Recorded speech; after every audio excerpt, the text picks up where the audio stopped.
Chapter 291 Press Conference. The assistant took the document, looked down, and his expression changed slightly. This is Dow's internal financial data? That's right. Xinyu's smile deepened. Since we want to play, let's play big. In Jiang Zimo's office, Zhang Chao handed over a document he had just received. We found out the trending search was bought by a media company under Xingchen Capital, but the real manipulator was Xinyu's assistant. Zhang Chao pointed at the name on the document, his eyes a little tired. This person has a complicated background. He used to be an informant for an overseas intelligence organization. Jiang Zimo's eyes flashed, and his previous guess was correct. It is indeed him. There's something even more troublesome. Zhang Chao lowered his voice. Xinyu has been frequently contacting several shareholders of Jiang Corporation recently, seemingly trying to take advantage of the chaos to acquire shares. He's dreaming. Jiang Zimo sneered. Notify the finance department to immediately freeze all suspicious fund flows. Also, contact the public relations department and prepare for a counterattack. Zhang Chao nodded and was about to leave when Jiang Zimo suddenly asked, "Have you arranged for Mother Tao's transfer to another hospital?"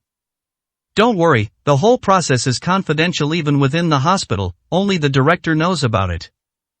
Jiang Zimo felt a little relieved, but the uneasiness in his heart did not dissipate. Xinyu's attack was more fierce than expected, and Yinanqing's silence also made him feel that things were not that simple. It was a deep night. Tao Wanwan sat by the window of the new ward, staring at the lights in the distance. Her mother had already gone to bed, but she was not sleepy at all. My phone vibrated. It was a message from Jiang Zimo. "There will be a press conference tomorrow. I'll take care of everything." Looking at these short words, Tao Wanwan immediately breathed a sigh of relief. "Do you think you'll be safe if you're transferred to another hospital? I'll find you sooner or later." Just when Tao Wanwan was about to reply to the message, a text message from an unfamiliar number popped up. Tao Wanwan was so nervous that she almost threw her phone away and quickly told Jiang Zimo about it. Half an hour later, Jiang Zimo rushed to the hospital, followed by several bodyguards. He walked quickly into the ward and saw Tao Wanwan standing by the window with a pale face. He immediately stepped forward and held her hand. "Don't be afraid, I've asked someone to check that number." Tao Wanwan took a deep breath. What on earth does Xinyu want to do? He's already using public opinion to attack me, so why is he still targeting my mom? Jiang Zimo's eyes were cold, because he knows that this is the only way to truly force you to compromise. Tao Wanwan bit her lower lip. A hint of determination flashed in her eyes. "I won't let him succeed." Jiang Zimo squeezed her hand gently and said, "After the press conference tomorrow, I will arrange for you and Auntie to go to a safer place." Tao Wanwan nodded and was about to speak when there was a knock on the ward door. They both looked back alertly at the same time. The nurse's voice came from outside the door. "Miss Tao, a Ms. Yi wants to see you." Tao Wanwan and Jiang Zimo looked at each other, both with vigilance in their eyes. "Let her in," Jiang Zimo said in a deep voice. The door was pushed open and Yinanqing stood at the door with a cold expression. She glanced at the bodyguards in the ward, a sarcastic smile curling her lips. "It's quite a scene." Tao Wanwan asked coldly, "What are you doing here?" Yinanqing didn't answer, but took out a USB drive from her bag and placed it on the table. "Xinyu asked me to give it to you." Jiang Zimo's eyes darkened. "What do you mean?" "He said if you don't want tomorrow's press conference to turn into a farce, you'd better read what's inside." Yinanqing spoke calmly, as if he was just conveying an insignificant message. Tao Wanwan stared at the USB drive, her fingers tightening slightly. "What are you trying to do?" Yinanqing chuckled. "I'm just a messenger. As for how to choose, it's up to you." After saying that, she turned and left, her back looking cold and distant. Jiang Zimo picked up the USB drive and plugged it into the computer. The screen lights up and a surveillance video plays automatically. In the picture, outside Tao's mother's ward, a blurry figure is quietly pouring a packet of powder into the water dispenser. Tao Wanwan's pupils suddenly shrank. "This is poisoning?" Jiang Zimo immediately called Zhang Chao and said, "Check the hospital surveillance immediately to confirm whether the water dispenser in Mother Tao's ward has been tampered with." After hanging up the phone, he looked at Tao Wanwan and said in a low voice, "Xinyu is threatening us." Tao Wanwan clenched her fists tightly, digging her nails deep into her palms. "What does he want?" Jiang Zimo was silent for a moment, then slowly said, "He wants us to lose our composure and back down at the press conference." Tao Wanwan raised her head, a cluster of cold flames burning in her eyes. Then let him see who will retreat first. The next morning, Jiang Zimo's press conference was held as scheduled. The audience was packed, cameras flashing. Jiang Zimo walked onto the stage in a neat suit, his gaze steady. Regarding the recent rumors, I have 3 points to make. He got straight to the point first. Ms. Yi Nanqing's visit to Mother Tao was purely personal and had nothing to do with the Jiang family. Second, Ms. Tao Wanwan's attitude had its reasons, but the specific details are private and will not be disclosed. Third. He paused, his eyes suddenly sharp. Someone is maliciously hyping this up and even trying to threaten my family. I have solid evidence and will hand it over to the police. As soon as he finished speaking, there was an uproar at the scene. A reporter couldn't wait to stand up and ask, Mr. Jiang, what exactly do you mean by threat? Is it related to Ms. Tao's mother? Jiang Zimo remained calm. The case is under investigation, so I can't reveal the details. Another reporter pressed on, how do you respond to Ms. Yi Nanqing's accusations? She issued a statement this morning saying that Ms. Tao had seriously misunderstood her and even verbally insulted her. Jiang Zimo's eyes turned cold, and Yi Nanqing really stood on Xin Yu's side. Just as he was about to respond, the side door of the venue suddenly opened. Tao Wanwan, dressed in a smart suit, strode onto the stage. The whole audience was in an uproar. She took the microphone, her voice clear and firm. Regarding Yi Nanqing's statement, I only want to say one thing: if visiting a patient requires bringing poison, then this kind of concern is something I truly cannot understand. The reporters were instantly in an uproar, and their cameras were frantically focused on her. Ms. Tao, what do you mean by this? Could you elaborate? Are you accusing Ms. Yi Nanqing of poisoning? Tao Wanwan did not answer directly, but looked at Jiang Zimo. Jiang Zimo nodded slightly, motioning her to continue. She took a deep breath, took out a test report from her bag and held it in front of the camera. This is the drug ingredient detected in the water dispenser in my mother's ward yesterday. An overdose can cause heart failure, and this surveillance video. She signaled the staff to play the projection, and the image appeared clearly. A figure wearing a mask was tinkering with the water dispenser. Although his face was blurry, his figure was very similar to Yi Nanqing. The scene was dead silent. Tao Wanwan's voice was as cold as ice. Xinyu, if you're watching the live broadcast, then let me tell you this: I'll play this game to the end. After the press conference, Jiang Zimo and Tao Wanwan left side by side. Xinyu won't give up, Jiang Zimo whispered, he might get even crazier next time. 292, Chapter 292, Old Lady Yi is in the hospital. It was a dark night, and the Yi Group building was brightly lit. Yi Nanqing sat in the conference room, his fingertips tapping the table unconsciously. The cooperation that Xinyu promised finally made progress. A huge amount of funds had just been deposited into Ye's account, and the capital chain that was on the verge of breaking finally got a break. The assistant pushed the door open and walked in, his face showing an unconcealable joy. Boss Yi, the first batch of capital injection from Shin's has arrived, and the supplier has agreed to postpone the payment. Yi Nanqing said lightly, but a hint of complexity flashed in his eyes. She knew what was hidden behind Xin Yu's generosity. He needed Yi to be a pawn against Jiang Zimo. But now, for Yi Nanqing, none of this matters anymore. He needs the money, he really needs it. If Xin Yu hadn't been willing to help, Yi Nanqing wasn't even sure if he would have ended up on the streets. Thinking of this, Yi Nanqing sighed helplessly, and the phone beside him suddenly rang. It's Gu Zihan. Nanqing, when will you come back from get off work today? Is Hao Hao still waiting for you to come back for dinner? If he had received this call in the past, Yi Nanqing would have definitely started to lose his temper without hesitation. But today was different. Yi Nanqing was in a good mood, so he said softly, let's go out for dinner tonight. When Gu Zihan heard this, his eyes widened instantly. He never expected that Yi Nanqing's attitude today would be so good. You know, Gu Zihan has been eating home-cooked meals at home every day recently and has long been fed up with it. When he heard these words, Gu Zihan was extremely happy. He even forgot to ask Yi Nanqing what happy event had happened and just took Hao Hao out. The next morning, at the Yi family's old house. Old Madame Yi leaned on her cane and looked at Yi Nanqing sharply. Nanqing, why did Xin Yu suddenly help the Yi family? What conditions did you negotiate with him? When old lady Yi received the news yesterday, she realized that something was wrong, but it was too late at that time, so she did not ask Yi Nanqing for clarification. Yi Nanqing clenched the teacup tightly, his knuckles turning white. He didn't expect that old lady Yi would know about this matter so quickly. Grandma, Yi Corporation needs funds now. Xinyu was just optimistic about our new project. Confused. The old lady slammed the table, and the teacup clanged. He was just old, not stupid. Do you really want to get away with such a ridiculous excuse? For so many years, the Yi family and the Shin family have had absolutely no intersection. Now at such a critical moment, the Shin family is willing to lend a hand. It goes without saying that Yi Nanqing and Xinyu must have done something shameful. I saw the news this morning. You were the one who poisoned Mother Tao's ward. When did our Yi family have to rely on such despicable means to survive? Yi Nanqing's face turned pale and his lips trembled. He didn't know how to explain for a moment. In desperation, she could only put all the blame on Xinyu. Xinyu forced me to do this. He said that as long as I cooperated, the Yi family could be saved. You.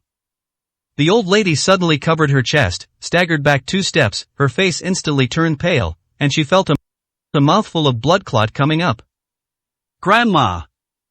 Yi Nanqing hurriedly supported her and shouted outside the door, "Call an ambulance."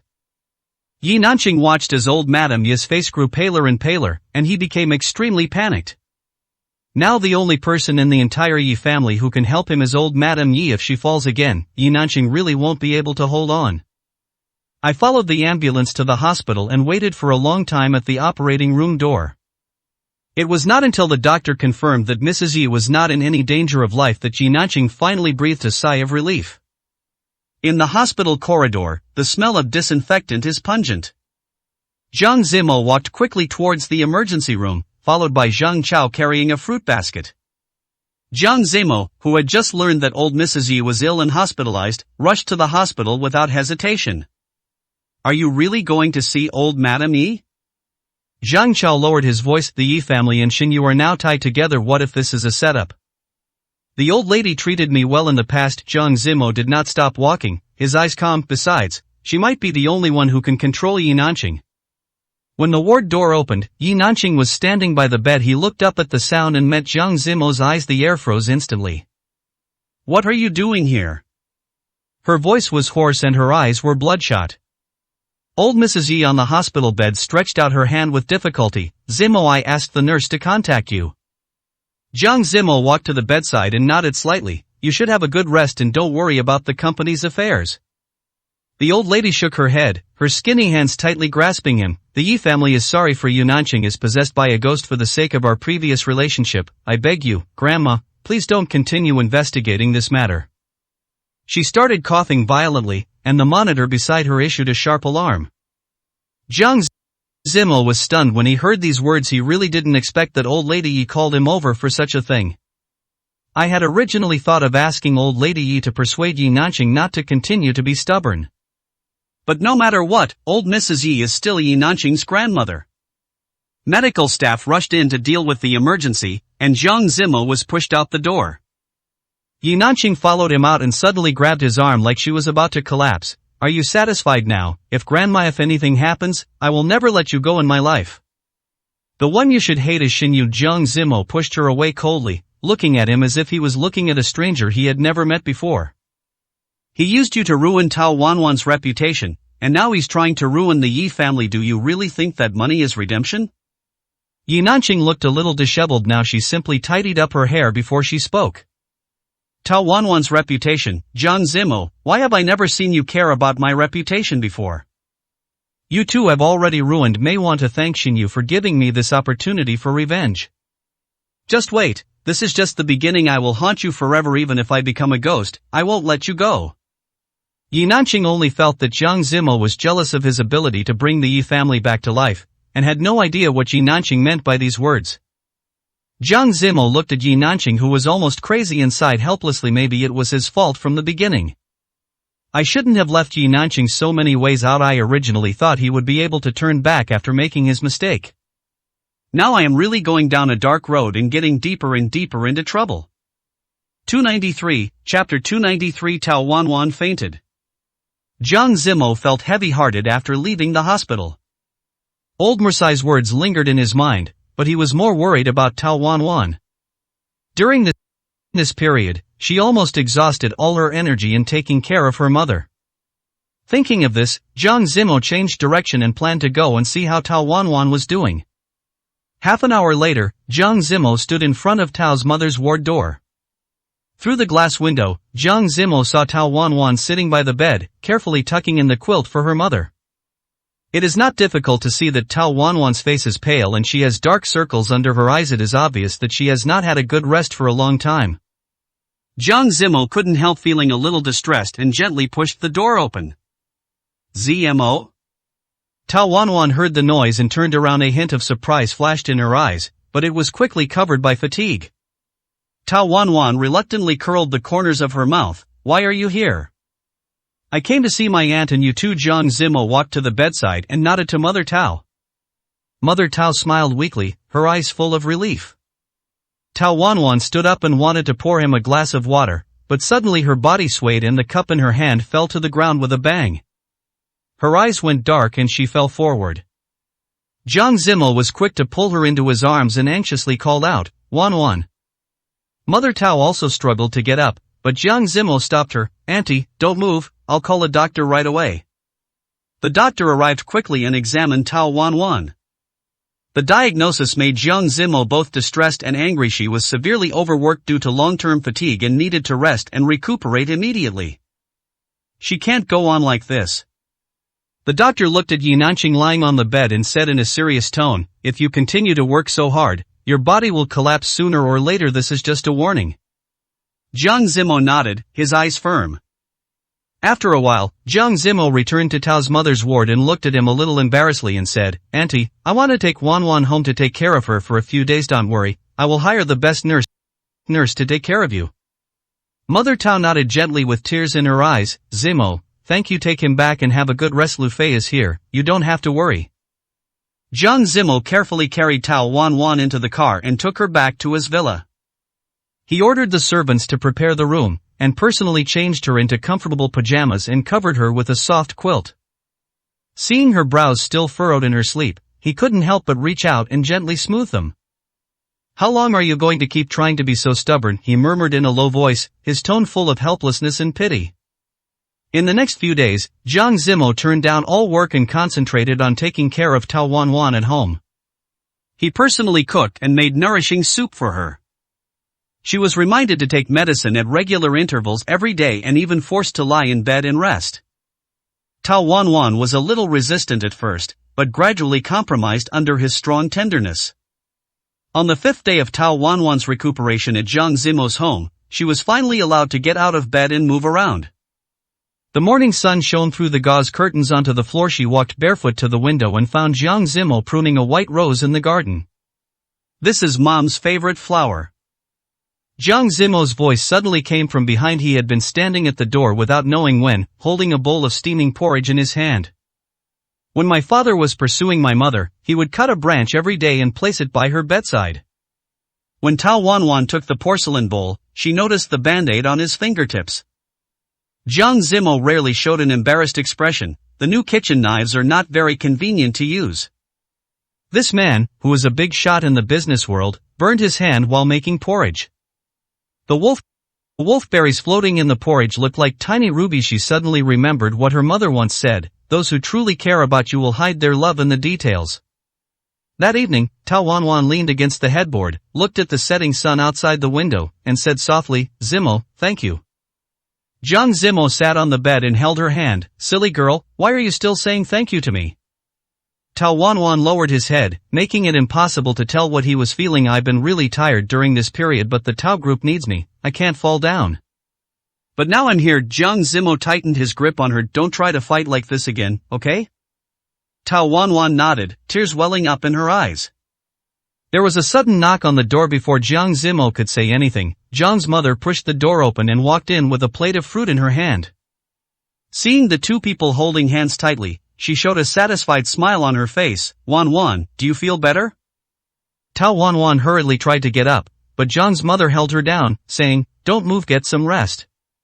She placed the fruit on the bedside and said lovingly, Zimo, this child finally knows how to care for others. Jiang Zimo smiled helplessly. Mom, please stop making fun of me. Zhang's mother looked at Tao Wanwan and said softly, Wanwan, when you're better, let's go see your mother together. Your mother-in-law is alone in the hospital, so I should go and say hello. Tao Wanwan was flattered and nodded quickly, thank you, auntie. Jiang Zimo also smiled and said, okay, when Wanwan recovers, we'll go together. Zhang's mother nodded with satisfaction, gave a few more instructions, and then left the room.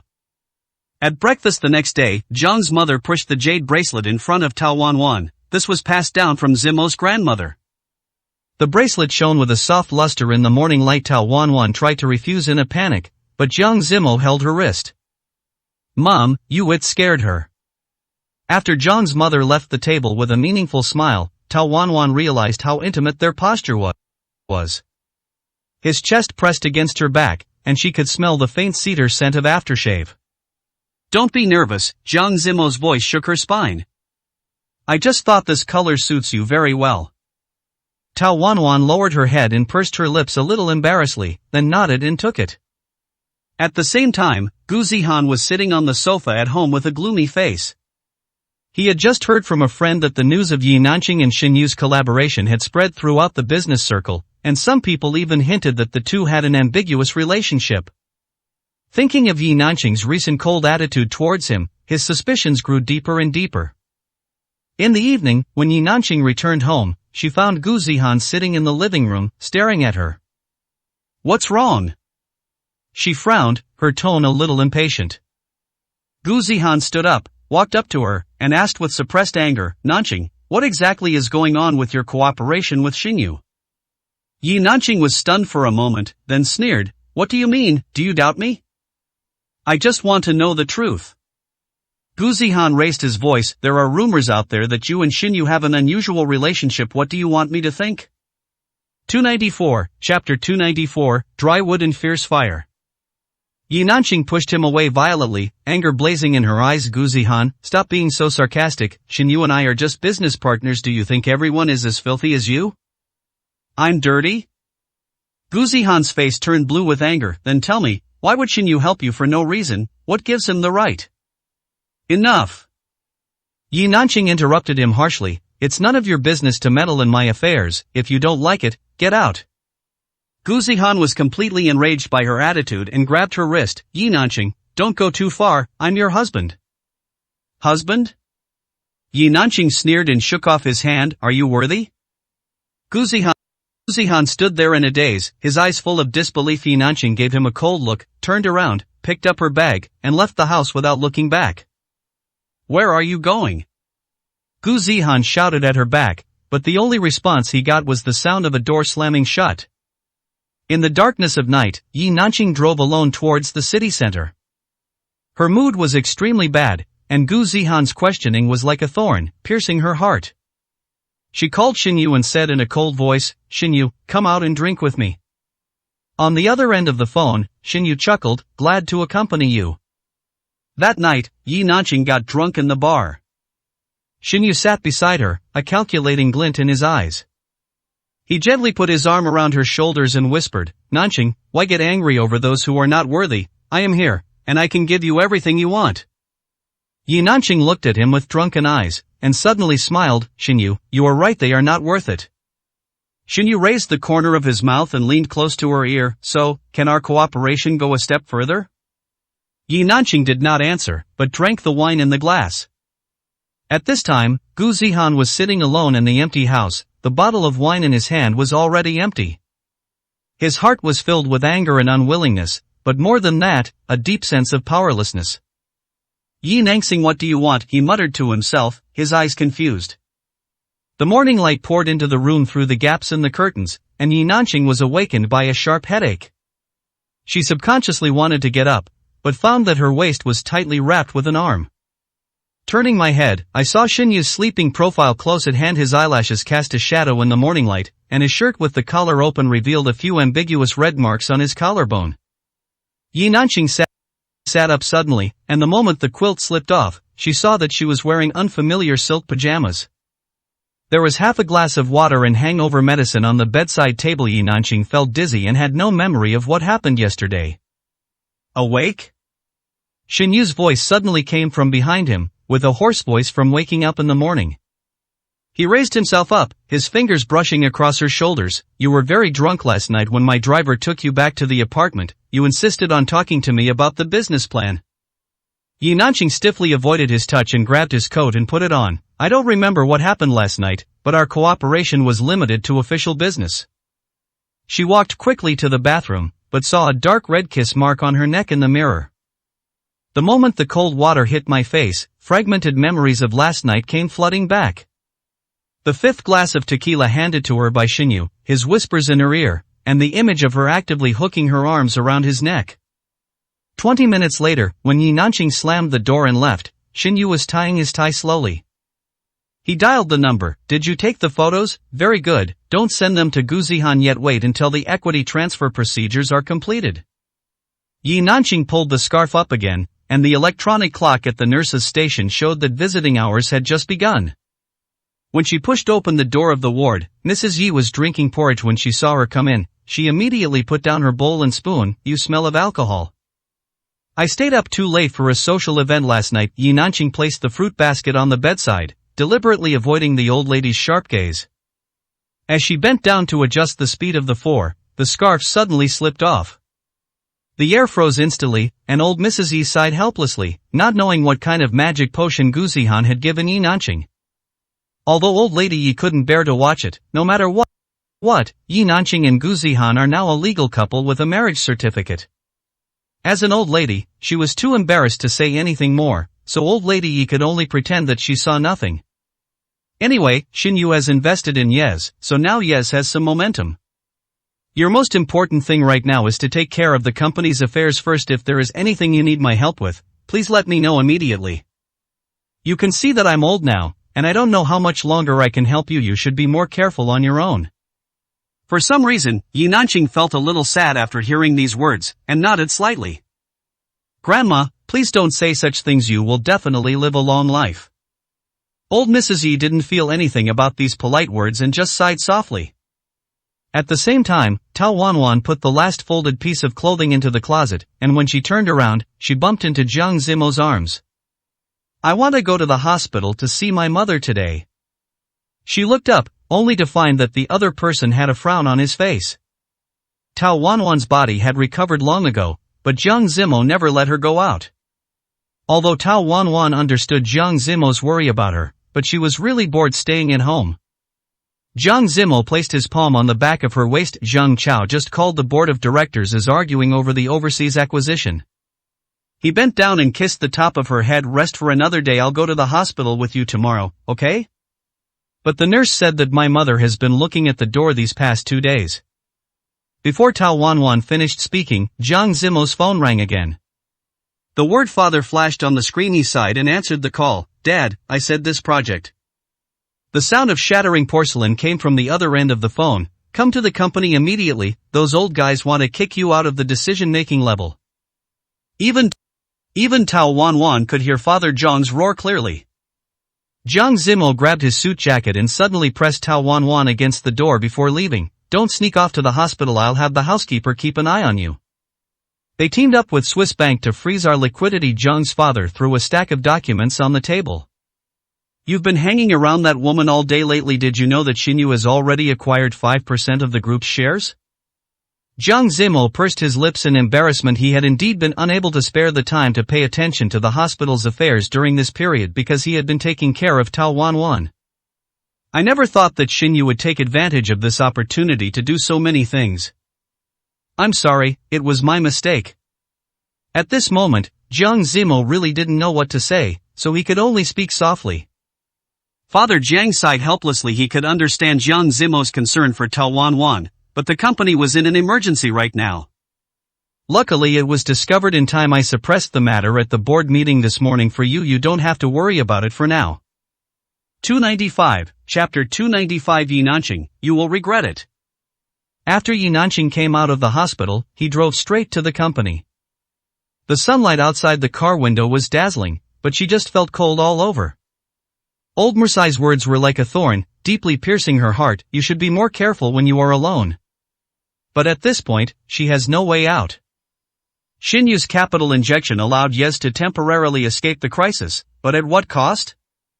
She didn't dare to think about the absurdity of last night, let alone imagine the consequences of those possible photos. Mr. Yi, Mr. Shin is already waiting for you in the conference room. When the assistant saw her come in, he immediately came forward and reported in a low voice. Yi Nanqing paused, his fingertips unconsciously clenching the bag strap. Let him wait. Yi Nanqing never expected that Xin Yu would come to him so soon. He was not mentally prepared at all. Yi Nanqing couldn't remember what happened last night at all. Although he had messed around so many times before, Yi Nanqing had never regretted it so much. He wondered why he drank so much last night. Xin Yu is not a good person either. I wonder if he has done anything excessive. But now that Xin Yu has come, Yi Nanqing cannot avoid him. This has never been his style. Yi Nanqing prepared himself mentally before pushing open the office door. Xin Yu was sitting in her chair, playing with a pen in her hand. Seeing her come in, he raised the corner of his mouth. Nanqing, what do you think about what happened last night? Yi Nanqing closed the door coldly, his tone equally cold. I said that cooperation is limited to official business. Xin Yu chuckled, stood up and walked in front of her, his fingers gently brushing the silk scarf around her neck. But that's not what you said last night. That's just drunken nonsense. Yi Nanqing took a step back suddenly, his back against the door. Xin Yu's eyes suddenly turned cold. Yi Nanqing, do you think you are still qualified to negotiate with me now? The lifeblood of the Yi family is in my hands. Jiang Zimo will not let you go, and you. He leaned closer, his voice lowered to a whisper. Even Gu Zihan is starting to doubt you. Yi Nanqing's face turned pale instantly. It seemed that Xin Yu knew more than he imagined. Gu Zihan and Yi Nanqing had just had a conflict last night, and this matter reached Xin Yu's ears so quickly. I'm still in a good mood now, so I can talk to you nicely. If I don't have much patience, I don't know if I will come up with something to threaten you. The look in Xin Yu's eyes made Yi Nanqing feel a chill on his back. It seemed that his previous guess was correct. Xin Yu must have taken photos last night, and he might have even recorded a video. This is not good news for Yi Nanqing, as it is equivalent to exposing his weaknesses to the public. I see that Mr. Yi still has a lot of official business to deal with today. In that case, I won't bother you anymore. You go to work first, and I'll come back to see you later. After saying this, Xin Yu left the office. Directly looking at Xin Yu's back as he left, Yi Nanqing instantly breathed a sigh of relief. I don't know how to describe how I feel right now, regret, panic, or relief. Yi Nanqing just lowered his head with a headache. His mind was a mess. At the same time, the atmosphere in the conference room on the top floor of Jiang Group was solemn. Jiang Zimo looked through the report urgently submitted by the finance department, his brows furrowed more and more. Xin Yu's acquisition was faster and more covert than expected. If his father hadn't discovered it in time, the consequences would have been disastrous. Xin Yu's target has never been just Tao Wanwan. Zhang Chao lowered his voice. He wants the entire Jiang Group. Jiang Zimo closed the file, his eyes cold and gloomy. Contact Ubius, I want to talk to them in person. Tao Wanwan stood in front of the window, looking at the white roses blooming in the garden, feeling anxious. Jiang Zimo hasn't been back for 2 days. He always hangs up after a few quick words on the phone. How is Tao's mother doing? The nurse just said everything is normal, but she still felt uneasy. I originally wanted to wait for Jiang Zimo to come back and talk to him clearly before leaving. But in the current situation, no one knew what had happened to Jiang Zimo, so Tao Wanwan couldn't wait any longer and went to the hospital first. Anyway, at the beginning Jiang Zimo was just worried about his own health, so he didn't let himself go out to take care of Mother Tao. But no matter what, Tao Wanwan is a doctor, and she can control matters such as Tao's mother's physical condition more accurately. As night fell, Gu Zihan sat alone in the corner of the bar, with the bottle of wine in front of him half empty. The photo sent by a friend was particularly eye-catching. On the phone screen, Yi Nanqing was drunk in Xin Yu's arms, with her collar disheveled. Mr. Gu, this matter has spread all over the circle. You see, the friend hesitated to speak. Gu Zihan slammed his phone against the wall, sending glass shards flying everywhere. He stood up unsteadily, took out his keys and walked towards the parking lot. Half an hour later, the glass door of the Yi building was kicked open before the security guard could stop him. Gu Zihan had already rushed into the elevator. Yi Nanqing, come out here. The roar echoed in the corridor. Yi Nanqing raised his head from the documents and his face suddenly changed. The moment Gu Zihan kicked open the office door, Shin Yu happened to walk out of the lounge with 2 buttons on his shirt undone. The air froze. "You!" Gu Zihan punched Shin Yu hard in the face, "asshole." Shin Yu staggered back, blood seeped from the corners of his mouth, but he smiled provocatively. "Gu Zihan, your wife tastes good." Yi Nanqing rushed forward screaming, "Shut up!" In the chaos, Gu Zihan grabbed the vase on the table and smashed it at Shin Yu. The glass fragments cut Yi Nanqing's arm. Blood dripped down her wrist, but she seemed to feel no pain. She just stared at Gu Zihan and said, "Get out." Gu Zihan's eyes were red. "Yi Nanqing, you will regret this."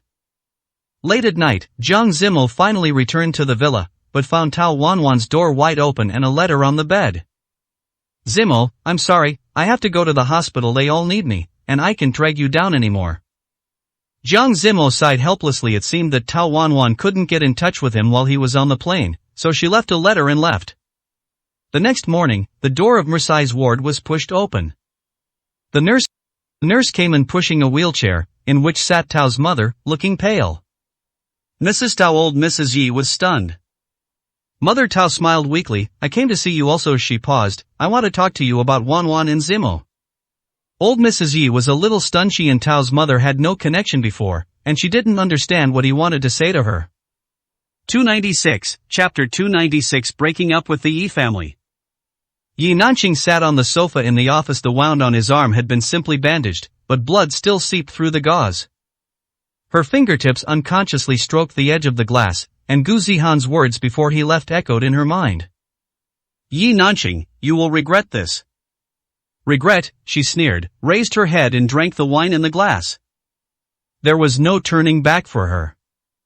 From the moment Yi Nanqing chose Gu Zihan and gave up Jiang Zimo, there was no turning back. She had tried so hard to pull Jiang Zimo back to her side, but was interrupted by Gu Zihan every time. The current situation is also Gu Zihan's own fault. Neither of them can blame the other. Shin Yu sat across from her, slowly wiping the blood from the corner of his mouth, his eyes sinister. "I will make him return this punch tenfold." "Enough!" Yi Nanqing smashed the wine glass to the ground, sending glass fragments flying. "Shin Yu, what do you want? Money, shares, or to completely destroy me?" Yi Nanqing didn't even notice that his voice was trembling slightly, and even sounded a little tearful. Shin Yu stood up and looked down at her, a playful smile on his lips. "What I want has always been Jiang Zimo's life."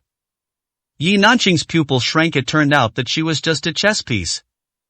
Shin Yu's target from the beginning to the end was only Jiang Zimo, and the rest of them were just supporting roles. Gu Zihan sat in the dark living room, holding the glaring photo in his hand. Yi Nanqing leaned in Shin Yu's arms with drunken eyes, and on her neck was an ambiguous red mark. Shin Yu is now well known in the circle. Yi Nanqing has been on the hot search several times because of his marriage. Basically everyone knows him. Someone saw this scene in the bar last night, took a picture and sent it to the brothers group. From 1 person to 10, and from 10 to 100, the news spread quickly. Gu Zihan tore the photo into pieces violently, and the fragments scattered all over the floor. The housekeeper had been watching at the door for a long time. When he came back today, he noticed that Gu Zihan was in a bad mood. She hesitated for a long time before she spoke cautiously. "Mr. Gu, the young master has been looking for you." Gu Zihan then remembered that Hao Hao was still upstairs. He took a deep breath, suppressed his anger, and got up to go upstairs. When I pushed open the door of the children's room, Hao Hao was sitting on the bed, holding the teddy bear that Yi Nanqing bought for him in his arms, his eyes red. "Dad, when will Mom be back?" Gu Zihan's throat tightened, and he reached out and rubbed Jiang Hao Hao's hair. "Mom has been very busy recently." Hao Hao lowered his head and said in a muffled voice, "But the teacher said both parents have to come to the parent-child activities at the kindergarten." Gu Zihan felt a sharp pain in his chest. He once thought that he could tolerate Yi Nanqing's indifference, her calculations, and even her contempt for him. But now, she didn't even leave him the last bit of dignity. The next day, Yi Group. As soon as Yi Nanqing walked into the company, he noticed the strange looks from the employees. She walked into the elevator with a cold face. Her assistant followed in tremblingly and whispered, "Boss Yi, Mr. Gu sent someone to deliver this morning." She looked down and saw a document, a divorce agreement. Yi Nanqing subconsciously thought it was the one he had with Jiang Zimo. After taking a closer look, I realized that it was the divorce agreement written by Gu Zihan himself. This trick had no effect on Yi Nanqing, and he curled the corners of his mouth helplessly. I don't know what's wrong with Gu Zihan. It's fine if he just has a few quarrels, but he really wants a divorce? Thinking of this, Yi Nanqing threw the divorce agreement into the trash can without hesitation. Tell him, you want a divorce, let him come to see me in person. The assistant hesitated, But what? Mr. Gu said if you don't sign, he will disclose the matter between you and Mr. Shin to the media. Yi Nanqing froze suddenly, as if he had heard something incredible, and repeated with a trembling voice, what did you just say? The assistant lowered his head suddenly, fearing that Yi Nanqing would be angry and take his anger out on him. Mr. Gu said that if you don't sign, he will expose your affairs with Mr. Shin directly to the media. Yi Nanqing, who was sure that he had not heard wrong, actually laughed out loud on the spot. He didn't know who gave Gu Zihan the courage to say such words.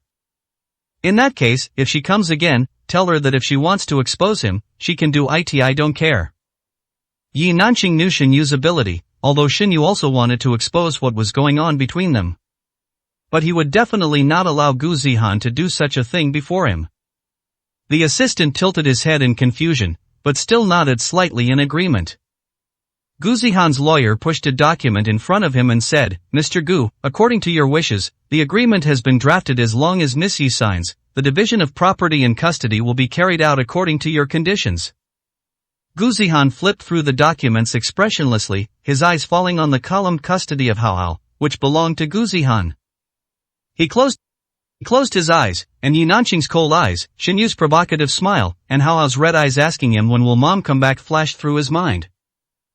Add one more: if she refuses to sign, send these photos to the media. The lawyer hesitated for a moment. Mr. Gu, this will be detrimental to your and the young master's reputation.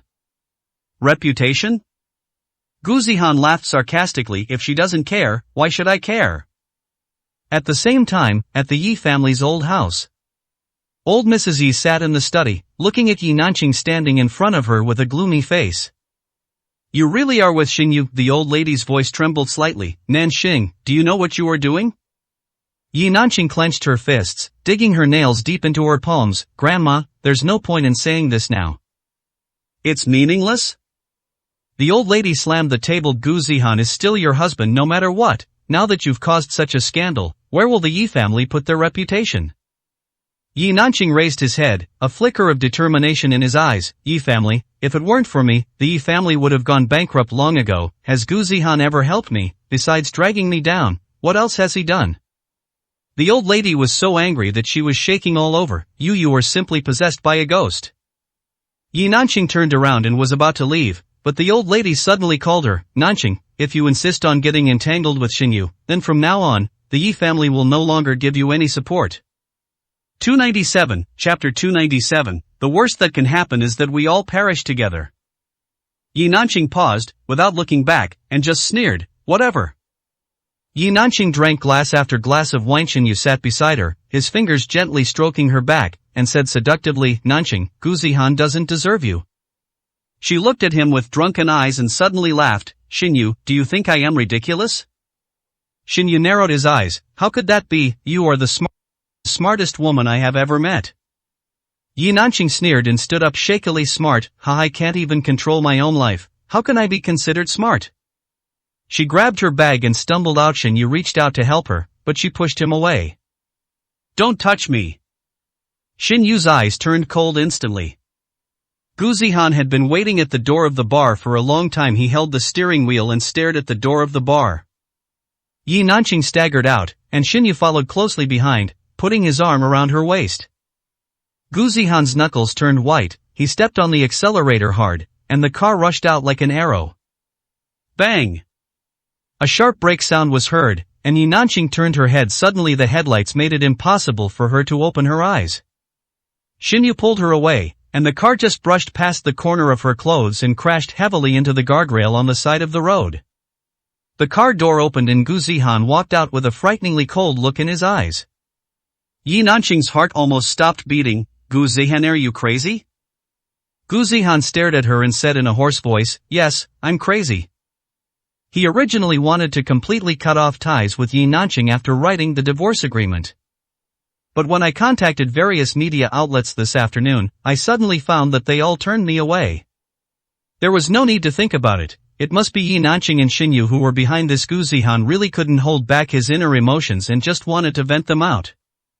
Yi Nanqing stood still, her drunkenness instantly dispelled. She looked at Gu Zihan's scarlet eyes and distorted expression, and for the first time, she felt a hint of fear. Do you know what you are doing? She suppressed her trembling voice and tried to cover up her inner panic with a cold tone. Gu Zihan didn't answer, but just stared at her and Xinyu. There was blood on his suit jacket and a scratch on his forehead, obviously caused by the impact of the car crash.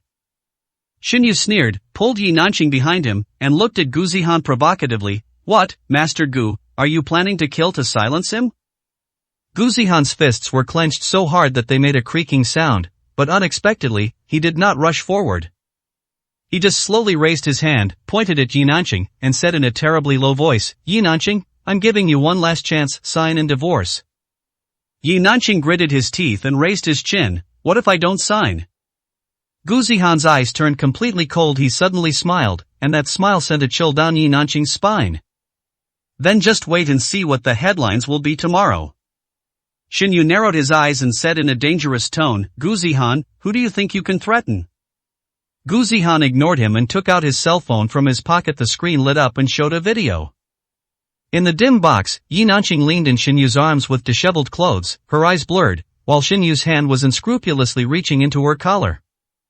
Yi Nanqing's face turned pale in an instant. Where did you get it? Her voice trembled and she could hardly stand. Gu Zihan put away his phone and said in a cold tone, the bar's surveillance. Do you think you can erase everything by deleting it? Nanqing, don't be afraid, he can't cause any trouble, Xinyu whispered to comfort her, but Yi Nanqing suddenly shook his hand away. Enough! She almost yelled, her eyes red. What do you want? Are you satisfied only when you drive me crazy? Gu Zihan was silent for a moment, then suddenly turned and walked towards his car.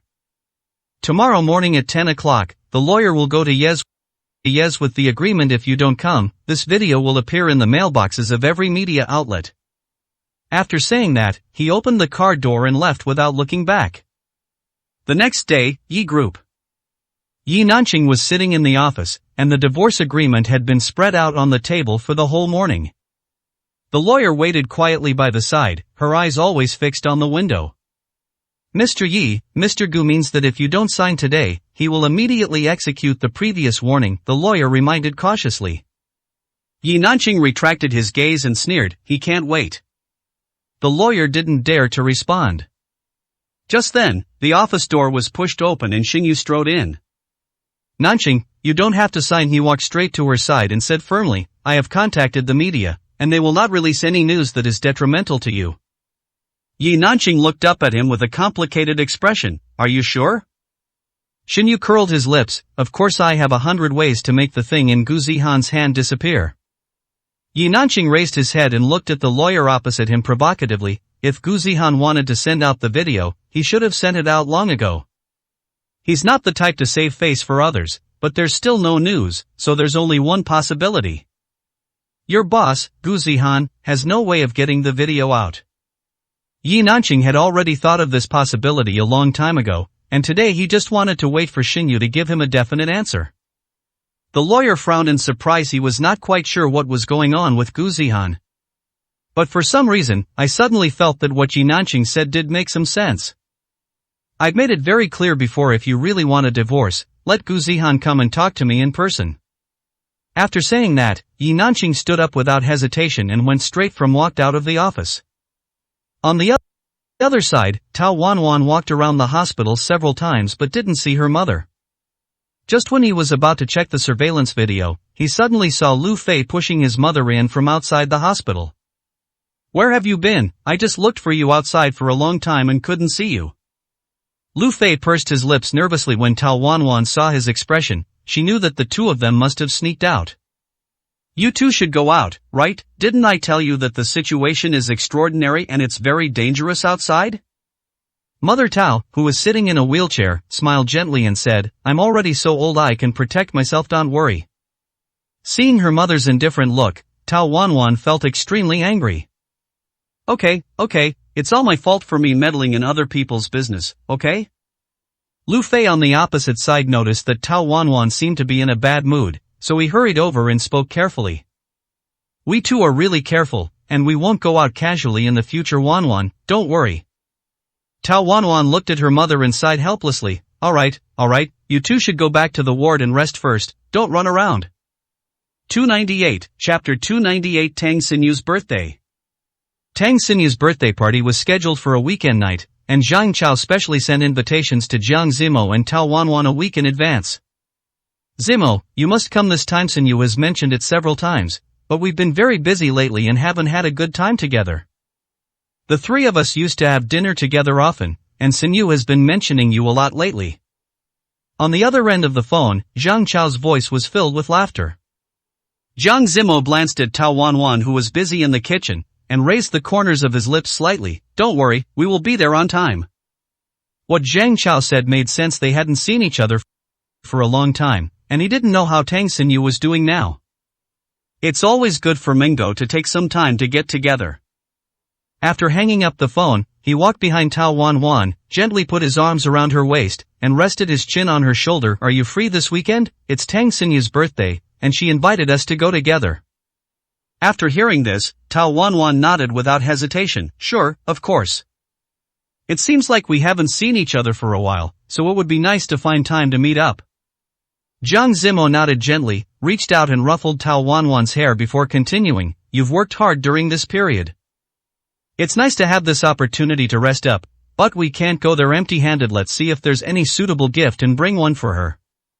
If Jiang Zimo hadn't said it, Tao Wanwan would have really forgotten about it if she really went there empty-handed. She didn't know how embarrassing it would be.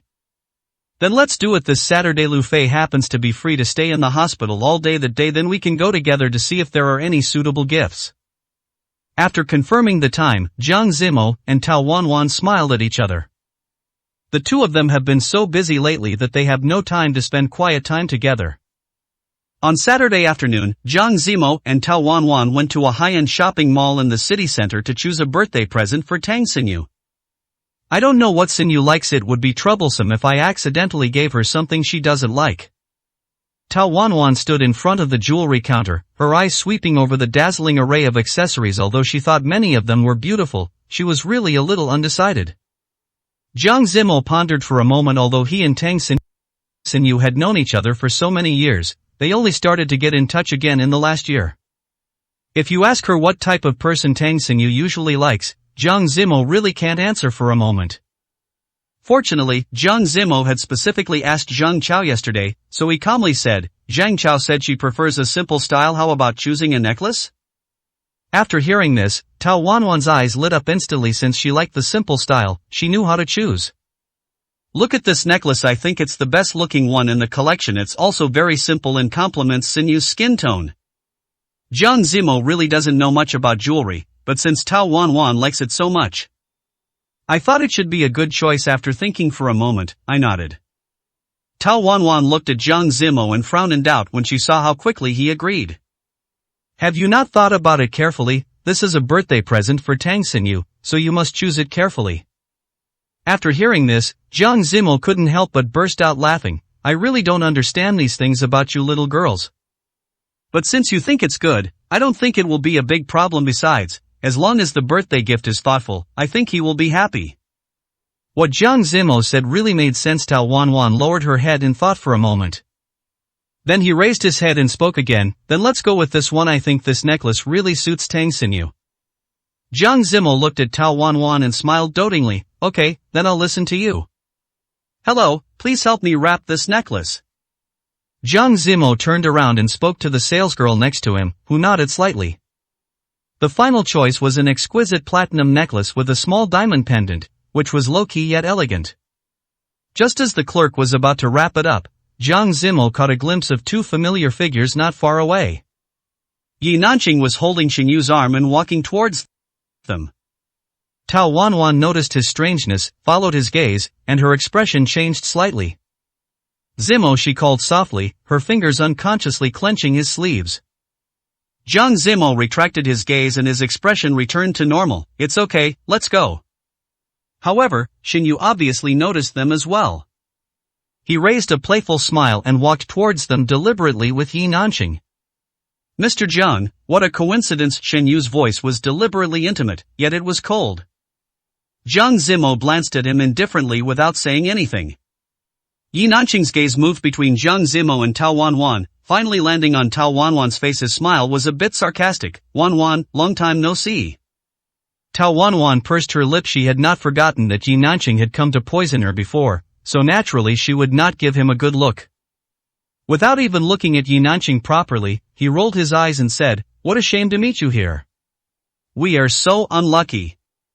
Yi Nanqing curled his lips in embarrassment when he heard this. Perhaps he did not expect Tao Wanwan to be so direct. Xin Yu, who was standing next to him, focused all his attention on Jiang Zimo and didn't notice the strange expression on Yi Nanqing's face at all. Xin Yu feigned surprise as he looked at Jiang Zimo. "Mr. Jiang, are you picking out a gift for your girlfriend?" As he spoke, his eyes swept meaningfully over the necklace box in Tao Wanwan's hand. Jiang Zimo's eyes turned cold naturally. His attitude toward Xin Yu would not be very good. "Mr. Xin seems to be very free?"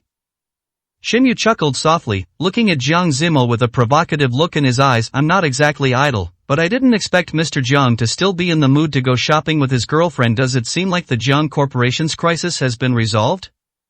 His words were like a knife, piercing Jiang Zimo's soft spot. Tao Wanwan noticed the tense atmosphere and gently pulled Jiang Zimo's sleeve. "Zimo, we should go." Jiang Zimo held her hand tightly and turned to leave. Xin Yu, however, refused to give in and deliberately raised his voice. "Boss Jiang, don't be in such a hurry to leave. I heard you've been checking me out lately. It's a shame you can't find anything." Jiang Zimo paused, turned around and looked at him coldly. "Xin Yu, enough is enough." Xin Yu spread his hands and smiled provocatively. "I'm just reminding you kindly, after all we will soon be a family." 299, Chapter 299. Where do friends come from? Yi Nanqing's expression changed slightly, and he pinched Xin Yu's arm fiercely. "What nonsense are you talking about?" Xin Yu felt pain, but he still smiled freely. "Nanqing, it's just a matter of time, why hide it?" Jiang Zimo's eyes turned completely cold. He let go of Tao Wanwan's hand, took a step forward, and stood face to face with Xin Yu. He lowered his voice very low. "Xin Yu, don't think that your tricks can get away with it. If you dare to touch Wanwan or Jiang's, I will make you regret it." Xin Yu narrowed his eyes, not afraid at all. "Oh, then I'll wait and see." The two men's eyes met in the air, and the tense atmosphere made the air around them seem to freeze. Seeing this, Tao Wanwan hurried forward and grabbed Jiang Zimo. "Zimo, let's go, don't waste time." Jiang Zimo took a deep breath, finally suppressed his anger, turned around and left with Tao Wanwan. But just after he turned around, he thought of something. After hesitating for a moment, he turned back to look at Yi Nanqing and gave him a few reminders. Once you choose a path, you can't regret it. Yi Nanqing was not a fool, so he naturally knew that Jiang Zimo was talking to him. But he still chose not to hear and turned around with his back to Jiang Zimo. Originally, Jiang Zimo chose to remind him because they had known each other for so many years. What's more, there is Jiang Haohao. Jiang Zimo is reluctant to let Jiang Haohao recognize the thief as his father. Just seeing Yi Nanqing's negative attitude, Jiang Zimo felt a chill in his heart, but he didn't continue speaking. Instead, he turned around and left. After leaving the mall, Tao Wanwan looked at Jiang Zimo worriedly. "Zimo, are you okay?" Jiang Zimo shook his head and said in a softer tone, "It's okay, don't worry." Tao Wanwan hesitated for a moment, then asked, "What did Xin Yu mean by what he just said? Has he already taken action against the Jiang family? Why didn't you tell me about this?" Jiang Zimo was silent for a while, and finally sighed softly. "This matter is very complicated. I will tell you slowly when we get back." Tao Wanwan nodded and didn't ask any further questions. In the evening, Zhang Chao's villa was brightly lit, and the atmosphere of the birthday party was warm and lively. Tang Xinyu wore a light pink dress and greeted the guests with a sweet smile. When she saw Tao Wanwan and Jiang Zimo, she greeted them warmly. "Long time no see, I missed you so much." Tao Wanwan smiled and handed over the gift. "Happy birthday, Xinyu." Tang Xinyu took the gift, happily took her arm, and looked like she liked the gift very much. "This is what Wanwan spent the whole afternoon picking out for you at the mall. Take a look and see if you like it." Tang Xinyu nodded vigorously, looking at the necklace in her hand. This is a brand I like very much. It's exactly the style I like. How thoughtful of you. I'll cook for you all today so we can have a good meal. Tao Wanwan raised her eyebrows in surprise when she heard this. She didn't expect that the birthday girl would cook the meal herself. Let me help you. Jiang Zimo, who was standing next to her, was stunned for a moment, but when he thought about how Tao Wanwan had helped Jiang's mother before and nothing had happened, he didn't say anything more. Tao Wanwan's cooking skills are very good, and soon a large table of dishes were served. In addition to Jiang Zimo and Tao Wanwan, several of Tang Xinyu's good friends from college were also invited today. Jiang Zimo was pulled aside by Zhang Chao to drink, while Tao Wanwan was introduced to several other friends by Tang Xinyu. The birthday party was halfway through and the atmosphere was lively. Tang Xinyu's friends sat together, chatting and laughing. Tao Wanwan has a cheerful personality and quickly became friends with them. Wanwan, your skin is so good. What skincare products do you usually use? A girl named Lin Xiaoyu came over and asked curiously. Tao Wanwan smiled and was about to answer when another girl next to her suddenly interrupted. Yes, and you have a very good temperament. You can tell at first glance that you are a well-educated girl.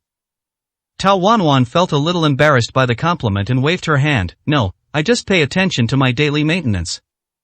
At this time, a girl dressed fashionably and wearing delicate makeup walked over. Her eyes stayed on Tao Wanwan for a few seconds, and then she showed a meaningful smile. Are you Tao Wanwan?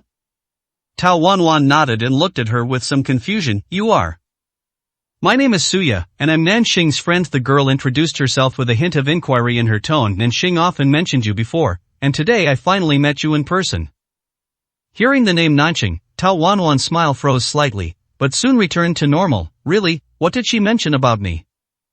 Suya shrugged and said casually, it's nothing. It just means that you are very charming. Even someone like Jiang Zimo is devoted to you. She paused and added, but now it seems that she is right. Tao Wanwan heard the hidden meaning in her words, but did not respond. She just smiled faintly and said, thank you for the compliment. Seeing that Tao Wanwan was unmoved, Suya seemed a little unwilling to give up, so she deliberately asked, by the way, how did you and Jiang Zimo meet? I heard that you two weren't very familiar with each other before. Tao Wanwan glanced at her and said calmly, this is a private matter, it's not convenient to talk about it. Suya hit a snag and looked a little embarrassed. Fortunately, Tang Xinyu came over at this time, and noticing that the atmosphere was a little tense, she quickly tried to smooth things over. Suya, why are you here? I was just looking for you. Suya forced a smile. Oh, I just came here to chat with Wanwan. Tang Xinyu glanced at Tao Wanwan and saw that she looked normal, so she pulled Suya and said, let's go over there, I'll introduce you to some friends. After they walked away, Lin Xiaoyu approached Tao Wanwan and whispered, Wanwan, ignore her. Suya and Yi Nanqing have a good relationship, and they always like to stir up trouble. Tao Wanwan nodded, it's okay, I'm used to it. On the other side, Jiang Zimo and Zhang Chao sat on the sofa in the corner, holding glasses of wine in their hands. Zhang Chao took a sip of wine and lowered his voice to ask, Zimo, has there been any movement from Xinyu recently? Jiang Zimo's eyes darkened. He ran into Wanwan and me at the mall today and deliberately provoked us. It seems he's ready to take action. Zhang Chao frowned. Xinyu was an unfathomable person, and he couldn't guess what Zhang Chao wanted to do now. You have to be careful. Xinyu is a very sinister person, and there may be someone behind him. Jiang Zimo glanced at him. He didn't know if it was his illusion, but he always felt that something was wrong with Zhang Chao today. Have you been in trouble recently? You don't look well. 300, Chapter 300, the identity of the young master in Beijing is exposed. Zhang Chao sighed, his tone somewhat serious. There is indeed a problem. Recently, there have been rumors in the circle that I'm not a true young master in Beijing, and many people's attitudes towards me have become strange. Jiang Zimo frowned. How could this happen? Only people within our organization know about this at this point. Who would suspect you? Zhang Chao shook his head. He also felt a little strange. I don't know either, but I feel like someone is behind this. It could be Xinyu, or it could be someone else. Jiang Zimo pondered for a moment and said, no matter who it is, you'd better keep a low profile recently and don't let anyone catch you. Zhang Chao gave a wry smile. I also want to keep a low profile, but the current situation is probably not that simple. As the two were talking, Tang Xinyu came over and said with a smile, what are you two talking about hiding here? Everyone is waiting for you. Jiang Zimo stood up and patted Zhang Chao on the shoulder. Let's go, don't think too much about it, today is Sinyu's birthday, don't spoil the fun. Zhang Chao nodded and forced a smile. Okay, let's go. At the dining table, everyone sat together in a lively atmosphere as the birthday girl, Tang Xinyu, was toasted by everyone in turn. Tao Wanwan sat next to Jiang Zimo, picking up food for him from time to time. Suya sat opposite, glancing at Tao Wanwan from time to time with a complicated look in her eyes. After a while, she suddenly raised her glass and said to Tao Wanwan, "Wanwan, I was rude just now. I am toasting you with this glass of wine as an apology." Tao Wanwan was stunned for a moment, then picked up the wine glass and smiled faintly. It's okay, it's all a misunderstanding. Suya drank it all in one gulp, then pretended to be casual and asked, by the way, I heard that you and Mr. Jiang are boyfriend and girlfriend, that's really enviable. Tao Wanwan glanced at Jiang Zimo and saw that he looked normal, so she nodded, yes. Suya pretended to be surprised, and her eyes widened instantly. Oh, I'm so sorry, I was just thinking about whether I should introduce my cousin to you, he is also very good. As soon as these words were spoken, the atmosphere at the table froze instantly. Jiang Zimo's eyes turned cold, but before he could speak, Tang Xinyu said, Suya, have you drunk too much? This kind of joke is not funny. Suya smiled awkwardly, noticing that something was wrong with Jiang Zimo's expression. He calmed down and said, I was just joking, don't take it seriously. Tao Wanwan put down her wine glass and said calmly, it's better not to make jokes like this after all, the relationship between Zimo and I is not something to be ridiculed. Suya was speechless and her face turned pale and blue. Seeing this, the others quickly changed the subject, and the atmosphere at the table became lively again. After dinner, everyone gathered in groups of 3 or 4 to chat. Jiang Zimo took Tao Wanwan to the balcony, where the cool night breeze blew away the drunkenness. Don't take what happened just now to heart, Jiang Zimo said softly.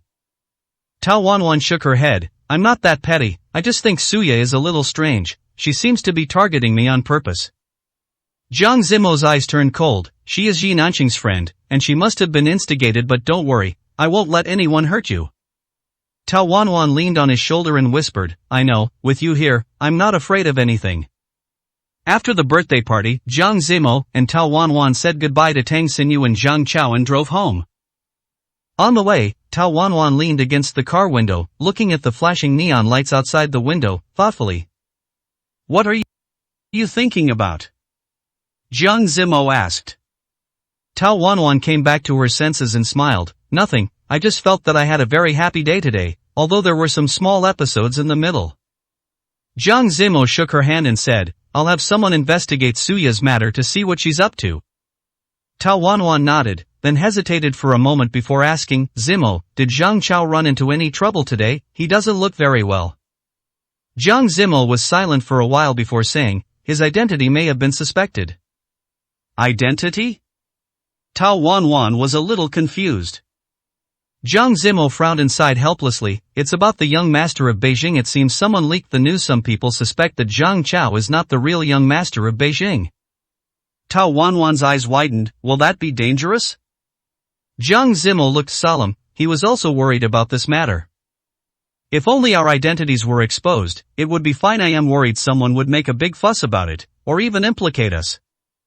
Tao Wanwan held Jiang Zimo's hand tightly, what should we do now? Seeing Tao Wanwan so worried, Jiang Zimo quickly comforted her, don't worry, I'll take care of it. Try not to act alone during this period, especially if you encounter anyone from Yi Nanqing or Xinyu. Be careful. Tao Wanwan nodded vigorously, I understand. After returning home, Jiang Zimo went straight to the study and made a phone call. A deep voice came from the other end of the phone, Boss Jiang, what are your instructions? Jiang Zimo said in a deep voice, go check who's been spreading the news about Zhang Chao's identity recently. Also, keep a close eye on Xinyu and Yi Nanqing's every move. Yes. After hanging up the phone, Jiang Zimo rubbed his temples, feeling that things were becoming more and more complicated. He turned on his computer and pulled up Zhang's latest financial statements, and found that there were several abnormal flows of funds, as if someone had tampered with them. Sure enough, Xinyu has already started to act, he sneered, his eyes are as sharp as a knife. At the same time, Zhang Chao sat in his apartment with a pile of information spread out in front of him. He looked through the list of people he had recently come into contact with, trying to figure out who was behind it. Suddenly, his eyes stopped on a name, Zhou Chen. Zhou Chen, could it be him? Zhang Chao frowned. Zhou Chen was a scion of another prominent family in the capital, and had always been at odds with Zhang Chao. If he had discovered something, things would be very troublesome. Zhang Chao picked up his phone and called Jiang Zimo. Zimo, I might know who's behind this. Jiang Zimo's voice came from the other end of the phone. Who? Zhou Chen, Zhang Chao said. He's been very close to Xinyu recently. I suspect they're working together. Jiang Zimo sneered. As expected, it seems Xinyu is planning to use you as a breakthrough point to deal with me. Zhang Chao sighed. What should I do now? If Zhou Chen spreads the news, my identity will be completely exposed. Jiang Zimo pondered for a moment and said, don't panic, I'll try to suppress the news. Also, try to reduce your public appearances recently and don't give them any chances. Zhang Chao smiled bitterly. This is the only way. 301, Chapter 301. Yi Nanqing seeks cooperation. On the other side, in Xinyu's villa, Yi Nanqing sat on the sofa, holding a glass of red wine, with a somewhat unhappy expression. Why did you say those things at the mall today? What family? I never agreed to marry you. Xinyu smiled and walked over to sit next to her. Nanqing, don't be so excited, I am just putting some pressure on Jiang Zimo. Yi Nanqing snorted coldly. You should at least tell me in advance. Xinyu's eyes turned cold, but he quickly regained his smile. Okay, I won't mention this. However, Zhang Chao's identity has been exposed, and next is Jiang Zimo. Don't you want to see him in such a state of disgrace? Yi Nanqing was stunned for a moment. Zhang Chao's identity? What does that mean? Xinyu said proudly, Zhang Chao is not a young master in the capital at all. He is just a replacement. Now that the news has spread, he will soon become the target of public criticism. Yi Nanqing frowned. Isn't Zhang Chao the young master of Beijing? Then what exactly is the real young master of Beijing? What do you want to do? Xinyu ignored the previous question, stood up, walked in front of her, and said in a cold tone, because I want to make Jiang Zimo lose everything, including his woman. Yi Nanqing was startled by the fierceness in his eyes and subconsciously took a step back. Are you crazy? Xinyu laughed heartily. Crazy? No, I'm just taking back what belongs to me. Yi Nanqing looked at him and suddenly felt that the man in front of him was extremely unfamiliar. She began to doubt whether her decision to cooperate with Xinyu was a wrong one.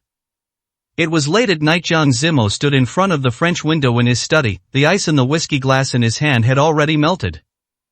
The city lights outside the window were bright, but they could not illuminate the gloom in his eyes.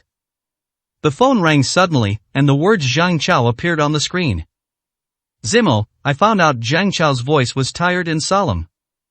Zhou Chen and Xinyu had a 3-hour private conversation in a private club last week. The content of the conversation is unknown, but the next day Zhou Chen began spreading rumors about my identity in the circle. Jiang Zimo's knuckles turned white, and the glass made a sound of being overwhelmed. They really are working together. There are worse things. Zhang Chao paused. My people discovered that Xinyu has been in frequent contact with senior executives of Swiss Bank recently. He is likely tampering with Jiang's funding chain. Jiang Zimo's eyes flashed, remembering the fund freeze his father mentioned today. He turned and slammed the glass on the table, and the amber wine splashed onto the financial report, soaking through a line of abnormal data. Zimo? Zhang Chao's worried voice came from the other end of the phone. I'm fine. Jiang Zimo took a deep breath. I'll meet Zhou Chen tomorrow. It's time to teach this Mr. Zhou a lesson. After hanging up the phone, the study door was gently pushed open. Tao Wanwan walked in with hot milk. Seeing the wrinkles between his brows, she couldn't help but reach out and touch his forehead. Having a headache again? Jiang Zimo grabbed her wrist and pulled her into his arms. The faint scent of jasmine on her body slightly dispelled the suffocation in her chest, and then she asked softly, why haven't you slept yet? Lu Fei sent a message saying that Mom is in good spirits today and wants to eat the lotus root starch soup I made. Tao Wanwan pushed the milk in front of him and said, but you hardly slept a wink these past 2 days. Jiang Zimo was about to speak when his phone suddenly vibrated. An anonymous text message caught my eye. Mr. Jiang, tomorrow night at 8 o'clock, on the top floor of Jinmao Tower you will definitely be interested in the transaction between Xinyu and Yi Nanqing. Tao Wanwan clearly felt his muscles tense up instantly. What happened? The fisherman is finally reeling in his line. Jiang Zimo sneered and put his phone upside down on the table. He suddenly held Tao Wanwan's face in his hands and said, I have to take care of some things tomorrow. Let the driver take you to the hospital. Remember, Don't trust anyone except Lu Fei and the housekeeper. Tao Wan looked into his deep eyes, where there was a storm that she could not understand. She nodded obediently, but clutched the corner of her clothes where he couldn't see. The next evening, at the restaurant on the top floor of Jinmao Tower. Jiang Zimo pushed open the door of the VIP box under the crystal chandelier. Yi Nanqing was sitting alone at the end of the long table, tapping the goblet with her scarlet nails. Seeing him, her red lips curled up in a sarcastic arc. What a surprise, you actually came to the appointment. Did you send the anonymous text message? Jiang Zimo stood still, his eyes scanning the empty box. Where's Xinyu? Yi Nanqing stood up and walked towards the French window. The night spread out a neon light behind her. Do you think I want to set you up? She suddenly turned around, a trace of pain flashing in her eyes. Jiang Zimo, I'm here to make a deal with you. She tossed a document from her purse. Jiang Zimo turned over and his pupils suddenly contracted. This is the plan for Xinyu to join forces with overseas capital to short the Jiang family. It is so detailed that even the list of traitors is clearly listed. Why are you helping me? Jiang Zimo looked at her. Yi Nanqing's laughter sounded like broken glass scraping against metal. Helping you? I'm doing this for myself. She yanked the scarf away, revealing the bruises on her neck. Xinyu is a lunatic. He almost killed me last night just because I knew too much. Jiang Zimo suddenly recalled meeting Yi Nanqing in the mall a few days ago. At that time, Yi Nanqing was still in high spirits and thought he had found some powerful support. I didn't expect that just a few days later, he suddenly changed his face to such a state. Jiang Zimo slightly he frowned and said, if I had known this would happen, why did I do it in the first place? I had already warned you. Then it was you who was unwilling to turn back. What else could I have done? Yi Nanqing pursed his lips slightly. You know, what he hated most from the beginning until now was Jiang Zimo preaching in front of him. Almost without hesitation, he said, you don't understand my affairs at all, and I don't need you to care about them. You just need to tell me if you are willing to cooperate with me. Need to escape from Xinyu's clutches as soon as possible. Jiang Zimo lowered his head and smiled helplessly. What I just said is very clear. I have already reminded you before that it is you. It was you who didn't want to leave. Now that you know Xinyu's true face, you want me to help you. Aren't you a little too delusional? What makes you think I would agree to this? After hearing this, Yi Nanqing widened his eyes in surprise. He had clearly already used his best trick. Why was Jiang Zimo still so unmoved? He tilted his head slightly and spoke again. What, can't you see the document I placed on the table? Isn't this what you've always dreamed of getting? 302, Chapter 302, maybe it's just a trap. Jiang Zimo couldn't help but sneer. How do I know if what you gave me is true or if you were lying to me? Are you trying to use me? After all, you've done this kind of thing thousands of times before. How could I possibly trust you so easily? The night was as dark as ink in the box on the top floor of the Jinmao Tower. The confrontation between Jiang Zimo and Yi Nanqing continued. The marks of strangulation on Yi Nanqing's neck were shocking. Fear and anger were intertwined in her eyes, and her voice was trembling. Jiang Zimo, do you think I'm willing to beg you? Xinyu is a lunatic. He doesn't care about my life or death at all. He just wants to destroy you. Jiang Zimo closed the document. His eyes were cold and there was no hesitation at all. If this plan is genuine, it will indeed allow me to prepare in advance. But Yi Nanqing, your credit has long been ruined. Why should I believe that this is not another trap? Yi Nanqing stood up suddenly, put his hands on the table, and spoke in a roar. I'm desperate now. Xinyu has something on me, and he's threatening me to cooperate with him in shorting the Jiang Corporation, otherwise he'll make those photos public. Yi Nanqing never thought that after he had just saved his life from Gu Zihan, Xinyu would force him into a desperate situation. I can help you get more evidence, but you have to ensure the safety of Hao Hao and me. Jiang Zimo was silent for a moment, and suddenly sneered. If it were in the past, Jiang Zimo might really believe what Yi Nanqing said. However, the time is special now, and if you are not careful, you may lose everything. Besides, how can Jiang Zimo know whether Yi Nanqing was sent by Xinyu? Who knows if this is part of their plan? What's more, when Jiang Zimo heard the name Jiang Haohao, he became even more furious. Haohao, you just remembered that you are a mother now? He took a step closer. If Jiang Zimo had known this would happen, he would never have sent Jiang Haohao back no matter what. Even if I have to continue taking care of Haohao, it is better than following Yi Nanqing. When you abandoned him for profit, why didn't you think about today? Yi Nanqing felt like he was stabbed in the soft spot, staggered back, tears welling up in his eyes. I regret it, I really regret it, Zimo, for the sake of our past relationship. Feelings? Jiang Zimo interrupted him without hesitation from the beginning to now. The last thing Yi Nanqing should mention was the feelings between them. From the moment you chose to cooperate with Xinyu, all that remained between us was a transaction. He picked up the documents, turned towards the door, and spoke with his back to her. Before noon tomorrow, I want to see all the records of Xinyu's dealings with foreign capital, otherwise, you will fend for yourself. The moment the door closed, Yi Nanqing collapsed to the ground and slammed his clenched fists into the ground. Jiang Zimo didn't expect that at the last moment, he would still be soft-hearted.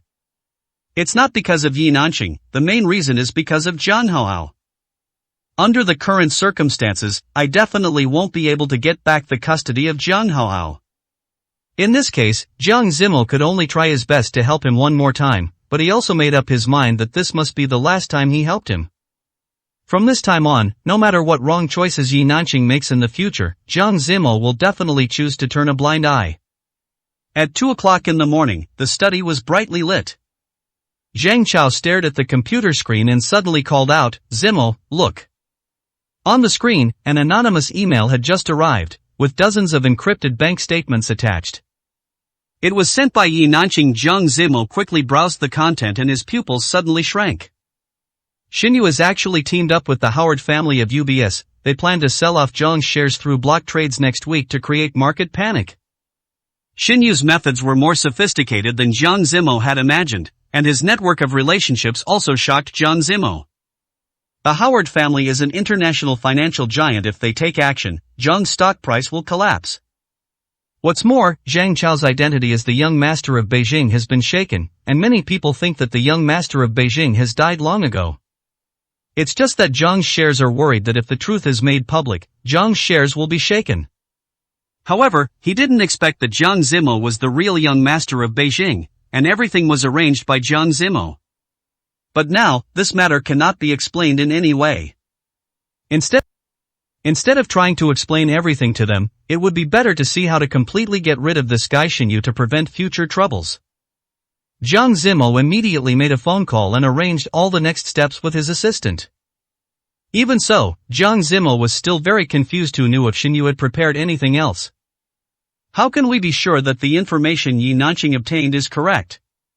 Although Jiang Zimo believed that Yi Nanqing was definitely not lying this time, what if Xinyu had deceived Yi Nanqing as well?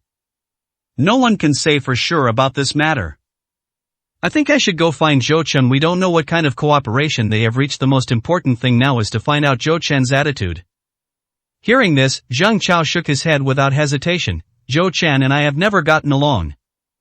He and Xinyu are definitely on the same page now. Even if you go over there now, it will be useless. Besides, it's too dangerous for you to be alone. What if Xinyu takes advantage of his unpreparedness? Jiang Zimo had no other options now, and sighed helplessly. There are no eternal enemies. I think Zhou Chen's opportunity is still worth a try. Zhang Chao said that no matter how he tried to persuade them, it was useless. He said anxiously, Zhou Chen and Xinyu are in cahoots. It's too dangerous for you to go. Jiang Zimo turned around, a sneer curling up at the corner of his mouth. It is precisely because we are in the same group that he knows what Xinyu fears the most. At the same time, Tao Wanwan tossed and turned in the villa, unable to sleep. My phone suddenly vibrated, and an unfamiliar text message came into view. Jiang Zimo has fallen into a trap. I want to save him. I came to the old dock warehouse alone. A friend.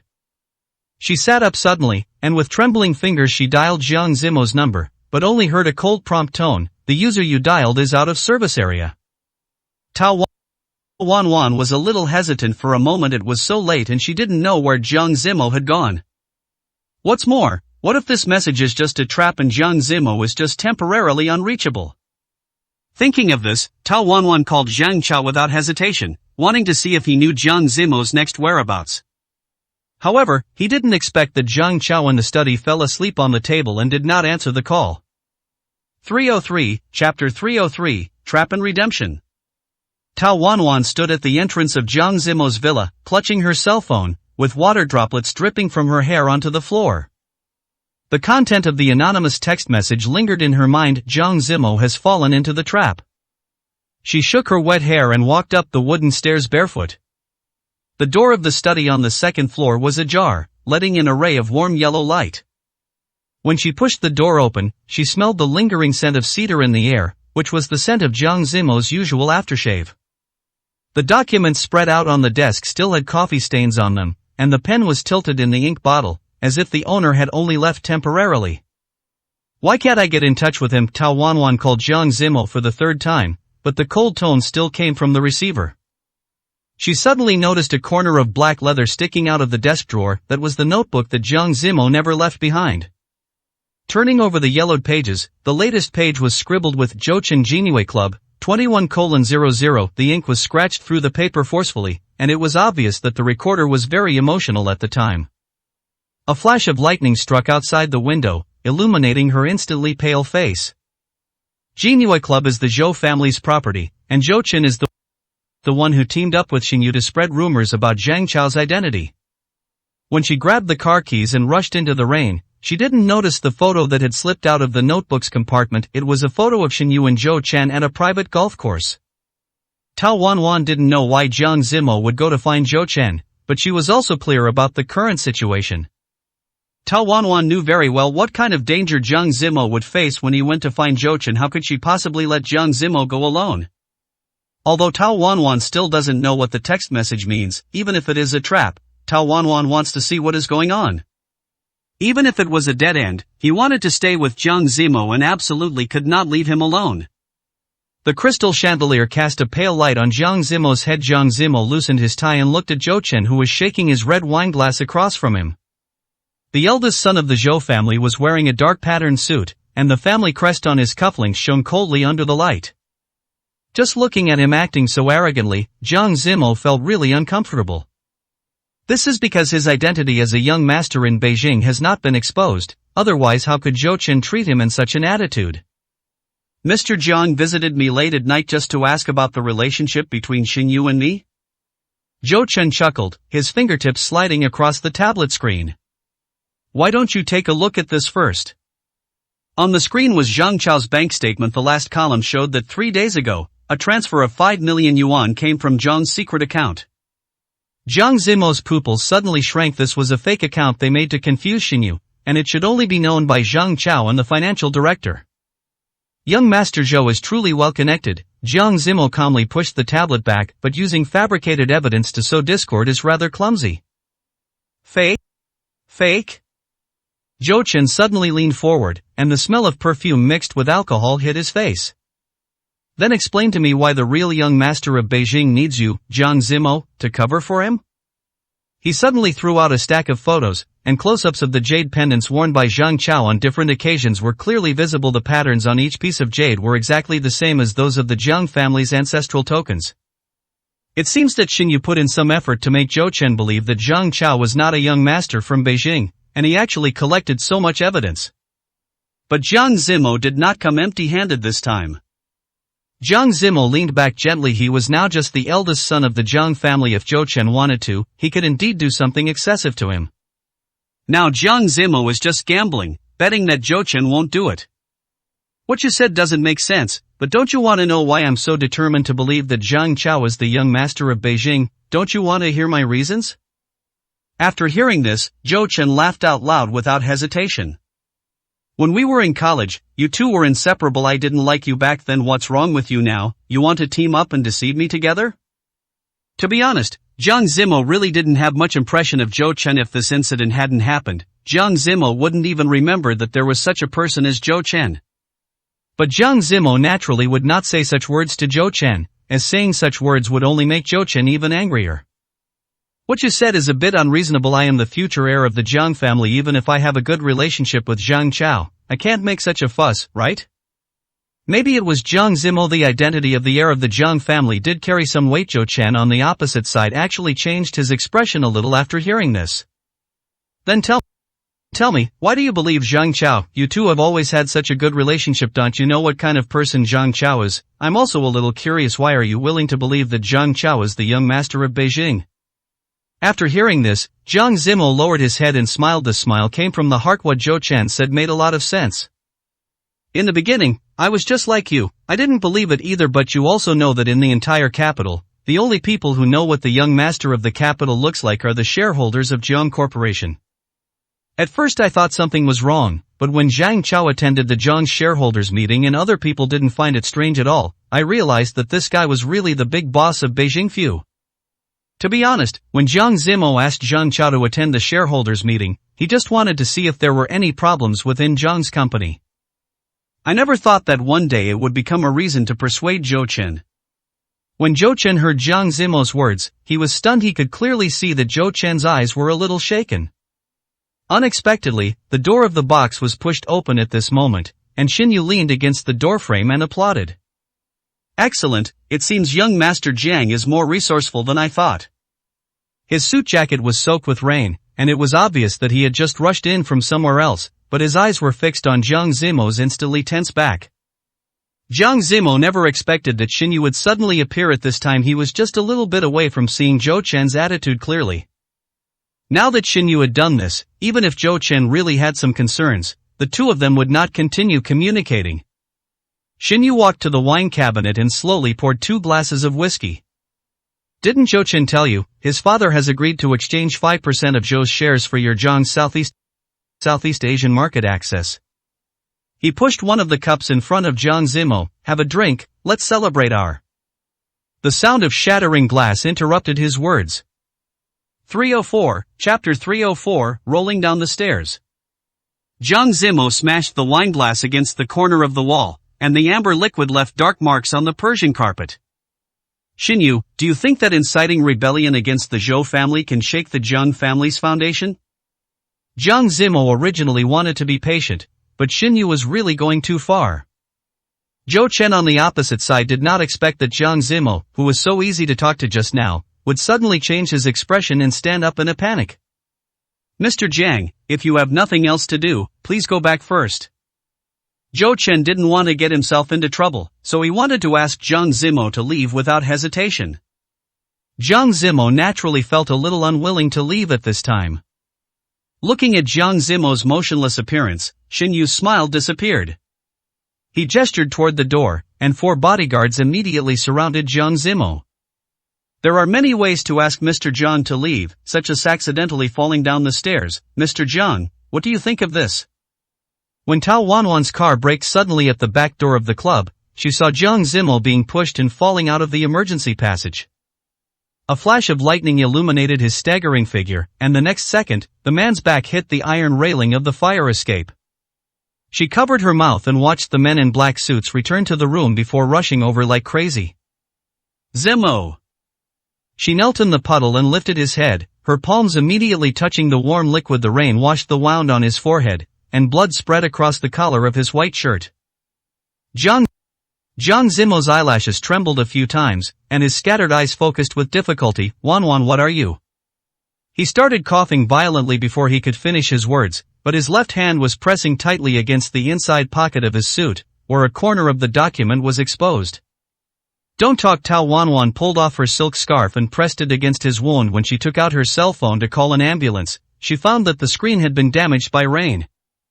She gritted her teeth and lifted Jiang Zimo up. The man's weight made her knees hit the concrete floor hard. Tao Wanwan used her shoulder to push open the bathroom door and carefully placed the unconscious Jiang Zimo on the edge of the bathtub. She had put in a lot of effort to bring Jiang Zimo back, and her knees were aching badly now. Under the warm light, the bruises on his abdomen had turned purple, and there was a 10-centimeter long scratch on his lower back, which was caused by the sharp edge of the fire escape. She trembled as she cut open the shirt that was stuck to the wound. The moment she pressed the medical alcohol cotton ball on it, Jiang Zimo suddenly opened his eyes. Cold sweat slid down his sharp brow bones, and physiological tears caused by pain still remained in his pupils. Zhou Qini's a double agent. Jiang Zimo gasped for breath, his bloodstained fingers grasping Tao Wanwan's wrist, document inside pocket of suit. The bloodstained documents were spread out on the edge of the bathtub, and Tao Wanwan saw keywords such as Howard family and stock pledge marked with red circles. At the bottom is a photo of Zhou Chen and a representative from UBS, and the photo was taken this afternoon. Xinyu deliberately let me see this. Jiang Zimo smiled bitterly and coughed. He knew I would go find Zhou Chen. Tao Wanwan suddenly remembered something and rushed downstairs to take out her cell phone from her bag. The anonymous text message was sent exactly when Zhang Zimo stepped into the club. She ran back to the bathroom, shivering all over, and found Zhang Zimo had stood up by the edge of the bathtub, with bloody handprints on the tiles, which was shocking. "It's a trap," she choked up and showed the text message. "Someone deliberately lured me to save you." Zhang Zimo suddenly pulled her into his arms, the smell of blood and cedar intertwined. "No, you saved me." He pressed his lips to the top of her wet hair. "Those bodyguards should have thrown me in the basement." The sound of rain outside the window gradually subsided, and Tao Wanwan discovered that the wound on his back was bleeding again. As she was frantically looking for the medicine box, Zhang Zimo suddenly hugged her from behind. The man's hot breath hit her ear. "Don't be afraid. What they want is for us to lose our composure." When the morning light shone through the gauze curtains, Tao Wanwan woke up on the sofa. I didn't know when a blanket appeared on my body, and the aroma of fried eggs wafted from the kitchen. There was no sign of Zhang Zimo around, so Tao Wanwan was a little anxious and ran over barefoot. I saw Zhang Zimo beating eggs with one hand. There was gauze on his forehead and a pillow behind his waist, but he still insisted on holding the spatula with his uninjured left hand. Tao Wanwan's tears fell on the floor. Zhang Zimo turned around and smiled at her. The morning light gilded his pale face. "Want to try? I've been practicing making soft-boiled eggs for a long time." Tao Wanwan couldn't help but burst out laughing. She was crying and laughing at the same time. It looked a little weird no matter how you looked at her like this. "Okay, why are you still crying? I just got ready. Come over and eat now." I have to say, Zhang Zimo's cooking posture is really funny now. Tao Wanwan feels distressed and wants to laugh when she sees it. "You're seriously injured. The most important thing for you right now is to rest at home. Why did you get up so early in the morning to prepare breakfast for me?" Tao Wanwan looked at the table full of breakfast. Although she felt warm in her heart, she couldn't help but complain a few words. But Zhang Zimo seemed to have not heard what he said at all, and handed the chopsticks over on his own. "Come and try it. The soft-boiled eggs I made today are super perfect. I haven't made such perfect soft-boiled eggs in a long time." When he said this, Zhang Zimo noticed that Tao Wanwan's eyes were on him from beginning to end. He sighed helplessly and then said, I can't sleep. It's boring to lie there, and I always like to think about all sorts of random things, so I thought of coming over to prepare breakfast for you." "Don't worry, I know what I'm doing and I won't get into any trouble. Besides, what I'm doing are simple things, so they're quick." Seeing Zhang Zimo's sincere look, Tao Wanwan stopped asking and focused on another question. "Can't you sleep this morning? Is your wound painful? Otherwise, I'd better go to the hospital and get you some painkillers, otherwise it will be difficult to rest well." Zhang Zimo never thought that Tao Wanwan would find out so quickly that he couldn't sleep because of the pain. "I originally thought that I could just bear it and it would pass, but I was too embarrassed to tell Tao Wanwan." Zhang Zimo was thinking this when he suddenly heard Tao Wanwan say again, "Don't think you can just endure it and it will go away. The pain is very damaging to your body.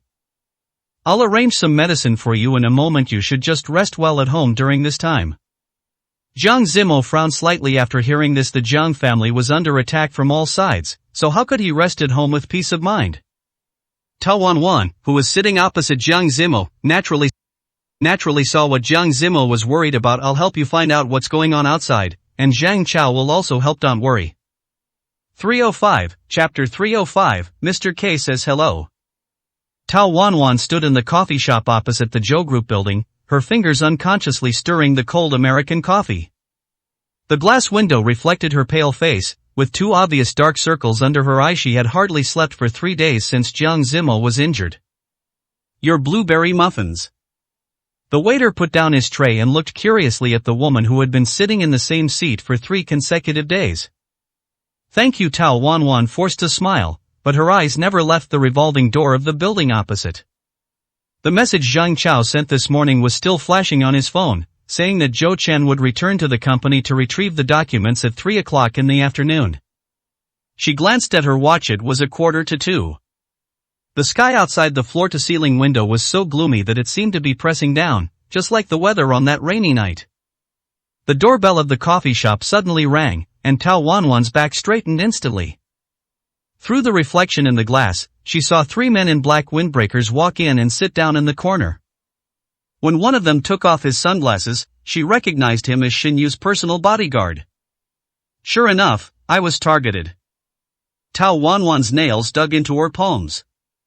She should have thought that since Xin Yu could predict Jiang Zimo's actions, he would naturally not miss the opportunity to monitor her. The phone vibrated in his pocket, and a message from Zhang Chao popped up. Zhou Chen's car has arrived at the underground garage, but Xin Yu's men are guarding the elevator entrance. Tao Wanwan took a deep breath and replied, Plan B. She stood up and walked to the bathroom, taking out the cleaning uniform she had prepared in advance from her bag. The woman in the mirror had sharp eyes, completely different from her usual gentle appearance. Zimo, this time it's my turn to protect you. She whispered to herself in the mirror, tucking her long hair into her cleaning cap. The corridor on the 18th floor of Zhou Group was empty. Tao Wanwan was pushing the cleaning cart, and Zhang Chao's instructions came from the tiny earphones in her ears. Turn left. The third office is Zhou Chen's private meeting room. He usually keeps important documents in the safe and the bookcase on the right. The cleaning cart's rubber wheels glided silently across the carpet. Tao Wanwan's palms were covered in cold sweat. She could feel the surveillance camera at the end of the corridor like a cold eye. Wait! Zhang Chao's voice suddenly became tense. Zhou Chen went upstairs early and is in the elevator. Tao Wanwan's breathing stagnated. She quickly pushed the cleaning cart into the tea room next to her and took out an access card from her waist. This was the spare card she had risked her life to get from the duty room this morning. The password is 0927, Zhou Chen's daughter's birthday, Zhang Chao said quickly. Tao Wanwan slipped into the conference room, and the moment she locked the door, she heard the elevator ding. Cold sweat slid down her spine, and the edge of the access card in her hand hurt her palm. After entering the conference room, Tao Wanwan went straight to the bookcase on the right and found an embedded safe. When she entered the password, her fingers were shaking so much that she almost pressed the wrong number. The safe slid open silently, revealing a folder labeled Howard Zhang Equity Swap Agreement. Tao Wanwan quickly took photos of each page with her phone. When she turned to the last page, Zhang Chao's urgent warning came from the earphones, Zhou Chen is at the door. Tao Wanwan quickly put the documents back in place and glanced around. There was no other exit from the conference room, and the only window led to a fire escape. As soon as she opened the window, she heard the sound of the door lock turning. The height of 18 floors makes the fire escape look like a suspended wire. Tao Wanwan gritted her teeth and stepped out of the window. Just as she gently closed the window, the door of the conference room was pushed open.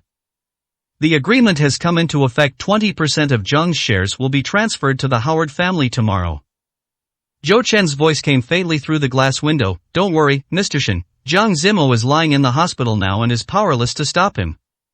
Tao Wanwan held her breath and slowly moved down along the wall. Her right foot suddenly missed a step, and her knee slammed hard on the metal edge. The pain made her vision black out, but she bit her lip tightly to prevent herself from making a sound. Where is Tao Wanwan? Zhou Chen suddenly asked. Watching him, another cold voice answered. Tao Wanwan recognized that it was Xin Yu's confidant Zhao Ming. But Mr. Shen thinks she can't cause any trouble. She's just a vase. The fire escape ended abruptly at the 15th floor. Tao Wanwan looked at the dark ventilation shaft below. She took out her cell phone and found that there was still a trace of signal. Zhang Chao, I'm stuck on the 15th floor fire escape. Is there any other way out? Damn it! Zhang Chao cursed. He didn't expect to face such a dangerous situation. There's a maintenance passage on the right side of the ventilation shaft that leads to the equipment room on the 14th floor, but it's too dangerous. Wait for me to get there. It's too late. It will be even more troublesome if they find out. Tao Wanwan no longer hesitated and jumped towards the maintenance ladder. The rusty metal groaned under the weight, and the entire ladder began to tilt. She desperately grabbed a protruding steel pipe, but her body still slid down uncontrollably. The sharp metal edge cut her palm, and warm blood mixed with raindrops dripped onto her face. I got you. A warm, strong hand suddenly grabbed her wrist. Tao Wanwan looked up and saw a man wearing a black mask leaning over the window of the equipment room. The man had amazing arm strength and easily pulled her up. Who are you? Tao Wanwan's mouth was covered as soon as she opened her mouth. The man put his index finger to his mouth. He stood in front of the hood and motioned her to be quiet. Tao Wanwan suddenly noticed a strange ring on his left ring finger, a snake-shaped silver ring biting an obsidian. MRK sends his regards. The man handed her a USB drive, and his voice was as low as the vibration coming from the ground. Here is all the evidence of Xin Yu and overseas capital laundering. Before Tao Wanwan could react, the man had already pushed open the door on the other side of the equipment room.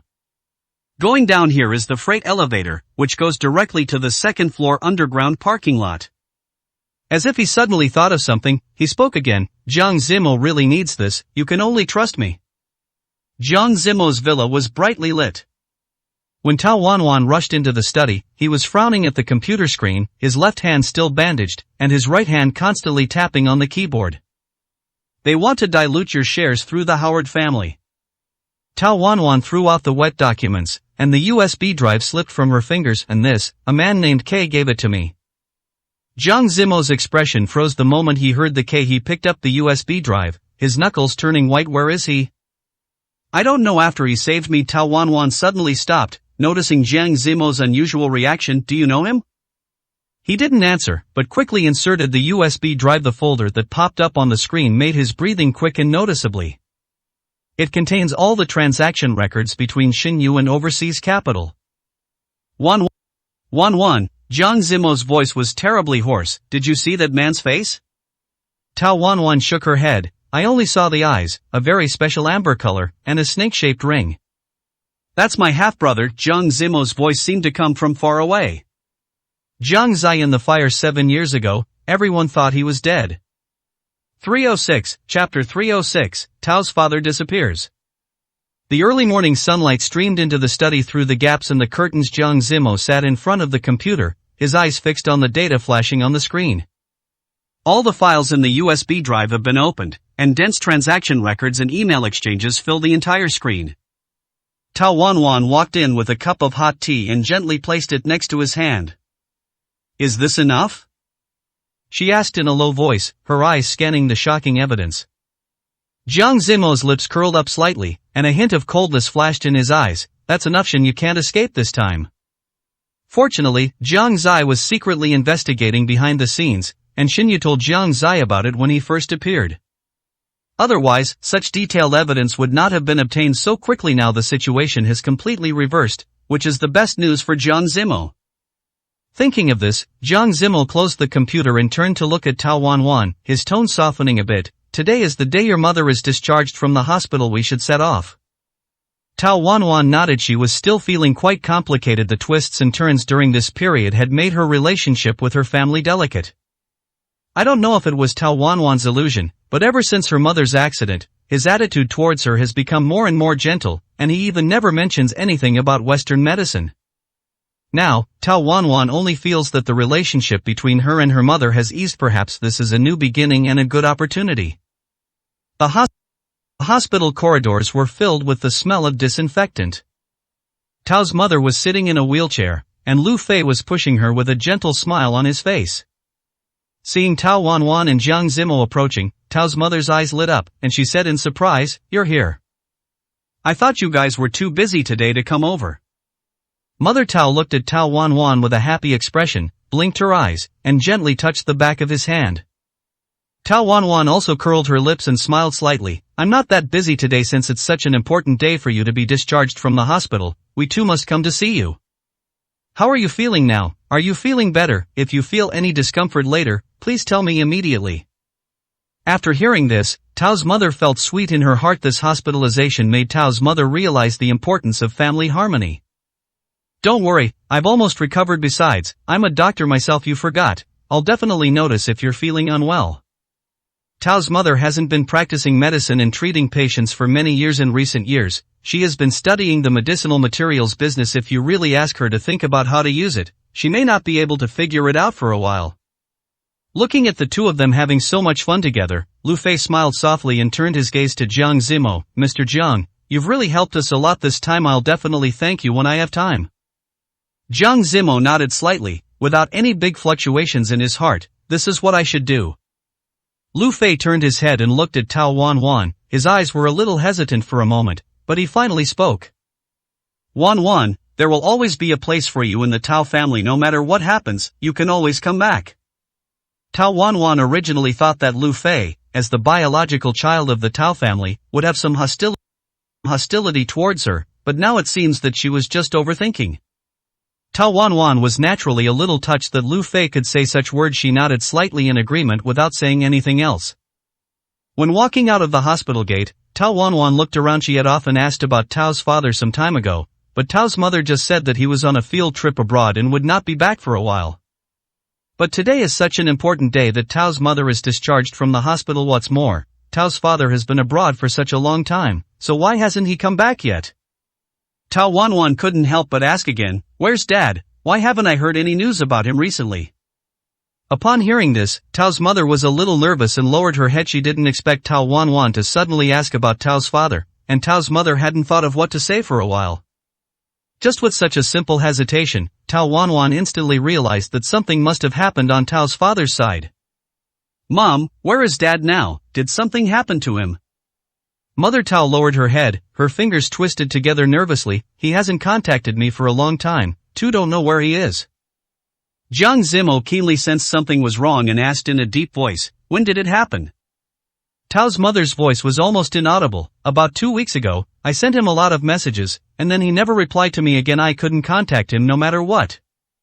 Tao Wanwan's face turned pale instantly. She grabbed her mother's hand and said, "Why didn't you tell me earlier?" Tears fell from Tao's mother's eyes. "I was afraid you'd worry. Besides, you've already had a lot of things to deal with recently, so I just wanted to avoid causing you any trouble." Jiang Zimo's eyes became sharp. He took out his cell phone and dialed a number. "Zhang Chao, help me check something." After hanging up the phone, he looked at Tao Wanwan and said firmly, "Don't worry, we will find him." Tao Wanwan held her mother's hand tightly, feeling both angry and worried. She realized that her father's disappearance was no accident, and behind all this, perhaps was Xinyu's shadow. Back in the car, Jiang Zimo frowned to Tao Wanwan. He whispered, "Your father's matter may be related to Xinyu." Tao Wanwan dug her nails deep into her palms. "What else does he want?" Jiang Zimo started the car, his eyes stern. "No matter what he wants, I will make him pay the price this time." Jiang Zimo already had all the evidence of Xinyu's crimes, and the most urgent task outside the school was to find Tao's father as soon as possible. If Mr. Tao was really taken away by Xinyu, things would become troublesome again. Even if Jiang Zimo has so much evidence, what can he do? Xinyu has hostages in his hands who can threaten him at any time. Along the way, Jiang Zimo frowned while driving and felt very uncomfortable. First, Tao Wanwan was sent back home. As soon as Jiang Zimo entered the house, he realized that something was wrong. There were clearly 2 pairs of slippers at the door when I went out, but now there is only 1 pair left. I walked in cautiously, but saw a man sitting on the sofa at a glance. Without even turning on the lights, Jiang Zimo could recognize who this person was at a glance and sighed helplessly. "You're just playing tricks all day long. You didn't even tell me you were coming." Jiang Zai. 307, Chapter 307, Xinyu's trick again. Jiang Zimo stood at the entrance, his eyes fixed on the man on the sofa. Under the dim light, Jiang Zai slowly raised his head, his amber eyes gleaming in the shadows. "Brother, long time no see." His voice was low, with a hint of long-lost warmth. Jiang Zimo didn't turn on the light, but walked straight to sit across from him. "You showed up so suddenly, it had better be something important." Jiang Zai pulled out a cell phone from his pocket and pushed it over. "There's a clue about Mr. Tao's whereabouts." The call Jiang Zimo just made was to Zhang Chao and Jiang Zai. In fact, before this, every time there was something that needed to be investigated, Jiang Zimo would arrange for both of them to do it at the same time. Zhang Chao was just pretending on the surface, but the one who actually provided the information was Jiang Zai. Jiang Zimo quickly picked up his phone. On the screen was a blurry surveillance screenshot, showing Tao's father being supported by 2 men in black as they walked into a remote villa. The location was shown to be in an abandoned industrial area on the outskirts of the city. Xinyu's private warehouse. Jiang Zai tapped the screen with his fingertips. He's used to using it to handle matters that aren't convenient for public viewing. Jiang Zimo nodded slightly. He never expected that Jiang Zai's speed would be so fast. "What are you going to do next? Go get him out?" Jiang Zai looked at Jiang Zimo and asked tentatively, but he didn't expect Jiang Zimo to just pick up his phone. I'll talk to Tao Wanwan. If I had known you were so fast, I would have asked him to come back with me. After Tao Wanwan learned the news, she almost drove to Jiang Zimo's house. Where is my father? In Xinyu's private warehouse. Her voice trembled, and her fingers unconsciously clenched the corner of her clothes. Jiang Zai glanced at her and said in a rare serious tone, "It's likely, but the security there is tight, so we need to plan." Jiang Zimo stood up, his eyes sharp, then used the bargaining chip that Xinyu cares about most in exchange. He turned to Tao Wanwan and said, "Contact Zhang Chao and organize the evidence in the USB drive into a document and prepare to send it to several directors of Xin Group." Jiang Zai raised his eyebrows. You want to negotiate? No, Jiang Zimo sneered. I want him to hand over the person voluntarily unless he wants to see his stock price hit the lower limit at the opening tomorrow. Late at night, the office on the top floor of Xin Group was brightly lit. Xinyu stared at the anonymous email that suddenly popped up on his computer, his face as gloomy as ink. The email attachment was an encrypted file with a title consisting of only one line of eye-catching red letters. Tomorrow morning at 8 o'clock, Warehouse No. 3, North City Wharf will meet in private, otherwise the directors will receive the full version. Zhao Ming stood aside, cold sweat oozing from his forehead. Boss Shen, this must be a trap. Xinyu slammed his notebook shut. Prepare the car. A sinister arc appeared on his lips since young Master Jiang wants to play psychological warfare. The next morning, a thin mist covered the pier. Tao Wanwan hid behind the container, holding her cell phone tightly. Xinyu's cold voice came from the headset. Jiang Zimo, do you think these tricks can threaten me? Jiang Zimo's voice was eerily calm. I'm not here to threaten you. Where is Father Tao? Xinyu sneered. Is an old Chinese doctor worthy of your attention? Before he finished speaking, Jiang Zai suddenly walked out from behind the pile of goods wearing a mask and slapped a document on Xinyu's chest. Take a look at this before you speak. The moment the document slipped, Xinyu's pupils suddenly shrank. That was the original certificate of his transactions with overseas capital. Even the backup in his private safe was not as detailed as this. Now, Jiang Zimo stepped forward. Should we have Zhao Ming call and release the person, or should I have this document appear at the CSRC in 10 minutes?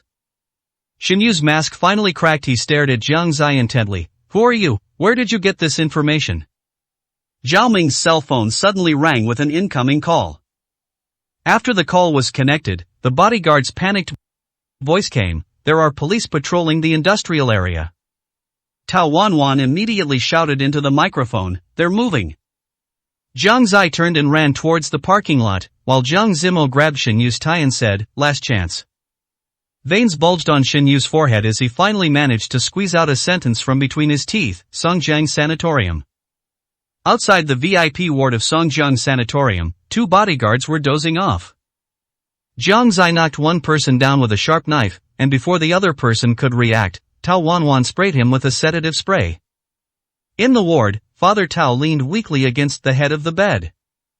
The moment he saw his daughter rushing in, tears welled up in his cloudy eyes. Wanwan, you're finally here, you're finally here. Tao Wanwan checked her father's condition tremblingly, but when she lifted the sheets, she gasped. He was wearing electronic shackles on his ankles. A password is required. Jiang Zimo tried to unlock the door but failed. Suddenly, he heard heavy footsteps coming from the corridor. Jiang Zai quickly locked the door, at least 10 security guards. Let's go through the fire escape. Jiang Zimo carried Tao's father on his back, while Tao Wanwan supported him on the other side. When they kicked open the door leading to the rooftop, they found Xinyu and his men blocking the exit. Excellent, Xinyu applauded. It's a pity you forgot who invested in the sanatorium. Jiang Zimo sighed helplessly. He never expected that Xinyu would be so persistent. You didn't see the evidence I just gave you, did you, Xinyu? You know clearly now that I gave you this opportunity only because Mr. Tao is in your hands. Otherwise you don't even have the chance to stand in front of me and talk to me. I've given you many chances. Why can't you see the situation clearly? It's not that Xinyu couldn't see the situation clearly. He naturally knew that he was not at an advantage, but Xinyu was unwilling to accept it. Xinyu had the upper hand in their fight from the beginning till now. No matter how hard he tried, he couldn't figure out why Jiang Zimo was able to turn the tide.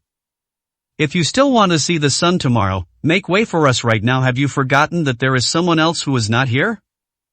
After hearing this, Xinyu realized that Zhang Chao was not present at the scene. He didn't even know where Zhang Chao was. Xinyu, realizing this problem, finally felt afraid and gently waved to the people behind him, signaling them to retreat. Seeing them finally leave, Jiang Zimo and Tao Wanwan finally breathed a sigh of relief. We first sent Mr. Tao to the hospital. Fortunately, he only suffered some adverse effects and had no other health problems.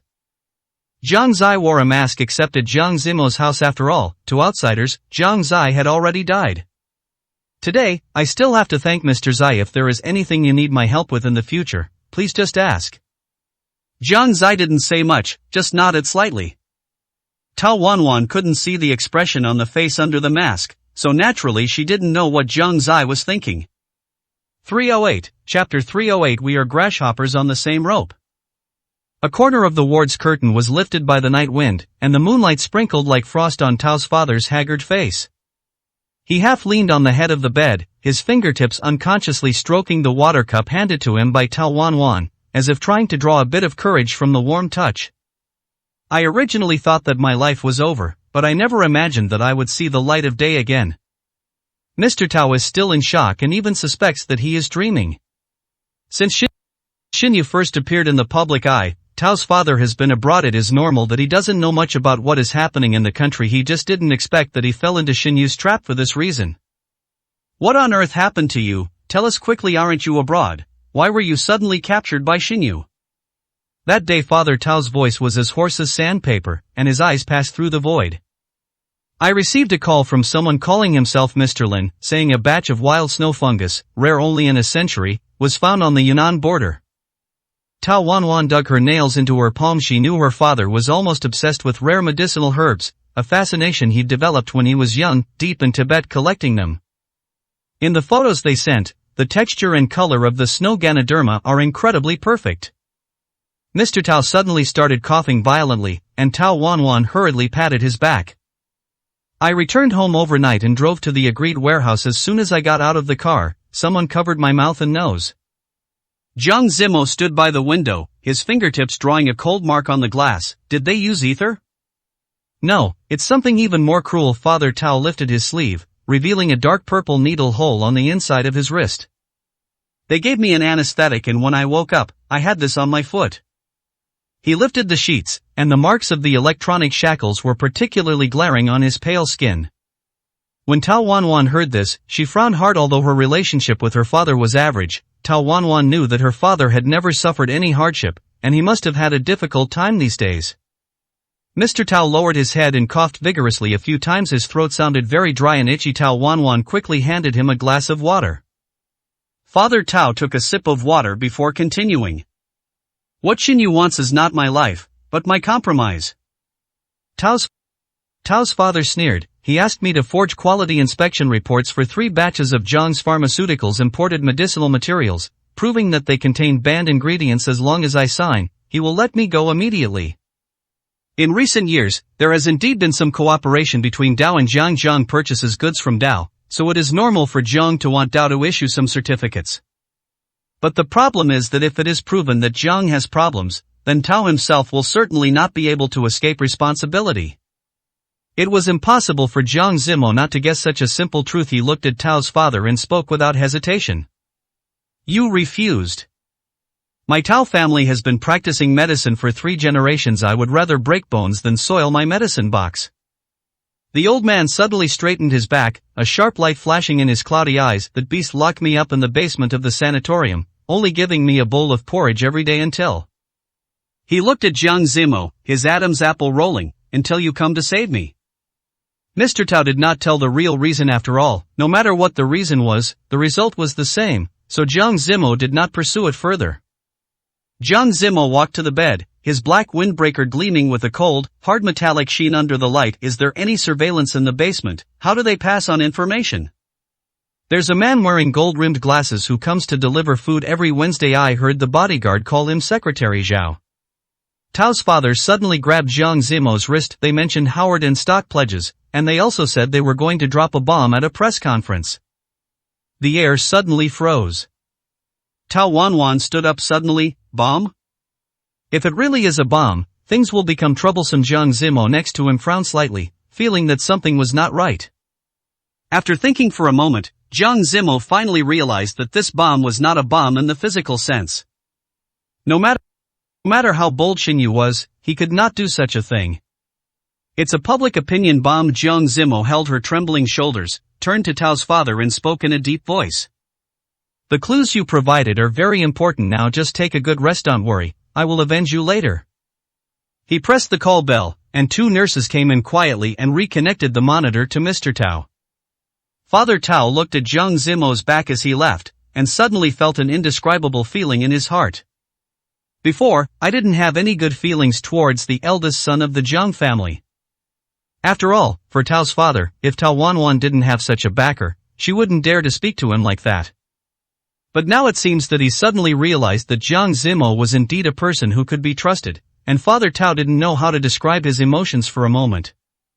The emergency light in the corridor cut Jiang Zimo's profile into 2 halves of light and dark. Tao Wanwan stuck close behind him and smelled the faint smell of blood on his collar, which was the wound left at the dock last night.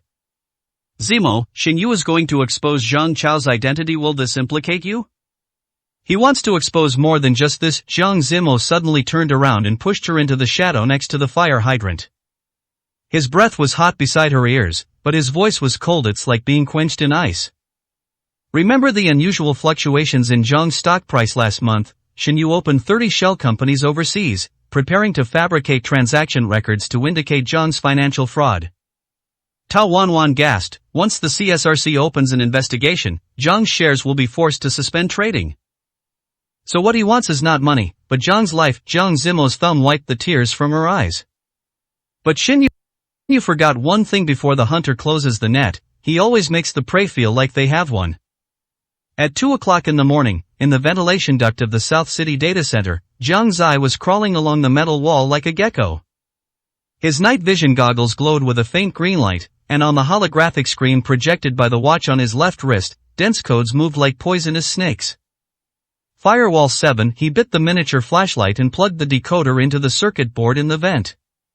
The call record between Xinyu and the Howard family representative 3 days ago suddenly exploded on the screen.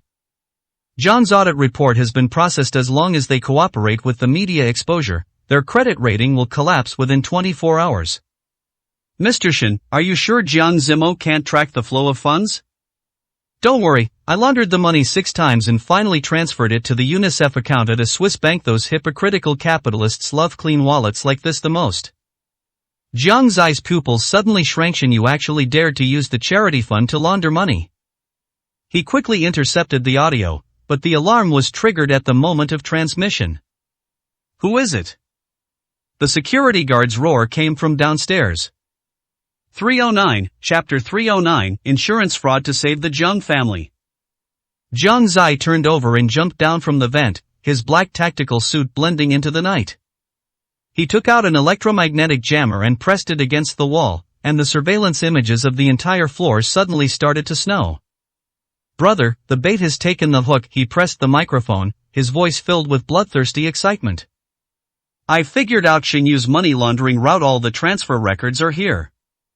Jiang Zimo stood in front of the circular screen, and 12 split screens simultaneously played Xinyu's whereabouts for the past 6 months. Zhang Chao slumped in his swivel chair, a crumpled coffee cup clutched in his hand. This lunatic even dared to touch the children's fund. Should we contact the police first? Calling the police now will only alert the enemy. Jiang Zimo pulled up the casino surveillance screenshots. Look at this man in the flowered shirts. Xinyu's financial director. He lost $8 million here last week, and the next day, he had an extra $20 million in donations in his account. The PR director suddenly raised his hand. Public opinion monitoring shows that 3 mainstream media outlets have just received anonymous reports claiming that Zhang Chao's identity as a young master in Beijing is a lie fabricated by the Jiang family, and they even included so-called household registration evidence. 3 hours earlier than expected, Jiang Zimo sneered, Xinyu can't sit still anymore. The legal advisor hurried in. The China Securities Regulatory Commission has inside information. They did receive the whistleblower materials against the Jiang family, but I intercepted them. However, by noon tomorrow at the latest, Xinyu will definitely put pressure on them through the media. Jiang Zimo turned around, his eyes sweeping over every tense face in the conference room. Notify all shareholders to hold an emergency video conference in 1 hour. The PR department prepared 3 sets of rhetoric, the first set denial, the second set foolishness, the third set. The corners of his lips curled up cruelly, beat Shin Yu and the Howard family to death. In the secret room of the private club in the north of the city, Shin Yu shook the red wine glass, and the scarlet liquid left traces of blood and tears on the wall of the glass. Zhao Ming bowed and handed over the tablet. I've already contacted 18 media outlets. Tomorrow morning's headlines will all be about the Zhang family scandal.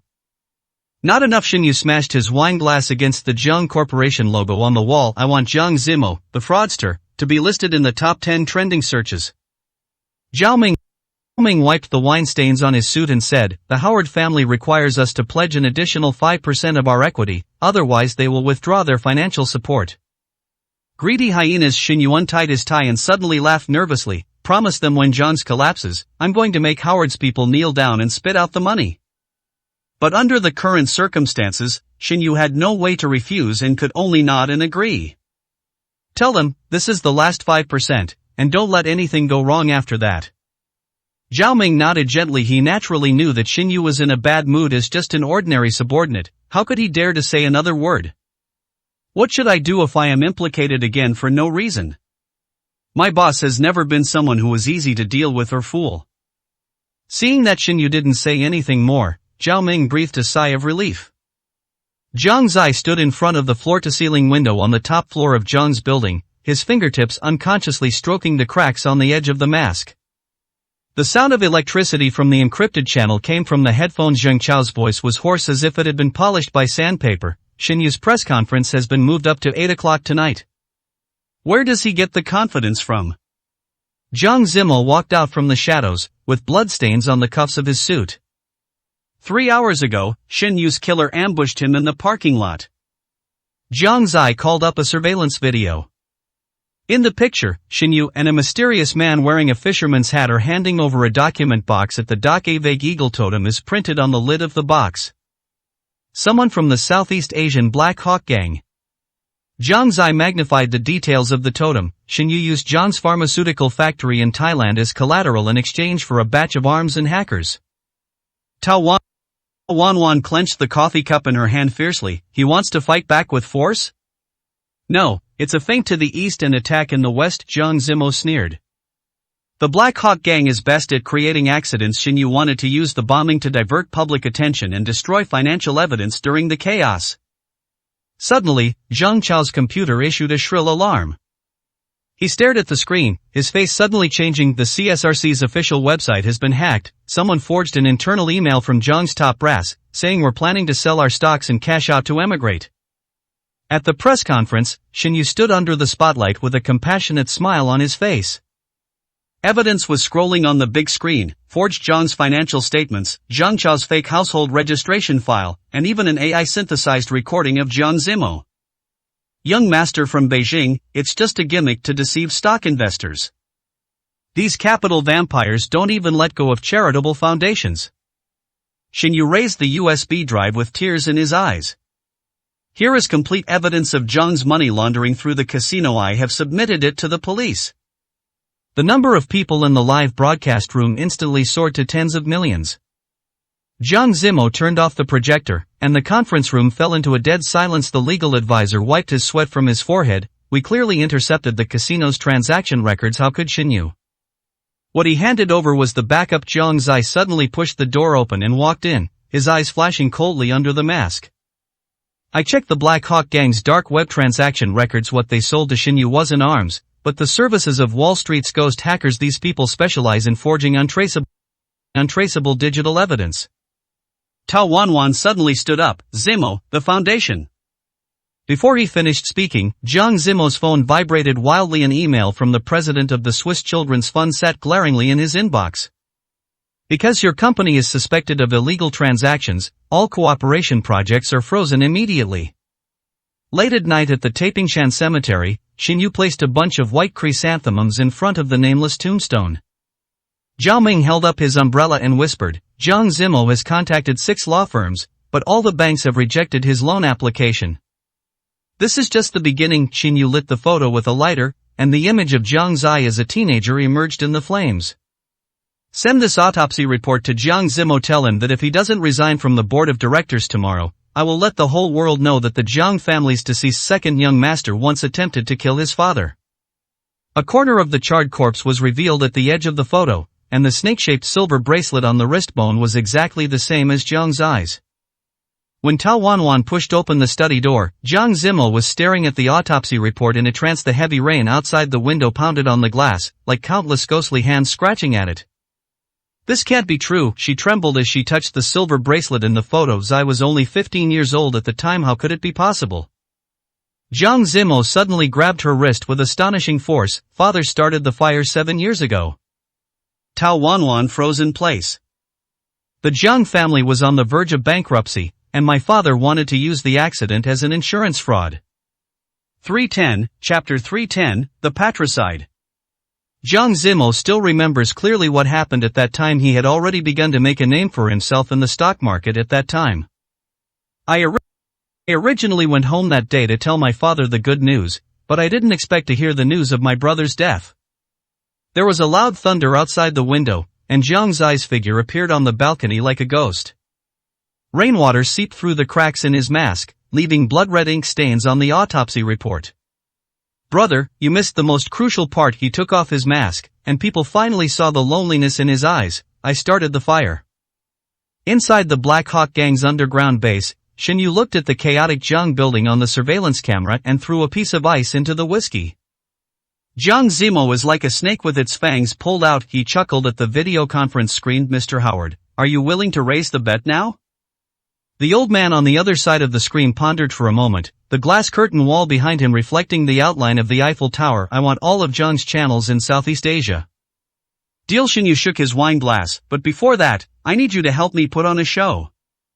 He pressed the remote control, and the projection screen showed a close-up of Jiang Zai wearing a snake-shaped ring.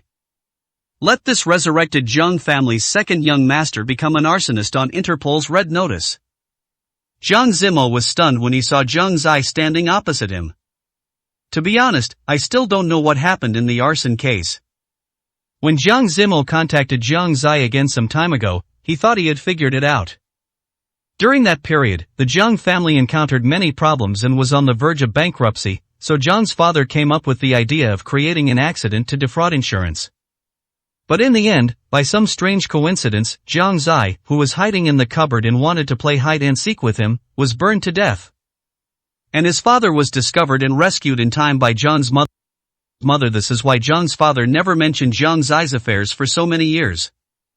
People who were not in the know had never even heard that the Jiang family had such a second young master. Everyone thought that Jiang Zimo was the Jiang family's only son. But now it seems that Jiang Zimo was really confused about what happened back then, and why Jiang Zai's statement now becomes completely different from before. What exactly happened back then? You still don't want to tell me everything. What is it that you can't say? Jiang Zai lowered his head, the raindrops in his hair dripped onto the floor, and his eyes were also wet. I've never dared to tell you that I'm actually the murderer of my father. What Xinyu said is absolutely correct. I didn't lie to you. I did play hide-and-seek with my father, but not at that time. I played hide-and-seek with my father when he was discussing things with others. Jiang Zai has loved playing hide-and-seek since he was a child, and he has hidden in almost all the cabinets in his house.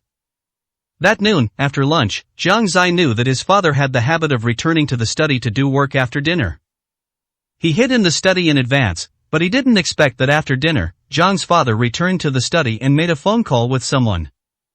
Zai still remembers the content of the phone call clearly.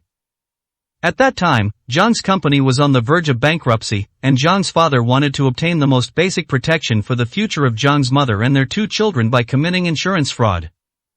Although Jiang Zai was young at that time, he also knew that the situation of the Jiang family during that period was not optimistic. I also know that this should be the only way.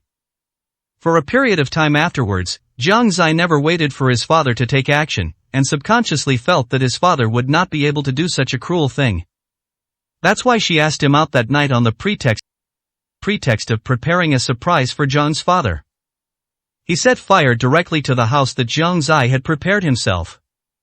However, during the fire, Jiang Zai realized that his father had already given up this idea. He couldn't bear to leave Jiang's mother or his 2 sons. Jiang Zai originally thought that he could sacrifice himself to gain more security for his brother and mother, so that he and his father would have company. But I didn't expect it to end up like this. Zhang Zai tried his best and finally pushed his father out of the fire alone. But he knew that he had done something wrong and should be punished, so he stayed in the fire alone and did not go out. In the end, Zhang Zai didn't know how he was saved when he woke up. He was already in a hospital abroad. From then on, Zhang Zai lived alone. I never contacted anyone in the Zhang family again until I returned to China a few years ago, and then I met Zhang Zimo again by chance. Zhang Zimo stared at Zhang Zai in a daze, even suspecting that he was making up an excuse to deceive him. No matter how you look at it, you can't guess that Zhang Zai could do this. He was silent for a while, and then he spoke cautiously. Is everything you said true?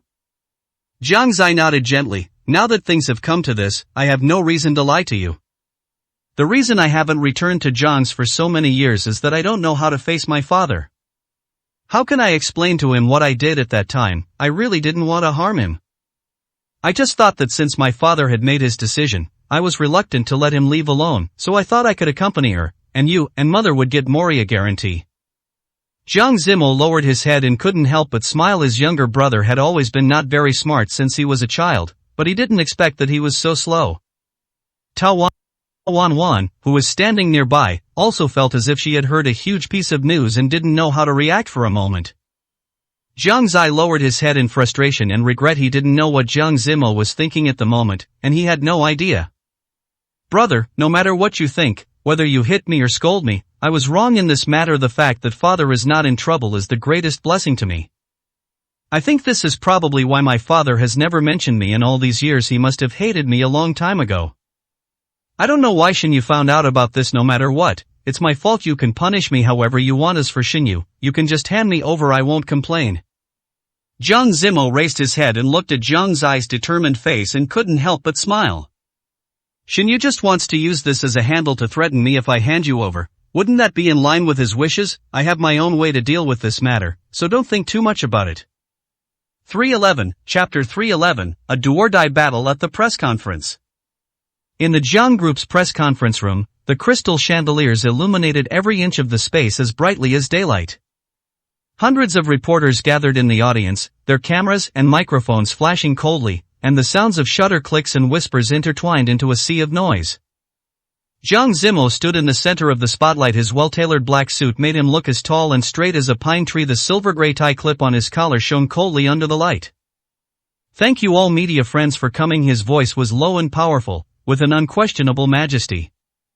His eyes slowly swept across every curious or questioning face in the audience. The audience gradually quieted down, with only the sound of camera shutters continuing, like some kind of secret countdown. Today, I will disclose all evidence of Xinyu and his accomplices' crimes.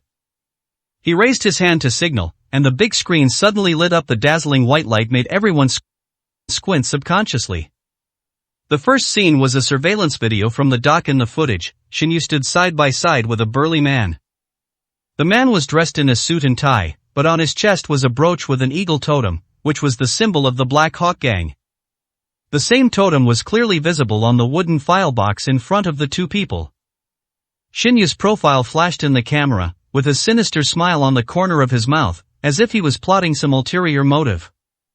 Immediately afterwards, the screen switched to bank statements, and the amounts marked in red were shocking. Xinyu laundered more than 2 billion yuan into the Swiss Children's Fund account through 30 shell companies. Each transfer record is accompanied by detailed date, amount, and the other party's account information, and even a confirmation letter from the Swiss bank. The audience erupted in an uproar. Reporters lowered their heads to take notes, and one even couldn't help but whisper, "This is simply blatant money laundering." These evidences have been submitted to Interpol simultaneously. Zhang Zimo raised his hand to signal for silence. His eyes were as sharp as a knife, as if they could penetrate the screen and reach Xinyu's soul. Xinyu not only forged Zhang's financial data, but also attempted to use charitable organizations to cover up illegal transactions. And today, he pressed the remote and the screen switched to a recording. Xinyu's cold voice echoed through the speakers, carrying a chilling harshness that made people's blood run cold. Zhang must die. If the propaganda bomb is not enough, then use the real bomb. The moment the recording ended, the press conference fell into complete silence. The reporters looked at each other in confusion, and some even subconsciously tightened their grip on the recorders in their hands, as if afraid of missing any details. An hour later, social media was abuzz. Terms such as hashtag, and hashtag spread like wildfire and instantly dominated the top 10 hot searches. I really thought Xinyu was a good person before, but I didn't expect him to be the worst one. To be honest, I noticed from the beginning that something was amiss with Xinyu. Now it seems I was right. If I remember correctly, Jiang Zimo's ex-wife Yi Nanqing seems to be getting together with Xinyu. Could it be that she's targeting Jiang Zimo because of her relationship? You're being too superficial. As soon as Xinyu heard the name, he knew it was from the Shen family. He must have come back for revenge. The Howard family issued a statement overnight, announcing the termination of all cooperation with Shen and freezing all capital injections under his name. The statement was harshly worded, even using words like betraying business ethics and violating the bottom line of the law. Immediately afterwards, the stock price of Shen Group began to plummet, falling straight down like a kite with a broken string. Interpol's official website also updated its notice, issuing a red warrant for Xinyu and his core team members. The notice included Xinyu's photo, passport information, and a summary of his crimes, even down to the time and place of his last entry. At this moment, Xinyu was standing in front of the floor-to-ceiling window of the villa, with the red wine glass in his hand crushed to pieces. The scarlet wine dripped through his fingers, staining the white marble floor in a shocking blood-red color. He stared at Jiang Zimo's calm figure on the live broadcast screen, with hatred surging in his eyes, as if to burn through the screen. Jiang Zimo, he murmured in a low voice, with an almost insane hatred in his voice. You think you can bring me down like this? You're so naive. So naive. Zhao Ming stumbled in, his face as pale as paper and his forehead covered in cold sweat. Mr. Shen, all our overseas accounts have been frozen. The Black Hawk Gang just sent us a message. They refused to provide any more support. Xinyu turned around suddenly and grabbed Zhao Ming's collar, his fingers almost digging into his flesh. Then activate Plan B, move the stuff in the vault immediately. Remember, no one must find out. Zhao Ming nodded repeatedly, his eyes filled with fear. He turned to leave, but was grabbed by Xinyu. Wait, get those scapegoats ready. Once the truth is revealed, they must take the blame immediately. The night was as dark as ink. Suddenly, the security system at Xinyu's villa briefly malfunctioned. The image on the surveillance screen flickered a few times before plunging into complete darkness. A dark shadow climbed over the wall like a ghost and landed silently. Zhang Zai took off his mask, revealing a handsome yet stern face, his amber eyes glowing coldly in the moonlight. He easily avoided the patrolling bodyguards, and lightly touched the door lock with his fingertips, and the electronic lock opened. In the study, Xinyu's safe stood quietly behind the oil painting. Zhang Zai took out a miniature scanner and scanned it lightly across the surface of the safe, and the internal structure of the combination lock was immediately displayed on the screen. He entered the password he had stolen from Zhao Ming's phone, and the cabinet door slid open silently. A black USB drive lay on the top shelf, next to a folder labeled Final Agreement.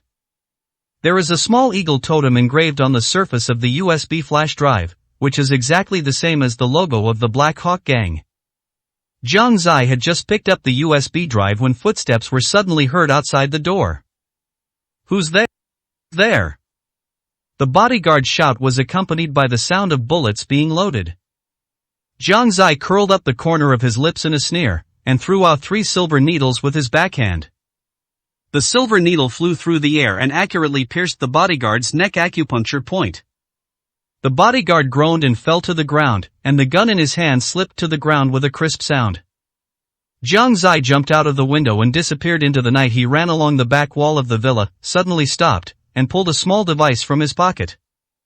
A red light flashed on the device screen, showing the contents of the USB flash drive, Xinyu's transaction records with the Black Hawk Gang, a money laundering roadmap, and even a detailed infiltration plan for the Jiang Group. It's here as expected, he whispered to himself, with a cold look in his eyes. Zhang Zai hurriedly sent all the evidence to Jiang Zimo's villa. Jiang Zimo was stunned when he heard the knock on the door. He didn't expect that the person coming was Jiang Zai. Why did you come here so late? 312, Chapter 312. Jiang Zai has something on his mind. Jiang Zai shook the USB drive in his hand and then spoke softly. If it weren't for me, would you have been able to get these things so quickly? Jiang Zimo frowned slightly, took the USB drive without saying a word, and plugged it into the computer. It's so late and you're still not restinged. It's really hard for you. Jiang Zimo briefly glanced at the evidence in the computer and spoke softly without raising his head. Jiang Zai lowered his head and pursed his lips slightly. In fact, he had been having an idea in his mind recently. But he didn't know how to start the conversation, so Jiang Zai couldn't sleep at night recently. Jiang Zimo just looked up and saw Jiang Zai sitting across from him with a hesitant look on his face. He frowned slightly and said, "What's wrong? Is there anything you want to tell me?" Hearing this, Jiang Zai suddenly came back to his senses and shook his head vigorously. No, it's really a little late. I'll go back to rest first, brother. You should go to bed early too." After saying this, Jiang Zai stood up and left Jiang Zimo's house without saying a word. Jiang Zimo raised his eyebrows slightly as he looked at Jiang Zai's back, even though the two brothers hadn't seen each other for many years. But Jiang Zimo always had an inexplicable sense of tacit understanding with Jiang Zai. Now Jiang Zimo was certain that Jiang Zai must have had something to say just now, but he didn't say it out loud. The next day, Tao Wanwan got up early and came to Jiang Zimo's house, and brought him breakfast. Jiang Zimo has been very busy recently and has no time to prepare breakfast. Now that Tao's mother has been discharged from the hospital, Tao Wanwan can finally breathe a sigh of relief. Naturally, she has to take good care of Jiang Zimo. "Why did you come here suddenly?"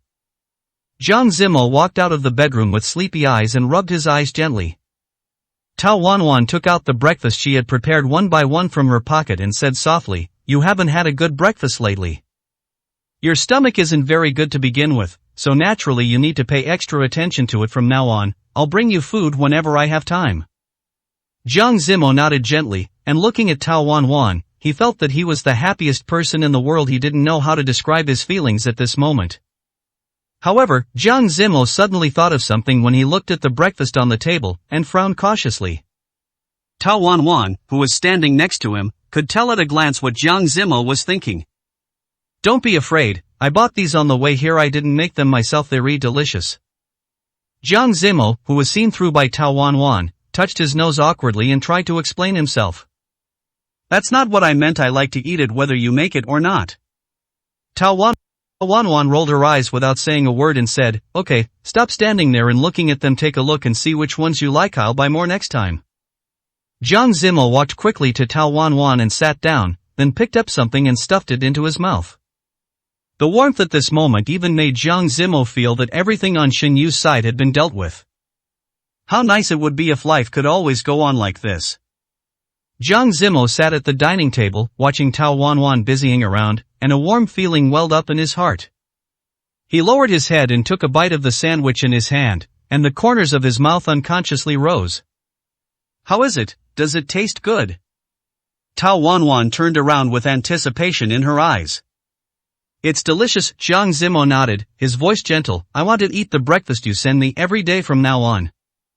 Tao Wanwan smiled and was about to speak when Jiang Zimo's phone suddenly rang.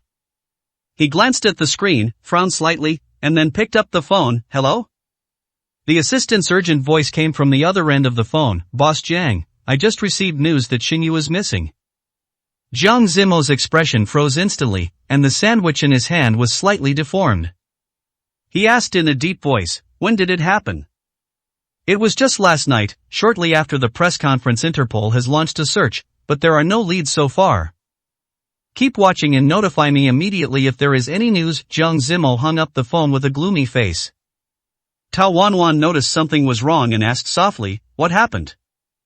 Jiang Zimo took a deep breath and tried to keep his tone calm. "Xinyu escaped." Tao Wanwan's pupils shrank slightly, and her fingers unconsciously clenched the edge of her apron. She knew how cunning and vicious Xinyu was. If he escaped, he would definitely come back and might even take more extreme measures of revenge. "Don't worry, Jiang Zimo held her hand and felt the coldness of her fingertips. "He won't be able to escape for long. Interpol has issued a global wanted notice for him." Tao Wanwan forced a smile and nodded, but the uneasiness in her heart could not be shaken off. At the same time, on the other side of the city, a black car drove silently into an abandoned warehouse. The car door opened, and Xinyu stepped out with a sinister expression. Beside him stood several men in black, looking wary. "Mr. Shin, it's safe here for the time being," one of them whispered. Xinyu sneered, his eyes sweeping across the dim warehouse. Zhang Zimo thinks you can kill me like this? How ridiculous. He walked to a worn wooden table and took out an encrypted mobile phone from his pocket, dialed a number. After the call was connected, he said coldly, "Start the Falcon plan. I will make Zhang Zimo pay the price." After hanging up the phone, a hint of madness flashed in Xinyu's eyes. He turned to the man in black beside him and ordered, "Go contact our people within the Zhang family. It's time to put them to work." The man in black nodded in agreement and quickly disappeared into the shadows. Elsewhere, Zhang Zimo returned to the company and immediately called a meeting with the core team. That atmosphere in the meeting room was solemn, and everyone was aware of the seriousness of the situation. Xinyu's escape means he might take more extreme actions. Zhang Zimo looked around at everyone, his voice firm. "We must take precautions in advance, especially regarding security vulnerabilities within the company, which must be thoroughly investigated." Technical Director Li Ming stood up, his expression serious. "Boss Jiang, I've already arranged for someone to conduct a comprehensive inspection of the company's network system to ensure there are no backdoor programs." Zhang Zimo nodded. "Very good. Also, strengthen security measures, especially the protection of important departments and personnel." After the meeting, Zhang Zimo stood alone in front of the floor-to-ceiling window, looking at the night view of the city outside. Xinyu's gloomy face appeared in his mind, and he felt a little uneasy. 313, Chapter 313. Zhang Hao was kidnapped. Suddenly, the office door was pushed open, and Zhang Zai walked in quickly with a serious expression. "Brother, I found some clues." Zhang Zimo turned around. "What clue?" Zhang Zai handed over a document. "Before Xinyu fled, he secretly contacted the remnants of the Black Hawk Gang. They may be planning an attack on the Zhang family." Zhang Zimo took the document and quickly glanced through it, his brows furrowed tighter and tighter. "It seems he's moving even faster than we thought." Zhang Zai said in a deep voice, "We must take the initiative." Zhang Zimo pondered for a moment and nodded. "Notify the police and Interpol, and strengthen our defenses this time. We must not let him escape again." Zhang Zimo stood in the command center on the top floor of Zhang Group, and real-time monitoring images flashed on the huge electronic screen. The technical team is tracking Xinyu's possible hiding place, and the latest intelligence is constantly coming through the police and Interpol communication channels. The last place Xinyu was seen was at an abandoned dock on the outskirts of the city, and then the signal disappeared. Li Ming stared at the screen, his fingers rapidly tapping the keyboard, but he can't just disappear out of thin air. Someone must be there to pick him up. Zhang Zimo's eyes were stern. "The remnants of the Black Hawk Gang?" "It's very likely." Zhang Zai stood aside, stroking a silver lighter with his fingertips, his eyes deep. "They are good at hiding and anti-tracking, and it is difficult for ordinary police forces to lock them down. Tao Wanwan walked in, holding 2 cups of hot coffee. She handed one to Zhang Zimo and said softly, "You've been busy all night, take a break." Zhang Zimo took the coffee and his fingertips accidentally touched her hand. Feeling her slight trembling, he looked up at her and found that her face was a little pale. "Are you worried?" he whispered. Tao Wanwan pursed her lips and forced a smile. "I just didn't want to see anyone get hurt again." Zhang Zimo held her hand and said firmly, "I won't let Xinyu hurt anyone again." At this moment, the screen suddenly flickered, and an encrypted message popped up. Li Ming quickly decoded it, his face suddenly changing. "Boss Jiang, someone has hacked into our internal system." Zhang Zimo's eyes flashed. "Trace the source." The technical team took immediate action, and the sound of keyboard tapping was as dense as rain. After a few seconds, Li Ming gritted his teeth and said, "It's Xinyu, he's stealing Zhang's confidential documents through remote control." Zhang Zai, who had been standing aside without saying a word, sat down in front of the computer without saying a word. When it comes to hacking, no one can match Zhang Zai. As expected, within 10 minutes, Xinyu was defeated and was driven out by Zhang Zai. After confirming that the problem was solved, Zhang Zimo finally breathed a sigh of relief, but he didn't expect his phone to ring suddenly. I have to admit that when Zhang Zimo heard this voice, he instantly became much more nervous. When Zhang Zimo saw that the caller was Gu Zihan, he frowned in confusion. "Why did you contact me suddenly?" Ever since Yi Nanqing and Xinyu started fooling around, Gu Zihan has never appeared in front of Zhang Zimo again. Perhaps because he felt that what Yi Nanqing had done was too shameful, Gu Zihan was too ashamed to face anyone. "I'm sorry for what happened before, but even if I beg you this time, you're still Hao Hao's biological father. You can't just watch Hao Hao get taken away. Jiang Zimo heard it clearly. Gu Zihan's voice sounded a little tearful when he heard Hao Hao's name. Jiang Zimo frowned instantly. Tell me clearly, what happened to Hao Hao? What on earth happened? After Gu Zihan calmed down, he told the story of how Yi Nanqing went home yesterday to take Jiang Hao Hao away, but was stopped by Xinyu on the way, and both Yi Nanqing and Jiang Hao Hao were kidnapped. I think Yi Nanqing wanted to escape with Jiang Hao Hao, but he didn't expect to be discovered by Xinyu. The medicine box in Tao Wanwan's hand fell to the ground with a bang, and medical gauze rolled all over the floor. Jiang Zimo never expected that Xinyu, a madman, would actually attack Hao Hao, a child, and he clenched his fist silently. Do you know where the two of them went?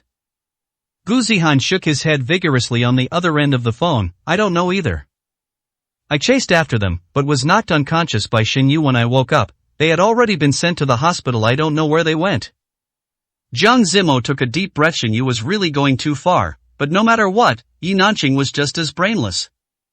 Just let me handle this matter. You don't have to worry about it anymore. After saying this, Jiang Zimo pressed the hang-up button without hesitation. Xinyu took Jiang Hao Hao away? Tao Wanwan repeated it in disbelief. Jiang Zimo nodded slightly. Tao Wanwan next to him was so angry that she didn't know what to say. This Xinyu is such a jerk. How could he do such a thing to a child? Have you located the signal? Jiang Zimo's voice was as cold as ice. He was extremely anxious now. Everything else has been forgotten now. I just want to know where Jiang Hao Hao is. Li Ming's fingers were tapping on the keyboard so fast that it seemed as if sparks would fly out in the next second. Son. Xinyu used a signal jammer, but wait. He looked up suddenly. The last call was from the Waste Logistics Park in the east of the city. A satellite map was immediately displayed on the big screen, and a red dot flashed in the abandoned Yongchang Logistics Park. That's the Shin family's old property from 20 years ago. Jiang Zai narrowed his eyes. Xinyu knows it like the back of his hand. Jiang Zimo grabbed his coat and said, notify the police, but don't alert them. Xinyu is desperate now. We can't provoke him. He turned to Tao Wanwan. You stay. I have to go. Tao Wanwan interrupted him with a firm look in her eyes. Hao Hao needs a doctor, and... She gently held Jiang Zimo's hand and said, we are a family. In the abandoned logistics park, dust drifted in the sunlight. Jiang Hao Hao was tied to a chair in the office, his face pale. Yi Nanqing slumped in the corner, his expensive suit covered in dust. Dad will come to save us. Hao Hao sobbed softly. Xinyu grabbed the child's chin and said, do you think Jiang Zimo cares about you? He sneered and raised his phone. How about we make a bet and see how many shares he's willing to give in exchange for your life? Yi Nanqing raised his head and looked at Xinyu, feeling extremely regretful. If it weren't for him, Jiang Hao Hao wouldn't have faced such a great danger. 314, Chapter 314. It's over. Xinyu squatted down beside Yi Nanqing and clenched his chin tightly. Watch carefully. Watch how I thoroughly defeat Jiang Zimo. Yi Nanqing pursed her lips, then spoke with determination. I can give you whatever you want, as long as you let Jiang Hao Hao go, okay? He is still a child. Xinyu was now completely mad with shock. To him, the concept of whether he had a child or not was not the case. Now the whole world is a tool for Xinyu to use to deal with Jiang Zimo. As long as Jiang Zimo can die, Xinyu can do anything. Yi Nanqing, you know, I'm the only one left in our Shin family now. My father and my brother were both sent to prison by Jiang Zimo. I only managed to escape because I went abroad to develop my career a few years ago. Jiang Zimo has taken over my home. I just want revenge for my family now. What did I do wrong? Let you go, then who will let my father and my brother go? I've done my best for Jiang Zimo. Xinyu said these words almost with gritted teeth, and Yi Nanqing didn't know what to say for a moment. After hearing what Xinyu said, Yi Nanqing felt relieved. He was not to blame for all this, but Jiang Zimo. If Jiang Zimo hadn't provoked Xinyu in the first place, things wouldn't have turned out like this. It was all because Jiang Zimo targeted the Shin family, so Xinyu came back for revenge and he kept making mistakes. It's all Jiang Zimo's fault. I can help you. Whatever you want I can help you with. When Yi Nanqing said this, he had indeed made up his mind. If it were in the past, Xinyu might have been affected, but Xinyu now was different. He turned around almost without hesitation, stared at Yi Nanqing with wide eyes and said, can you help me? How can I need your help? Today is the day Jiang Zimo and I will die together. I no longer need you. After saying this, Xin Yu walked out directly. No matter how hard Yi Nanqing shouted, he had no intention of coming back. On the other side, Jiang Zimo and his group had arrived at the entrance of the logistics park. The abandoned logistics park was shrouded in darkness, and the cold wind blew up scraps of paper on the ground, making a rustling sound. Jiang Zimo and his group approached quietly, their black figures blending into the shadows. Tao Wanwan followed closely behind him, holding the medical kit tightly in her hand, her knuckles turning white from the strain. The signal shows that it's in the warehouse ahead. Zhang Zai lowered his voice and pointed to a dilapidated building not far away. The warehouse windows were boarded up, with only a few faint rays of light coming through the gaps. Jiang Zimo nodded, his eyes as cold as ice. He raised his hand to signal the special police team behind him to disperse and surround the area, while he himself took Zhang Zai and Tao Wanwan and sneaked in through the side door. For a moment, both of you must pay attention to your safety. No one is allowed to act rashly. Xin Yu is a madman right now. Our first priority is to bring Yi Nanqing and Jiang Haohao out while ensuring our own safety. Tao Wanwan and Jiang Zai nodded without hesitation, especially Tao Wanwan, because she was the one Jiang Zimo was most worried about right now. Inside the warehouse, Xin Yu had his back to the door, the dagger in his hand gleaming coldly under the light. Jiang Haohao was tied to a chair, his little face full of tear marks, but he stubbornly bit his lips to prevent himself from crying out loud. Yi Nanqing sat slumped aside, his eyes full of despair. If Jiang Zimo doesn't come soon, I will lose my patience, Xin Yu sneered. The dagger lightly scratched Haohao's cheek, leaving a shallow mark of blood. Haohao trembled all over, but did not scream. Stop! Jiang Zimo's voice came from the darkness, like thunder. Xin Yu turned around suddenly and saw Jiang Zimo and his men walking out of the shadows, with a hint of madness in his eyes. Finally? Xin Yu grinned, the dagger pressed against Haohao's neck. It seems you still care about this bastard. Jiang Zimo's eyes fell on Haohao's face, a mixture of heartache and anger. He forced himself to calm down and said in a deep voice, "Let him go and talk about what you want." Talk? Xin Yu sneered, "I want all of Jiang's shares, and your life too." Tao Wanwan walked out from behind Jiang Zimo, her voice soft but firm. Xin Yu, Haohao is just a child. You hate Jiang Zimo. Why implicate an innocent person? Xin Yu's gaze swept over Tao Wanwan, a sinister glint in his eyes. Innocent? Why didn't anyone say I was innocent when Jiang Zimo took everything from me? He exerted a little force with the dagger in his hand, and a trace of blood oozed out of Haohao's neck. Jiang Zimo's fists clenched, but his tone remained calm. Okay, I'll give you shares, but you have to release Haohao first. Xin Yu narrowed his eyes, as if weighing the pros and cons at this moment. Jiang Zai quietly circled behind Xin Yu, and the silver needle in his hand flashed with a cold light. Xin Yu, it's over, Jiang Zai said coldly. Xin Yu realized something was wrong and turned around abruptly, but it was too late. The silver needle pierced his wrist, and the dagger fell to the ground with a clang. Jiang Zimo took the opportunity to rush forward, hugged Haohao into his arms, and kicked Xin Yu in the chest at the same time. Xin Yu stumbled back, knocking over the oil drum behind him. He smiled grimly and pulled out a remote control from his pocket. Since I can't live, let's die together. It's a bomb. Jiang Zai's pupils shrank out, run. Jiang Zimo picked up Haohao and pulled Tao Wanwan out. Yi Nanqing collapsed to the ground and was pulled up by Jiang Zai. As soon as everyone rushed out of the warehouse, a deafening explosion was heard behind them and flames shot up into the sky. The airwave knocked several people to the ground, and Jiang Zimo tightly protected Haohao and Tao Wanwan. After the dust settled, he looked up at the warehouse that had become a sea of fire. Xin Yu's figure had already been engulfed. It's over, Tao Wanwan said softly, tears streaming down her face. Jiang Zimo looked down at Haohao in his arms. The child clung to the corner of his clothes tightly and finally burst into tears. Daddy, I'm so scared. Jiang Zimo hugged him tighter, his voice hoarse. It's okay, Dad is here. In the distance, the sound of sirens approached. Jiang Zai stood up, dusted himself off, and looked at Yi Nanqing with a complicated look. Are you okay? Yi Nanqing shook his head, his eyes full of regret. I'm sorry, it's all my fault. Jiang Zimo didn't look at her, but just said softly to Tao Wanwan, let's go home. Tao Wanwan nodded and reached out to wipe away the tears on Haohao's face. Haohao, be good and go home with Auntie, okay? Hao Hao looked at Jiang Zimo, then at Tao Wanwan, and finally nodded. 315, Chapter 315, The Unaccepted Mother. Xinyu died in the explosion, and the police didn't even find his body.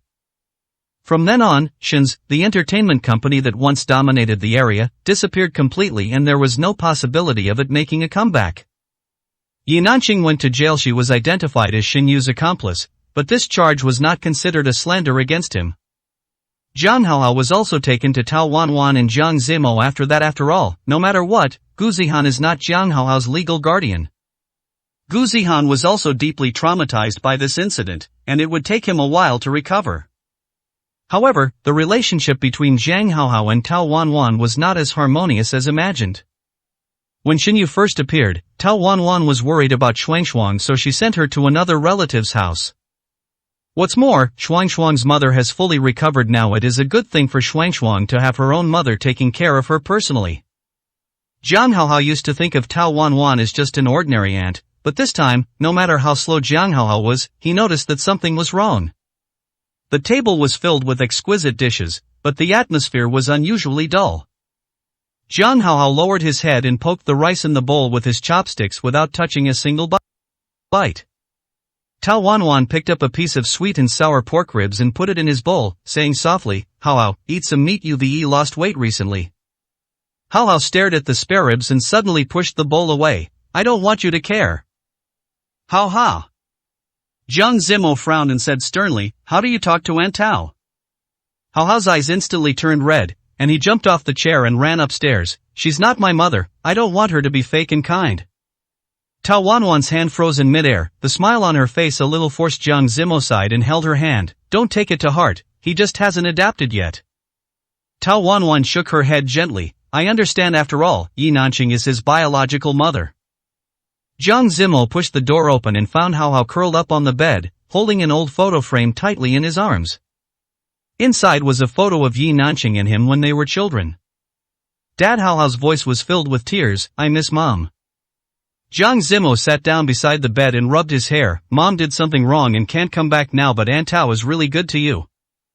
Haohao suddenly looked up, tears streaming down his face. "But she's replaced Mom. Don't you guys want Mom anymore?" Jiang Zimo was speechless for a moment and quickly shook his head. "How is that possible? No matter what, she will always be your mother. No one can change this." Jiang Haohao lowered his head and couldn't hold back a tear. "They all have their parents by their side, but I either only have a father or a mother. Why can't you all stay with Haohao?" Jiang Zimo knew from the beginning that the person who was hurt the most between him and Yi Nanqing was Jiang Haohao. But from the beginning until now, Jiang Zimo didn't know how to make it up to Jiang Haohao. Now when I heard him say that, I felt even more upset. I subconsciously lowered my head, not knowing how to face it. The air was silent for a moment, and Jiang Zimo tentatively asked, "Does Haohao dislike Aunt Tao?" Jiang Haohao originally wanted to nod, but suddenly thought of something and shook his head. "I don't hate him, but I don't want him to be my mother. I only have one mother." Jiang Zimo held Jiang Haohao's hand and continued in a gentle tone, "She is not going to be your mother. He's just taking care of you on behalf of Mom. There's no other intention." Jiang Haohao lowered his head. Jiang Zimo couldn't see his eyes, so naturally he didn't know what Jiang Haohao was thinking. "It's getting late. You should go to bed early." Seeing that Jiang Haohao hadn't said anything, Jiang Zimo reached out and gently touched his head, then walked out of the room. As soon as I returned to my bedroom, I saw Tao Wanwan sitting there with a sad face. "Why aren't you asleep yet? Don't you have to go to the hospital tomorrow morning to prepare for surgery?" Tao Wanwan didn't know what she was thinking just now, and only reacted when she heard Jiang Zimo's voice. "Nothing, I'm waiting for you to come back." After saying this, Tao Wanwan went straight into bed. Jiang Zimo sighed helplessly at the door, although he could see that Tao Wanwan was worried. But it was too late and not a good opportunity to continue the conversation. The next day, Tao Wanwan was absent-mindedly flipping through the medical records. Assistant Shaolin couldn't help but ask, "Dr. Tao, you haven't been in good condition recently. Are you too tired?" She forced a smile. "It's okay, maybe I didn't get enough rest." In fact, she knew in her heart that Haohao's resistance was like a thorn that hurt her. She tried to get close to him, give him gifts, and help him with homework, but Haohao always avoided her with a cold face. Am I really unfit to be his mother? She murmured to herself. Zhang Zai sat on the sofa with his legs crossed, looking at his brother with a half-smile. So, you are now caught between two women? Zhang Zimo glanced at him coldly. Yi Nanqing is not worthy of being Hao Hao's mother. But blood ties cannot be severed just like that. Zhang Zai played with the lighter. I found something interesting. Yi Nanqing has been requesting visits in prison. Hao Hao, I also asked someone to bring a letter out. He took out an envelope from his pocket and pushed it in front of Zhang Zimo. Zhang Zimo opened the letter and his expression grew increasingly gloomy. In the letter, Yi Nanqing confessed tearfully, saying that she was coerced by Xinyu, and begged Zhang Zimo to let her see her son for the last time. Oh, now you know how to act like a loving mother? Zhang Zimo sneered, but caught a glimpse of a crooked crayon drawing on the back of the letter. It was obviously a work that Hao Hao made when he was a child, and it said, "Mom, I love you." His fingers tightened slightly. I originally thought that through my mediation yesterday, although Jiang Hao Hao today could not completely accept Tao Wan Wan, his attitude should at least be much better. However, he didn't expect that Zhang Zimo, who had just entered the door at night, would hear the quarrel between the two of them. When Tao Wan Wan tried to help him pack his school bag, Hao Hao suddenly threw it to the ground and screamed, "Go away, I don't want you touching my things." Tao Wan Wan was so scared that she took a step back, and her eyes turned red instantly. Zhang Zimo stood in front of Tao Wan Wan without hesitation and grabbed Hao Hao. "Apologize, now." No matter how you look at it, Zhang Hao Hao was wrong in this matter and he deserves an apology. "I won't." Hao Hao cried, "You are all bad people, I want my mother." 316, Chapter 316, Secretly Visiting Yi Nanqing. Zhang Zimo raised his hand, but Tao Wan Wan quickly stopped him. "Don't hit the child." She squatted down and looked at Hao Hao straight in the eye. "Hao Hao, I know you are sad. If you really want to see your mother we can find a way." Hao Hao was stunned, and even Zhang Zimo looked at her in shock. Tao Wan Wan stood up with a wry smile and said softly, "Some knots in your heart can't be forced." Zhang Zimo was not shocked by this incident, but he was a little confused about what Tao Wan Wan meant by what she had just said. Yi Nanqing is now locked up in prison, and no one can think of a way to help him. "Do you really have a way for me to see my mother?" Zhang Hao Hao was still very angry with Tao Wan Wan the previous second, but he instantly became quiet after hearing this. Tao Wan Wan reached out and touched the hair beside his ear, and said softly, "As long as we work together to find a way, we will always be able to see it." Zhang Hao Hao lowered his head and thought for a moment, and finally went upstairs without saying a word. Zhang Zimo looked at Zhang Hao Hao's leaning back and sighed helplessly. "He's just a little uncomfortable with it, don't take it to heart." Tao Wan Wan frowned slightly, looking as if she was really thinking. Which prison is Yi Nanqing in now? Hao Hao is his biological son after all, so he should be able to visit him, right? Zhang Zimo lowered his head and thought for a moment before telling Yi Nanqing about his current situation. But he didn't expect that Zhang Hao Hao, who was hiding nearby, heard it clearly. The next day, Tao Wan Wan walked into the restaurant with freshly baked pancakes and found Hao Hao's seat empty. She looked up at the stairs and asked Zhang Zimo, who was reading a newspaper, softly, "Hao Hao hasn't gotten up yet?" Zhang Zimo put down the newspaper, frowning slightly. "I'll go take a look." The door to the children's room on the second floor was ajar. Zhang Zimo pushed it open and found the bed was neatly made and the school bag was gone. There was a piece of paper on the windowsill, with the words written crookedly on it, "I'm going to find my mother, I don't believe you." Zhang Zimo's fingers suddenly tightened, and the note crumpled into a ball in his palm. 7-year-old Zhang Hao Hao, carrying his school bag, stood on tiptoe at the reception window and said, "I want to see my mother, Yi Nanqing." The police officer on duty looked at the little boy who came alone and asked in surprise, "Little boy, where are your parents?" I came here by myself." Hao Hao bit his lip and took out a wrinkled family photo from his school bag. "Please, I just want to see my mother." The policeman was hesitating when a familiar voice came from behind him, "Hao Hao."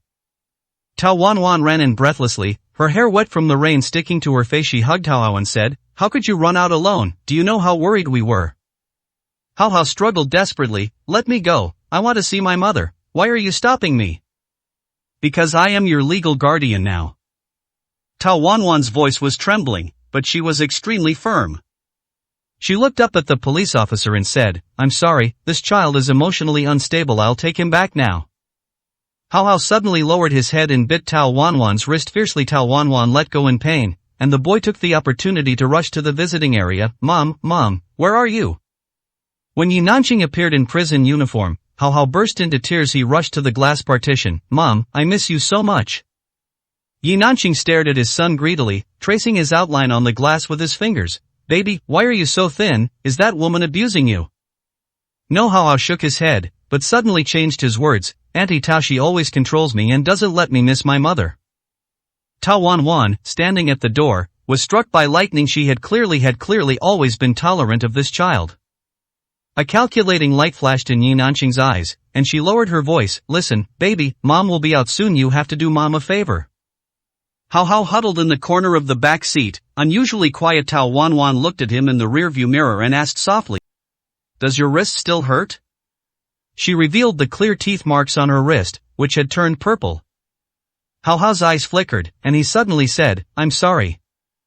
Tao Wanwan was stunned when she heard this, and Zhang Hao Hao immediately said, "My mother told me to listen to you."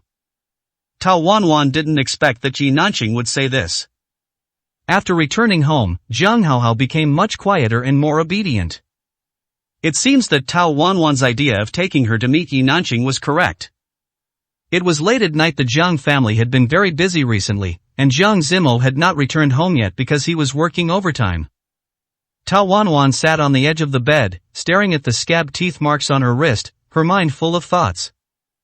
Zhang Hao Hao's "I'm sorry" and Yi Nanqing's instructions made her feel both relieved and a little uneasy. "What are you thinking about?" Zhang Zimo pushed the door open and walked in, holding a cup of hot milk in his hand. Tao Wanwan took the milk and said softly, "I'm a little surprised by Hao Hao's change today. What did Yi Nanqing say to him?" Zhang Zimo sat down next to her, frowning slightly. "No matter what she said, as long as Hao Hao can let go of his worries, it's a good thing."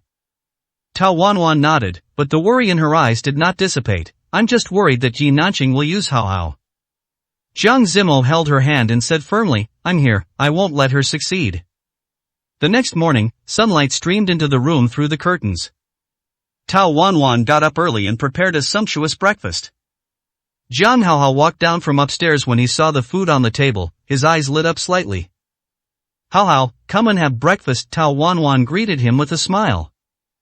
Zhang Hao Hao hesitated for a moment, but still sat down at the table. He picked up a sandwich and whispered, "Thank you, Auntie." Tao Wanwan felt warm in her heart and said softly, "You're welcome as long as you like it." Zhang Zimo watched this scene, his lips curled up slightly. Perhaps this family was slowly getting back on track. Tao Wanwan has been in a good mood recently. Solving Zhang Hao Hao's big problem is a great thing for Tao Wanwan. Zhang Zimo was not so relieved. Although Xinyu had been completely dealt with, there were still a lot of messes on the Zhang group's side. Zhang Zimo does not have the status of a young master in Beijing now, so his father gave up his position directly so that Zhang Zimo could have a voice in the board of directors. Today, Zhang Zimo has established a firm foothold in the board of directors with his own abilities, but this does not mean that the issue of the young master of Beijing has been completely resolved. In the afternoon, Zhang Zimo was processing several contracts sent by the finance department when the phone suddenly rang. When Zhang Zimo saw that the caller was old Mrs. Yi, he frowned slightly, feeling an indescribable emotion in his heart. The phone rang for a while before Zhang Zimo picked it up. "Grandma, why did you call me suddenly?" Old Mrs. Yi sighed deeply. "So many things have happened to you recently, why didn't you come and tell me, Grandma?" Some time ago, the affairs of the Yi family in Yi Nanqing made old Mrs. Yi exhausted both physically and mentally, so much so that she went to live in the hot spring villa for a few weeks and turned a deaf ear to what was happening outside.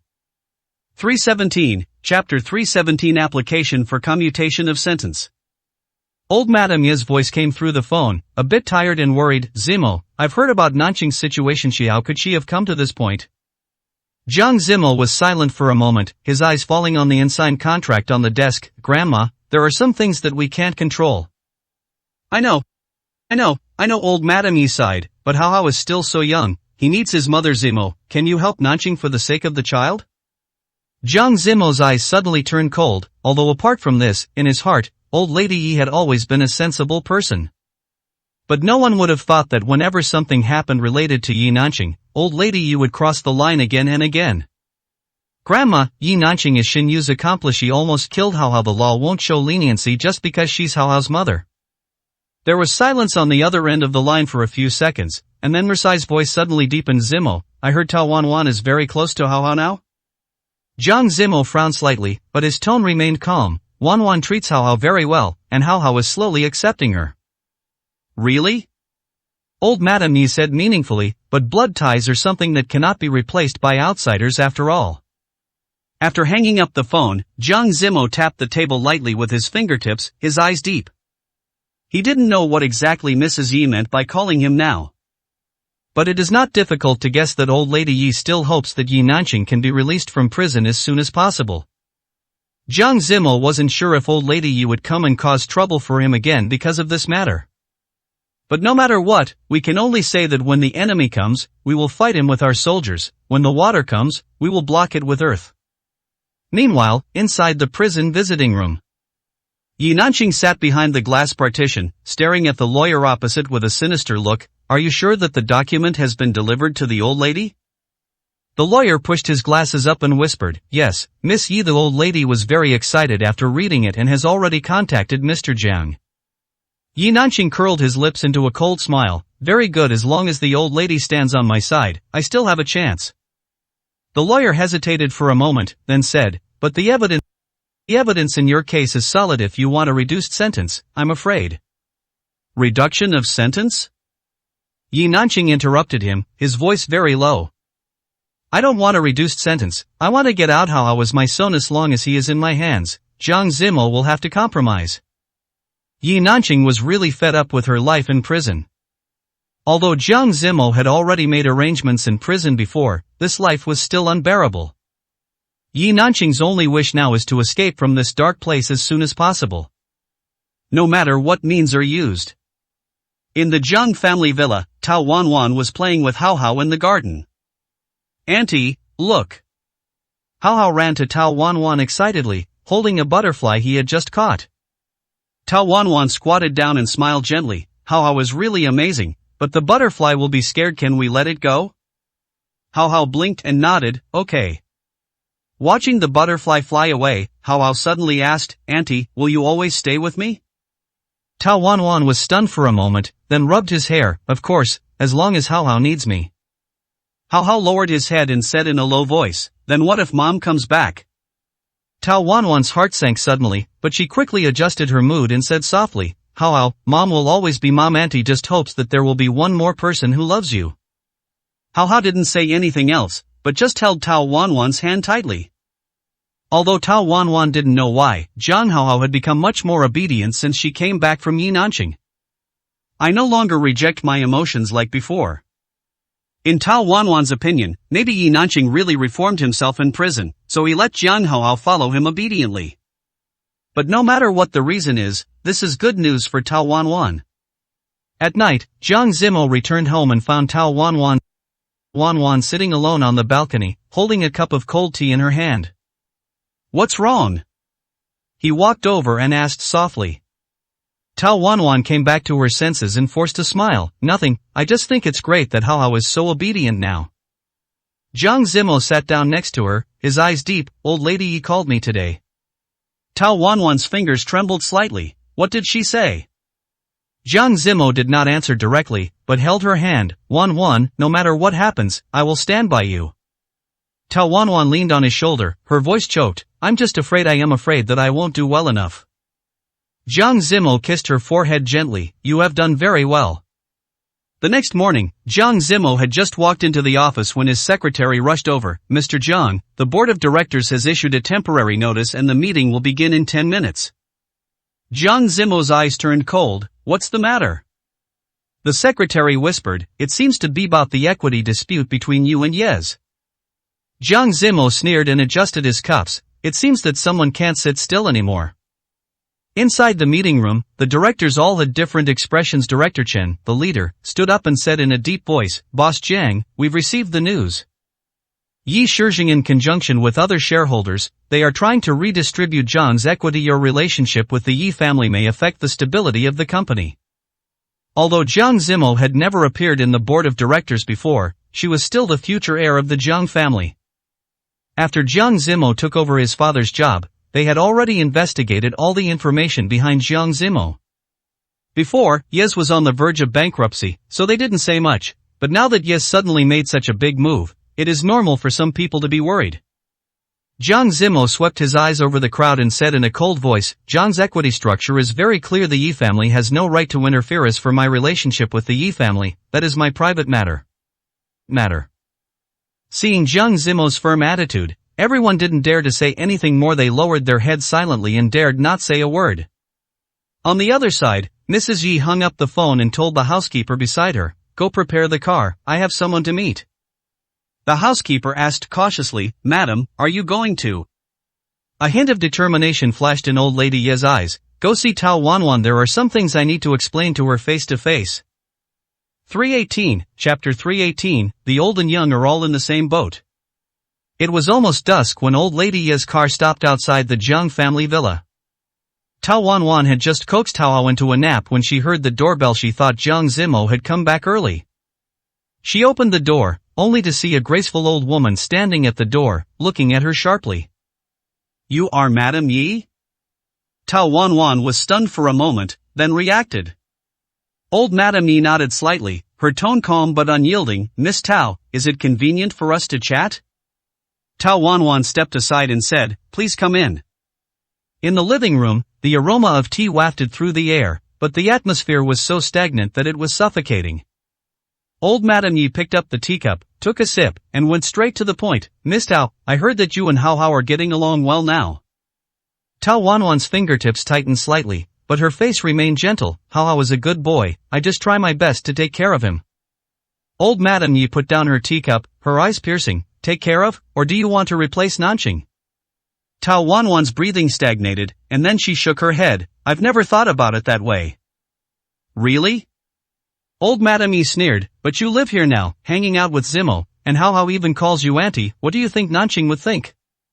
Tao Wanwan was silent for a moment, then raised her head and looked directly into old lady Ye's eyes. Mrs. Yi, I understand your feelings, but Ji Nanqing is in prison now, and Hao needs a stable environment. A stable environment? Old Madam Ye's eyes suddenly sharpened. So you feel comfortable occupying someone else's family? Tao Wanwan's chest tightened, and her fingers trembled slightly. I didn't.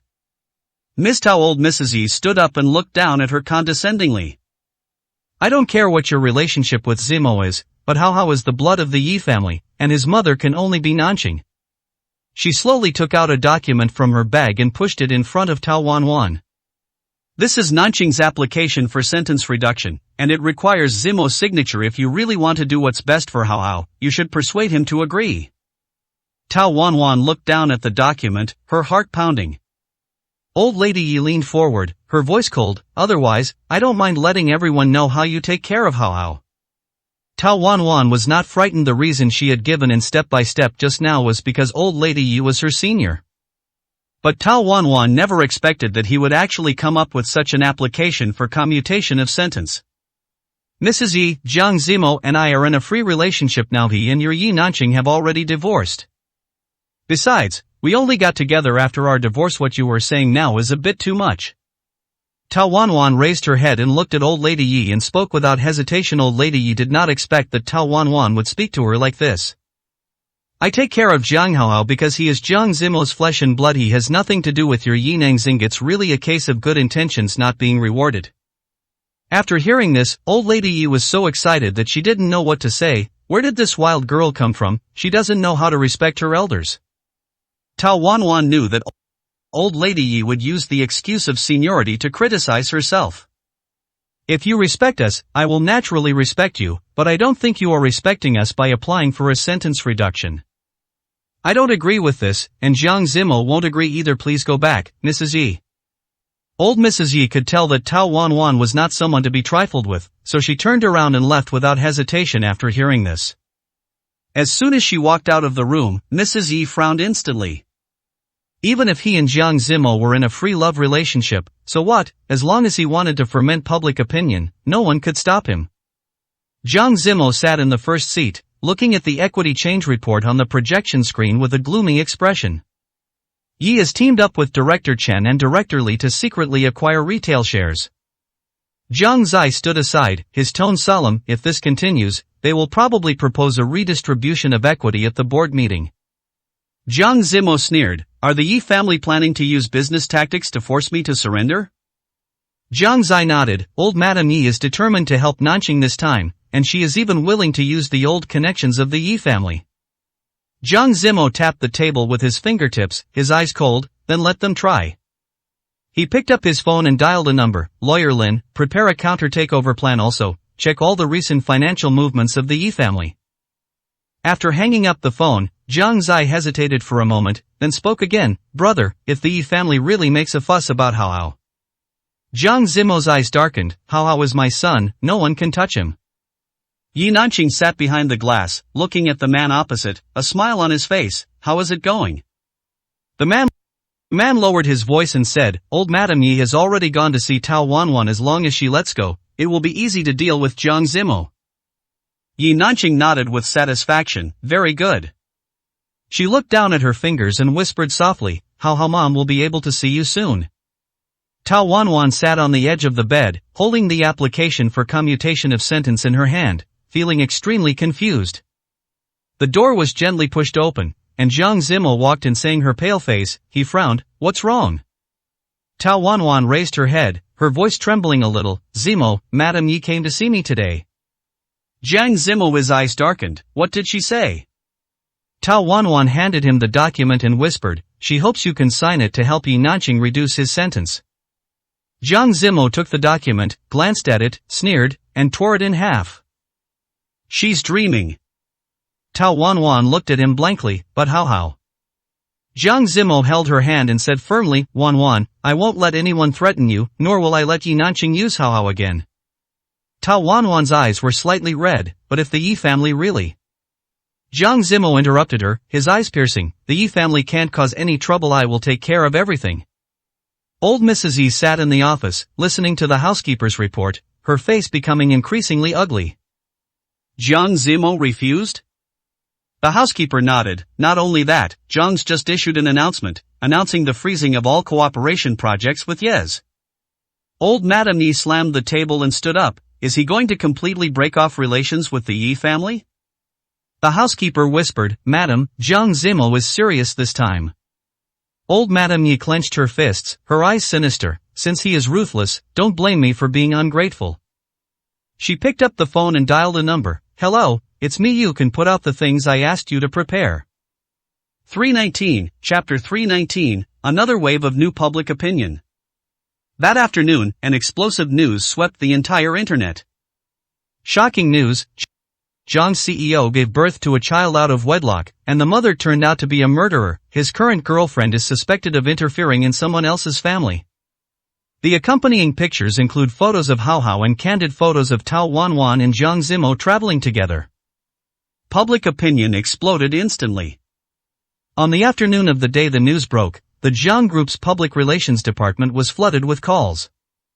Jiang Zimo stood in front of the French window, overlooking the bustling night scene of the city. On his phone, the trending topics kept refreshing. Hashtag Jiang CEO's illegitimate son. Hashtag wealthy family love triangle. Hashtag mother of a murderer. Hashtag. Brother, the board of directors is in an uproar. Jiang Zai pushed the door open, his face solemn. Director Chen is leading the charge and demanding you come forward to clarify immediately, otherwise they'll call an extraordinary shareholders meeting. Jiang Zimo sneered, they can't wait. He turned around, picked up his suit jacket, and said in a cold tone, contact the legal department and send a lawyer's letter to the 3 media outlets that first published the news. Sue them for invasion of privacy and defamation. Also, have the PR department prepare a statement and hold a press conference in an hour. Jiang Zai frowned. You want to show up in person? Public opinion is very unfavorable to you now. That's why I can't hide. Jiang Zimo fastened his cufflinks, his eyes sharp as a knife. The Yi family wants to play, so I'll play with them to the end. In the hospital corridor, Tao Wanwan, who had just finished surgery, was surrounded by reporters. Dr. Tao, may I ask if you interfered with Mr. Jiang and Miss Ye's marriage? Do you know that Jiang Hao's biological mother is a murderer? What are you going to do with this child? The flash of light blinded her, and the microphone threatened to poke her face. Tao Wanwan clenched the medical record book in her hand, her knuckles turning white.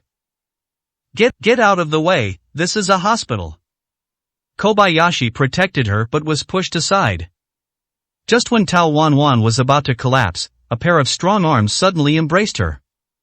Everyone, Jiang Zimo's deep voice echoed overhead, if you have any questions, I'll answer them one by one at the press conference in an hour now, please let my fiancé work normally. The whole audience was in an uproar. Fiancé, is Mr. Jiang admitting the relationship? What about Yi Nanqing, how should Hao Hao's mother cope with this? Jiang Zimo didn't answer, but just protected Tao Wanwan and walked away quickly. It wasn't until they entered the elevator that Tao Wanwan spoke tremblingly, Zimo, you shouldn't be like this. I told you, he gently wiped the cold sweat from her forehead, no one can hurt you. At the press conference, Jiang Zimo stood alone on the stage, facing countless cameras. First, about Jiang Haohao's background, he looked directly at the camera and his voice was clear. He is my son, and that will never change, but his mother, Yi Nanqing, is suspected of kidnapping and attempted murder and is currently serving a prison sentence. She has nothing to do with the child. There was an immediate commotion in the audience. Boss Jiang, there's news that Yi Nanqing was imprisoned by you. What's your response? Jiang Zimo's eyes turned cold. The evidence is conclusive and I don't need to say more. He raised his hand to signal for silence and continued, secondly, about the relationship between me and Tao Wanwan. The big screen suddenly lit up, showing a notarized document. We were engaged 6 months ago, and there was no interference. Yi Nanqing and I divorced a year ago. Reporters frantically snapped photos, and someone loudly demanded, then why have you been hiding your engagement? Is it because of pressure from the Yi family? Jiang Zimo's lips curled slightly. There's no need to report my private life to the public. He actually dared to announce his engagement? She stared at the live broadcast screen, her face livid. He's going to completely break up the relationship.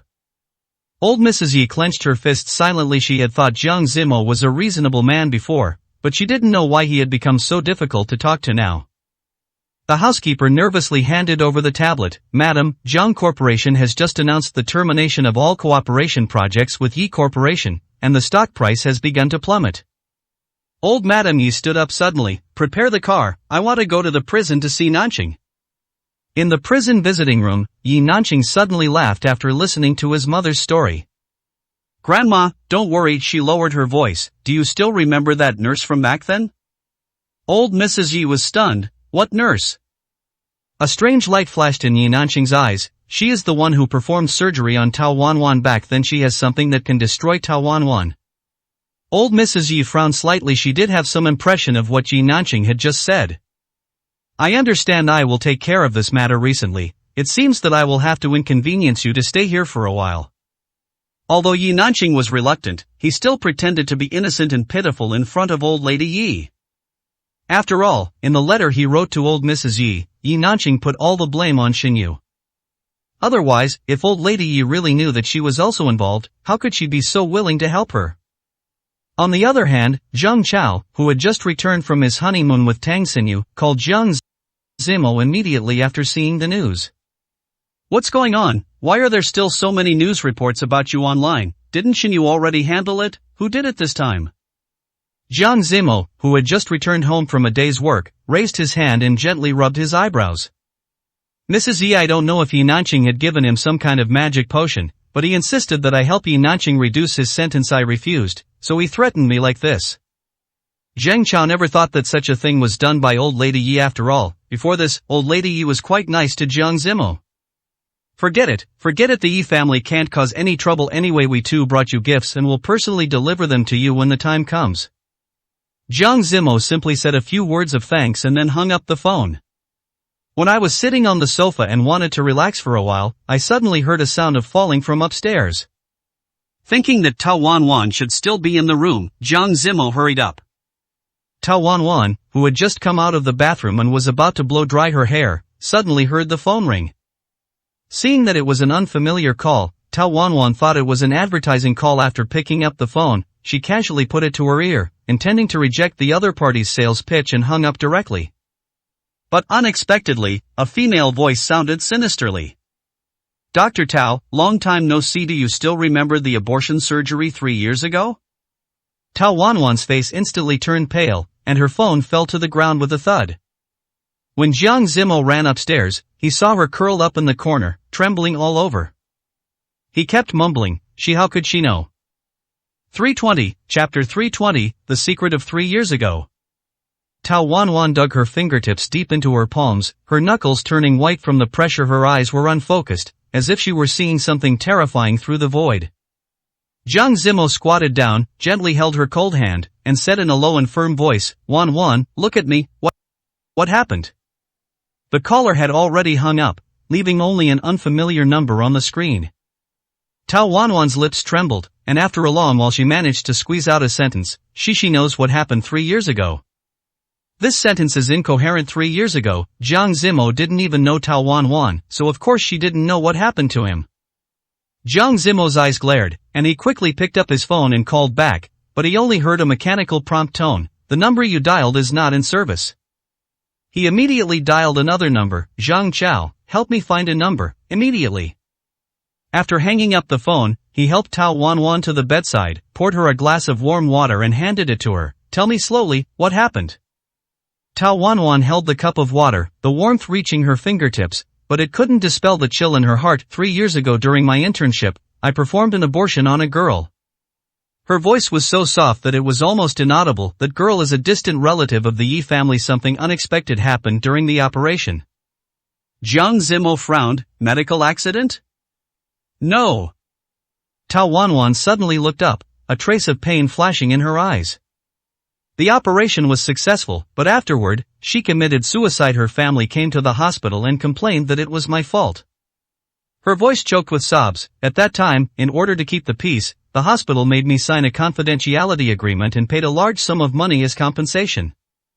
Jiang Zimo's pupils suddenly contracted. He remembered this incident. A girl from a branch of the Yi family had indeed committed suicide. But no one had ever connected this matter with Tao Wanwan. He held her hand. This is not your fault. But they won't think so. Tao Wanwan's tears finally fell. Now the Yi family is using this to threaten me, asking me to persuade you to agree to Yi Nanqing's sentence reduction. Jiang Zimo's eyes turned cold instantly. He stood up, walked to the window, and called Jiang Zai. Check which medical staff the Yi family has had contact with recently, especially those who worked with Tao Wanwan 3 years ago. After hanging up the phone, he returned to Tao Wanwan and gently wiped away her tears. Don't be afraid, I'm here. Tao Wanwan leaned on his shoulder and said weakly, if this matter is exposed, me career will be ruined. Jiang Zimo kissed the top of her head and said, no, if the Yi family wants to play dirty, I'll let them know what it means to be trapped in your own trap. Besides, this matter was not your fault in the first place. As a doctor, you have done your best. Tao Wanwan raised her head and looked at Jiang Zimo with helplessness in her eyes. That was the first life Tao Wanwan saved after becoming a doctor. She never thought that such an emergency would happen. At that time, Tao Wanwan knew nothing, let alone what medical accident meant. Looking back now, I was really too timid at that time. If it were now, Tao Wanwan would never be threatened by them like this. No matter what, even if they really use this matter to threaten you, you must not compromise. Jiang Zimo gently patted Tao Wanwan's back, then said softly, don't worry, it won't happen. Whether it's a threat to me or a threat to you, this won't happen. The next day, Mrs. Yi was looking through documents when her secretary rushed in. Madam, this is bad, our stocks have been sold off in large quantities, and the price has hit the limit down. What? Old Mrs. Yi stood up suddenly. Who is selling? It's Jiang. The secretary's face was pale. They teamed up with several major investment institutions to short our stock. She handed over a document, news that broke this morning. Old Mrs. Yi took the document and was shocked to see the headline. Is Yi involved in illegal organ trade? Former employee files real name report. The report is accompanied by photos and recordings, which provide solid evidence. Nonsense. Old Madame Yi threw the document to the ground. This is a frame-up. The secretary added tremblingly, also the China Securities Regulatory Commission sent a letter this morning, requesting an investigation into our financial situation. Old Mrs. Yi slumped down in her chair, her face livid. She finally understood why Jiang Zimo's counterattack was so swift and deadly. At this moment, in Jiang Zimo's office, Jiang Zai pushed the door open and placed a document on the table. I found out the nurse's name is Lin Feng 3 years ago. She accepted money from the Yi family and has been hiding Tao Wanwan's surgical records yesterday. Old Madam Yi sent someone to contact her. Jiang Zimo flipped through the information, his eyes cold. Where is the person? It's under control. Jiang Zai raised the corner of his mouth. She confessed a lot of interesting things, including how the Yi family threatened her to perjure her. Jiang Zimo closed the file and dialed the internal line. Notify the public relations department and prepare the second batch of materials. Tao Wanwan sat in the garden, watching how chasing butterflies on the lawn. Her phone vibrated. It was a message from Jiang Zimo. The matter is resolved. The Yi family will not harass you anymore. Tao Wanwan was a little surprised when she saw the news. After all, Jiang Zimo had just found out about this matter last night. How could it be resolved so quickly? I originally wanted to call and ask, but then I thought, since Jiang Zimo had sent me a text message, come on, I guess he's too busy over there to get away. Thinking of this, Tao Wanwan turned off her phone and planned to wait until Jiang Zimo returned home before asking him clearly. On the other side, Jiang Zai had already driven to Lin Feng's house. This is Lin Feng's home. He has 2 sons and a daughter. But they don't live with him now.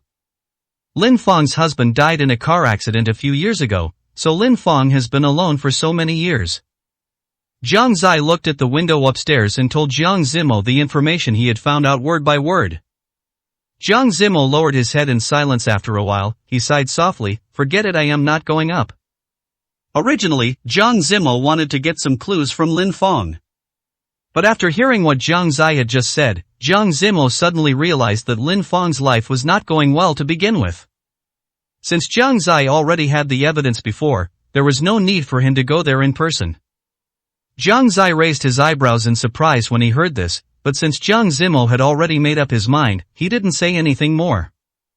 Old Mrs. Yi is not as impulsive as Yi Nanqing. She is now completely at a disadvantage and there is no need to continue to confront him head-on. But whenever she thought about the fact that Yi Nanqing was still in prison, old lady Yi could not calm down at all, as she always felt that Yi Nanqing was waiting for her. After thinking it over, old lady Yi sighed deeply. Things had already developed to this point, so it was better to give it a try. 321, Chapter 321, Yi Clan still doesn't give up. Old Madam Yi sat in her study, the teacup in her hand already cold. She stared at the torn-up commutation application on the table, a fierce look in her eyes. Madam, Zhang's stock price has risen again, the housekeeper reported cautiously, but our stock. Enough. Old Madam Yi slammed her hands on the table, causing the teacup to shatter. Jiang Zimo was trying to drive the Yi family to death.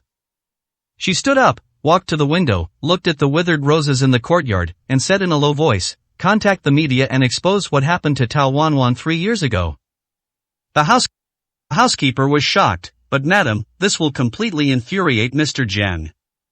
Angry? Old Madam Yi sneered, he has already pushed the Yi family into a desperate situation. Why should I be afraid of him? She turned around, her eyes sharp as a knife. Remember, focus on the relationship between that girl's death and Tao Wanwan. Let everyone know that Jiang Zimo's woman has blood on her hands. The butler nodded his head and hurried out of the study. Old Mrs. Yi picked up her phone and dialed a number. Nurse Lin, what have you thought about? How much is that surgical record worth? A woman's trembling voice came from the other end of the phone. Mrs. Yi, 2 can't. I can cover all your son's study abroad expenses. Old Mursai's voice was beckoning. Or, do you want him to know that his mother once accepted bribes? There was a long silence on the other end of the phone, and finally a barely audible voice came. Okay.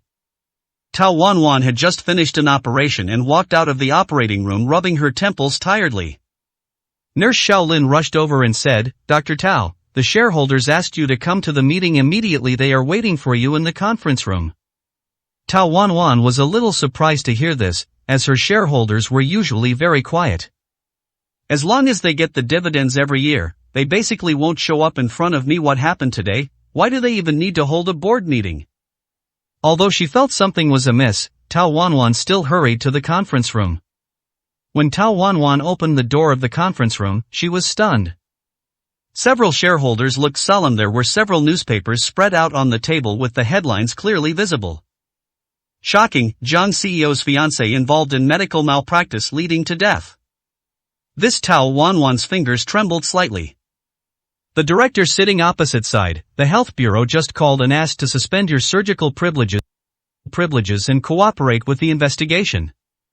Tao Wanwan forced herself to calm down. Mr. Chen, that case was closed that year, and the hospital also has records. The problem is, old Chen pushed his glasses, someone has provided new evidence claiming that the accident report from that year was tampered with. At the same time, in the Jiang Group's conference room, Jiang Zimo's phone vibrated wildly. He glanced at the screen and his expression suddenly changed. The meeting is suspended. He strode out of the conference room and answered the phone. Wanwan? On the other end of the phone, Tao Wanwan's voice trembled with suppressed emotion. Zimo, what happened 3 years ago has been exposed. Jiang Zimo's eyes instantly turned cold. Who did it? I don't know, but Mr. Chen said someone provided new evidence. Tao Wanwan's voice became lower and lower. They felt that I was no longer fit to be in the public eye and asked me to go back and rest for a while. Jiang Zimo held the phone tightly. Don't be afraid, I'll be there soon. He turned to his assistant and instructed, find out which media outlet first reported this. Also, contact lawyer Lin immediately. Just as the assistant was about to leave, Jiang Zimo added, also, have the PR department prepare a statement saying that the Jiang Group will sue all media outlets that spread rumors. Back in the office, Jiang Zimo turned on his computer and saw that the top 5 hot searches were all negative news about Tao Wanwan. The most eye-catching one is, how did a murderous doctor become the fiancé of a wealthy family? He clicked on the video and saw a woman wearing a mask being interviewed. I saw with my own eyes that Dr. Tao made a mistake during the operation. The hospital forced us to sign a confidentiality agreement to cover up the truth. Jiang Zimo slammed the computer shut.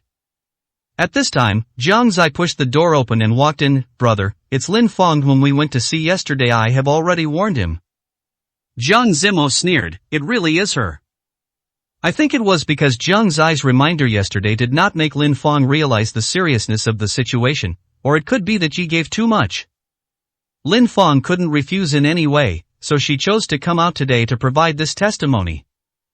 It's even worse, Jiang Zai handed over a document. The Yi family has joined forces with several shareholders and is planning to remove you at tomorrow's board meeting. Jiang Zimo glanced at the document, his eyes sharp as a knife, then let them try. He picked up his coat and said, I'll go to the hospital to pick up Wanwan first. You continue to keep an eye on the Yi family's movements. Jiang Zai nodded and suddenly asked, if the Yi family really goes all the way. Jiang Zimo stopped at the door and said in a cold voice, then let them know what it means to bring about their own destruction. The most important thing for Jiang Zimo now is to find Tao Wanwan as soon as possible. I had clearly promised Tao Wanwan yesterday that the matter was over, but I never expected that such a thing would happen the next day. No matter how you look at it, Jiang Zimo broke his promise on this matter. After Tao Wanwan briefly handed over her work at the hospital, she prepared to go back and rest. However, she didn't expect Shaolin to suddenly run over, stand in front of Tao Wanwan, and speak breathlessly.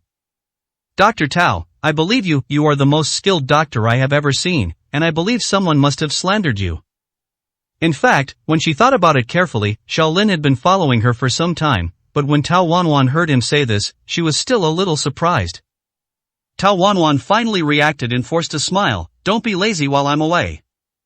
I'll check to see if you've made any progress when I get back. Got it? Shaolin nodded vigorously. She didn't know if it was Tao Wanwan's illusion, but she even felt that there seemed to be a hint of tears in his eyes when he looked at her. Tao Wanwan drove back home. Jiang Haohao had not finished school yet, so she was the only one in the huge house.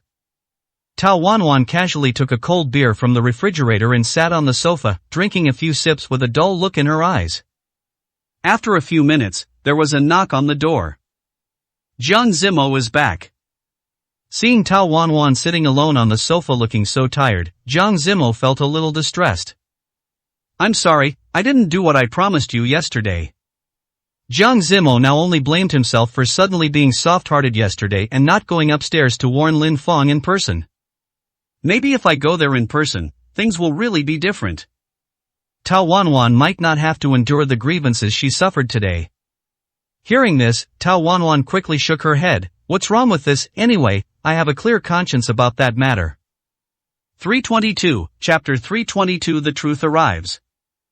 Jiang Zimo was actually a little surprised to see Tao Wanwan's reaction. From the perspective of doctors and friends, I have no problem with what happened 3 years ago. Even if the Yi family threatens us again and again through public opinion, we don't have to be afraid. They are all groundless rumors. The ones who should be afraid are the Yi family if they are found out. I wonder how they will explain themselves. Jiang Zimo smiled gently. He was naturally relieved that Tao Wanwan could think so clearly. Besides, I've been a little tired lately, so I'll take this opportunity to have a good rest. After saying this, Tao Wanwan raised her head, looked at Jiang Zimo and smiled gently. Looking at his eyes, Jiang Zimo also breathed a sigh of relief. Okay, I'll accompany you to rest during this time. See if there's any place you want to travel to, and we can go together. Tao Wanwan nodded vigorously, but suddenly remembered that she had some important things that she had not taken back from the hospital. But I have to go back to the hospital tomorrow, and I have a lot of things to pack. The next day, Tao Wanwan sat in the hospital lounge. The coffee in her hand had already gone cold. The sunlight from outside the window filtered through the blinds, casting mottled shadows on the floor. Her eyes fell on the crumpled newspaper on the table. The headline read, "The truth about medical accident. Patient's family speaks out for the first time." I originally came back to pack up today, but just as I walked in, I happened to pick up a newspaper. Tao Wanwan, who had already thought everything through, still felt upset when she saw the newspaper. Tao Wanwan sighed heavily and was about to take her things and leave when there was a knock on the door.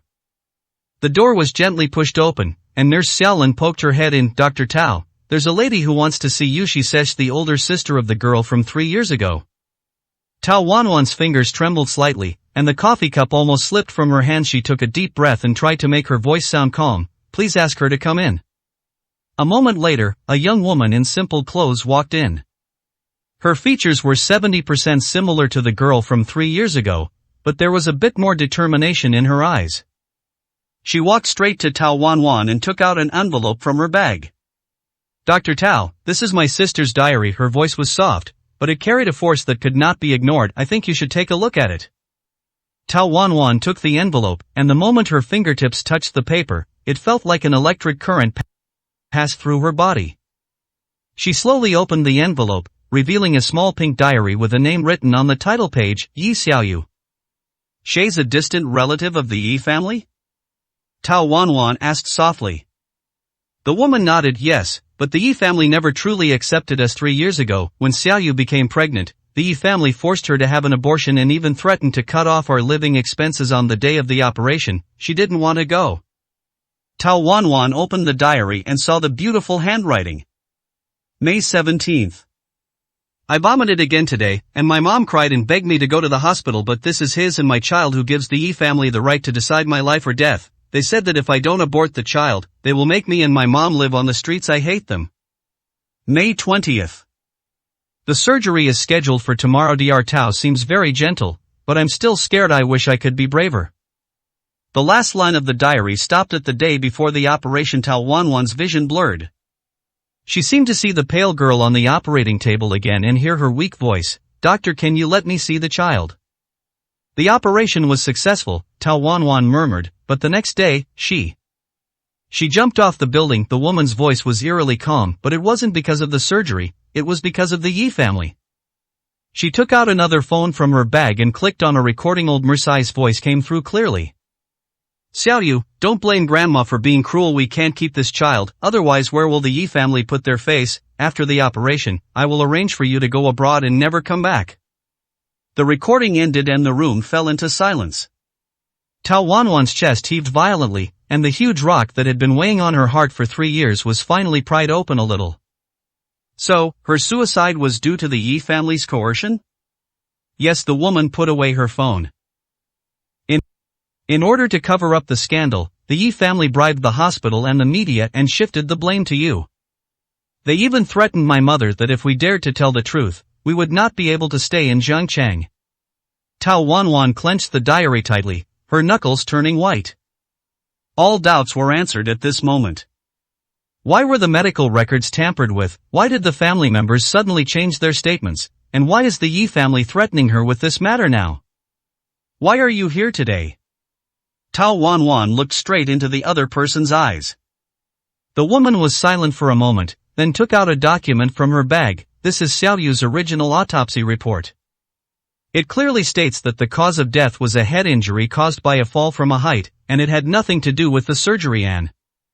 She paused and said, I want to say sorry to you for the past 3 years. Our family has been controlled by the Yi family, and I haven't been able to stand up and clarify things for you. Tao Wanwan took the document and tears finally burst out. A few thin pages of paper were the key to clearing her name. Thank you, she choked out. This is so important to me. The woman stood up and gently patted Tao Wanwan on the shoulder. We are the ones who should say thank you. Xiao Yu mentioned in her diary that you are the only doctor who has ever smiled at her. She turned and walked towards the door, then looked back and said, by the way, Mrs. Yi already knows I'm here to see you. You be careful. After the door closed, Tao Wanwan immediately called Jiang Zimo. Jiang Zimo's voice was weary. Wanwan, I was just looking for you about the Yi family's stocks. Zimo, I found evidence. Tao Wanwan interrupted him, her voice trembling with excitement. The truth of 3 years ago was not a medical accident at all. She quickly told Jiang Zimo what had happened, and there was silence on the other end of the phone for a few seconds. Then came Jiang Zimo's deep but firm voice, wait for me, I'll be right there this time. I'm going to make sure the Yi family can't recover. At the same time, old lady Yi also received the news and clenched her fists instantly.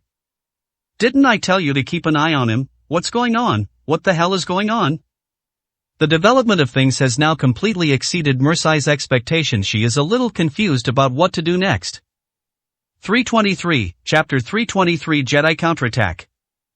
Tao Wanwan sat in the hospital lounge. The diary and autopsy report in her hands seemed to weigh 1,000 pounds. She took a deep breath and dialed Jiang Zimo's number. Zimo, I found evidence. Her voice trembled slightly with excitement. The truth of 3 years ago, I now have evidence to prove my innocence. On the other end of the phone, Jiang Zimo's voice suddenly tensed. Don't move in the hospital, I'll be right there. After hanging up the phone, Tao Wanwan's eyes fell on the diary again. Yi Xiaoyu's handwriting is elegant but reveals despair between the lines or accusations against the Yi family and fears about the future. She gently stroked the words, as if she could feel the girl's helplessness.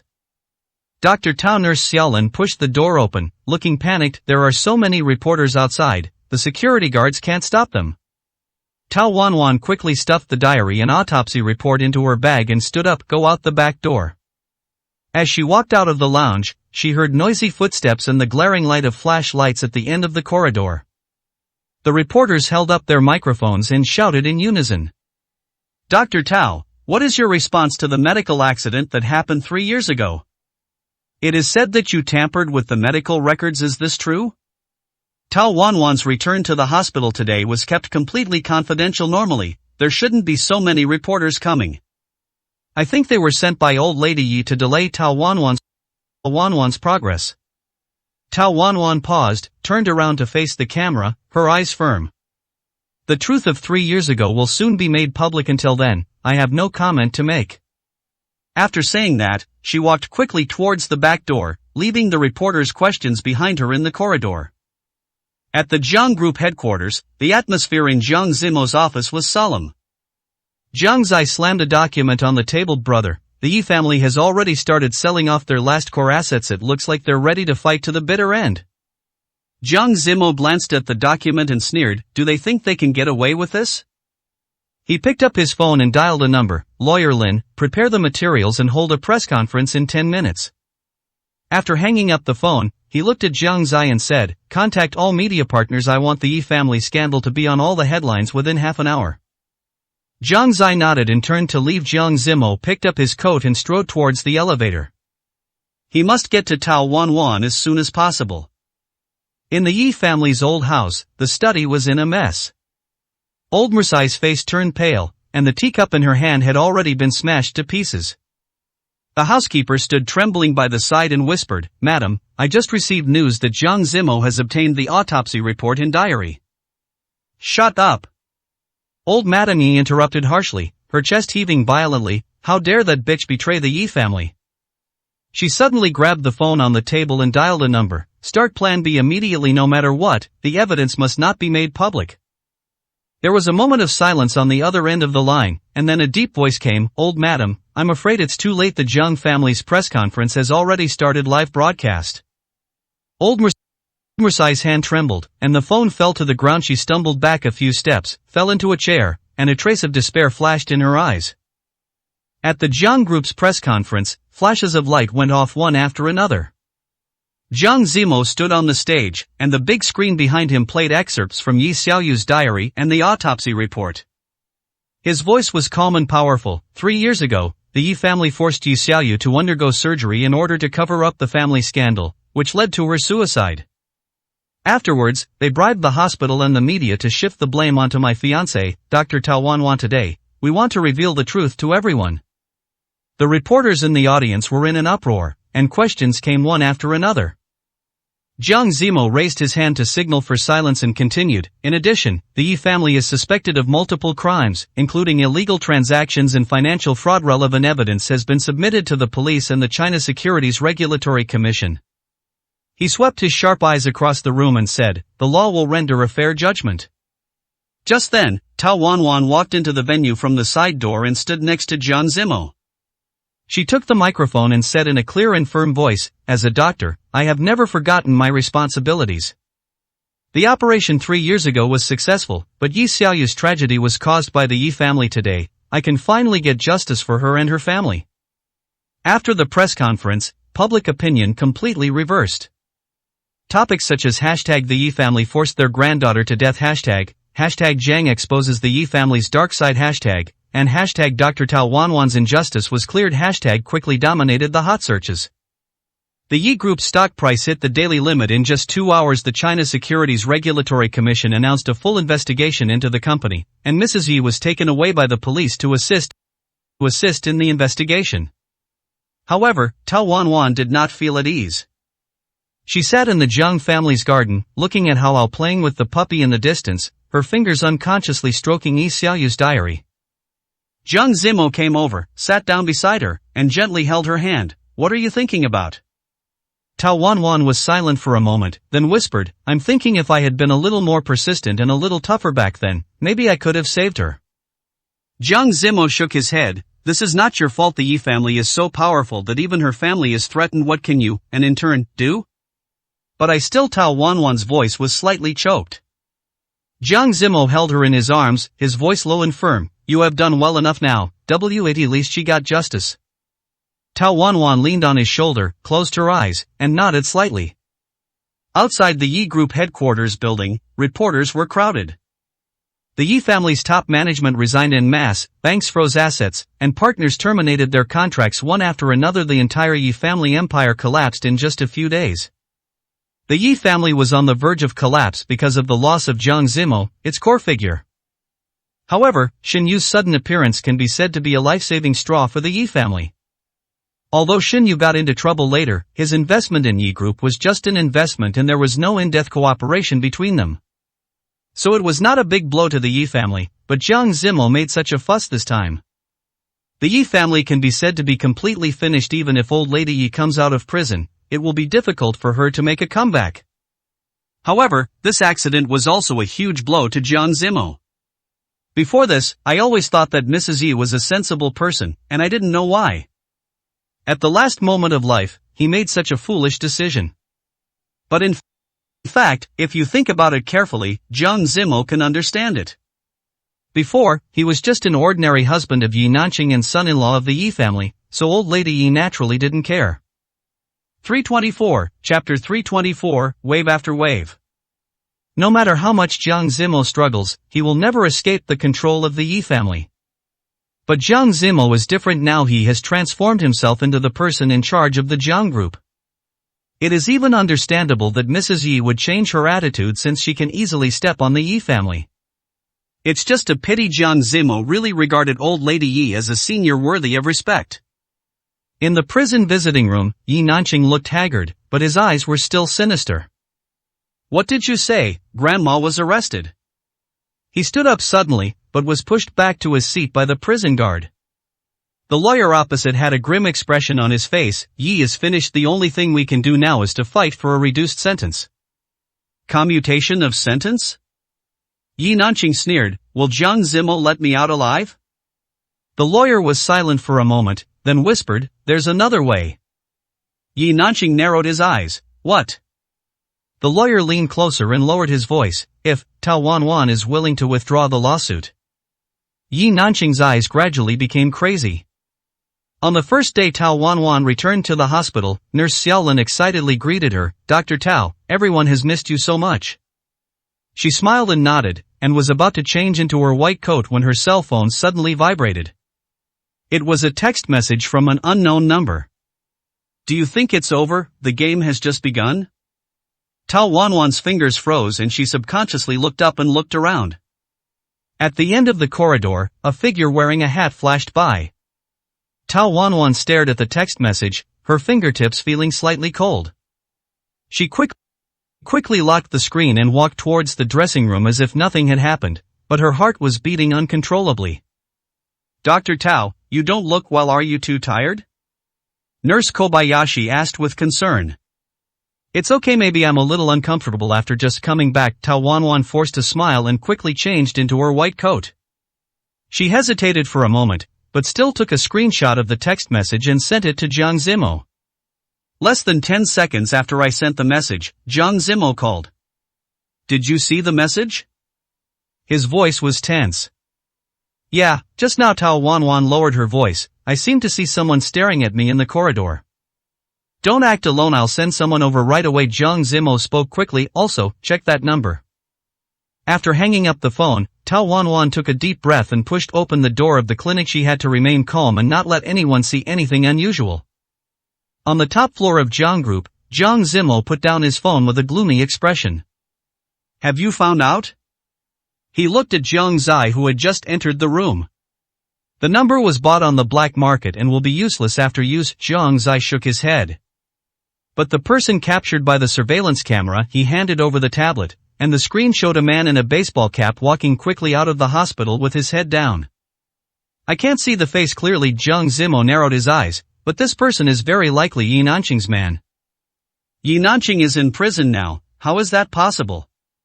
Don't forget, even though the Yi family has fallen, they still have some diehard fans.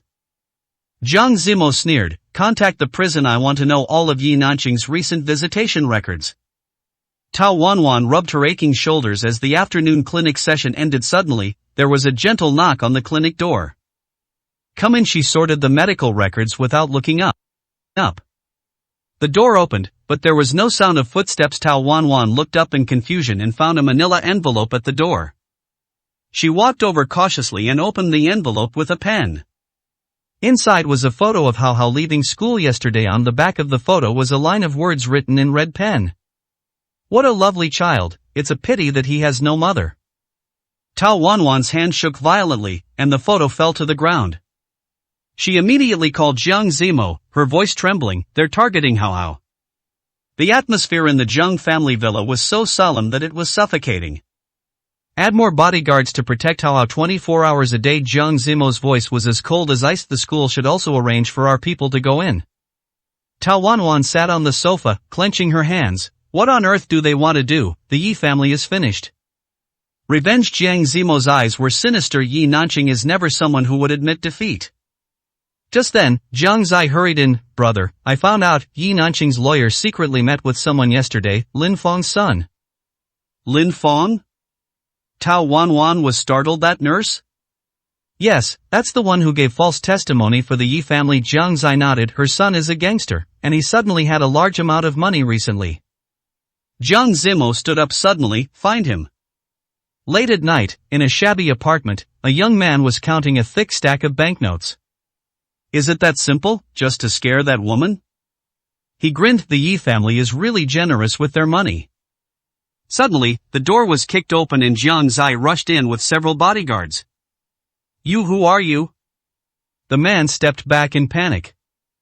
Jiang Zai grabbed his collar and said, I heard you want to play games? He sneered, we're here to play a big game with you. The next day, Jiang Zimo had just received the video from Jiang Zai and he went straight to the prison without stopping. Inside the visiting room, Yi Nanqing looked at Jiang Zimo, who had suddenly appeared, and smiled grimly. Why, President Jiang came to see me in person. Jiang Zimo sat down slowly, his voice was terrifyingly calm. You sent people to threaten my family people. Where's the evidence? Yi Nanqing spread his hands. I'm serving my sentence now, what can I do? Jiang Zimo suddenly laughed. He pushed over a cell phone with a video playing on the screen. Lin Feng's son was pressed against the wall, begging for mercy with blood all over his face. Do you think you're the only one playing dirty? Jiang Zimo said softly, the game is over. Yi Nanqing's smile froze on his face. He didn't expect Jiang Zimo to move so quickly. She lowered her head, feeling a little disappointed, as her plans were interrupted again and again by the man in front of her. Yi Nanqing is naturally a little impatient. Do you like Tao Wanwan so much? When we were together before, you never cared so much about my affairs? Jiang Zimo was already accustomed to hearing such ungrateful words from Yi Nanqing. When we are together, I care about everything about you. Jiang Zimo really didn't want to bring up those messy things that happened before again and again. No matter what you say, I have a clear conscience towards you. After saying this, Jiang Zimo put away his phone and left the prison. 3 days later, the news reported, Yi Nanqing had an accident in prison and was transferred to the intensive care unit. And the number that threatened Tao Wanwan never appeared again. 325, Chapter 325, Old Lady is Darkening. The morning sunlight shone through the gauze curtains onto the bed, but Tao Wanwan suddenly opened her eyes. The back of her pajamas was soaked with cold sweat, and the pair of hateful eyes in her dream seemed to still be staring at her. Are you having a nightmare again? Jiang Zimo's voice came from the side, and his warm palm gently covered her trembling shoulders. Tao Wanwan shook her head and picked up the phone on the bedside table. The screen showed 4:17 a.m., and there was one unread message. Her fingertips hovered above the screen, but she suddenly didn't dare to click it. What's wrong? Jiang Zimo propped himself up. I always feel that things are not that simple. Tao Wanwan finally clicked on the message, her pupils suddenly constricted. It was a blurry photo, taken in their backyard. In the photo, Hao was playing on the lawn, and in the shadow of the tree in the corner of the photo, a figure wearing a baseball cap can be vaguely seen. Jiang Zimo's face darkened instantly. He immediately called the security officer. Check all surveillance footage from last night, now. The security director's forehead was covered in sweat. Boss Jiang, the surveillance footage in the backyard had a 6-minute gap between 2:17 and 2:23 in the morning. Disturbed? Jiang Zimo's voice was as cold as a knife. It doesn't look like ordinary interference. The technician called up a code. Someone used professional equipment to carry out targeted shielding. Tao Wanwan stared at the blank timeline and suddenly pointed at a certain picture. Here, pause. At the edge of the enlarged image, a hand wearing a black glove is resting on the wall. Jiang Zimo immediately called Jiang Zai and said, check all recent bounties on the dark web, focusing on any transactions related to the Yi family. I found out. Jiang Zai pushed open the office door. There was indeed a reward on the dark web last week, 5 million for Dr. Tao's accident. The pen in Jiang Zimo's hand broke with a sound. What's even more troublesome, Jiang Zai lowered his voice, is that old Madame Yi escaped during the escort. What? Jiang Zimo stood up suddenly. What do the police do? There's an insider. Jiang Zai handed over a piece of information. This is where she was last seen. The surveillance screenshots in the file showed that old Mrs. Yi was taken into a car by a man in police uniform, and on that man's wrist was a jade bracelet passed down from the Yi family. After finally finishing a whole day's work and walking into the underground parking lot, Tao Wanwan didn't know if it was her illusion, but she always felt as if someone was staring at her from behind. Fortunately, Jiang Zimo had already arranged security before this, otherwise Tao Wanwan would really have collapsed at this time. It seems like someone is following me. Go and take a look. Tao Wanwan carefully sent a message on her cell phone. But he didn't expect that the next second, a black van suddenly blocked the passage. 3 masked men jumped out of the car and rushed directly towards them. Run! At this time, the bodyguard rushed out from the dark and pulled Tao Wanwan back. Tao Wanwan was grabbed by the arm in the chaos, and a pungent smell of chemicals hit her face. City-wide search. Jiang Zimo punched the command desk, and the surveillance footage froze at the moment Tao Wanwan was dragged into the car. Use all your connections and find that car within half an hour. Jiang Zai suddenly pointed at a certain picture. Brother, look at this. The enlarged license plate showed that this black van had been in and out of Jiangcheng Mental Hospital yesterday. Yi Nanqing's attending physician Zhang Zimo's eyes suddenly turned cold. Investigate his relationship with the Yi family immediately. Tao Wanwan woke up in the glaring light and found herself tied to the operating table. A male doctor wearing a mask was preparing a syringe. Awake? A familiar, old voice came from the shadows. Old Mrs. Yi approached slowly, leaning on her cane. I didn't expect that in the end, I would still win. What do you want to do? Tao Wanwan struggled and smelled the strong smell of disinfectant in the air. Let me let you experience the pain Xiao Yu went through back then. Old Madame Yi showed a ferocious smile, but this time, there won't be any accidents. Originally, Old Lady Yi wanted to imprison Yi Xiao Yu here forever.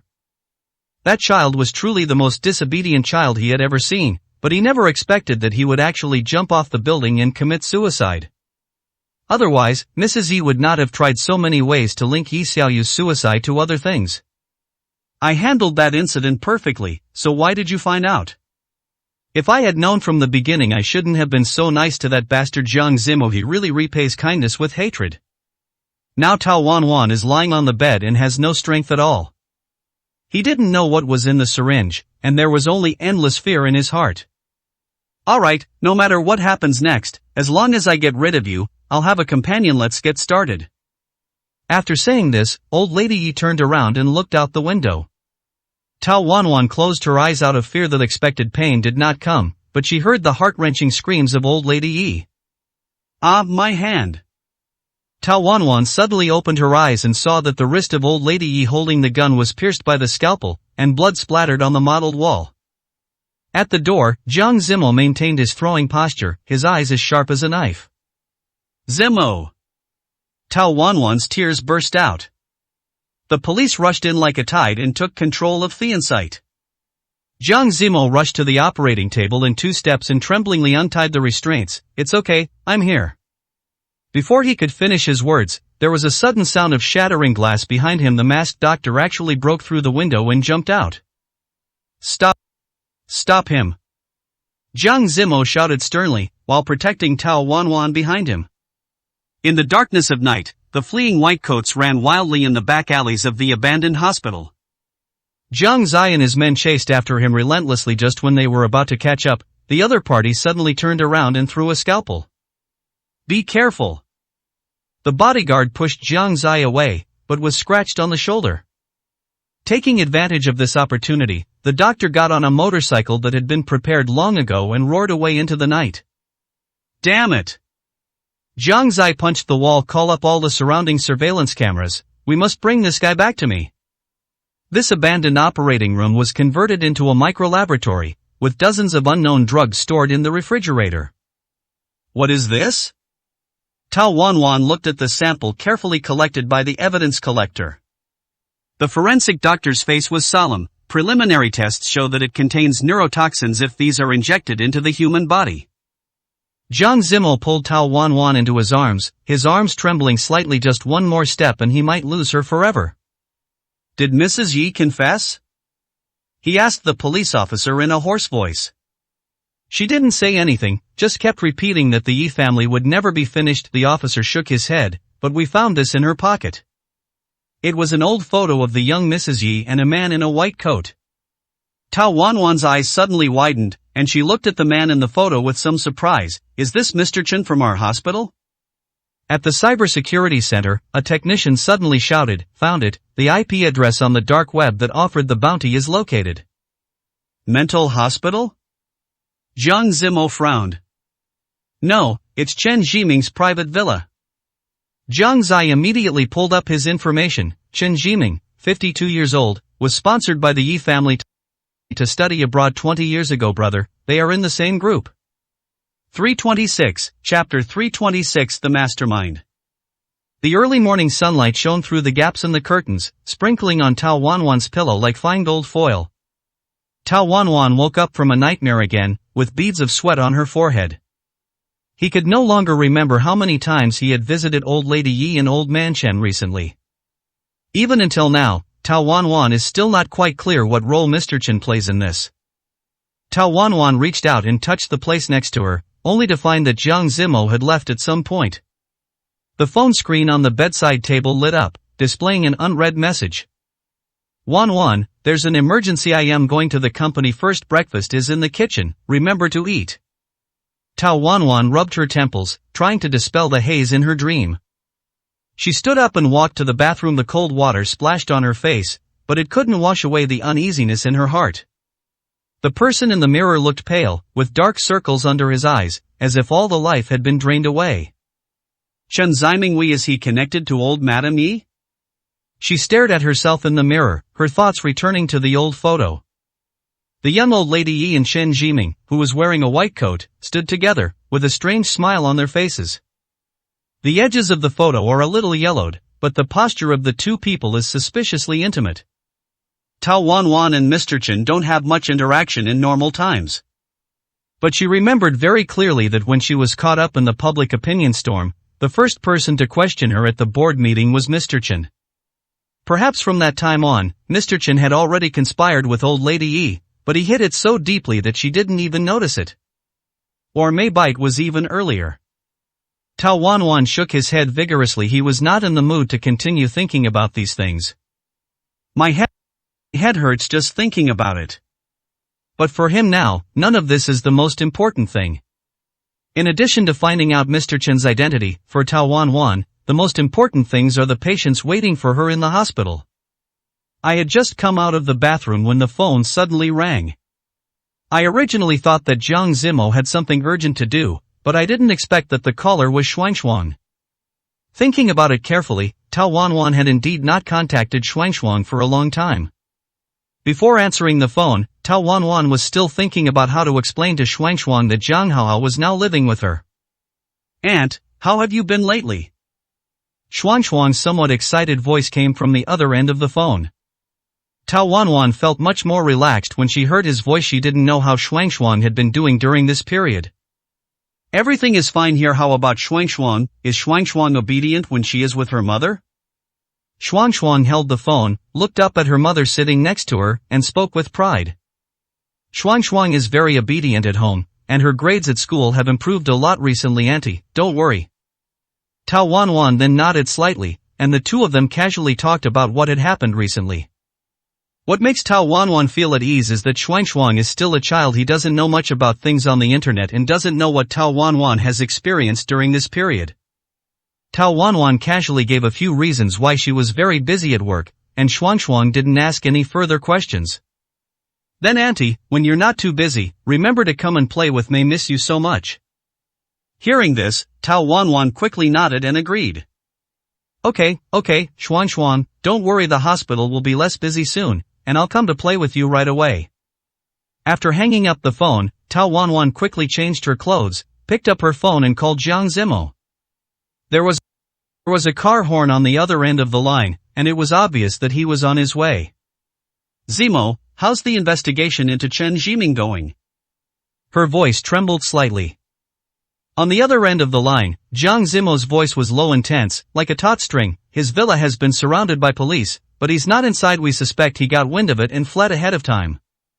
Tao Wanwan's heart sank, as if falling into a bottomless abyss. Could have other plans? It's very likely. Jiang Zimo paused, a hint of fatigue in his voice. Wanwan, don't go to the hospital today. I am worried that he might harm you. No. Tao Wanwan shook her head firmly, her fingertips tightly gripping the phone. There are still many patients in the hospital who need me, and, if there is really something wrong with Chen Ziming, I must find out for myself. It's not that Tao Wanwan didn't listen to the advice, but there was indeed a very important operation in the hospital today. Tao Wanwan has been delayed for a long time because of her own affairs, and she can't keep the patient waiting. There was silence on the other end of the phone for a few seconds, and finally Jiang Zimo's helpless sigh was heard. Okay, but I will send someone to protect you. If there is anything unusual, contact me immediately. After hanging up the phone, Tao Wanwan took a deep breath and gently stroked Jiang Zimo's photo on the phone screen with her fingertips. His features in the photo were gentle, completely different from the cold and stern figure in her memory. She knew that the fight was far from over, but at least she was not fighting alone. The hospital corridors were as busy as ever, with nurses and patients coming and going. The smell of disinfectant mixed with the morning sunlight makes people feel inexplicably depressed. As soon as Tao Wanwan walked into the door, Nurse Xiaolin he came up hurriedly, his face as pale as paper. Dr. Tao, you're finally here. Mr. Chen just wanted to see you and said he had something urgent to tell you. Nurse Kobayashi lowered her voice, as if she was afraid of being heard. Tao Wanwan paused, her heartbeat suddenly accelerating. Mr. Chen, where is he? I'm waiting for you in your clinic. Nurse Kobayashi swallowed, her eyes filled with fear. He looks a little strange. Tao Wanwan nodded and held the phone in her pocket tightly. The phone screen was on and the emergency contact button was moved to the most convenient position. She walked slowly towards the clinic, every step feeling like she was walking on the edge of a knife. The lights in the corridor flickered, as if they would go out at any moment. Perhaps it was because of the darkness under the lamp. Jiang Zimo investigated for such a long time but did not realize that Mr. Chen actually came to the hospital. After all, no one expected that when everyone was chasing him, old Chen would have the courage to rush directly to Tao Wanwan. Tao Wanwan took a deep breath and mustered up her courage before opening the door. When she opened the door, she saw Chen Jiming standing by the window with his back to her. The sunlight stretched his shadow very long, like a stiff corpse. There was a faint smell of bitter almonds in the clinic. Tao Wanwan frowned slightly. It was the smell of cyanide. 327, Chapter 327. Chen Jiming commits suicide. Mr. Chen, are you looking for me? Tao Wanwan tried to make her voice sound calm, but her fingertips quietly pressed the emergency contact button on her phone.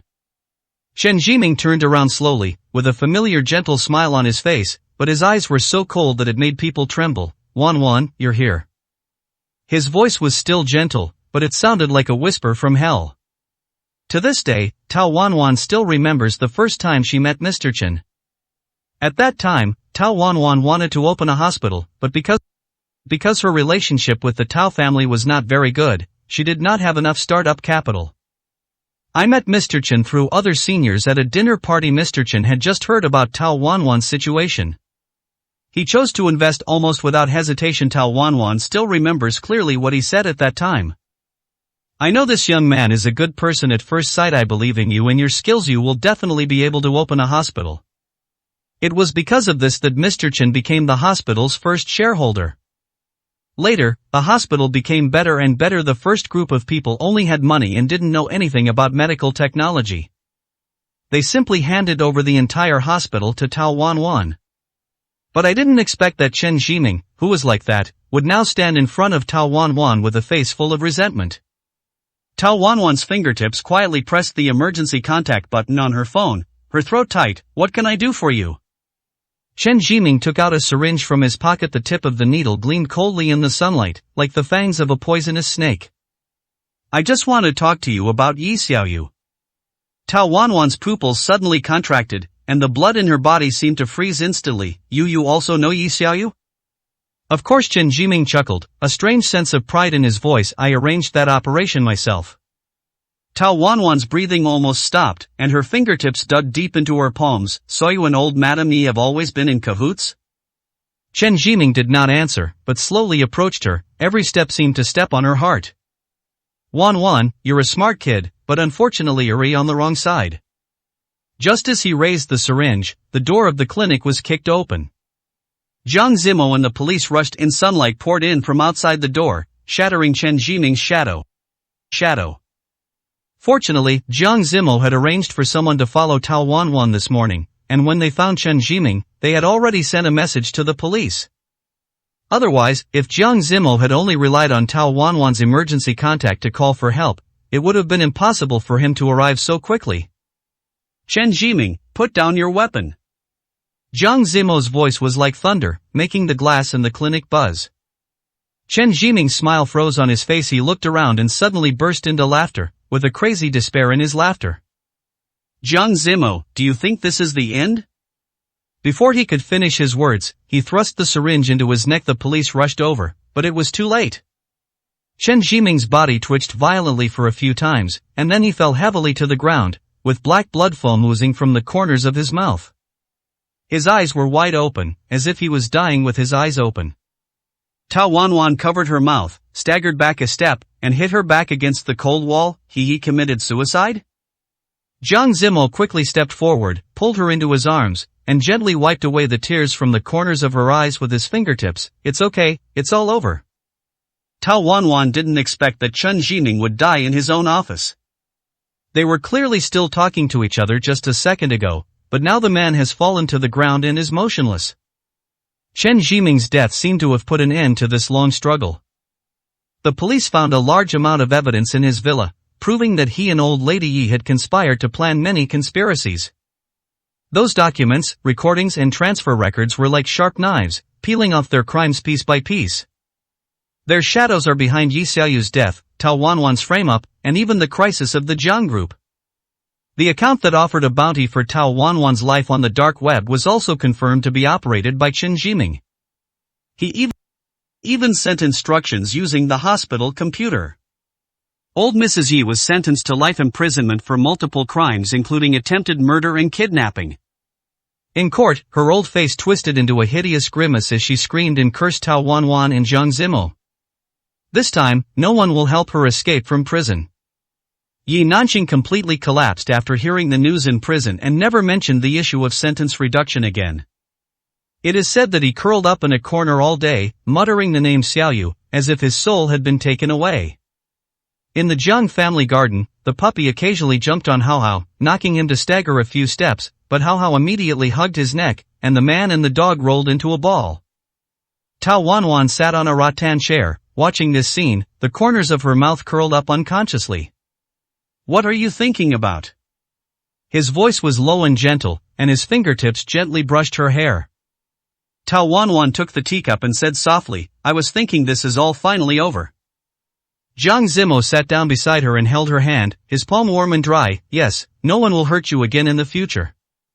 Tao Wanwan leaned on his shoulder, closed her eyes, and tears quietly fell. Zimo, thank you for always being by my side. Zhang Zimo lowered his head and kissed the top of her head, his voice choking with sobs. Silly girl, this is what I should dodon. In the distance, Hao Hao ran over and threw himself into Tao Wanwan's arms, his little face covered with grass debris. Auntie, play with me. Tao Wanwan smiled and rubbed his hair, but her fingertips touched a shallow scar on the back of his neck. That was the scar left by the Yi Xiaoyu incident. Her heart suddenly clenched, but she forced herself not to show it. Okay, let's play together. Time passed in the blink of an eye, and it has been almost 2 months since the fall of the Yi family. During this period, Tao Wanwan and Zhang Haohao have been getting along better and better, and Zhang Haohao has completely accepted Tao Wanwan's care. Zhang Zimo has also completely taken over all the affairs of the Zhang family, big and small. After Xin Yuanye's incident, the other shareholders also believed in Zhang Zimo's ability. As the former boss of Lantu and now the general manager, Zhang Chao is naturally leading Lantu forward step by step. During this period, Zhang Zimo visited Mr. Tang at his home several times. Tang's health was recovering better and better, and he had started to return to school. Everything is moving in a good direction. As for the matter of the young master from Beijing, the public has basically confirmed that Zhang Chao is definitely not the young master from Beijing. 328, Chapter 328, everything is over, it's just an illusion. The real young master of Beijing is someone else. Even so, no one came forward to hold Zhang Chao accountable. After all, he was able to pretend to be a young master in Beijing with such a clear conscience. There must be the original instruction of the young master of Beijing behind this, otherwise how could he know so much about the young master of Beijing's past? The cold winter wind swept across the courtyard, carrying dead leaves. Tao Wanwan stood in front of the window, her fingertips unconsciously stroking the frost on the window frame. Whenever it was late at night and everyone was asleep, she would still dream of the syringe with a cold glow, and Chen Jiming's twisted smile laughing silently in the darkness. Wanwan, Hao Hao's scar fell in the car. Zhang Zimo's voice came from behind, with a hint of tired warmth. He handed her a light gray cashmere scarf and gently placed his fingertips on her shoulders. It's getting colder today, don't catch a cold. Tao Wanwan took the scarf but did not tie it on immediately. She turned to look at Zhang Zimo, a gloom still hidden in her eyes. Zimo, I always feel that this matter is not over yet. Zhang Zimo's brows furrowed slightly, then relaxed. The police have closed the case, and the evidence is complete. Chen Jiming committed suicide, old Madame Yi went insane in prison, and Yi Nanxing will not cause any more trouble. But what about those anonymous letters? Tao Wanwan suddenly raised her voice, her fingertips tightly grasping the tassels of her scarf. I received one last week. There was only one sentence on the letter. The game has just begun. Jiang Zimo's pupils suddenly contracted. He was silent for a moment, then pulled out an envelope from his suit pocket. The edges of the letter paper had turned yellow, but the handwriting was exactly the same as Tao Wanwan described. I received one too, dated 3 days earlier than yours. The sound of the wind outside the clinic suddenly became sharp, like countless sharp blades scratching across glass. In the Jiang Group CEO's office, Jiang Zimo laid 2 anonymous letters side by side on the desk. The dim light made the handwriting on the paper look as glaring as blood. The handwriting department said it was a left-handed imitation of the printed text and the source could not be traced. Jiang Zimo's voice was low, and his fingertips tapped lightly on the table, but the postmarks show that both letters are from this city. Tao Wanwan's fingertips trembled slightly. She suddenly remembered the unfinished words Chen Ximing had left before committing suicide. Do you think this is the end? Could it be Yi Nanqing's accomplice? She clenched her fists, her nails almost digging into her palms. Or is he a student of Chen Ximing? He has so many disciples, there's no guarantee there won't be some extremists. Jiang Zimo stood up and walked to the floor-to-ceiling window to overlook the city. The traffic was like ants and the neon lights were flashing, but there was only a cold haze in his eyes. I've asked Chuan to investigate Chen Ximing's social circle, especially the interns who were close to him, but Wanwan, you have to promise me that from today on, you must be picked up and dropped off by bodyguards. Before he could finish his words, the office door was flung open. Assistant Chuan rushed in breathlessly, clutching a document in his hand. Boss Jiang, something happened at the hospital. Dr. Tao's office was splashed with red paint. Tao Wanwan's breathing stagnated, as if someone was strangling her throat. Jiang Zimo's face instantly turned pale. He grabbed his coat and strode out. His voice seemed to come from hell. Prepare the car, let's go to the hospital now. The hospital corridor was filled with a pungent smell of paint, and red liquid flowed down through the cracks in the clinic door like rivers of solidified blood. Tao Wanwan stood outside the crowd and watched the police seal the writing on the door with an evidence bag. You're next. The handwriting was crooked and twisted, but it revealed disgusting malice. Nurse Kobayashi hid in the corner and sobbed. Several interns surrounded her to comfort her, but there was also fear in their eyes. Dr. Tao. Nurse Kobayashi suddenly looked up with tears in her eyes. Early this morning, I received a text message telling me to tell you that Teacher Chen is waiting for you in hell. Tao Wanwan's fingertips trembled violently, and the phone slipped from her palm. Jiang Zimo quickly bent down to pick it up, and when the screen lit up, his pupils suddenly contracted. It was an anonymous text message, sent at 3 in the morning, and the content was exactly the same as what Nurse Kobayashi said. Check the surveillance.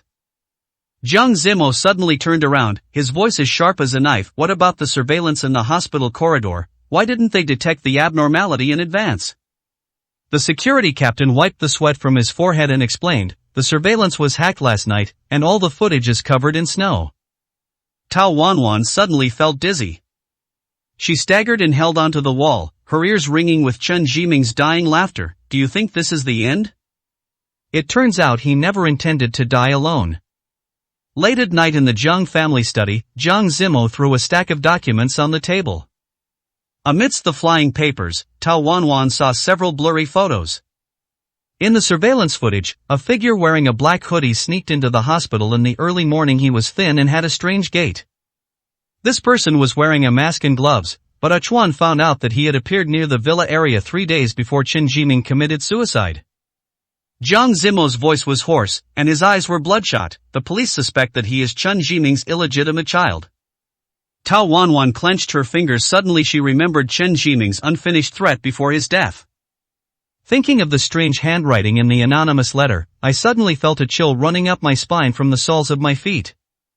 Illegitimate child? She murmured, her voice drifting from far away. Chen Ximing never mentioned he had a family. He divorced early in life, and his ex-wife went abroad with the children. Jiang Zimo lit a cigarette, and his face became increasingly blurred in the swirling smoke.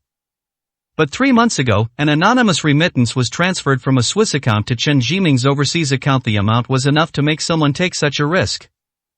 Tao Wanwan's fingertips dug deeply into her palm. She suddenly remembered the yellowed photo in Chen Jiming's office, in which young Chen Jiming was holding a baby with an orphanage in the background. Orphanage. She stood up suddenly, knocking over the teacup on the table. Zimo, Chen Jiming worked at the Sacred Heart Orphanage when he was young. Could that child be an adopted orphan? When the hospital began to improve, Tao Wanwan went to Chen Jiming's company in person to thank them. It was at that time that I saw the photo on his desk, but only for a glance. Because Chen Jiming seemed to treasure the photo very much, he put it away before Tao Wanwan could even see it clearly. It was also luck that Tao Wanwan often went to that orphanage to volunteer, otherwise she would not have recognized her at first sight. Now, for him and Jiang Zimo, this is the most crucial clue.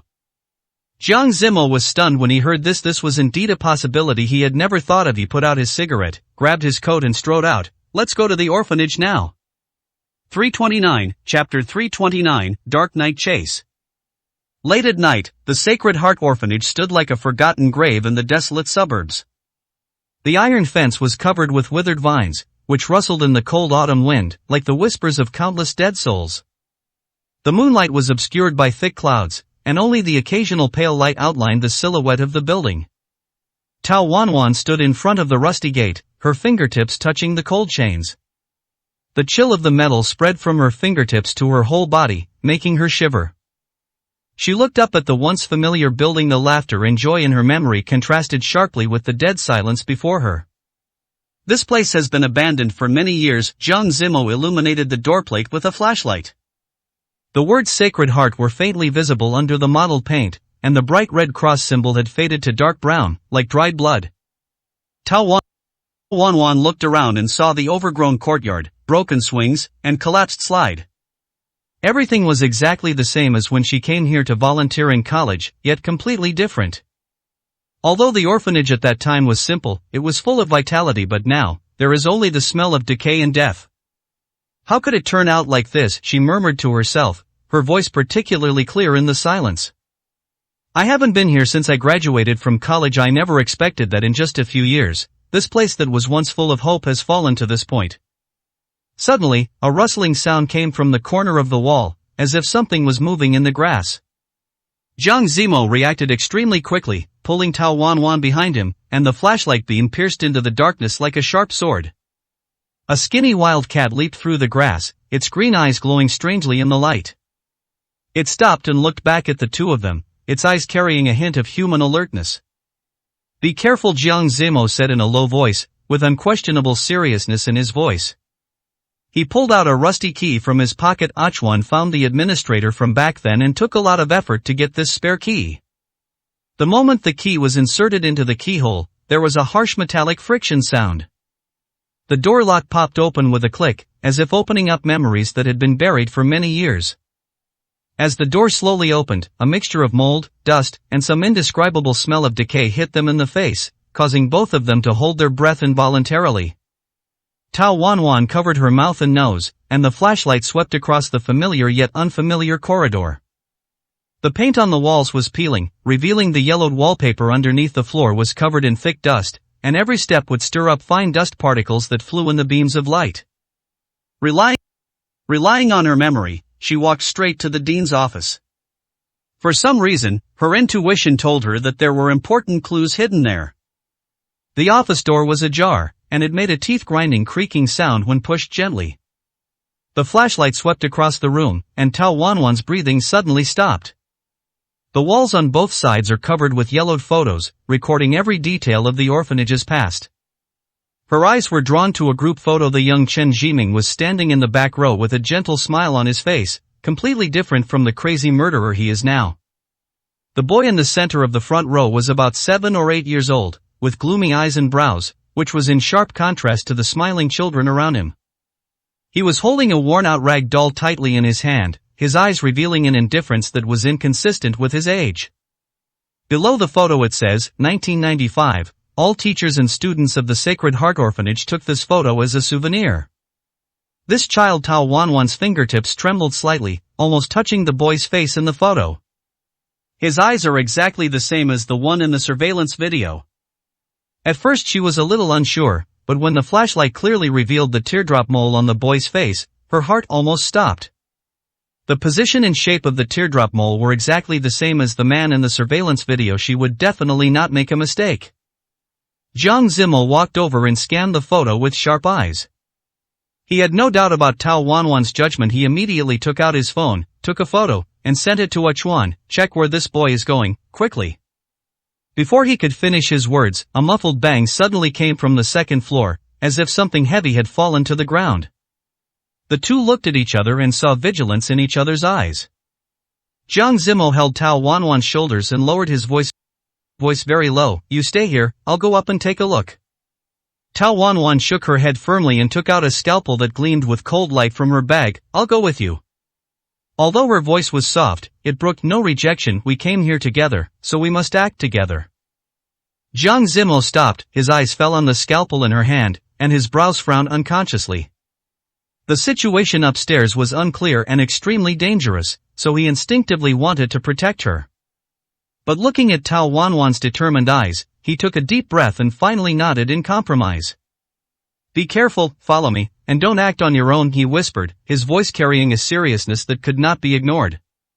Tao Wanwan nodded slightly, her fingers clenching the corner of Jiang Zimmel's clothes. The two of them walked lightly up the rickety stairs. With every step, the rotten wooden boards groaned under the heavy weight, as if they might break at any moment. The door of the archive room on the second floor was ajar, and cold wind rushed in from the broken window, blowing up yellowed paper scraps all over the floor. A dark figure was kneeling on the ground, tearing documents frantically. He looked up suddenly when he heard footsteps. A pair of bloodshot eyes appeared above the mask, exactly like the boy in the photo. Jiang Zimmel recognized it instantly. That iconic teardrop mole sneered, Chen Jiming's son? He approached step by step, his voice cold. Your father is dead, and you still want to avenge him? The man turned around, a hint of surprise flashing in his eyes, which then turned into a twisted smile. You two are quite fast. You actually found this place. His voice was hoarse, as if he hadn't spoken for a long time. For some reason, when Tao Wanwan saw this strange man, an inexplicable fear surged in her heart. His eyes were too calm, completely different from the crazy Chen Jiming, but even more disturbing. Jiang Zimmel remained alert and continued to ask, what are you looking for? He tried to distract the other party. Since Chen Jiming has fallen into our hands, you should know that you are no match for us. The man lowered his head and let out a creepy laugh. Whether we are your opponents or not is not up to you to decide. He raised his head, his eyes flashing with madness. Chen Jiming is old and was fooled by others, otherwise, he wouldn't have been caught by you so quickly, but I am different. Before he finished speaking, he suddenly took out a test tube from his arms, and the liquid inside was glowing with a strange blue light. Before they could react, he slammed the test tube to the ground. The moment the glass shattered, Jiang Zimmel instinctively rushed over and protected Tao Wanwan. When the liquid came into contact with the air, thick smoke rose and the pungent chemical smell instantly filled the entire room. 330, Chapter 330, Threat from Chen Mo. The man took the opportunity to rush to the window, turned around and showed a twisted smile. The game has just begun, Dr. Tao. The gift your father left you is more than just this. His voice was still echoing as he jumped out of the window. Jiang Zimmel endured the pungent smell and quickly evacuated with Tao Wanwan. Although he didn't understand chemistry, the pungent smell and abnormal reaction told him that this was no ordinary substance. Are you okay? After arriving at the safe area, Jiang Zimmel immediately checked Tao Wanwan's condition, and his voice was filled with unconcealable worry. Tao Wanwan shook her head, her face pale. I'm fine, it's just... She looked back at the smoke still coming out of the second floor window. That thing doesn't look right. I want to take some samples back for research. Jiang Zimmel was silent for a moment, then finally nodded in agreement. They carefully collected some of the remains and placed them in a sealed bag. In the hospital laboratory, under the glaring incandescent light, Tao Wanwan stared at the microscope, her face becoming increasingly ugly. Her hands trembled unconsciously and beads of sweat appeared on her forehead. This is not an ordinary chemical, her voice trembled. It was mixed with neurotoxins, same ingredients as those used by Chen Jiming to commit suicide, but at a higher concentration, and with other unknown substances added. Jiang Zimmel punched the wall, his knuckles turning white. He is imitating Chen Jiming's methods, but his target is you. There was uncontrollable anger in his voice. At this moment, a Chuan hurried in, bringing the latest intelligence. We found out, the man is called Chen Mo, 28 years old. He was once a top medical student, majoring in biochemistry. He was expelled 5 years ago due to mental problems. He owns a black van, the one in the surveillance video. Tao Wanwan suddenly remembered something and took out the text message received by Nurse Kobayashi on her mobile phone. Teacher Chen is waiting for you in hell. Now everything is clear. Chen Mo came to avenge his father, and his revenge plan was obviously carefully planned. A flash of lightning struck outside the window, illuminating Jiang Zimo's sinister profile. He immediately called Jiang Zai, his voice as cold as ice. Search the entire city for Chen Mo. Focus on the old medical school site, the chemical supply store, and... Before she could finish her words, Tao Wanwan's cell phone suddenly rang. A new message popped up with a creepy photo attached. At the gate of Jiang Haohao School, a figure wearing a baseball cap was making a throat-slitting gesture to the camera. There is a line of words under the photo. The next one is the person you care about most. Jiang Zimo's eyes instantly became dangerous. He clenched his fists, and his knuckles made a cracking sound. The lights in the laboratory looked particularly pale in the thunderstorm night. Tao Wanwan stared at the photo on the phone screen, her fingertips trembling uncontrollably. The blurry figure in the photo made a throat-slitting gesture, like an invisible knife against her throat. How her voice was so soft that it was almost inaudible. Jiang Zimo snatched the phone away, his eyes instantly becoming as sharp as a knife. The photo was taken 15 minutes ago, and the experimental primary school where Jiang Haohao is located is only a 20-minute drive from the hospital. Achuan, contact the security of experimental primary school immediately. Jiang Zimo's voice was like ice, and he grabbed his coat and rushed to the door. Notify Zai to bring people over, quickly. Tao Wanwan's scalpel slipped from her fingers, making a crisp sound on the tile floor. She bent down mechanically to pick it up, but found that her fingers were too stiff to move. The man named Chen Mo not only knew where she worked, but also knew exactly which school Jiang Haohao attended. Although this is not a difficult thing to investigate, but at this point in time it seems that Chen Mo must have made preparations a long time ago. Jiang Zimo didn't know if Chen Mo had found anything else more useful. But the top priority now is to find Jiang Haohao as soon as possible and ensure his safety. Jiang Zimo turned around and gently held Tao Wanwan's wrist. Let's go over now, don't be afraid, everything will be fine. Hearing this, Tao Wanwan nodded slightly, but her eyes were still a little dull. He has been watching us, Tao Wanwan murmured, and suddenly grabbed Jiang Zimo's arm. From the orphanage to here, he deliberately led us to track him down just to distract yourself. Jiang Zimo finished for her, his face terribly gloomy. He took out the car keys and stuffed them into Tao Wanwan's hand. You drive my car, I'll ride Achuan's motorcycle and leave first. Raindrops began to hit the window, like countless tiny hammer blows. Tao Wanwan shook her head, her eyes suddenly becoming firm. Let's go together. If it's really Chen Mo, he knows your car. Jiang Zimo hesitated for a second and then nodded. When the two rushed into the elevator, Achuan had already dialed the principal's number, and his voice echoed in the empty corridor. All school gates are immediately closed. I repeat, all entrances and exits are immediately closed. The 10 seconds it took the elevator to go down felt like a century. Jiang Zimo stared at the constantly jumping floor numbers, and Jiang Haohao's chubby smiling face flashed through his mind. Last week he was building a castle with building blocks in her apartment and vowed to be a policeman and catch bad guys like them. But now, the bad guy is right next to Jiang Haohao, and Jiang Zimo doesn't know how to protect her. The underground garage was filled with a damp and musty smell. Jiang Zimo's black SUV was like a dormant beast, it glows coldly under the light. Tao Wanwan had just fastened her seatbelt when the car roared up the slope, the tires making a harsh friction sound on the wet ground. The rain poured down like silver needles, and even with the wipers turned to the maximum, I could hardly see the road ahead. Jiang Zimo held the steering wheel with one hand and kept calling Jiang Zai with the other hand, but no one answered. Damn it!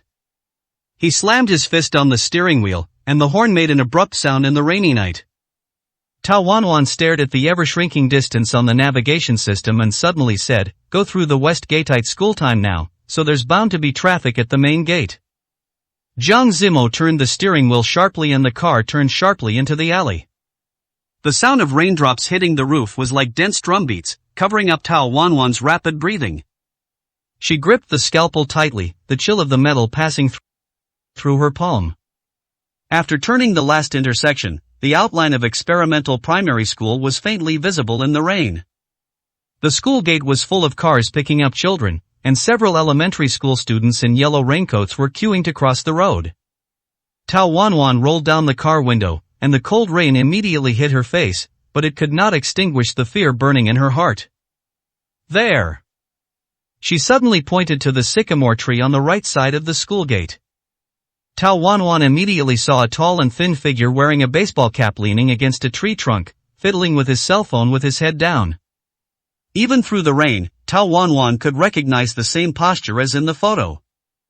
Jiang Zimo slammed on the brakes and the car slid for several meters on the slippery road before stopping. 331, Chapter 331 The Strongest Opponent. He didn't bother to turn off the engine, pushed open the car door and rushed out. Tao Wanwan followed closely behind, the rain instantly soaking her white coat, the fabric sticking to her body. The man in the baseball cap seemed to notice something and looked in their direction. At this moment, Jiang Zimo saw his face clearly. His eyebrows and eyes were exactly the same as the gloomy boy in the orphanage photo, and the teardrop mole under his left eye shone with a strange luster in the rain. Chan Mo. Jiang Zimo's roar pierced through the rain. The man pulled a twisted smile at the corner of his mouth, suddenly turned around and rushed towards the school gate. Before the security guard could react, he had nimbly climbed over the electric fence and disappeared into the campus. Tao Wanwan's heart almost stopped. She saw a group of lower-grade students who had just finished school filing out of the teaching building, their colorful umbrellas looking like a moving group of mushrooms. And Zhang Haohao's class should be among them. After stopping the car, Jiang Zimo rushed to Jiang Zai, who had been waiting there without hesitation. Chen Mo ran and talked to the police station and told them to lock all exits without causing panic. Jiang Zai was stunned when he heard the news, although he had already explained the seriousness of the matter to the school police station. But there is no way the school's security capabilities are limited. If Chen Mo is really prepared, their security will definitely not be able to stop him. But Jiang Zai didn't expect that this guy was so fast. I get it, you must be careful, this guy is not safe. Jiang Zimo patted Jiang Zai's shoulder and nodded vigorously. Just as he was about to leave, he suddenly thought of something. You need to pay more attention to Tao Wanwan. I may not have that much time to take care of him. Jiang Zai frowned slightly when he heard this. Didn't he just run in? Jiang Zimo's attention was completely focused on Jiang Zai, and he didn't notice that Tao Wanwan had already run into the school.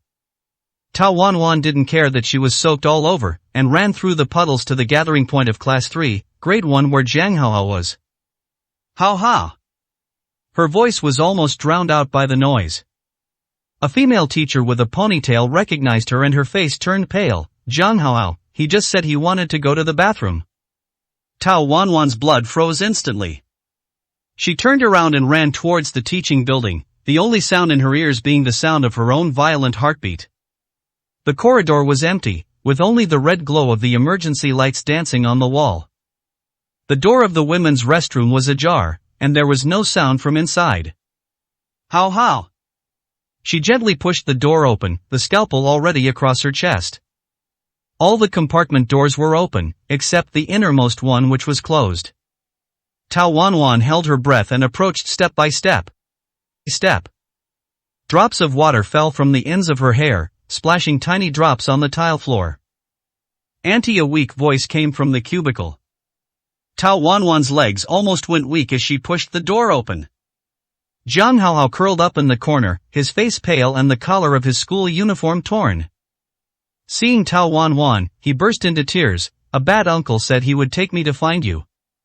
Where are he? Tao Wanwan hugged her nephew, her voice trembling. Jiang Haohao pointed at the ventilation window. He heard someone coming and climbed out from there. Tao Wanwan looked up and saw a small piece of black cloth hanging on the window frame, with rain pouring in through the gap. She hugged her nephew tightly and suddenly noticed that he was holding a crumpled piece of paper in his hand. He asked me to give it to you, Jiang Haohao said sobbingly. The handwriting on the note was blurred by the rain, but it was still legible. The game continues. Dr. Tao won't be so lucky next time. Chen Mo. There were hurried footsteps in the corridor, and Jiang Zimo rushed in with the security guards. Seeing Jiang Haohao safe and sound, his tense shoulders finally relaxed a little, but his eyes immediately became sharp as a knife when they fell on the note. Suddenly, a loud noise was heard from the east side of the campus, followed by the roar of a car engine. Jiang Zimo rushed to the window and saw a black van crashing through the side door fence and driving away in the rain. "It's Chen Mo's car!" Tao Wanwan screamed. Jiang Zimo had already called Jiang Zai. Chen Mo just drove away. Send someone to catch up with the black car. Careful. The rain slid down her cheeks, and she couldn't tell whether it was rain or tears. Jiang Haohao in her arms was still trembling, and her own fingers were so cold that they didn't feel like those of a living person. Not only did Chen Mo find her weakness, he also easily broke through campus security. What's even more terrifying is that he had the opportunity to take Haohao away, but he deliberately left that note. "He's not here to arrest anyone," Tao Wanwan suddenly said, looking up at Jiang Zimo. "This is a demonstration." Jiang Zimo's eyes were terribly dark. He took off his coat and wrapped it around Jiang Haohao, his voice filled with suppressed anger. "He's showing what he can do, telling us he's always available to the people we care about." Chen Mo is smarter, calmer, and more cruel than his father. His carefully designed revenge game will never end easily. "Take Haohao home first." Jiang Zimo's voice brought her back to reality. "I will retrieve the surveillance footage along the way." His cell phone suddenly vibrated. It was a MMS from an unfamiliar number. In the picture, Chen Mo is standing in the hospital in the college's anatomy lab. He was playing with a test tube filled with blue liquid. There was only one sentence under the photo. "Next time we meet, I'll give you a real gift." Jiang Zimo silently clenched his phone. From the beginning until now, Chen Mo has been provoking him. Tao Wanwan could see that Jiang Zimo's expression was not right, so she took the phone without hesitation. When she saw the text message, Tao Wanwan frowned hard. What on earth does Chen Mo want to do? If he wants. Having said this, Tao Wanwan suddenly remembered that Jiang Haohao was still standing next to her, so she quickly shut up. "It's getting late, let's go back quickly." Tao Wanwan squatted down and touched the top of Jiang Haohao's head. "Were you scared today? Take a good rest at home these few days." Jiang Haohao was indeed quite frightened hearing these words. He just nodded dully. After returning home, Jiang Zimo explained everything that happened today to Jiang Zai and Jiang Chao in the living room, and the three of them discussed all the clues. Tao Wanwan took care of Jiang Haohao upstairs until he fell asleep, and then she went downstairs. At first glance, I saw Jiang Zimo's face full of worry. They had to admit that Chen Mo was indeed the most capable opponent they had encountered during this period. Tao Wanwan walked over to Jiang Zimo and sat down next to him, feeling a little uneasy. I wanted to say something comforting, but for some reason, I couldn't utter a single word. 332, Chapter 332 Eyes in the Dark. The rain outside the window was still falling, and the raindrops hitting the glass seemed like some kind of ominous omen. Tao Wanwan sat in the living room of Jiang Zimo's house, her fingers unconsciously stroking the edge of the teacup. The steam of hot tea swirled in front of her eyes, but it could not dispel the chill in her heart. All hospitals and clinics have been notified and will call the police immediately if they find Chen Mo seeking medical treatment. Jiang Zai stood in the middle of the living room, holding a freshly printed document in his hand. But his medical background means he knows how to treat wounds and he might not go to a regular medical facility. Jiang Chao frowned and added, "We checked the city's surveillance footage. The black van was last seen in the East City Industrial Zone before disappearing. There are many abandoned factories there, making it a perfect hiding place." Jiang Zimo stood in front of the window, his back like a sculpture. Raindrops meandered down the glass, making his profile look gloomy and uncertain. He didn't turn around, his voice low and tense. "Continue the search, focusing on the chemical store and the old medical school. Chen Mo needs experimental sites and materials, and these are the places he's most familiar with."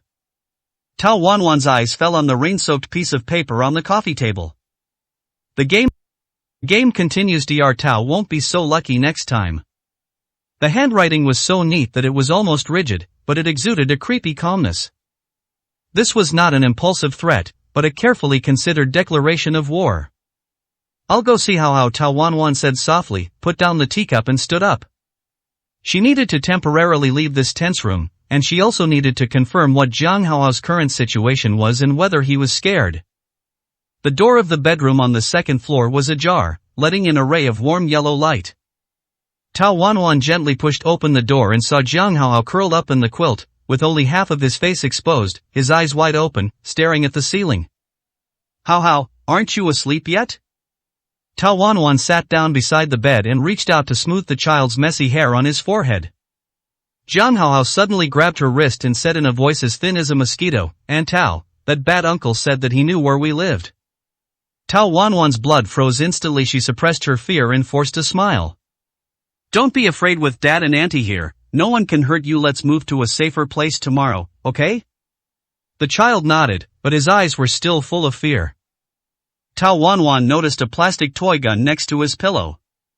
That was the gift Jiang Zimo gave him last week. At that time, the child naively said that he wanted to catch bad guys like a police officer. Can you tell me what else that bad uncle said? Tao Wanwan tried her best to make her voice sound calm. Zhang Hao bit his lower lip and hesitated for a moment before speaking. He said that I have to pay off the debt owed by my father. When Zhang Hao said this, tears even welled up in his eyes because of excitement. Tao Wanwan's heart suddenly tightened. Shoo, it's okay, those were just scare tactic. Tao Wanwan hugged the child in her arms and patted his back gently. Go to sleep, Auntie is here with you. When Zhang Hao finally fell asleep, Tao Wanwan tiptoed out of the room and found Jiang Zimo standing at the end of the corridor waiting for her. Under the dim light, his eyes looked particularly deep. How is Hao? He asked in a low voice. Tao Wanwan shook her head and lowered her voice. The situation is not good. Chen Mo said some terrible things to him. I am worried that this will leave a psychological trauma on the child. Jiang Zimo's jawline tightened. I've contacted a child psychologist, and they'll come and evaluate Hao tomorrow. He paused. You need to rest too. I'll be on guard tonight. No, I can't sleep. Tao Wanwan rubbed her temples. I want to study Chen Mo's information again. Maybe I can find some clues. Jiang Zimo seemed about to object, but ultimately nodded. Then go to the study. The information is all there. I'll have Zhang Chao bring up some food. In the study, Tao Wanwan spread out all the information about Chen Mo that Achwan had collected. Medical school transcripts, withdrawal records, rental agreements, shopping lists. Every piece of paper is like a part of a puzzle. But the most crucial piece is always missing, and it is impossible to piece together a complete picture of motivation. She picked up her medical school transcript and saw that Chen Mo had excellent grades in almost every course, especially biochemistry and neuroscience. Why was such a talented person suddenly expelled? The expulsion record only vaguely stated that he was mentally unfit to continue his studies. Tao Wanwan turned on the computer and searched for news related to the medical school that Chen Mo had attended. An inconspicuous short message in the electronic archives of the school newspaper 5 years ago caught her attention. Outstanding student suddenly develops mental disorder, laboratory accident draws attention. Click on the link and the report content is very brief. Chen Mo, a graduate student in the Department of Biochemistry at the medical school, suddenly lost control of his emotions during an experiment, smashed experimental equipment and attacked his classmates, and was forcibly sent to the hospital by the school. In the picture accompanying the report, Chen Mo was carried out of the laboratory by 2 security guards. His expression was not one of anger, but of a strange calmness, and the teardrop mole under his left eye was particularly noticeable under the flash. Tao Wanwan stared at the photo and suddenly felt a chill. She quickly took out the group photo of the orphanage and compared Chen Mo in the 2 periods. The same look, that sense of alienation that is out of tune with the surroundings, but as an adult Chen Mo has learned to hide it. What are you looking at? Jiang Zimo, the voice came from behind, and he was holding a cup of hot milk and a sandwich. Tao Wanwan took the food and pointed at the screen. I've discovered that Chen Mo's mental health issues may not have appeared suddenly, but rather have been present since childhood. Look at this photo of the orphanage. All the children are smiling, except for him. Like an outsider, Jiang Zimo continued her words, scanning the photo with sharp eyes. Achwan found out that his mother committed suicide when he was 5 years old and his father was serving a prison sentence at the time, so he was sent to an orphanage and was later adopted by Qin Jiming. At this moment, Zhang Hao's screams came from upstairs. They rushed upstairs at the same time and found the child sitting on the bed, sweating profusely, with a dazed look in his eyes. It was a nightmare. Tao Wanwan immediately sat down beside the bed and hugged the trembling child. It's okay, Hao, it was just a dream. He's in my room. Jiang Hao tightly grasped Tao Wanwan's arm, his face pale. That bad uncle was standing in the corner, watching me. Jiang Zimo quickly checked every corner of the room, even checked the wardrobe and under the bed, then shook his head at Tao Wanwan, indicating that there was nothing unusual. Tao Wanwan gently stroked the child's back. It's a nightmare, Hao, there's no one here. Look, Dad has checked everything. After nearly half an hour of soothing, Jiang Hao fell asleep again, but his little hands were still tightly holding onto the corner of Tao Wanwan's clothes. Tao Wanwan signaled Jiang Zimo to go and rest first, while she stayed by the child's bed to keep watch. At 3 o'clock in the morning, Tao Wanwan was awakened by a slight noise. She looked up vigilantly and saw that Jiang Hao's window was shaking slightly. The branches outside were swaying in the wind, tapping on the glass from time to time. She gently let go of the child's hand and walked to the window to close the curtains. At this moment, she caught a glimpse of a vague figure standing under the shadow of a tree in the yard. Tao Wanwan's breathing stopped instantly. The man, wearing a baseball cap, looked up toward the window. 333, Chapter 333, Jiang family under surveillance. She subconsciously took a step back and bumped into the bedside table. The noise startled Jiang Hao from his light sleep, and the child called out "Auntie" in a daze. When I looked out the window again, the figure had disappeared, as if it had never existed. But Tao Wanwan was sure that she saw him. Chen Mo was monitoring them, and she didn't know when he started standing outside the door. She tiptoed out of the room and found Jiang Zimo leaning against the wall outside the door, obviously not having gone to sleep yet. He's been here. Tao Wanwan's voice was almost squeezed out from between her teeth, in the yard. Jiang Zimo's eyes instantly became sharp, and he took out his cell phone and quickly sent a few messages. Then he pulled Tao Wanwan downstairs. Pack the necessities, we will move in 5 minutes. I will hold Hao. Don't wake him up. 5 minutes later, an inconspicuous gray car drove away from the residence silently. Jiang Hao was sleeping soundly in the back seat with his head resting on Tao Wanwan's legs. Jiang Zimo glanced at them through the rearview mirror, his eyes full of worry. Tao Wanwan looked at the street scene passing by outside the window and suddenly said, "Wait, I remembered something." She pulled out Chen Mo's profile from her phone and said, "Look at his shopping history in the last 3 months. He's purchased a large amount of phenylethylamine derivatives and LSD precursors, which are the raw materials for making hallucinogens." Jiang Zimo frowned. He wants to poison me? No, it's even more terrifying. Tao Wanwan's voice trembled slightly. These substances can be combined to create a special neurotoxin that can induce persecution delusions and derealization. Chen Mo isn't imitating Chen Jiming, he's upgrading. Upgrade? Tao Wanwan nodded. Chen Jiming uses violence to solve problems, but Chen Mo wants to destroy people's minds. The figure Hao saw today might not be real, but some kind of induced hallucination. Jiang Zimo's hand gripping the steering wheel was bulging with veins, so he deliberately let Hao see him. Why? Test the results. Tao Wanwan took over and felt a chill. Oh my god, he may have released this toxin somewhere. The car swerved and headed towards the police station. Jiang Zimo's voice was as cold as ice. We must notify the CDC immediately. The whole city must be on alert. At this moment, Tao Wanwan's phone vibrated. A text message came from an unfamiliar number. Smart Dr. Tao, but you're still a step behind. Want to know who the first batch of gifts were given to? Hint, the place you go most often. Tao Wanwan's face turned pale instantly. The place she went most often was the hospital. At 6:15 in the morning, the lights in the corridor of the military district guesthouse were dim. Tao Wanwan stood in front of the window, looking at the creepy text message on the mobile phone screen, her fingers trembling uncontrollably. What's wrong? Jiang Zimo's voice came from behind him. He had just finished talking to the police, and there was a noticeable dark blue mark under his eyes.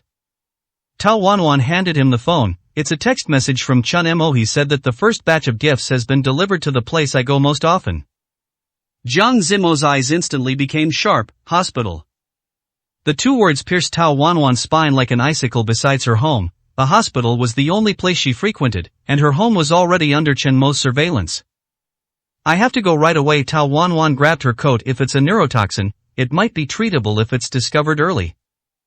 Jiang Zimo grabbed her wrist and said, "It's too dangerous. IVE already notified the CDC, and they'll send a professional team to handle it. There's no time to wait for them." Tao Wanwan broke free from his hand, her voice sharp with anxiety. "Do you know how quickly this toxin takes effect? Symptoms appear within 10 minutes, and if left untreated within half an hour, it can cause permanent brain damage. I'm the only person in the hospital who has studied this toxin." The two men stared at each other for a few seconds, and Jiang Zimo's jaw muscles were tense. Finally, he grabbed the car keys and said, "I'll take you there on the way. Notify the hospital to prepare for quarantine." A gray car sped through the morning light. Tao Wanwan kept calling the hospital, but strangely, no one answered the landlines of the emergency department and the pharmacy department. "Something's wrong," she muttered, her fingers sliding quickly across the phone screen, calling up the hospital monitoring app. Normally there's always someone on duty. The moment the surveillance footage loaded, Tao Wanwan's blood almost froze. In the corridor of the emergency department, two nurses were kneeling on the ground, their heads in their hands, their expressions distorted as if they were avoiding something invisible. A patient huddled in a corner, banging his head against the wall. "It's already happened." Her voice was as tight as a string, much faster than expected. Jiang Zimo slammed on the accelerator and simultaneously pressed the Bluetooth headset. "Zai, immediately lead people to surround the central hospital. Chen Mo may have released the neurotoxin there. Inform the ambulance team to prepare a large amount of diazepam and scopolamine." He glanced at Tao Wanwan and asked, "What's the dosage?" "Adults should receive 10 milligrams of diazepam and 3 milligrams of scopolamine intravenously," Tao Wanwan answered quickly, her eyes still fixed on the surveillance screen. Suddenly, a figure in a baseball cap flashed past the edge of the camera, and she almost screamed. "Chen Mo is in the hospital, in the pharmacy on the 3rd floor." Jiang Zimo immediately relayed the location, and the car made a sharp turn and drove into the hospital's emergency passage. Before the car stopped, Tao Wanwan had already opened the door and rushed out. "Wait!" Jiang Zimo shouted from behind, "At least wear some protection." Tao Wanwan took out put on a mask and rushed into the hospital lobby without looking back. The scene before her made her stop in her tracks. The nurse on duty was lying on the reception desk with a dazed look in her eyes and mumbling meaningless words. An old man was sitting on the ground, arguing fiercely with something in the air. At the end of the corridor, a young doctor was strangling his neck with both hands. His face had turned purple. Symptoms of Class C neurotoxin. Tao Wanwan quickly judged and rushed towards the pharmacy. This toxin attacks the temporal lobe of the brain, causing severe derealization and delusions of persecution, and victims often harm themselves or attack others. The elevator stopped working and she turned to the fire escape.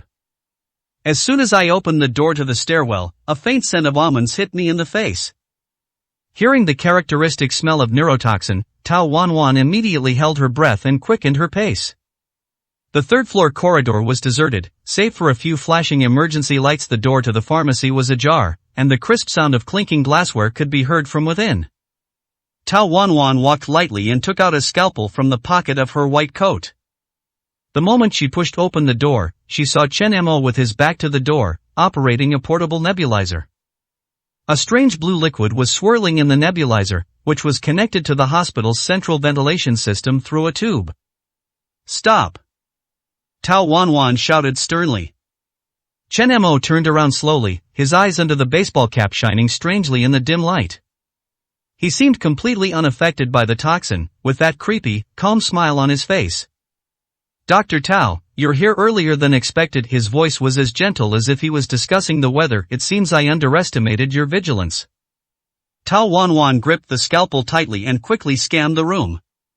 The pharmacy manager lay unconscious in a corner, a streak of blood on his forehead, but his chest was still rising and falling. The ventilation system control panel had been forced open, revealing several wires.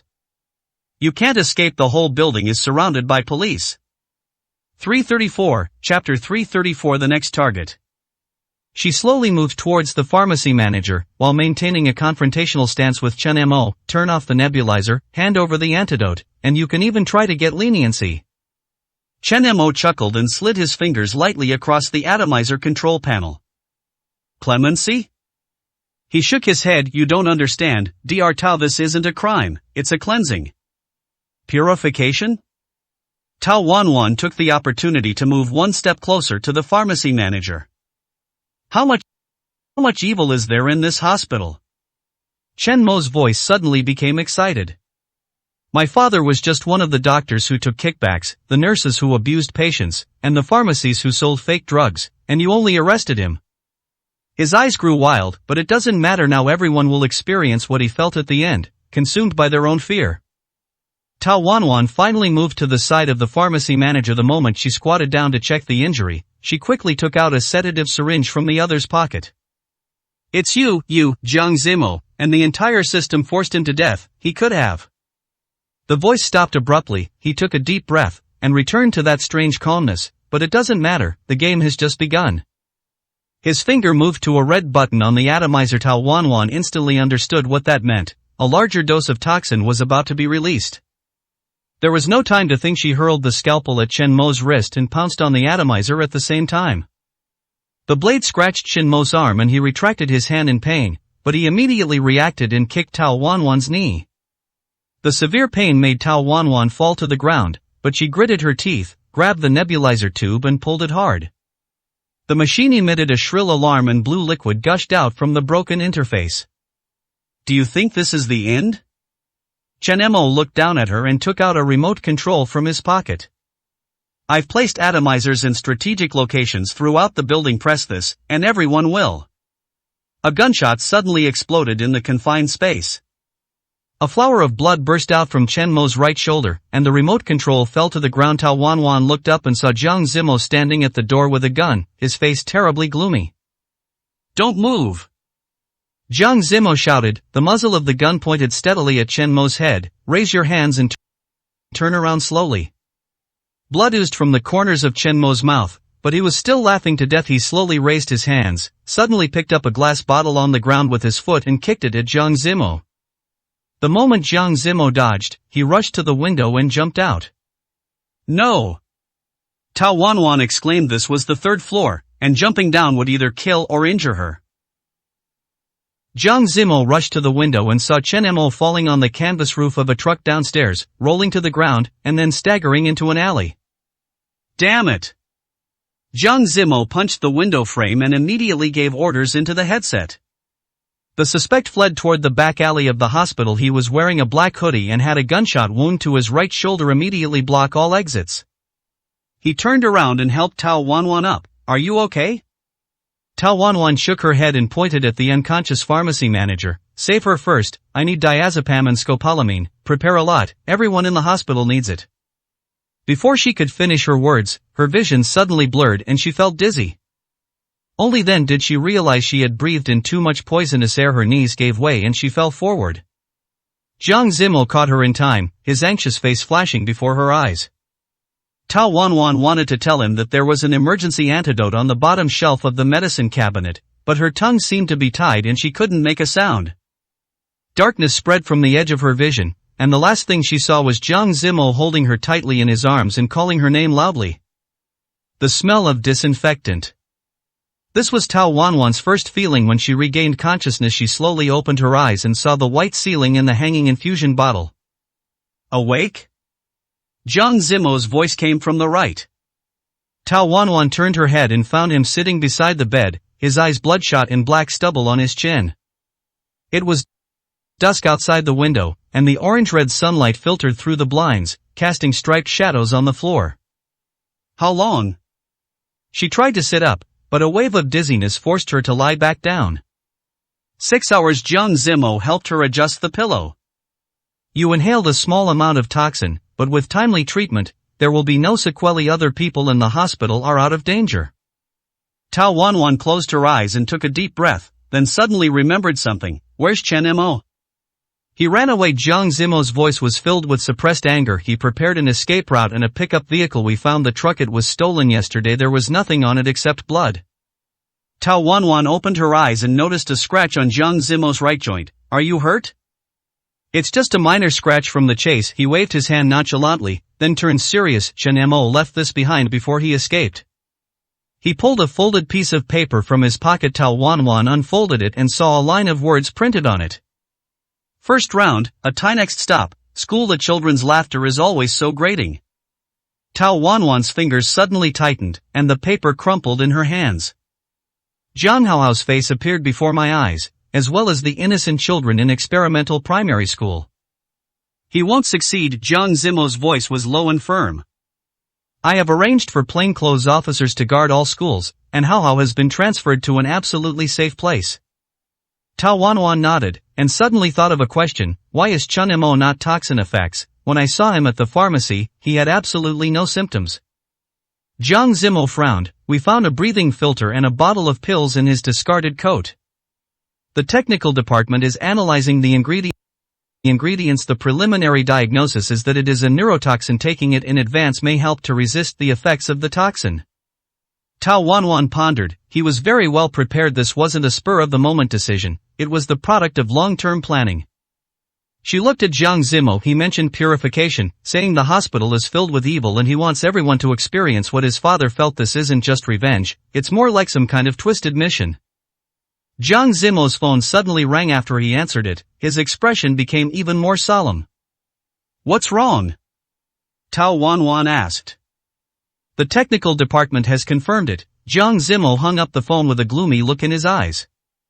All the identity information Chen Mo used in the hospital was fabricated. Even the face captured by the surveillance camera was likely made up. We still don't know what he really looks like. Tao Wanwan felt a chill running up her spine. An opponent with a careful disguise, advanced knowledge of chemistry, and a thorough understanding of them is far more dangerous than a simple avenger. It's even worse, Zhang Zimo continued. We found a second device in the ventilation system. It's not a toxin releaser, but a monitoring device. Chen Mo may have real-time footage of most areas of the hospital. Tao Wanwan suddenly remembered something and grabbed Zhang Zimo's arm. My apartment. If he could hack into the hospital system, he might have installed surveillance cameras in my house. The coincidence that he knew our movements. Zhang Zimo stood up immediately. I'll send someone to check right away. You stay here and rest. The doctor said you need to be observed for 24 hours. No, Tao Wanwan lifted the quilt. I have to go to the laboratory to analyze those toxin samples and find a more effective detoxification method. If Chen Mo really wants to attack the school, we must be prepared. Zhang Zimo wanted to object, but seeing her determined look, he finally sighed. At least wait until this bottle of 4 is finished. I'll ask Achwan to prepare the laboratory. He walked to the door and looked back again. The afterglow of the setting sun shone through the window, casting a golden halo on Tao Wanwan's pale face. She was concentrating on the toxin analysis report in her hand, her brows slightly furrowed, and she didn't notice his gaze at all. Zhang Zimo gently closed the door and whispered to the 2 police officers guarding the door, "Guard her closely. Notify me immediately if anything unusual happens." Zhang Zimo strode towards the elevator. His phone screen lit up with a message from Zhang Zai. We found a fake identity that Chen Mo may have used, and we're tracking him down also. Haohao asked Aunt Tao when she can come visit him. Zhang Zimo's mouth curled up slightly, but then quickly tightened again. He quickly replied, "Tell him it will be soon. Protect him well." 335, Chapter 335, Shadows of the Past. The lights in the laboratory were so bright that they made people cry. Tao Wanwan rubbed her sore eyes and focused her gaze on the microscope again. She had been working for 8 hours straight, her back was stiff as a board, and her temples were throbbing with pain. What's the result? Zhang Zimo's voice came from behind. He stood there at some point, 2 cups of coffee in his hands, with a dark circle of dark circles under his eyes. Tao Wanwan straightened up, took the coffee and took a sip. The bitter liquid slid down his throat, temporarily dispelling some of his fatigue as expected, but also a little different. She pointed at the microscope. The molecular structure of this neurotoxin is very special. It's based on scopolamine, but with an added component I've never seen before. Zhang Zimo leaned closer to the microscope. Although he couldn't understand the complex structures, he nodded seriously. Is this why Chen Mo is immune to its effects? Not exactly. Tao Wanwan pulled up the analysis chart on the computer. Look here. Here, the toxin attacks the part of the brain responsible for perceiving reality. Normal people would experience severe hallucinations, but if someone already suffers from a certain mental illness. Like what? Tao Wanwan took a deep breath. Cotard syndrome. This is an extremely rare delusion. Patients are convinced that they are dead or have lost certain organs, and even believe that they are the living dead. Zhang Zimo frowned. What does this have to do with Chen Mo? Think about his words and actions. Tao Wanwan spoke faster, her fingers tapping the table unconsciously. He said it was a cleansing, that the hospital was full of sin, and that he wanted everyone to experience what his father had felt. This isn't just revenge, this is a twisted mission from a man who believed himself dead to cleanse the world.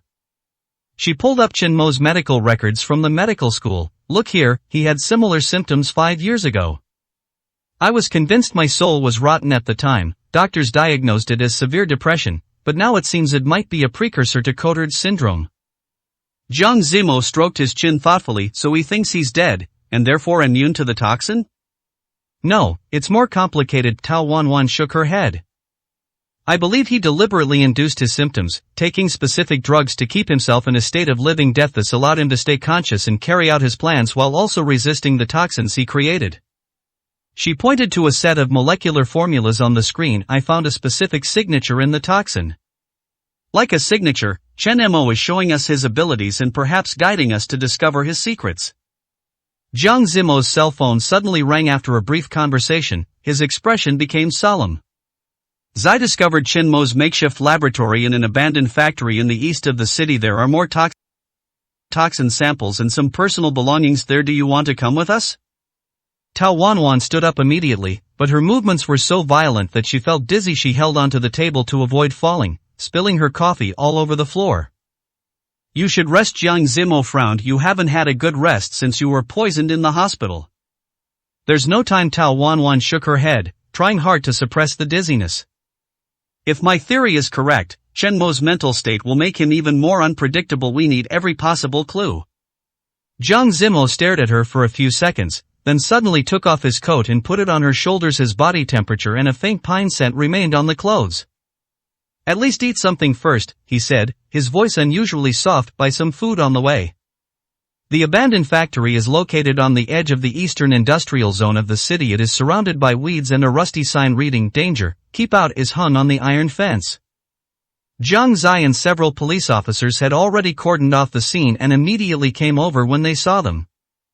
It's a mess in there, but basically nothing has been moved. Zhang Zai handed gloves and masks to the two of them. It looks like a hasty evacuation. The technical department has completed the evidence collection. You can enter. In the dim factory, the makeshift laboratory table is filled with beakers, test tubes, and various chemical reagents. The walls were covered with photos and newspaper clippings, most of which were about Tao Wanwan and Jiang Zimo's activities, as well as a floor plan of Jianghao's school. The most eye-catching thing is a simple bed in the corner and a small altar with a black and white photo of Chen Jiming on it. Tao Wanwan walked to the laboratory table and checked the test tubes marked with different codes. One of the test tubes, labeled Final Gift Edition, caught her attention. This is the next batch of toxin we'll use, she whispered. The concentration is 30% higher than what we use in hospitals. Jiang Zimo was examining a secret compartment beneath the altar with his gloved hand. He carefully pulled out a leather notebook. Diary Chen Jiming's. The two of them looked through the book together. The first few pages were ordinary daily records, but in the middle part, a lot of content about revenge plans began to appear. Jiang Zimo closed the diary, his eyes hardening. No matter what the motive is, Chen Mo must be stopped. The diary mentioned that he had 3 other purification locations: the hospital, the school, and our ancestral home.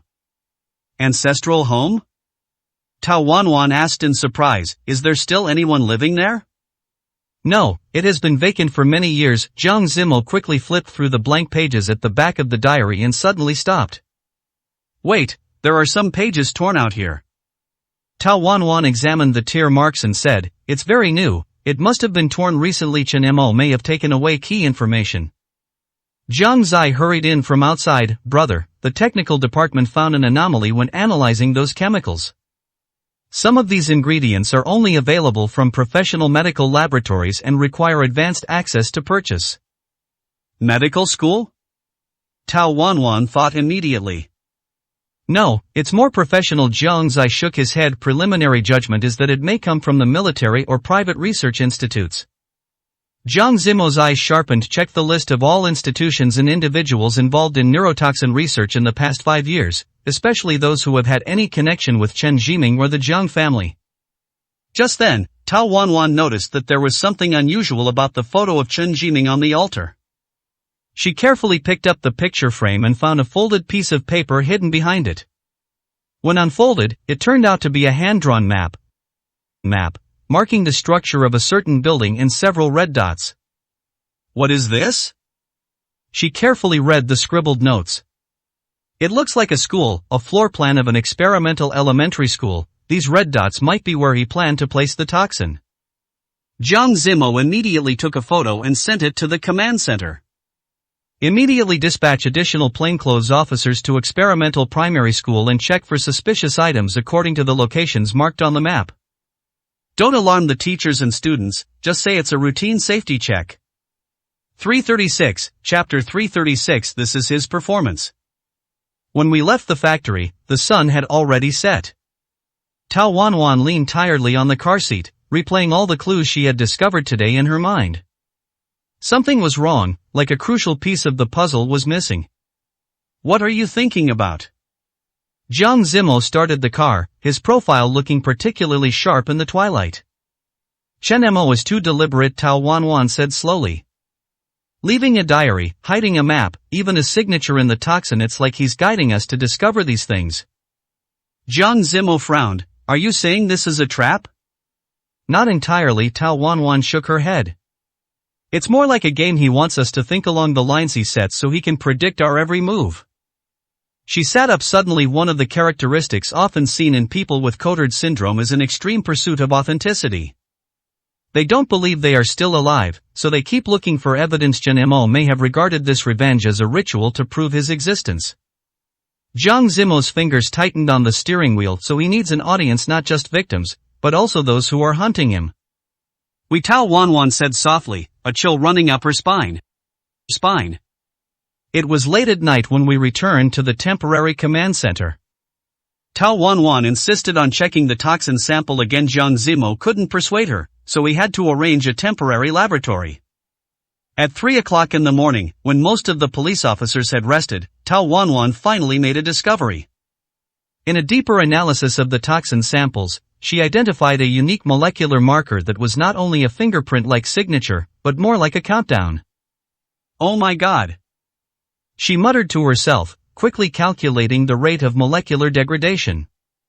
The results showed that the toxin reached its peak effectiveness within 72 hours of preparation and then rapidly declined. According to the records found in the factory, Chen Mo produced the latest batch of toxins at 9 o'clock yesterday morning.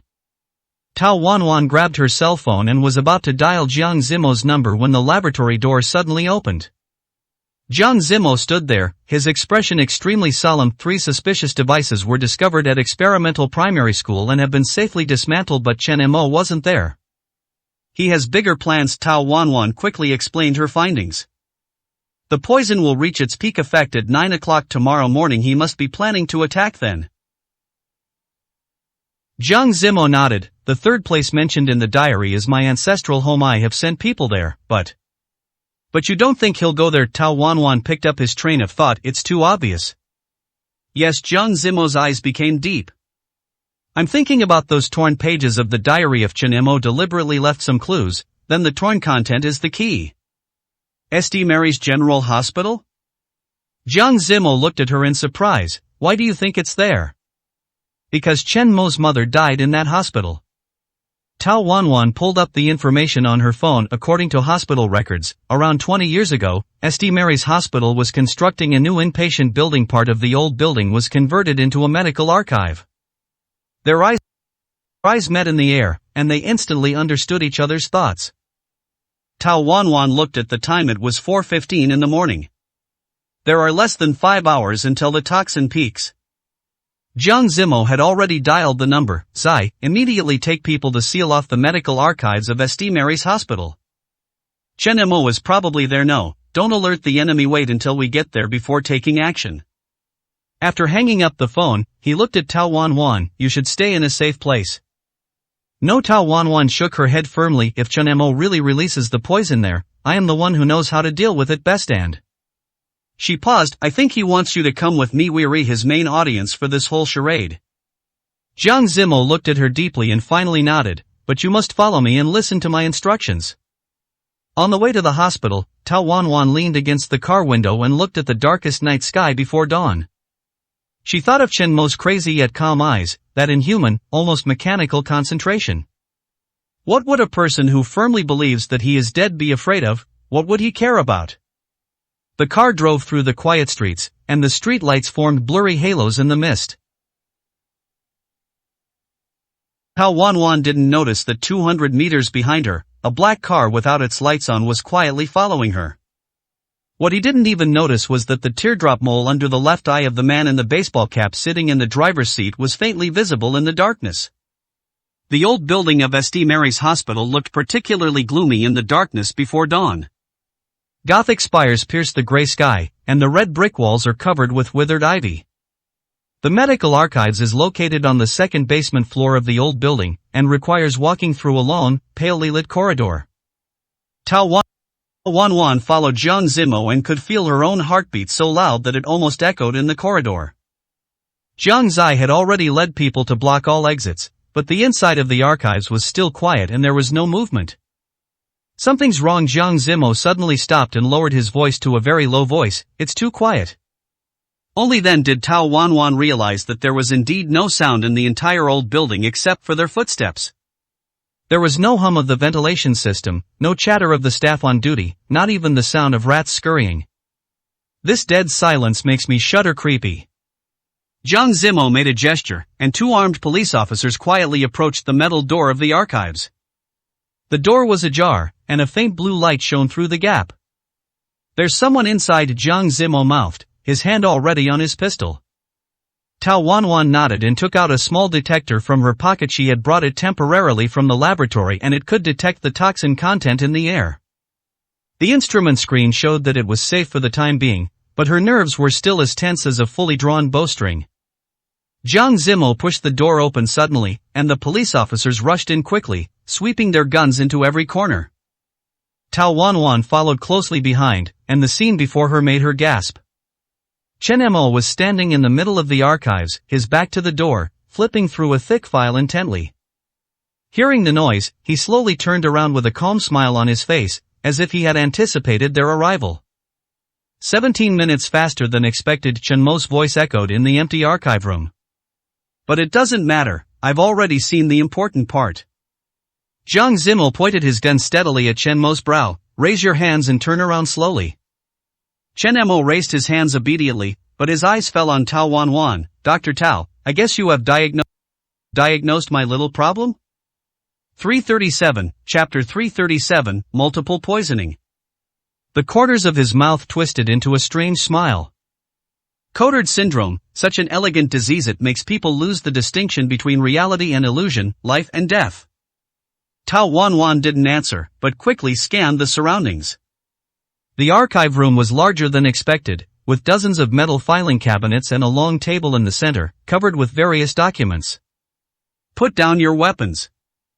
Jiang Zimo shouted sternly and took a step forward. Chen Mo suddenly burst into laughter, and his laughter was particularly harsh in the enclosed space. Weapons, Officer Jiang, do you think I need weapons?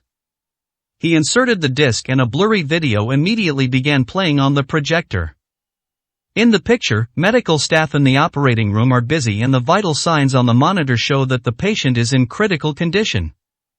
The surgeon's forehead was covered with sweat. Suddenly, the scalpel in his hand slipped. The video suddenly stops. Why are you showing us these things? What on earth do you want to say? Tao Wanwan stood at the door. She was so nervous that she felt like she was about to faint, but she still forced herself to speak. Chen Mo didn't say anything, but just pressed another button, and the screen switched to another angle. Look carefully. This time the camera focused on the instrument table. A person dressed as a nurse had her back to the camera, seemingly preparing something. When she turned around, the scalpel in her hand had an unusual reflection. She smeared something on the knife. Tao Wanwan blurted out. Chen Mo's smile widened. Potassium chloride solution, just a tiny amount can cause cardiac arrest in this nurse. The image zoomed in, revealing the name on the nurse's name tag, Lin Shui. Tao Wanwan gasped, same last name as your mother? My Aunt Chen Mo's voice was suddenly filled with hatred. My father's accomplice. They planned this medical accident together because my mother discovered their secret. Jiang Zimo's face turned pale. What secret? Illegal organ trade. Chen Mo uttered the word as if he were talking about something obscene. My father and my aunt were running an underground network. My mother discovered the evidence, so they staged this accident. Tao Wanwan subconsciously raised her head and looked at Jiang Zimo not far away for some reason. She always felt that what Chen Mo said was a bit strange. So, what does this have to do with us? Why on earth do you insist on dragging everyone down with you? Jiang Zimo aimed the pistol in his hand at Chen Mo from beginning to end, for fear that he would do something to Tao Wanwan. Chen Mo lowered his head and smiled. Chen Jiming is the only hope in my life. If it weren't for you, I would still be saved. But now that Chen Jiming is gone, of course I want all of you to be buried with him. His hand suddenly pulled out a remote control from his pocket. Including this hospital, the police station, and even the people you trust the most. He pressed the button, and suddenly from deep within the archives came the humming sound of machinery starting up. At the same time, a light blue mist began to spew out of the ceiling vents. Toxin! Tao Wanwan shouted, and the detector issued a shrill alarm. Jiang Zimo pulled the trigger without hesitation, but Chen Mo was prepared and rolled over to hide behind the filing cabinet. In 5 minutes, the entire archive will be filled with toxins. Chen Mo's voice came from the darkness. Choose, Officer Jiang, chase me, or Savior Dr. Tao? Stop him. Jiang Zimo yelled at the police officer at the door and rushed towards Tao Wanwan. We have to get out immediately. Tao Wanwan broke free from his hand. No, the original records are still inside, if they are contaminated by toxins. Compared to those things, your life is more important. Jiang Zimo almost shouted this and forcefully dragged her towards the door. Tao Wanwan looked back into the depths of the archive room and vaguely saw Chen Mo's figure disappearing through the emergency exit. Even more alarming was when she noticed a photo taped to one of the filing cabinets. Jiang Haohao's campus photo with a big cross drawn on it with a red pen. Jiang Zimo, Haohao is in danger. She screamed. At this moment, the blue mist coming out of the vents became thicker and thicker. Tao Wanwan suddenly felt dizzy and the edges of her vision began to blur. She staggered and was caught by Jiang Zimo in time. Breathe as shallowly as possible. Jiang Zimo tore off a corner of his shirt, wetted with water and covered her mouth and nose with it, then half-dragged and half-carried her towards the exit. The corridor was in chaos, and the police were organizing an evacuation. Jiang Zai ran over and said, Chen Mo escaped from the east staircase, we've sent people after him. Haohao, Tao Wanwan said with difficulty, he might turn his target to Haohao. Jiang Zimo's face turned ashen in an instant. He quickly gave instructions into the walkie-talkie, picked up the semi-conscious Tao Wanwan and rushed to the ambulance. Hold on, his voice trembled rarely. Don't sleep, Tao Wanwan, look at me. Tao Wanwan tried hard to focus her vision, but saw a figure wearing a baseball cap quietly blending into the medical staff not far behind Jiang Zimo. She tried to warn, but the poison had already eaten away at her nervous system, and all she could manage was a faint whimper. In the last moment before falling into darkness, she felt Jiang Zimo holding her hand tightly, as if he was afraid that he would lose her forever if he let go. And further away, the man in the baseball cap looked back, the teardrop mole under his left eye flashing in the light of the ambulance. The light is particularly glaring. Jiang Zimo first sent Tao Wanwan to the hospital after making sure that everything was arranged. He called Jiang Zai. Brother, what the hell happened to you guys just now? Jiang Zimo was no longer in the mood to explain things to Jiang Zai. I asked you to accompany Jiang Hao. How are you two together now?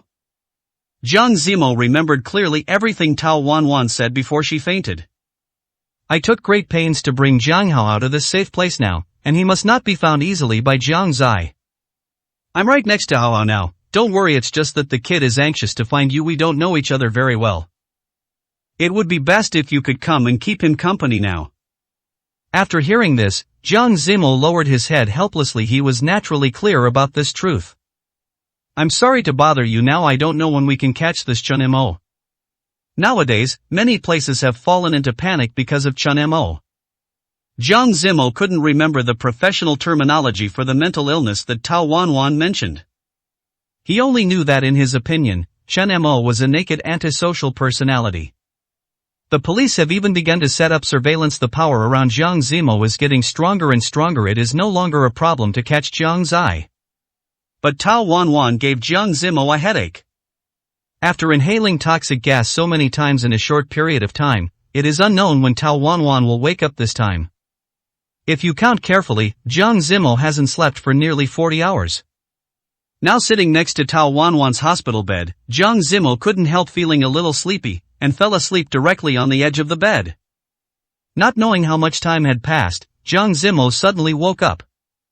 I looked at the time and found that less than 2 hours had passed. In this situation, Jiang Zimo is still fighting with Chen Mo even in his dream. I really can't sleep well. 338, Chapter 338, Dark Night Hunting. At 4:27 in the morning, the lights in the ICU were as pale as frost.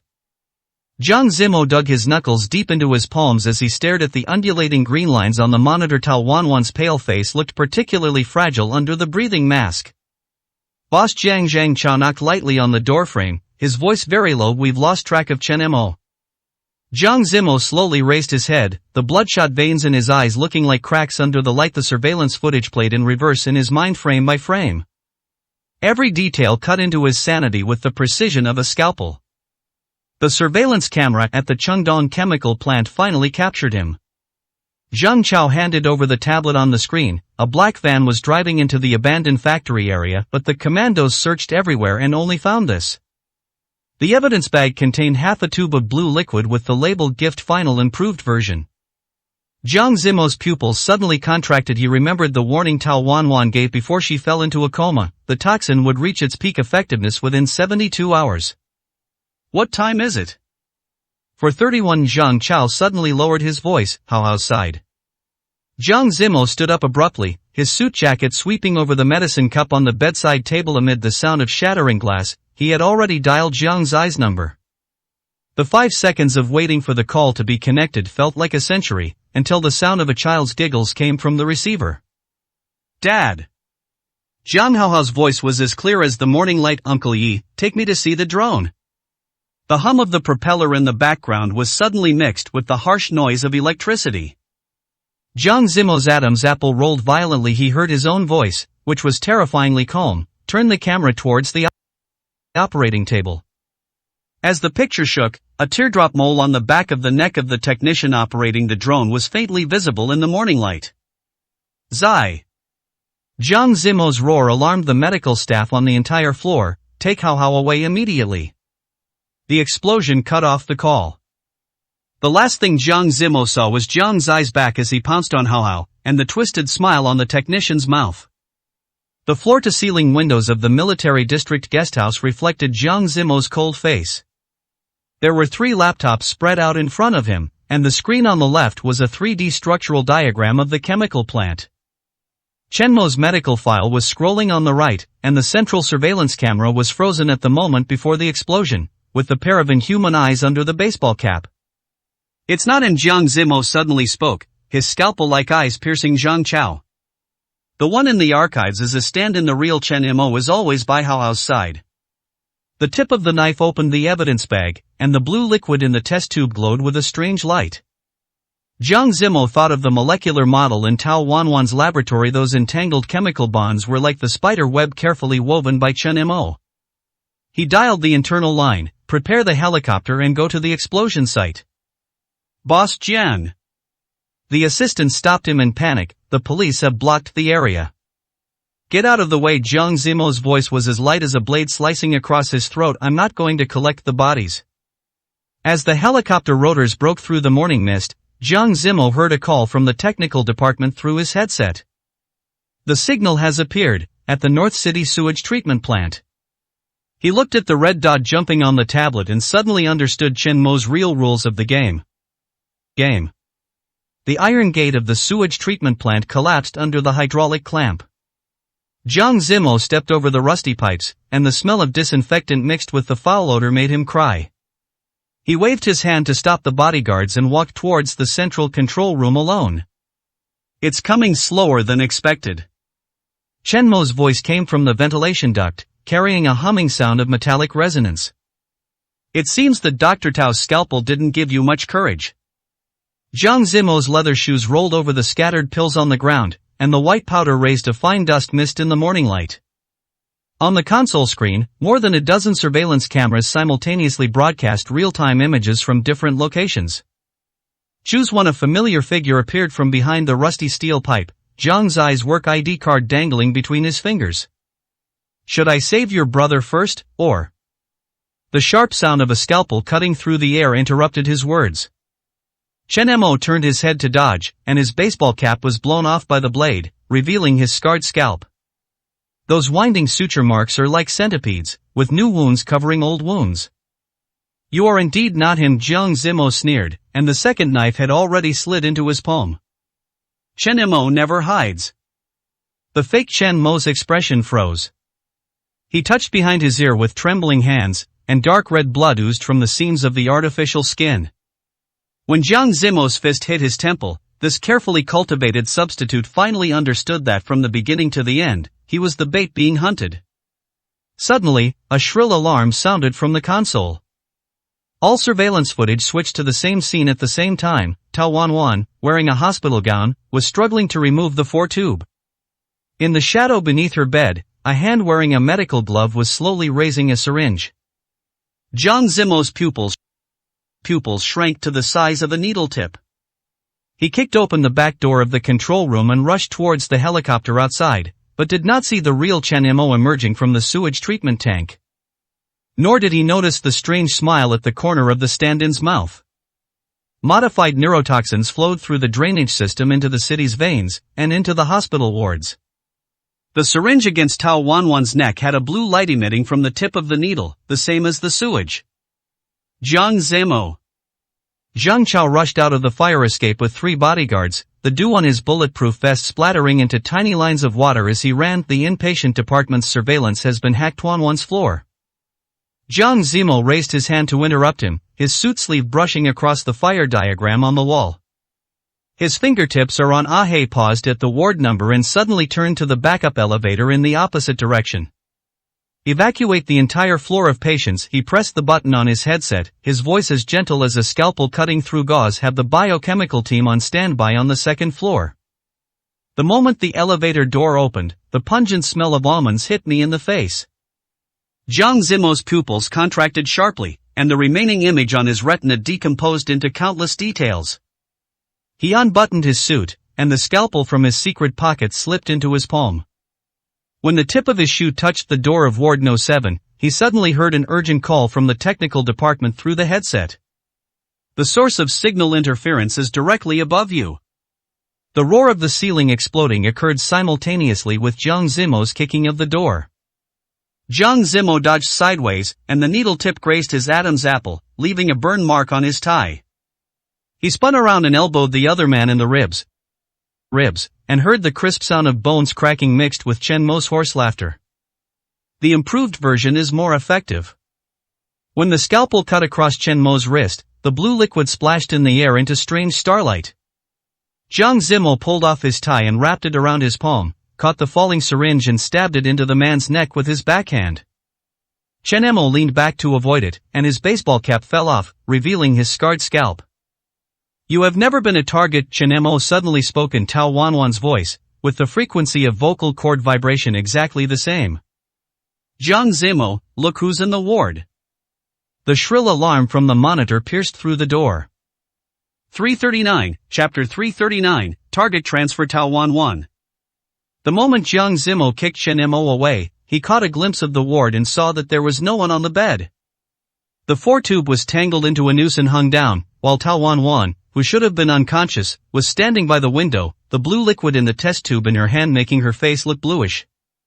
Molecular markers are a countdown. She turned her head, the teardrop mole under her left eye oozing blood in the morning light. It's also a locator. Jiang Zimo's gun muzzle instantly switched from Chen Mo to Tao Wanwan and then to the ceiling. Chen Mo let out an inhuman scream, and the scars began to emit pungent white smoke when they came into contact with water. The neurotoxin carrier is lipophilic. The real Tao Wanwan's voice came from the closet, muffled but clear. She kicked open the cabinet door, and the ultraviolet lamp in her hand shone blue fluorescent particles floating all over the room, all of which attached to Chen Mo's water-soaked coat. Chen Mo's figure crashed into the window and stiffened strangely in mid-air, his distorted reflection reflected in the bulletproof glass. A metallic microcircuit was revealed where the sutures had broken, and the left eyeball popped out, connected to an optical fiber as thin as a hair. As this sophisticated humanoid weapon fell towards the third-floor platform, the real Chen Mo's sigh was heard through the loudspeaker amidst the flames of the explosion. It took the third round to see through the android. President Zhang's reaction was much slower than expected. Jiang Zimo tore open his wet shirt, revealing the quantum signal jammer he was wearing next to his skin. The dancing red dot on the screen finally locked onto the top of the communication tower 3 blocks away. He picked up the weak Tao Wan and wrote the words "How How is safe" on her palm. When I looked up, I saw a group of drones flying outside the window, each with the same blue test tube hanging under it. The dosage for citywide purification. Tao Wan traced the molecular formula on his chest with her fingertips. At least 20 delivery points are needed. Jiang Zimo suddenly smiled. He pressed a hidden button on his watch, and 19 flashing red dots instantly appeared on the city map. They were all abandoned pharmaceutical factories owned by the Jiang Group, and the last red dot perfectly coincided with the location of the communication tower. The rules of the game have changed, he said out the window, his voice so soft that only Tao Wan and his arms could hear it. Now it's the hunter's turn to set the trap. Just as Jiang Zimo was about to set out to find Chen Mo, new developments occurred with Tao Wan. She lost contact and Jiang Zimo couldn't get in touch with her no matter what. Faster! He yelled at the driver, his knuckles cutting deep marks into the leather seat. Zimo, the hospital security system now shows that everything is normal. Zhang Chao's voice came from the headphones, and the background sound was the rapid typing of the keyboard. But 3 minutes ago, a 10-second segment of the surveillance footage was replaced with a looping image. Jiang Zimo's eyes swept across the data stream, jumping on the tablet. The temperature and humidity curve in Tao Wan's ward showed abnormal fluctuations, and the constant temperature environment of 235 degrees Celsius suddenly dropped to 212 degrees Celsius. This is a typical sign of central air conditioning being hacked. His fingertips left a trail on the screen, and the moment the hospital architectural drawings appeared, his pupils suddenly constricted. Have Team 3 seal off the power distribution room on the second underground floor. His voice was as cold as ice. Chen Mo tampered with the ventilation system. Before the helicopter came to a complete stop, Jiang Zimo had already opened the hatch and jumped out. The corridor of the VIP ward was empty. The nurse who was supposed to be on duty collapsed in the medicine dispensing room with a tiny needle hole on the side of her neck. The moment Jiang Zimo kicked open the door of the ward, his heart almost stopped beating. There was no one on the bed. The 4-tube hung to the ground like a dead snake, and the window was wide open, the curtains fluttering up and down in the morning breeze. Tao Wan. He rushed to the windowsill, but when he lowered his head, he caught a glimpse of a piece of clothing flashing under the bed. The moment he knelt on one knee, the scalpel was already against the throat of the person hiding under the bed. However, what came into view was the nurse's terrified face, her mouth sealed with tape and a tablet with a countdown tied to her wrist. The screen showed Zhang Hao tied to a chair. The blood on the child's forehead was glaring under the high-definition camera, and the countdown numbers were scarlet and glaring. The rules of the game are simple. Chen Mo's voice, which had been changed, suddenly came from the ward speakers. Jiang Zimo looked up suddenly and saw the flashing red light in the smoke alarm on the ceiling. I'd like to exchange Dr. Tao for your son. The address has been sent to your phone. The rustling of shuffling papers came from the speakers. By the way, you have 4 minutes and 30 seconds left. The toxin takes 5 minutes to take effect. Jiang Zimo pulled the tape off the nurse's mouth, and she immediately started coughing violently. Mr. Jiang, they took Dr. Tao to the underground garage. He looked down at his phone, and the location showed an abandoned amusement park 20 kilometers away. On the tablet, the background behind Zhang Hao was clearly the light blue wall of the hospital's pediatric ward. Make a feint to the east and attack in the west. Jiang Zimo sneered and suddenly punched the smoke alarm. Amidst the flying sparks, he dug out the miniature projector hidden inside. Midnight, pediatric ward. Zhang's eyes heavy breathing could be heard through the headset. I'm heading over there. Wait, there's blue smoke coming out of the corridor vents. Jiang Zimo had already rushed to the elevator, but suddenly stopped when he pressed the button. The moment he turned and rushed to the fire escape, he saw on the elevator surveillance screen that a man in a baseball cap was holding up a syringe towards the camera. The blue liquid swayed in the syringe, exactly the same as the toxin sample analyzed by Tao Wanwan in the laboratory. Zhang Chao shut down all the elevators in the hospital. He jumped down the stairs in 2 steps, the scalpel in his palm emitting a cold light. Have the fire department prepare the water cannons. The emergency lights on the second underground floor made his shadow look ghostly and long. The iron door of the distribution room was ajar, and a strange blue mist seeped out from the gap. The moment Jiang Zimo kicked the door open, more than 10 modified humidifiers were spraying atomized toxins at full power, and the figure in front of the control console turned around when he heard the sound. It was Tao Wanwan wearing a hospital gown. She clutched the violently disassembled main control circuit board in her hand, her pale face covered in cold sweat, but her pupils were frighteningly bright. Zimo, the ventilation system has. Before she could finish her words, she collapsed. Jiang Zimo rushed forward to catch her, but his tentacles felt sticky blood all over her back. A half-broken glass test tube was stuck in the back of her hospital gown, and blue liquid was spreading along the fibers of the fabric. Hold on, he took off his tie and tied it tightly around the wound on her waist. His voice was hoarse and inaudible. Where is Hao? Tao Wanwan's bloody fingers traced 3 letters on his palm, PIC, the abbreviation for Pediatric Intensive Care Unit. Jiang Zimo's pupils suddenly shrank, and he suddenly remembered the wall behind Zhang Hao in the surveillance video. It is not the light blue of ordinary wards, but the light green unique to PICU. When the explosion was heard from the helicopter platform on the top floor, Jiang Zimo was rushing to the pediatric ward with Tao Wanwan in his arms. The fire sprinkler system of the entire building suddenly started up, and the blue poisonous mist in the water curtain solidified and fell as if under a spell. 340, Chapter 340. Goodbye, Chen Mo. At the corner, Zhang Zai rushed over, covered in blood, holding the unconscious Jiang Hao, followed by 3 doctors in white coats. Then, Zhang Zai threw the child over and turned to face the pursuers. Jiang Zimo caught Hao with one hand, while the scalpel in his other hand flew out and accurately stabbed into the throat of the man in front. Seeing this, the remaining 2 people turned around and rushed towards the safety passage, but were hit head-on by a high-pressure water gun at the door. Where's Chen Mo? Jiang Zimo handed the child to the medical staff who arrived, his voice filled with anger that was about to explode. Jiang Zai wiped the blood off his face and pointed out the window. He ran away on a sightseeing balloon. Amidst the torrential rain of firefighting water, a red and white sightseeing balloon is slowly rising into the sky.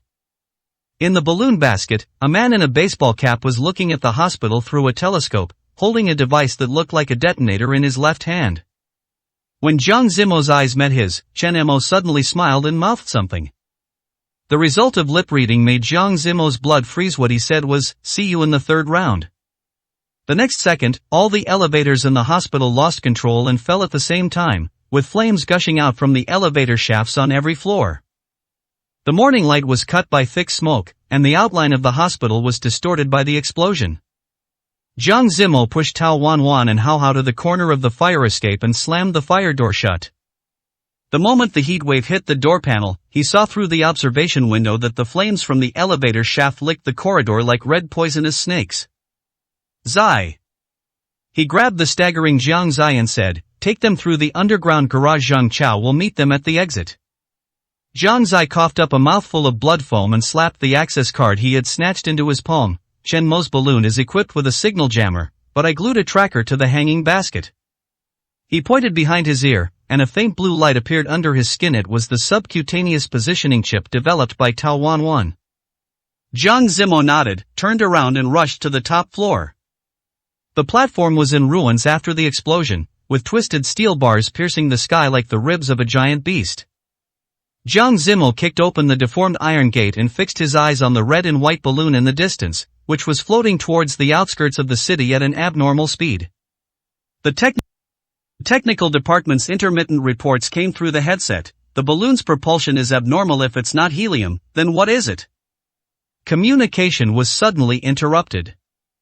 Jiang Zimo narrowed his eyes and found spiderweb-like cracks appearing on the surface of the balloon, and some black liquid was oozing out of the cracks. Nano-level corrosive agent, he sneered, dragged out a broken firefighting drone from the ruins, and quickly removed the water tank, revealing the core engine.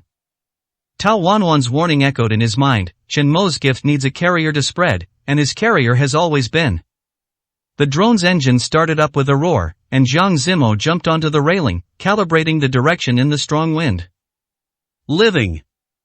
Chen Mo's baseball cap was blown away by the airflow, revealing his metallic skull. His fingers tapped on the detonator, and a map of the city flickered on the retinal projection. Most of the 19 red dots have gone out, leaving only the communication tower's mark, which is glaringly scarlet.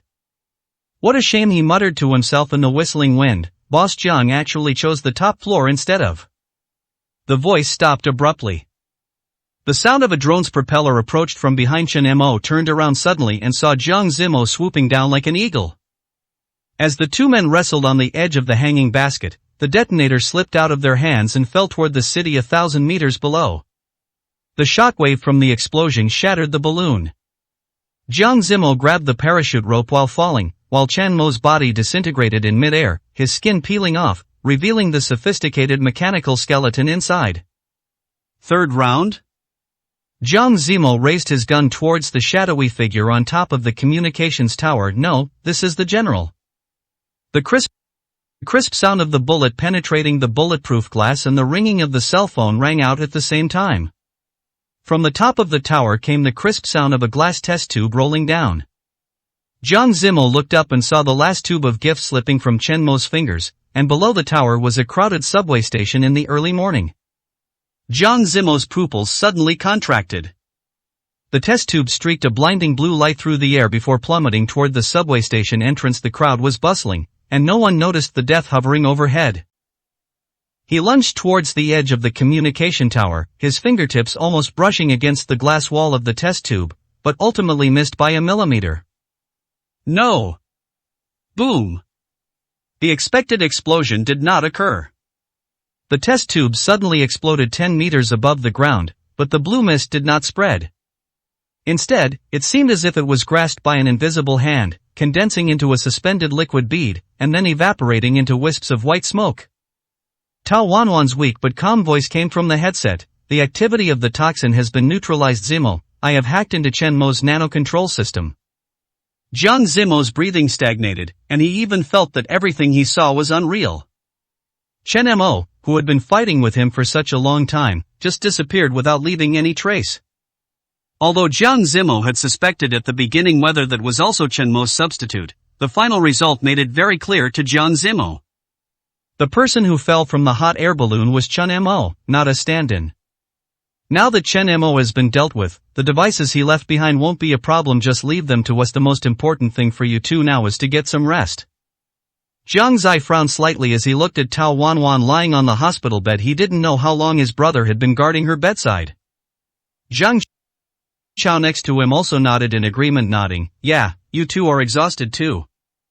I haven't had much rest now that Chen Mo has been dealt with. Leave the rest of the cleanup work to us. Tao Wanwan and Jiang Zimo nodded without saying much. The most important thing for Tao Wanwan now was to have a good rest. The entire capital was in a panic because of this incident, especially the school. Many parents are now a little worried about their children taking the school bus to and from school, and insist on sending their children to school personally.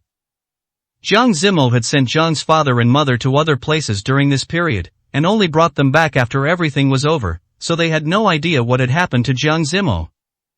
Jiang's mother, who had just gotten off the plane, was a little anxious when she saw that Jiang Zimo was the only one who came to pick her up. Why did you come here alone? Where's Wanwan? We haven't seen each other for such a long time. I miss him so much. Jiang Zimo frowned subconsciously. He didn't expect that the first person Jiang's mother mentioned was Tao Wanwan. He hesitated for a moment before speaking. He's been a little busy at the hospital lately, so he might not be able to come see you until later. When Jiang's mother heard this, she didn't notice anything wrong and just nodded slightly. 341, Chapter 341, One wave has not yet subsided, another wave arises. The hospital curtains were gently lifted by the breeze, and sunlight shone on Tao Wanwan's hospital bed. She slowly opened her eyes, her gaze gradually focusing on the ceiling. The physical pain has eased a lot, but the memories are coming back like a tide? Chen Mo's threat, the flames of the explosion, Jiang Zimo's selfless figure, everything seemed to be just yesterday. Awake? A familiar voice came from beside him.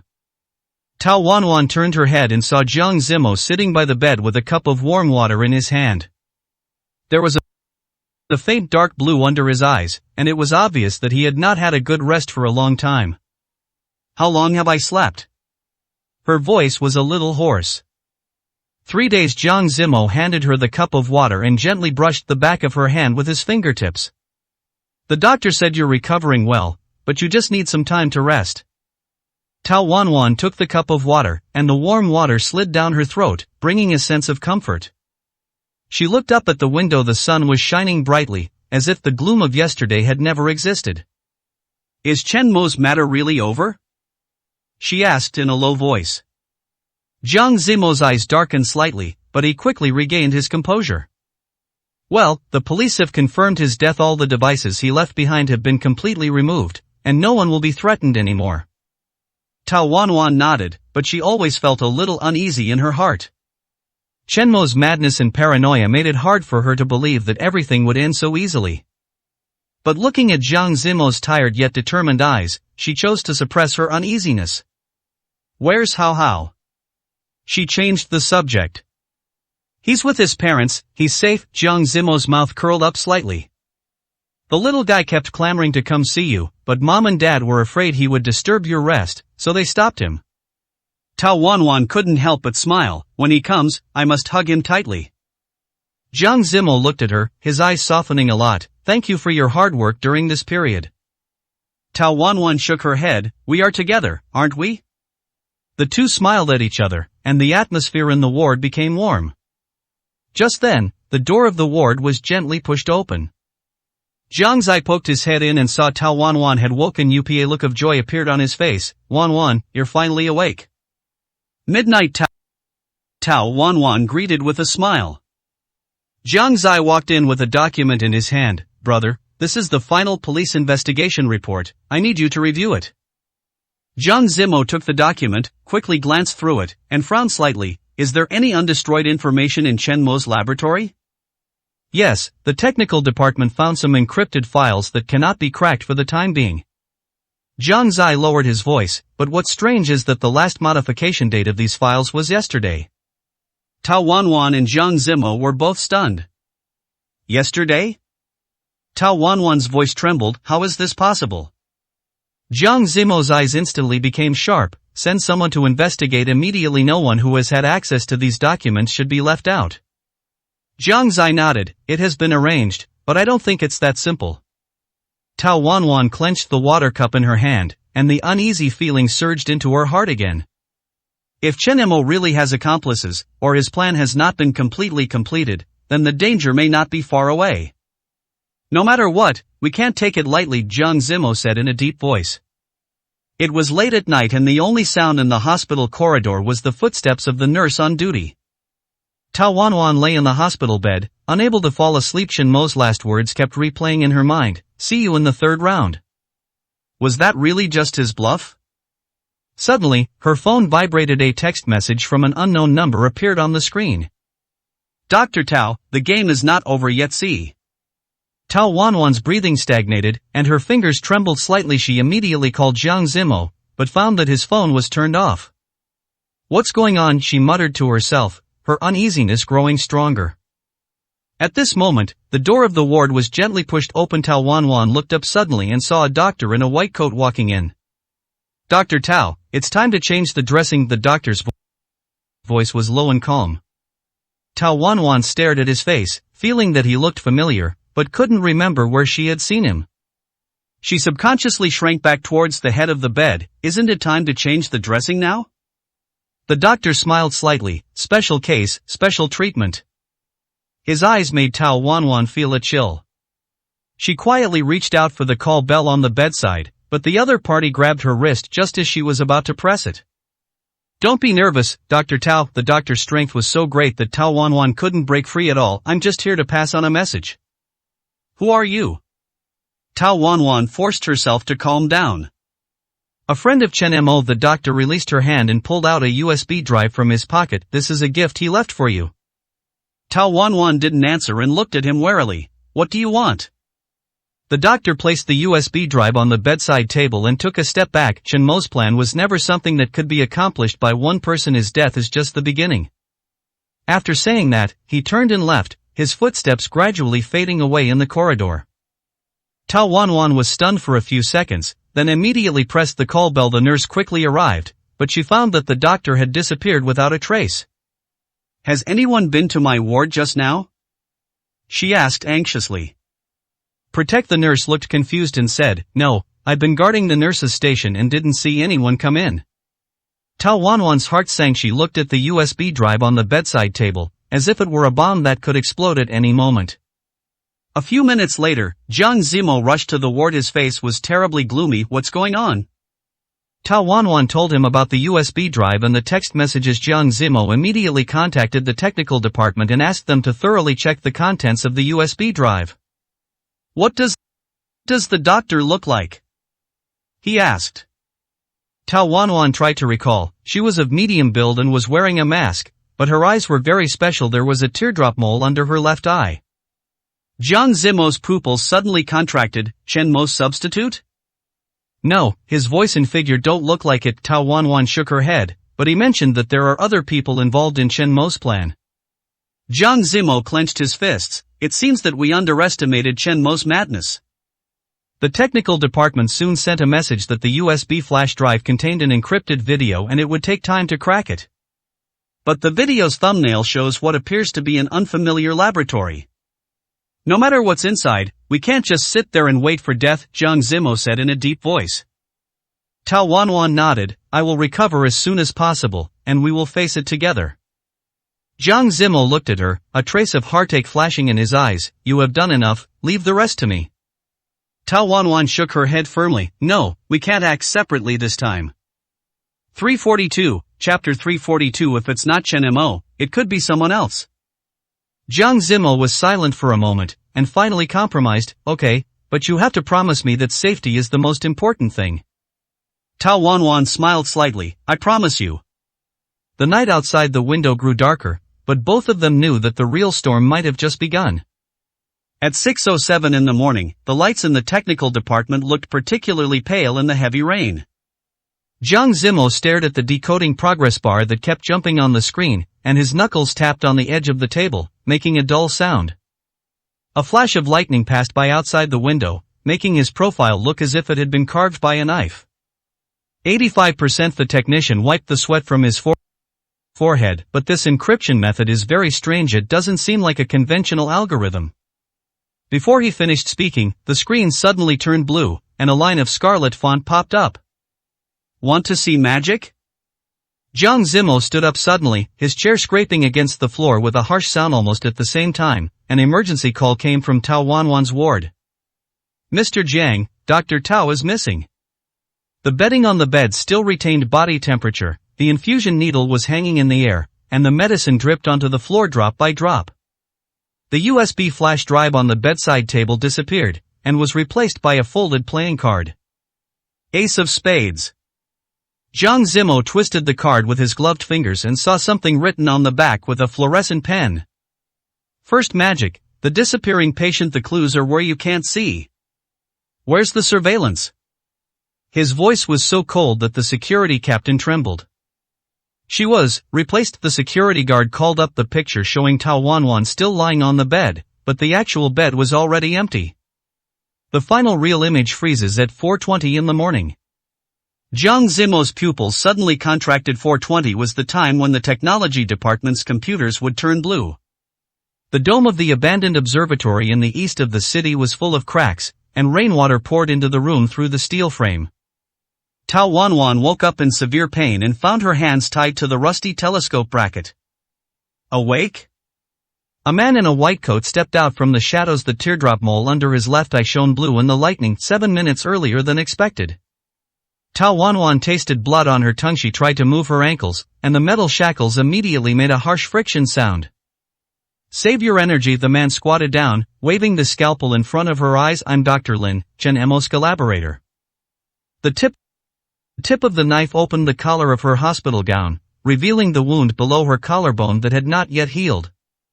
Dr. Lin's breathing suddenly became rapid, and the smell of disinfectant on his gloves was mixed with a strange sweet fragrance. Do you know why we chose this place? He pointed to the gray sky that appeared between the cracks in the dome. The place where Chen Mo's mother jumped off the building 10 years ago was right below. Tao Wanwan suddenly remembered the medical archives attached to the observatory, where the original records of all medical accidents from 20 years ago were stored. What do you want? She forced herself to keep her voice steady. The emergency locator on her watch was getting slightly hot in her pocket. Dr. Lin suddenly burst into laughter, and his laughter formed a strange echo under the dome. Didn't Jiang Zimo tell you, Chen Mo posted the ultimate reward on the dark web before he died? He took out his cell phone and a black website with a countdown appeared on the screen. 5 million to buy Tao Wanwan's death live broadcast, 3 hours and 42 minutes left. On the electronic map of the Military District Command Center, a red dot suddenly began to flash. The signal has appeared. Zhang Zai slammed the table in the old city.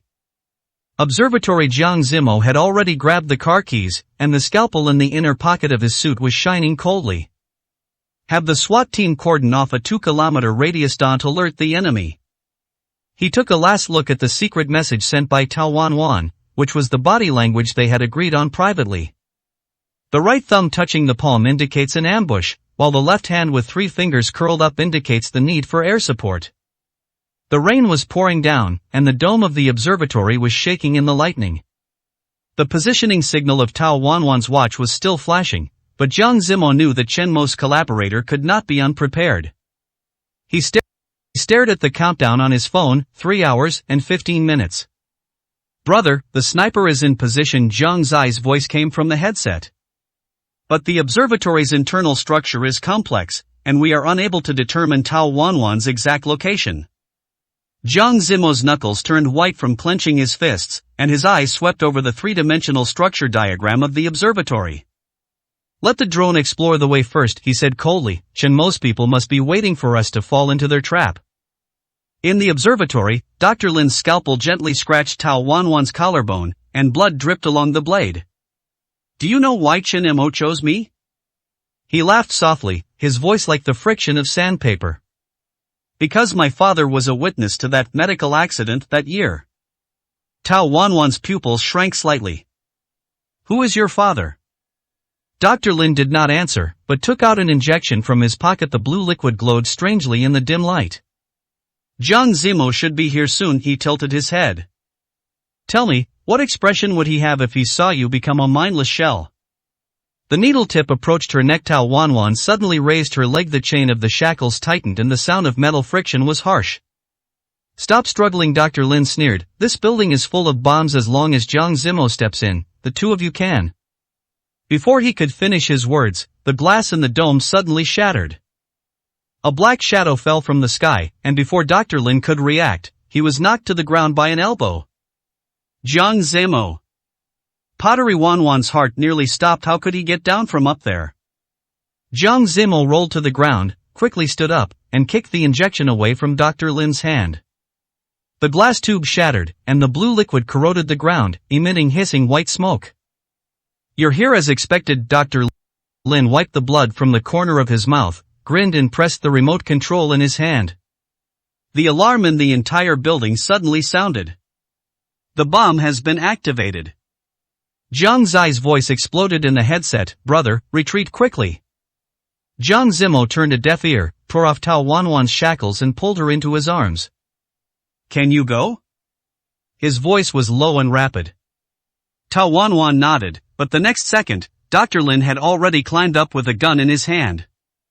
You can't escape, he grinned.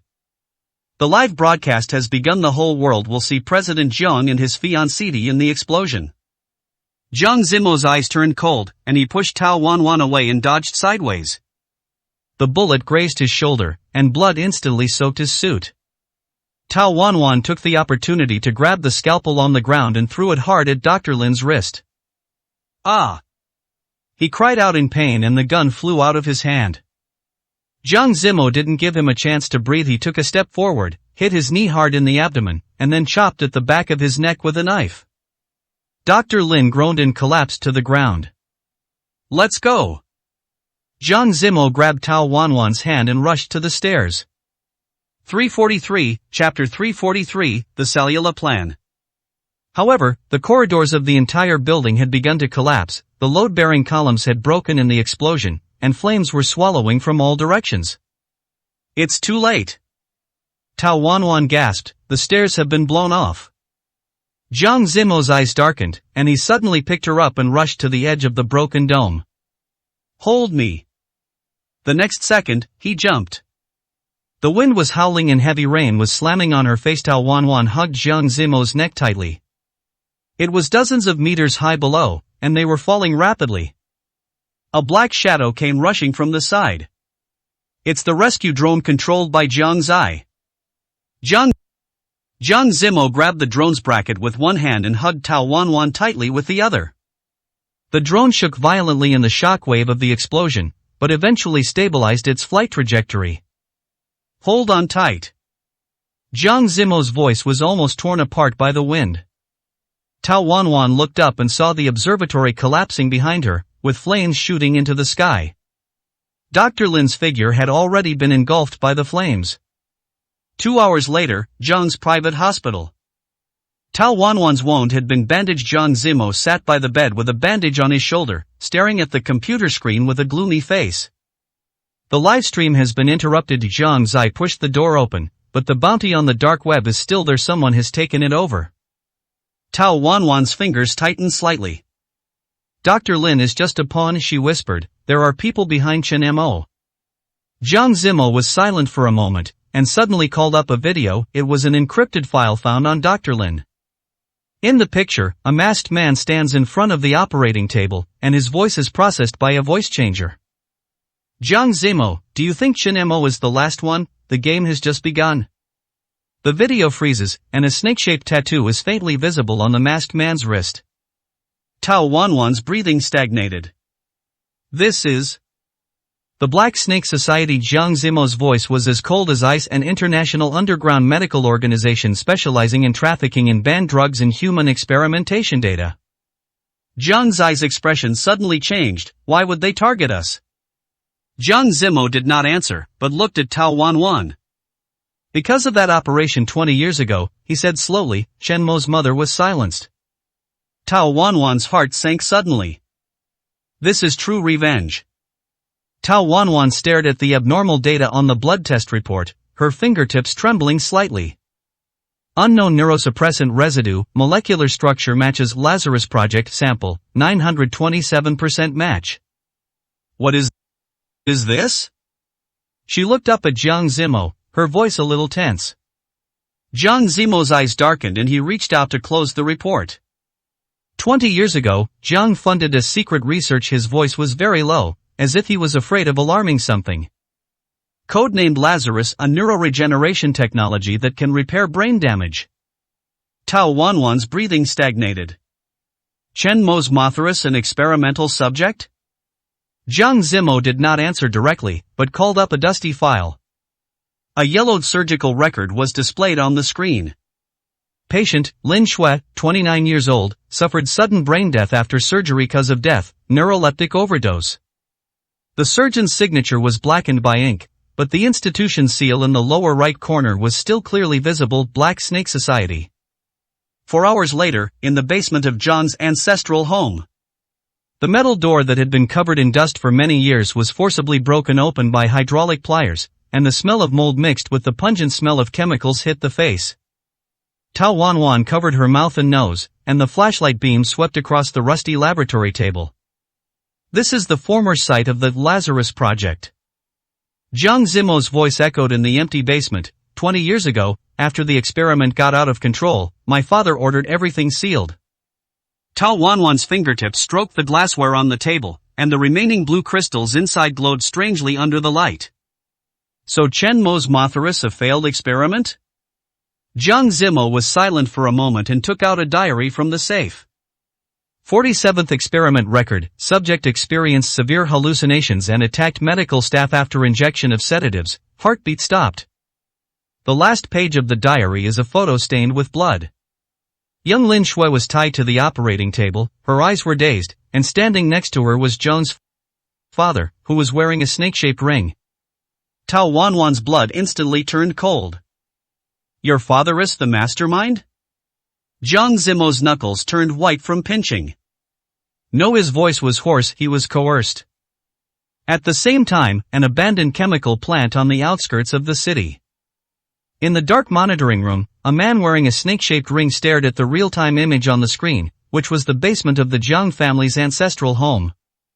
They found the log, he chuckled into his headset. Activate Plan B. A mechanically altered voice responded from the other end of the headset. Tao Wanwan's medical records have been accessed, and her blood sample has been confirmed to carry the Lazarus gene marker. The man narrowed his eyes in satisfaction and took out a blue potion from the freezer. Tell the buyer that the final container is ready. Jiang's ancestral home, dusk. Tao Wanwan turned to the last page of the diary and suddenly froze. The only surviving subject, Tao Wanwan, 6 years old, with a 100% genetic match rate. Long-term observation is recommended. Her mind exploded. When she was 6 years old, she suffered a severe fever and lost some of her memory. Could it be that I'm an experimental subject? She said, the voice trembles. Jiang Zimo slammed the diary shut and grabbed her wrist. Listen, whatever you see, it's not the truth. His eyes were sharp as a knife. The Black Snake Society has tampered with the records. They need your genetic sequence to complete the final experiment. What final experiment? Resurrect Chen Mo. Tao Wanwan's breathing stopped. Jiang Zimo opened his phone and saw an encrypted email on the screen. Lazarus's final stage, using the brain tissue of the adapter to reconstruct the memory of the deceased. From DRS, Chief Scientist of the Black Snake Society. As night falls, heavy rain comes again. Tao Wanwan stood in front of the floor-to-ceiling window of her ancestral home, and the rain meandered on the glass like snakes. Her temples were throbbing, and some fragments of memory sealed by drugs were awakening. She had indeed seen the snake tattoo when she was 6 years old. In a laboratory filled with blue liquid. Someone said to her, "Don't be afraid, the pain will go away soon." The next second, she felt a sharp pain in the back of her neck. Tao Wanwan turned around suddenly and saw Jiang Zimo's pupils suddenly shrink. A needle was stuck in her neck, and a snake tattoo was clearly visible on the wrist holding the needle. "Good night, Dr. Tao," the man in black chuckled in her ear. "We've been waiting for you for a long time." Her vision quickly blurred, and the last thing she saw was Jiang Zimo furiously pulling out his gun. He had no idea what happened next. He only felt that everything in front of him suddenly became dark and everything returned to calm. 344, Chapter 344, Catch Them All. Tao Wanwan felt like she was floating in endless darkness, her consciousness like torn pieces of paper, scattered in the torrent of memories. There were intermittent sounds in her ears, as if coming from far away, but also as if sounding directly in her mind. Brainwaves are stable, preparing for the second phase of memory retrieval. Gene sequence match successful, implantation process begins. She wanted to struggle, but found that her body seemed to be bound by invisible chains and she couldn't even move a finger. Fear surged over her like a tide, and she tried desperately to call out Jiang Zimo's name, but no sound came out. Suddenly, a blinding white light tore through the darkness. Tao Wanwan suddenly opened her eyes and found herself lying in a pure white laboratory, with the dazzling light of a shadowless lamp above her head. Her limbs were fixed with metal rings, and several people in protective suits stood beside her, looking down at the complicated instruments. Awake? A man wearing a snake-shaped ring walked up to her and said in a low, cold voice, "Welcome back, Dr. Tao." Tao Wanwan's throat was dry as if it had been burned by fire. She spoke with difficulty. "What do you want to do?" The man chuckled and gently stroked her forehead with his fingers. "We just want to take back what's ours. You were the only perfect product from the experiment 20 years ago." As soon as he finished speaking, countless broken images suddenly flashed through Tao Wanwan's mind. Blue liquid, piercing pain, and the cry of a child. She closed her eyes in pain, and those dusty memories washed away her last line of defense like a flood. "No, stop." She struggled, and the metal ring left deep red marks on her wrists. The man seemed satisfied with her reaction. He turned to the others and said, prepare for the final stage, we don't have much time. At this moment, the laboratory alarm suddenly sounded and the red warning light flashed wildly. Someone's invading. A researcher shouted in panic. The man's face changed and he quickly walked to the surveillance screen. In the picture, Jiang Zimo, with a team of fully armed special police, is breaking through the outer defense line at an extremely fast speed. His eyes were as cold as a knife, and he shot down anyone who blocked his way without hesitation. It's really haunting, the man sneered. Then he pressed a red button on the console, activate the backup plan, transfer her. Tao Wanwan felt the bed beneath her suddenly move and she was pushed into a narrow passage. At the end of the passage was a black truck that had been prepared long ago, with its doors wide open, like a huge mouth waiting for prey. She knew that once she was taken away, there would be no chance of escape. Just as she was pushed into the carriage, a dark shadow swooped down from the side and slammed the person escorting her away. Tao Wanwan fell to the ground and looked up to see Jiang Zimo's familiar face. There was a streak of blood on his forehead, but his eyes were as firm as ever. Zimo! Her voice trembled. Jiang Zimo pulled her up and protected her tightly behind him. Follow me closely, don't look back. However, before they could run a few steps, dozens of men in black suddenly rushed out and surrounded them. The leader was the man with the snake-shaped ring. He was holding a gun with a cruel smile on his face. Jiang Zimo, do you think you can save her? She is destined to be ours? Jiang Zimo didn't answer, but just held Tao Wanwan's hand tightly. At the moment when the two sides were in a stalemate, the roar of helicopter propellers was heard in the distance. Immediately afterwards, a burst of dense gunfire was heard from the air, and the men in black fell to the ground one after another. It's midnight! Tao Wanwan exclaimed. Jiang Zimo seized the opportunity and pulled her towards the helicopter. However, the man with the snake-shaped ring suddenly raised a remote control and said with a sinister grin, "You can't escape." He pressed the button, and the entire laboratory began to shake violently. The pipes on the ceiling burst one after another, and flames instantly engulfed the surrounding passages. Let's go! Jiang Zimo picked up Tao Wanwan and rushed towards the only safe exit. A man's crazy laughter was heard behind him, and was immediately drowned out by the roar of the explosion. On the helicopter, Tao Wanwan tightly grasped Jiang Zimo's arm, tears blurring her vision. She looked at the gradually receding sea of fire and murmured, "When will all this end?" Jiang Zimo held her in his arms, his voice low and firm, "Soon I will make this all over." However, what Tao Wanwan didn't see was that a complex emotion flashed across Jiang Zimo's eyes. The helicopter landed on the helipad on the top floor of Jiang Group, and the roar of the propellers gradually subsided. Tao Wanwan was half carried down the gangway by Jiang Zimo. The cold wind mixed with drizzle hit her face, making her confused thoughts a little clearer. "Let's go to the hospital first." Jiang Zimo's voice was low and tense, his fingers tightly clasped her wrist, as if he was afraid that she would disappear in the next second. Tao Wanwan shook her head and broke free from his hand, her voice hoarse but firm, "No, I want to know the truth." Jiang Zimo's brows were furrowed, and he stared at her gravely. After a while, he finally gave in and turned to Jiang Zai behind him. "Arrange for a doctor to come to the group. Also, block all information and don't let anyone know Tao Wanwan's whereabouts." Jiang Zai nodded and quickly made a phone call to make arrangements. In the private meeting room on the top floor of Jiang Group, Tao Wanwan sat on the sofa, holding a cup of hot tea in her hands, but I couldn't feel any warmth. Her mind kept flashing back to the scenes in the laboratory, those broken memories, and the man with the snake-shaped ring. And the phrase, "She is destined to be ours." What exactly is the Lazarus Project? She raised her head and looked directly into Jiang Zimo's eyes.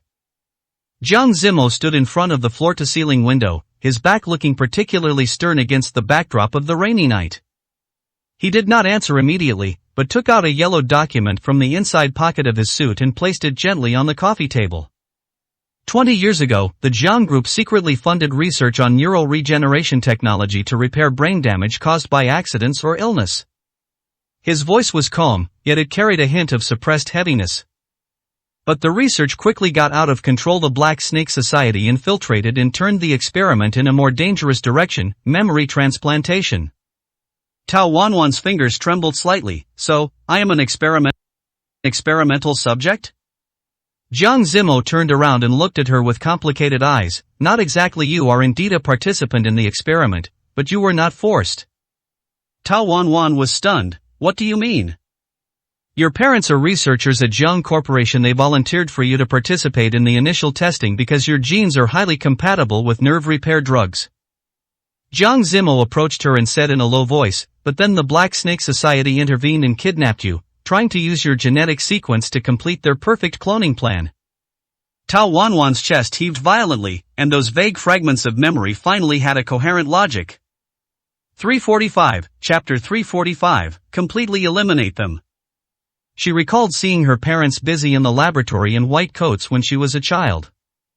I remembered that I was taken away by a stranger one night. I remembered the blue liquid and the piercing pain. What happened next? She asked softly. Later, my father discovered the Black Snake Society's conspiracy and forcibly terminated the experiment. Jiang Zimo's eyes darkened, but he didn't expect that Black Snake would never give up on you. Tao Wanwan was silent for a long time, then suddenly looked up. What does Chen Mo have to do with this? Chen Mo's mother, Lin Shui, was one of the Black Snake Society's early experimental subjects. Jiang Zimo's voice turned cold. Her death was not an accident. It was an accident created by the Black Snake Society to cover up the failure of the experiment. Chen Mo has been instilled with an obsession with revenge since he was a child. The Black Snake Society will use his hatred for the Jiang family to train him as a weapon against us. Tao Wanwan clenched her fists, digging her nails deep into her palms. She finally understood why Chen Mo was so crazy and why he had an almost paranoid hatred towards Jiang Zimo and her. What about now? She took a deep breath. The Black Snake Society is still watching. Methy won't give up. Jiang Zimo's eyes suddenly became sharp, so, we can no longer passively defend. He picked up the communicator on the table, pressed a button, and ordered in a cold voice, launched the scavenger plan. Tao Wanwan was stunned. What are you going to do? Jiang Zimo looked at her, a cold smile on his lips. Since they want war, then I will give them complete destruction. After Jiang Zimo's order was issued, the entire Jiang Group's security system instantly entered the highest alert state. The lights in the corridor turned dim red, and encrypted instructions scrolled on the electronic screen. Dozens of bodyguards in black combat uniforms quickly assembled and carried out their respective deployments silently and efficiently. Tao Wanwan stood in front of the floor-to-ceiling window, looking at the city skyline blurred by the rain outside the window, her heart still beating fast. She turned to look at Jiang Zimo. His profile looked sharp and cold in the dim light, and there was a kind of cruelty in his eyes that she had never seen before. What exactly is the scavenger plan? She asked softly. Jiang Zimo did not answer immediately, but walked to the desk and pulled out an encrypted file. A three-dimensional map popped up on the screen, marking several red dots, representing all the black snakes bases in the country. Black snakes can become too deeply ingrained to be completely eradicated by conventional means. His voice was low and cold, so, I have prepared another way.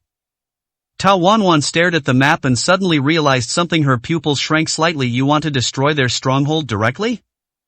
It's more than just a stronghold. Jiang Zimo's fingers tapped a few times on the keyboard, and the screen switched to show the files of several people and their core members. Tao Wanwan's breathing stopped.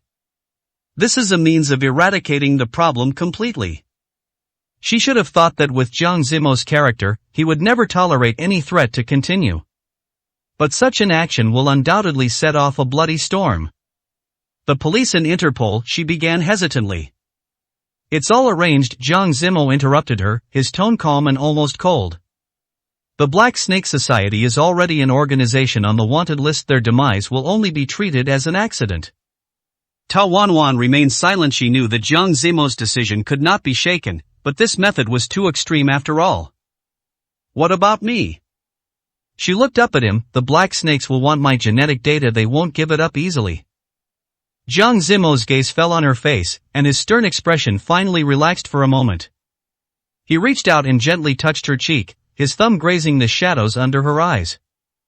You're not going anywhere. His voice was low and firm. From today on, you will stay by my side until this is over. Tao Wanwan was slightly stunned. His palms were warm, and his fingertips were covered with calluses. The touch was familiar and reassuring. She subconsciously wanted to get closer, but was brought back to reality the next second by a sharp alarm. Boss Jian. Jiang Zai pushed the door open and walked in, his face solemn. The Black Snake Society is making a move. Jiang Zimo withdrew his hand, his eyes instantly cold. Speak. They just hacked into the hospital's database and retrieved all of Dr. Tao's medical records.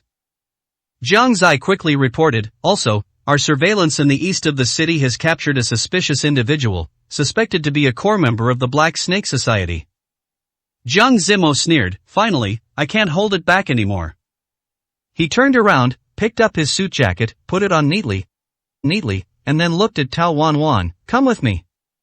Tao Wanwan didn't hesitate and immediately followed him. The night was as dark as ink and the rain was pouring down. 3 black off-road vehicles were speeding on the winding mountain road on the outskirts of the city. Their wheels rolled over the puddles, splashing a cold mist.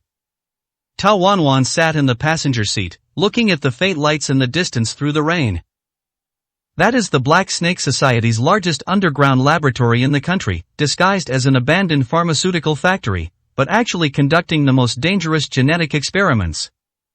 Jiang Zimo held the steering wheel with one hand and dialed the communicator with the other. His voice was as cold as steel. Everyone, take your positions and proceed according to the plan. A neat reply came from the headset. Tao Wanwan clenched the gun in her hand, her knuckles turning slightly white. This was not the first time she had participated in such an operation, but this time, she was more aware than ever. This is not an ordinary confrontation, but a hunt to the death kill. Are you scared? Jiang Zimo suddenly spoke in a low voice. Tao Wanwan glanced at him sideways. The man's sharp jawline was taut in the dim light, and his eyes were frighteningly deep. I'm afraid, she answered truthfully, but then curled her lips, but I'm more afraid that something will happen to you. Jiang Zimo chuckled, a rare softness flashing in his eyes, but it disappeared in an instant. He swerved the steering wheel, and the SUV braked suddenly and stopped in the woods outside the abandoned factory. Remember, no matter what happens, stay with me. He unbuckled his seatbelt and fixed his dark eyes on her. I won't let them take you away again. Tao Wanwan nodded, but her heart was beating uncontrollably. Heavy rain washed over the iron roof of the abandoned factory, making a dull thud. Jiang Zimo raised his hand to signal, and the Special Forces team behind him immediately dispersed and hid, with the silenced pistols glowing coldly in the darkness. Tao Wanwan pressed close behind him, breathing very lightly. She could feel Jiang Zimo's muscles tensed, like a cheetah ready to pounce, ready to tear its prey apart at any time. Infrared has detected life signs on the second underground floor. Jiang Zai's voice came from the headset. At least 20 people, armed and on alert. Jiang Zimo sneered, his fingers drawing the attack route on the tactical tablet, his voice extremely low. Team A, cut off the power. Team B, seal off the exit. Team C, follow me in.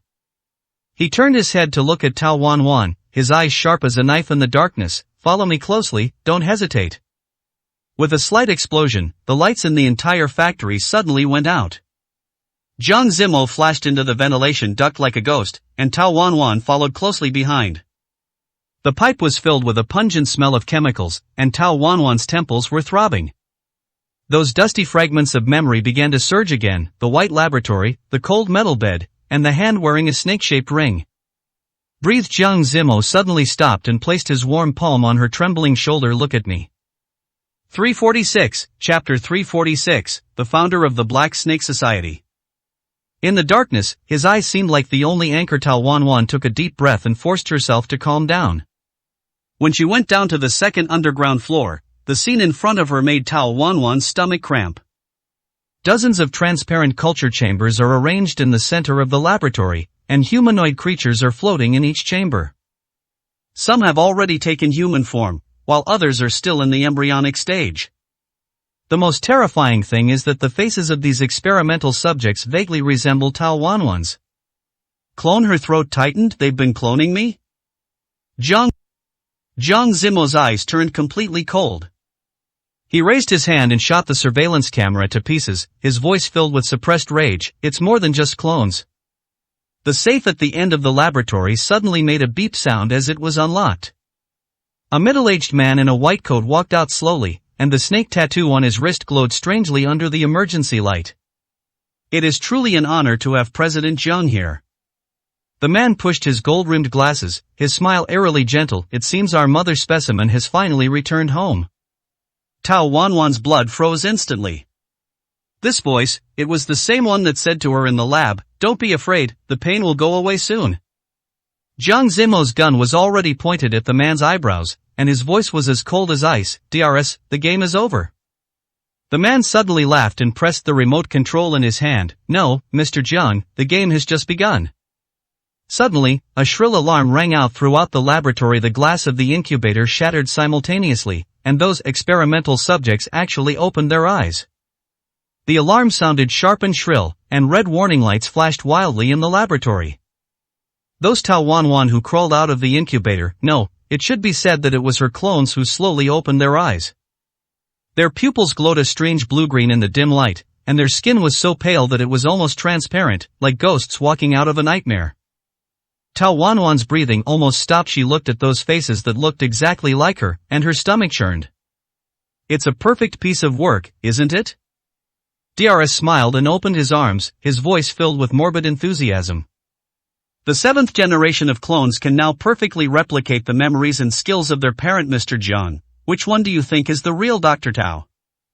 Jiang Zimo's gun remained motionless, pointed at DRS's forehead, his eyes cold and frightening. "You're looking for death."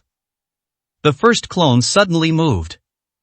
Her movements were so fast that they were not like those of a human. She almost flashed in front of Jiang Zimo, and a scalpel appeared in her hand, stabbing straight into his throat. "Be careful!" Tao Wanwan instinctively rushed forward, but was stopped by another clone. The two men rolled and struggled between the laboratory tables, and test tubes and instruments fell to the ground. Gunshots suddenly rang out. Jiang Zimo shot the clone attacking him in the head, but more Tao Wanwan surrounded him. Their movements were eerily coordinated, as if they shared a single consciousness, attacking from different angles. "They share a neural link." Tao Wanwan shouted during the fight, elbowing the clone in front of her and knocking it back. "We must find the master control terminal." DRS had retreated behind the security door, revealing a confident smile through the bulletproof glass. "It's useless, Mr. Jiang. Even if you can kill all these clones, we still have thousands of backups. Dr. Tao's genes are now the property of the Black Snake Society." Jiang Zimo suddenly laughed. It was a creepy smile. "Why do you think," he said, slowly changing a magazine, "I deliberately let you steal that fake report?" DRS's smile froze. Jiang Zimo pressed a button on his watch, and the entire laboratory suddenly shook violently. All the clones covered their heads at the same time and screamed in pain. "Neural virus?" DRS's face changed drastically. "Impossible, our firewall." "It's not a virus." Tao Wanwan stood up panting and wiped the blood from the corner of her mouth. "It's a genetic lock. What you copied was never the complete me." Jiang Zimo raised his gun again, this time aiming it at the lab's main computer. "Game over, Doctor." The moment the bullet penetrated the bulletproof glass, DRS's expression froze. He frantically slapped the buttons on the console, but it was too late. All the clones fell down like puppets with their strings cut, and from deep within the laboratory came the roar of some huge machine overloading. "No!" DRS's scream was drowned out by the flames of the explosion. "Those are the Black Snake Society's 20 years of hard work." Jiang Zimo pulled Tao Wanwan into his arms and rushed towards the emergency exit in the collapsed laboratory. "Now," he whispered in her ear amid the deafening explosion, "it's our turn to find the real mastermind." The shock wave of the explosion reduced the entire underground laboratory to ruins. Tao Wanwan was tightly protected by Jiang Zimo, and the deafening sound of collapse was still echoing in her ears. "It's okay." Jiang Zimo's voice came from above his head, low and steady. Tao Wanwan looked up and saw a streak of blood oozing from his forehead, which was particularly glaring on his cold face. She subconsciously reached out to wipe it, but he grabbed her wrist. "Let's get out of here first." He pulled her up and glanced at the laboratory that had become a sea of fire. "Is this the only base of Black Snake?" Jiang Zai's urgent voice suddenly came from the headset. "Brother, we've intercepted an encrypted communication. The core members of the Black Snake Society are gathering at the port, apparently preparing to evacuate." Jiang Zimo sneered, "Seal off all exits and don't let anyone escape." Tao Wanwan noticed that his knuckles were clenched white. This was not just anger, but some deeper, almost suppressed violence. Zemo, she asked softly, have you known who the mastermind behind the Black Snake Society is? Jiang Zemo's eyes darkened, and after a while he spoke, follow me. Half an hour later, in the underground secret room of the Jiang family's ancestral home. The safe that had been sealed for many years was violently broken open by Jiang Zemo, and there was only a yellow document and an old photo inside. In the photo, the young father Jiang stands with a sinister-looking man, both wearing the same snake-shaped ring on their wrists. This is Tao Wanwan's pupil shrank slightly. My father's twin brother, Jiang Linfeng. Jiang Zemo's voice was as cold as ice. He is also the true founder of the Black Snake Society. Tao Wanwan took a breath of cold air. The date on the back of the photo shows that it was taken a year before Jiang Zemo was born. And the line of small words in the corner of the photo made her blood freeze. Project Lazarus launched, the perfect container selected. So all this was directed at you from the beginning? Tao Wanwan raised her head and looked at Jiang Zemo in disbelief. Jiang Zemo's eyes turned completely cold. No, it's directed at the two of us. He opened the document and found 2 genetic reports inside. One belongs to Jiang Zemo and the other belongs to Tao Wanwan. We are the perfect match chosen. His fingertips rubbed the data on the report. What Jiang Linfeng wants to create is a new human empire composed of our genes. Tao Wanwan's stomach churned. Those clones, laboratories, and even Chen Mo's revenge are just the tip of the iceberg of this crazy plan. Now, Jiang Zemo closed the file, his eyes brimming with murderous intent. It's time to go meet my uncle. 347, Chapter 347, The Real Culprit Revealed. The rain was pouring down, shrouding the harbor in a gray mist. Tao Wanwan followed closely behind Jiang Zemo, the rain dripping down her hair, icy cold. Warehouse No. 3, east side of the port. Jiang's eyes voice came from the headset. Thermal imaging shows 5 people, one of whom matches Jiang Linfeng's description. Jiang Zemo's eyes suddenly became sharp, and he raised his hand to signal the Special Forces team behind him to disperse and hide. Act according to the plan and keep them alive. Tao Wanwan's heart was pounding, and her fingers unconsciously clenched around her pistol. Jiang Linfeng, the manipulator hidden behind the scenes, was finally about to reveal himself. The warehouse door was ajar, and muffled conversation could be heard from inside. Jiang Zemo gestured, and 2 Special Forces members quietly pried open the side door. Under the dim light, a tall man with his back to the door was giving instructions on his cell phone. His voice was hoarse and cold. Destroy all data and activate Plan B. Long time no see, Uncle. Jiang Zemo's voice echoed in the warehouse. The man turned around suddenly, revealing a face that was very similar to Jiang's father, but his eyes were so sinister that it was chilling. The snake-shaped ring on his wrist shone coldly in the light. Zemo, Jiang Linfeng smiled. That smile was like a venomous snake spitting out its tongue. I should have thought that you would find this place. Tao Wanwan stared at Jiang Linfeng and suddenly noticed a person standing in the shadow behind him. It was DRS who injected her with drugs in the laboratory. He didn't die in the explosion. You can't escape. Jiang Zemo walked forward slowly. All the Black Snake Society's bases in the country have been eliminated. Jiang Linfeng calmly adjusted his cuffs. Do you think this is the end? Zemo, you are too naive. He suddenly pressed the remote control in his hand. The game has just begun. The lights in the entire port went out instantly, and the roar of machinery starting up was heard in the darkness. Tao Wanwan instinctively moved closer to Jiang Zemo and suddenly felt a sharp pain in the back of her neck. A needle pierced her skin at some point. Tao Wanwan's consciousness seemed to fall into the deep sea, and only a vague buzzing remained in her ears.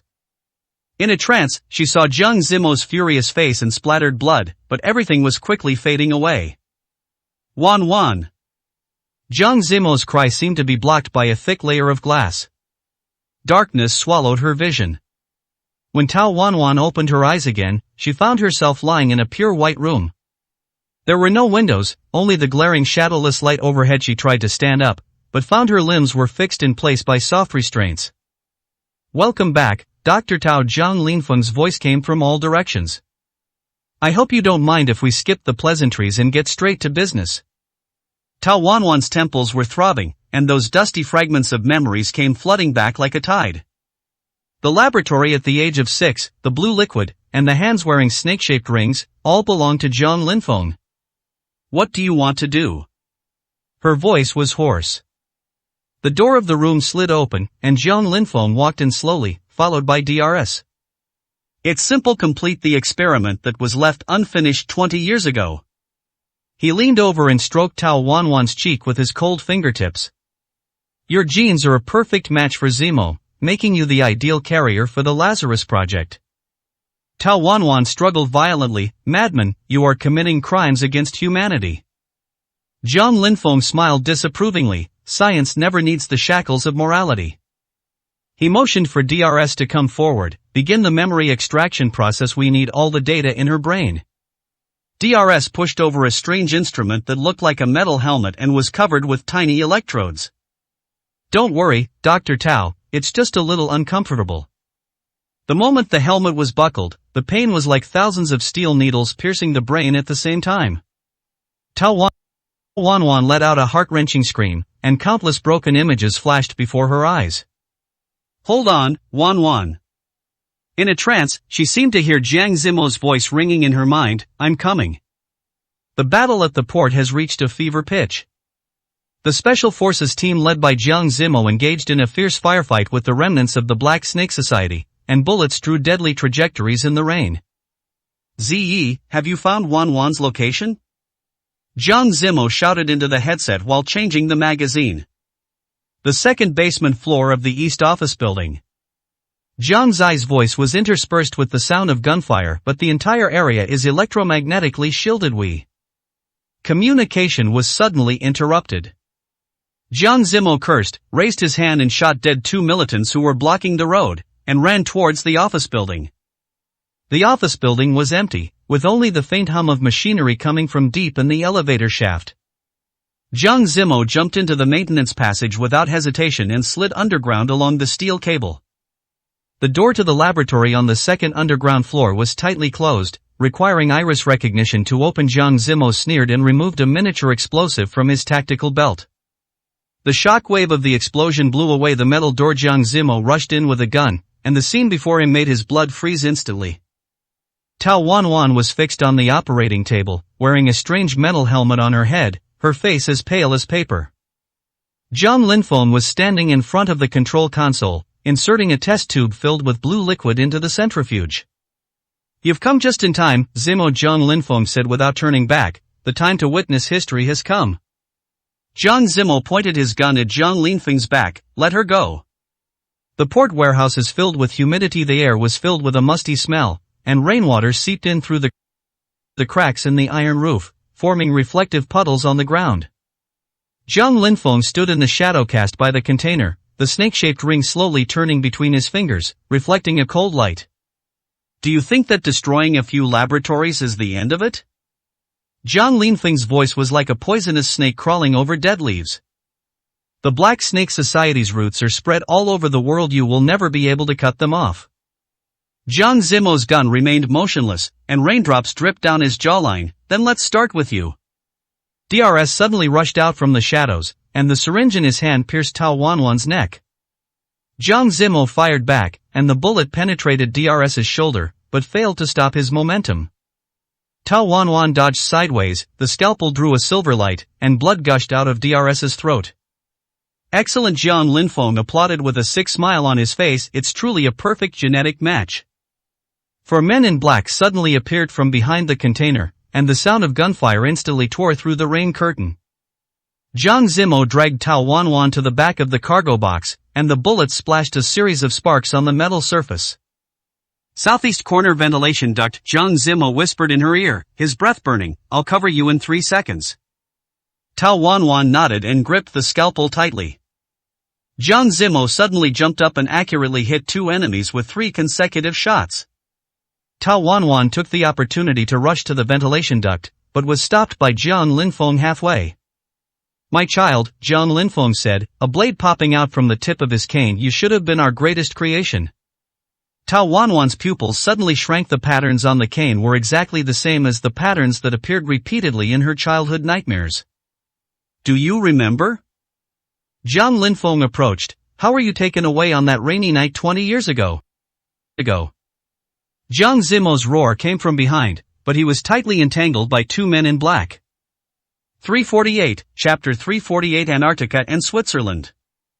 Tao Wanwan took a half-step back, her back pressed against the cold, hard container just as the blade was about to pierce her collarbone. A dark figure descended from the sky. Jiang Zai, he leaped down from the ventilation duct, his saber piercing Jiang Linfeng's wrist, where he was holding his staff. Jiang Linfeng screamed, and his staff clattered to the ground. The police will be here in 2 minutes. Jiang Zai shouted, while deflecting the attack of a man in black.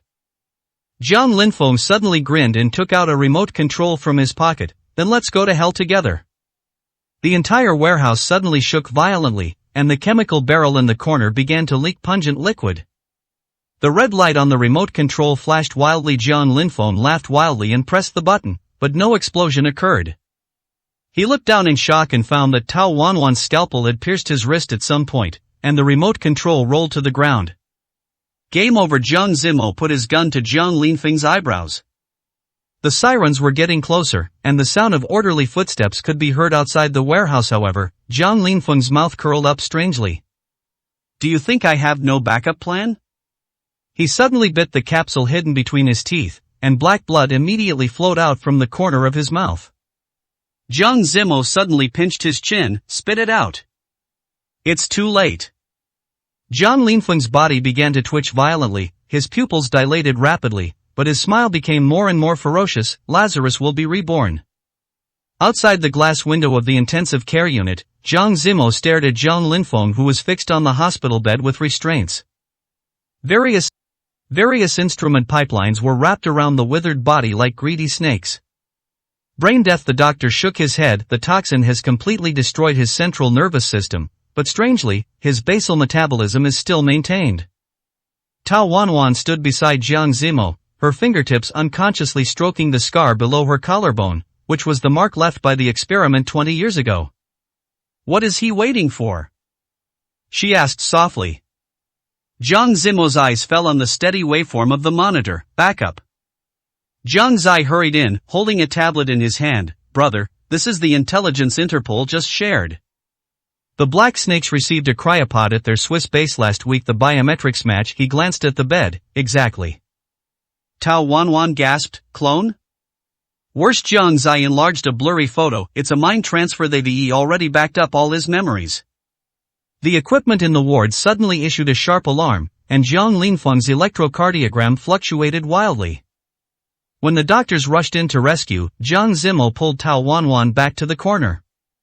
Switzerland, he whispered in her ear, we must go there ourselves. Tao Wanwan looked at the hospital bed. Jiang Linfeng's eyes had opened at some point and were staring at her, his lips moving as he repeated 3 words. Even without the sound, she understood the lip movements. Come find me. On a snowy night outside Zurich, a black SUV rolled over thick snow and stopped in front of a building disguised as a sanatorium. Jiang Zimo turned off the car lights and used his fingertips to bring up a 3-dimensional architectural diagram on the tablet. The 3rd underground floor is the core laboratory. He pointed to a flashing red dot. According to the tip, the cryochamber is here.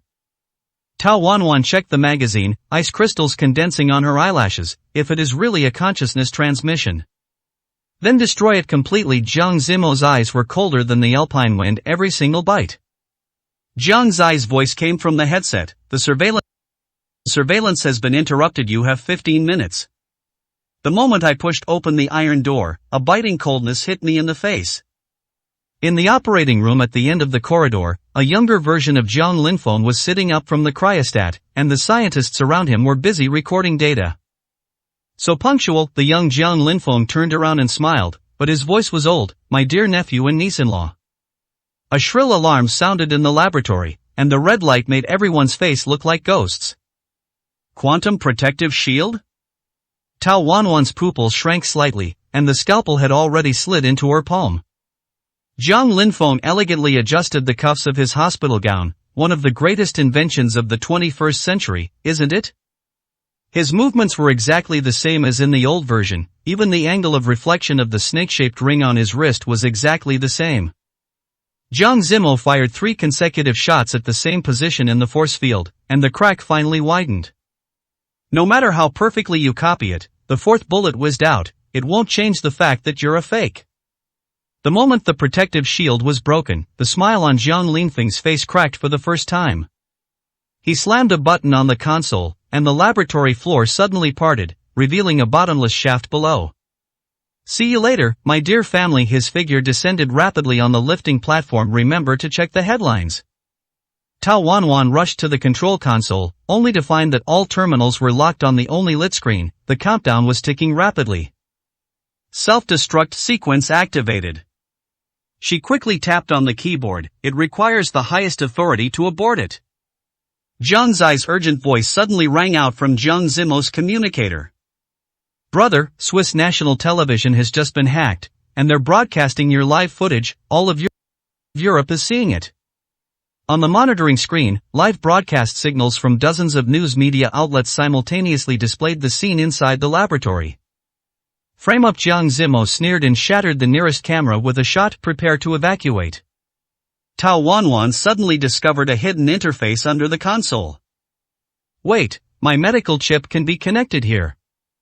Without hesitation, she cut open the inside of her wrist and inserted the microchip implanted under the skin into the interface. The countdown stopped at the last 7 seconds. All the screens flashed simultaneously, displaying the complete organizational chart of the Black Snake Society. Tao Wanwan took a quick look and said, "Found it, they still have one last base in Antarctica. The polar day in Antarctica is so bright that it is impossible to open your eyes." The transport plane cast a shadow on the ice field, and when the hatch opened, a biting cold wind carrying ice crystals poured into the cabin. The temperature is minus 53 degrees Celsius. Zhang Zi checked his equipment. The signal shows that the base is under the ice cap 3 kilometers away. Tao Wanwan's eyelashes were covered with frost, and the white breath she exhaled condensed on her mask. She looked down at the holographic projection in her palm. It was a data core downloaded from a Swiss laboratory, and it was displaying horrifying content. They want to use my clone as a vessel for consciousness. Her voice trembled slightly over the communicator. Zhang Linfeng wants to become an immortal digital life. Zhang Zimo adjusted the engine of the snowmobile, his knuckles turning white from the effort. After today, there will only be one Tao Wanwan left in the world. Ice cracks crisscrossed like the fangs of a giant beast as the three approached the coordinate point. The smooth snow surface suddenly collapsed, revealing a hidden elevator platform. Zhang Zimo made a gesture, and the three of them put on night vision goggles at the same time and slid along the steel cable into the darkness. The temperature in the underground base suddenly rose. The walls of the corridor were covered with a film like some kind of biological tissue, which moved slightly with their footsteps. Tao Wanwan's medical chip suddenly sounded an alarm. There is neurotoxin in the air. It's not a poison. Zhang Zimo used a dagger to cut open the thin membrane on the wall, and a sticky blue liquid oozed out. It's a nanoscale conductive medium. They're building a biological neural network. 349, Chapter 349, It's just our illusion. Around the corner came the hum of machinery. Zhang Zi poked his head out to check, then suddenly pulled back. Oh my god, you have to see this. Hundreds of transparent culture chambers are suspended in the center of the huge spherical space. A clone of Tao Wanwan floats in each cabin, their temples connected by optical fibers, converging towards the central main console. Sitting in front of the main console was the younger version of Zhang Linfeng. Welcome to the new era. Zhang Linfeng's voice echoed through the loudspeaker. The first collective consciousness in human history is about to be born. The lights in the main control room suddenly turned into a glaring blood red. The screen behind Zhang Linfeng showed that riots broke out simultaneously in dozens of cities around the world. All the screens were filled with the faces of Tao Wanwan's clones, and they said in perfectly synchronized voices, "We are everywhere." He's spreading the consciousness virus through his clones. Tao Wanwan's chip flashed wildly. These clones are living signal transmitters. Zhang Zimo's bullet hit the main console accurately, but the damage was immediately repaired by the blue slime. Zhang Linfeng laughed loudly. It's useless. My consciousness has been uploaded to every terminal. Kill me, and there will be thousands and thousands of me. Tao Wanwan suddenly rushed to the nearest incubator and inserted the chip into the port. Then let's try another way. Let me in. Wanwan. Zhang Zimo wanted to stop it, but his legs were entangled by the blue mucus that suddenly gushed out. Trust me. Tao Wanwan looked at him one last time and then pressed the activation button on the chip.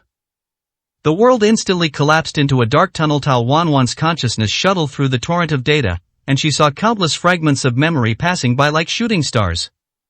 Finally, she saw the core of the consciousness network, a huge brain-like structure composed of blue light spots, with Zhang Linfeng's face faintly visible in it. How dare you intrude into my territory? Thousands of voices rang out at the same time.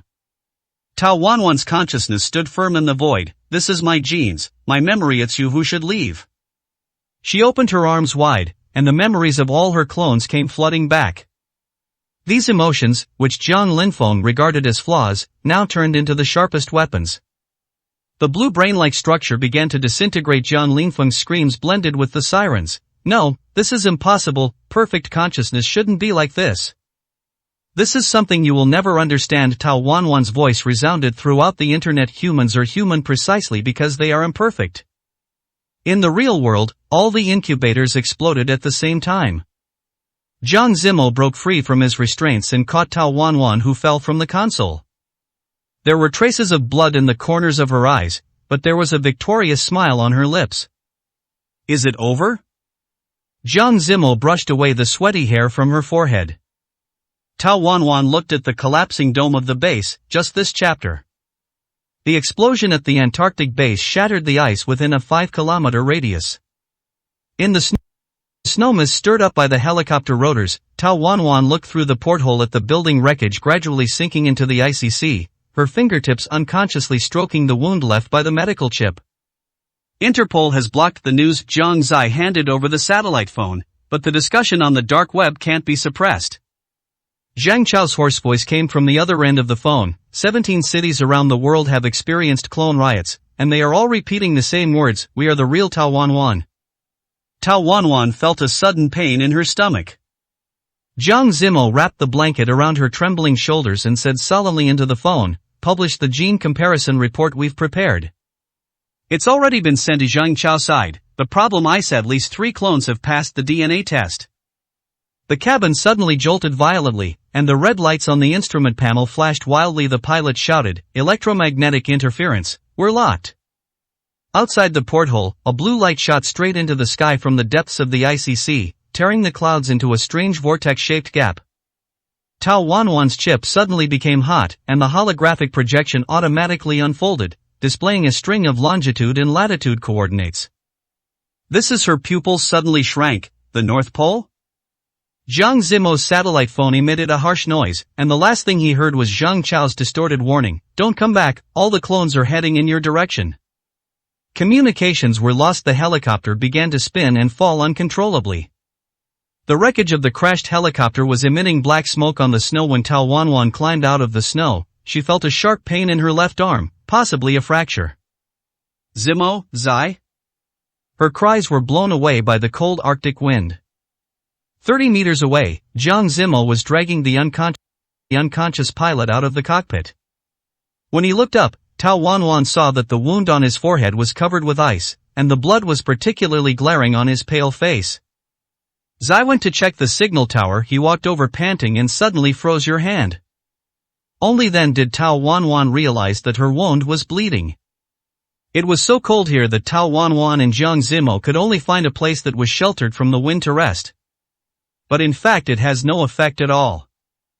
Tao Wanwan leaned on Zhang Zimo's shoulder and felt that everything that had happened during this period seemed like a dream.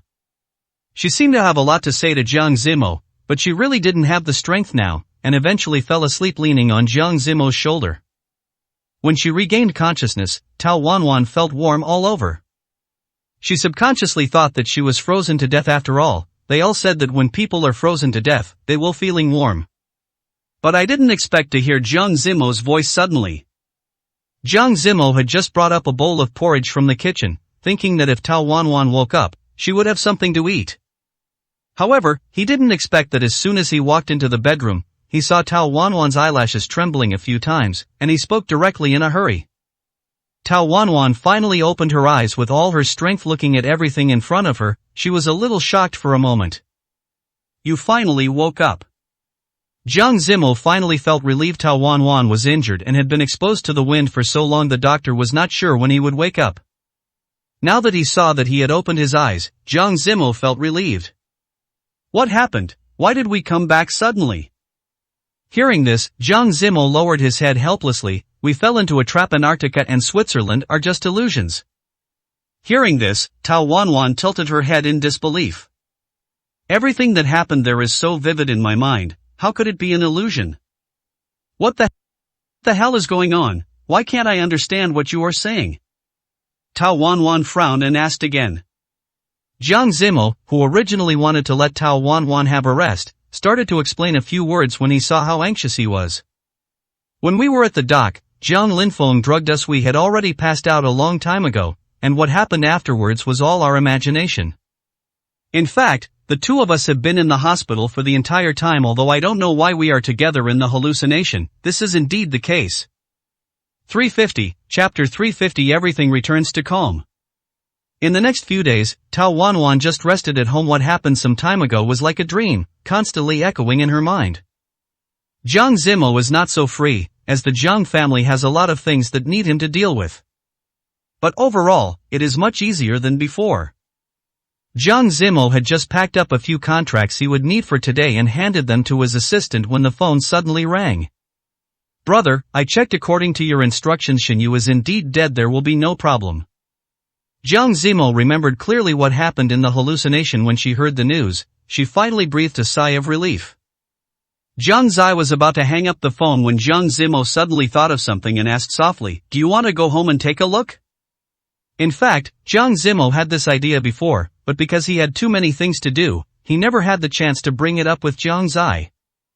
Jiang Zai was stunned when he heard this. On the other end of the phone he was silent for a moment before he said, "Forget it. I did so many inappropriate things back then. No matter what, I'm the one who let you down. How can I have the face to go back and see them? I'm in a pretty good state now. I came back because you were in trouble.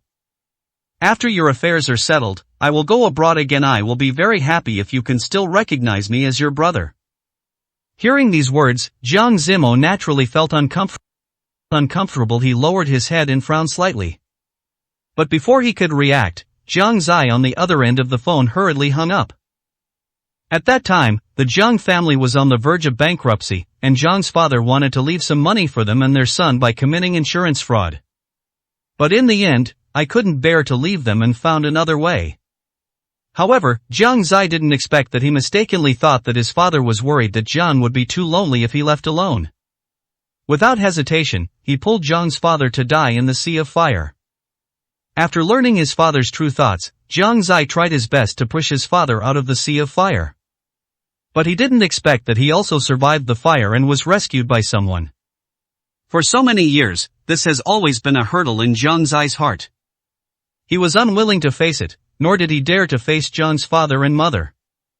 But Jiang Zimo knew clearly in his heart that his parents would definitely not reject Jiang Zai because of such a thing. The most important thing now is to let Jiang Zai open his heart. That night, Jiang Zimo invited Zhang Chao and Tang Xinyu out for dinner. As soon as Zhang Chao saw Jiang Zimo, he couldn't help but come over and hug him tightly. This period has been incredibly thrilling. I really admire you for being able to pull through. Jiang Zimo pulled the corners of his mouth awkwardly, not knowing what to say for a moment. Of course, he didn't ask the two of them out just because of something that happened in the past. After Shinyu's commotion a while ago, most people knew you were no longer the eldest son of the capital. I thought, in order to avoid unnecessary trouble, I should reveal my identity as the young master of the capital as soon as possible. If so many things hadn't happened, Jiang Zimo might have continued to cover it up for the rest of his life. But now, he has clearly realized what is the most important thing. Zhang Chao looked at Jiang Zimo's serious expression and nodded without hesitation. Of course, there's no problem with that. These things are yours anyway. Besides, I came here today to tell you some good news. Jiang Zimo keenly observed that when he said this, Tang Xinyu next to him smiled a little embarrassedly, and immediately had a guess in his mind. Sure enough, the next second Zhang Chao said, "We are planning to get married. We will travel first and then come back to hold the wedding ceremony." Jiang Zimo finally smiled. That's great. I've actually seen you two together with my own eyes. This is really good news. She now doesn't even know how to describe the happiness in her heart. After all, Jiang Zimo really needs some good news to wash away what happened before. If you need any help with the young master's affairs in Beijing, please tell me as soon as possible. The two of us will be traveling abroad next month. Jiang Zimo hurriedly nodded vigorously. No matter what, he couldn't delay other people's marriage, right? Don't worry, I've almost finished dealing with the issues I'm dealing with. I'll let them hold a press conference. After dinner, Jiang Zimo drove home alone. When I got home, I sat at my desk with a cup of cold coffee in my hand. His eyes fell on a family photo on the table. Jiang Zai in the photo was still a teenager with a bright smile, completely different from the one he is today. Tao Wanwan gently pushed open the door and walked to his side. Seeing the family photo and Jiang Zimo's strong expression, he spoke with some concern. Are you thinking about Zai? Do you want him to go home with you?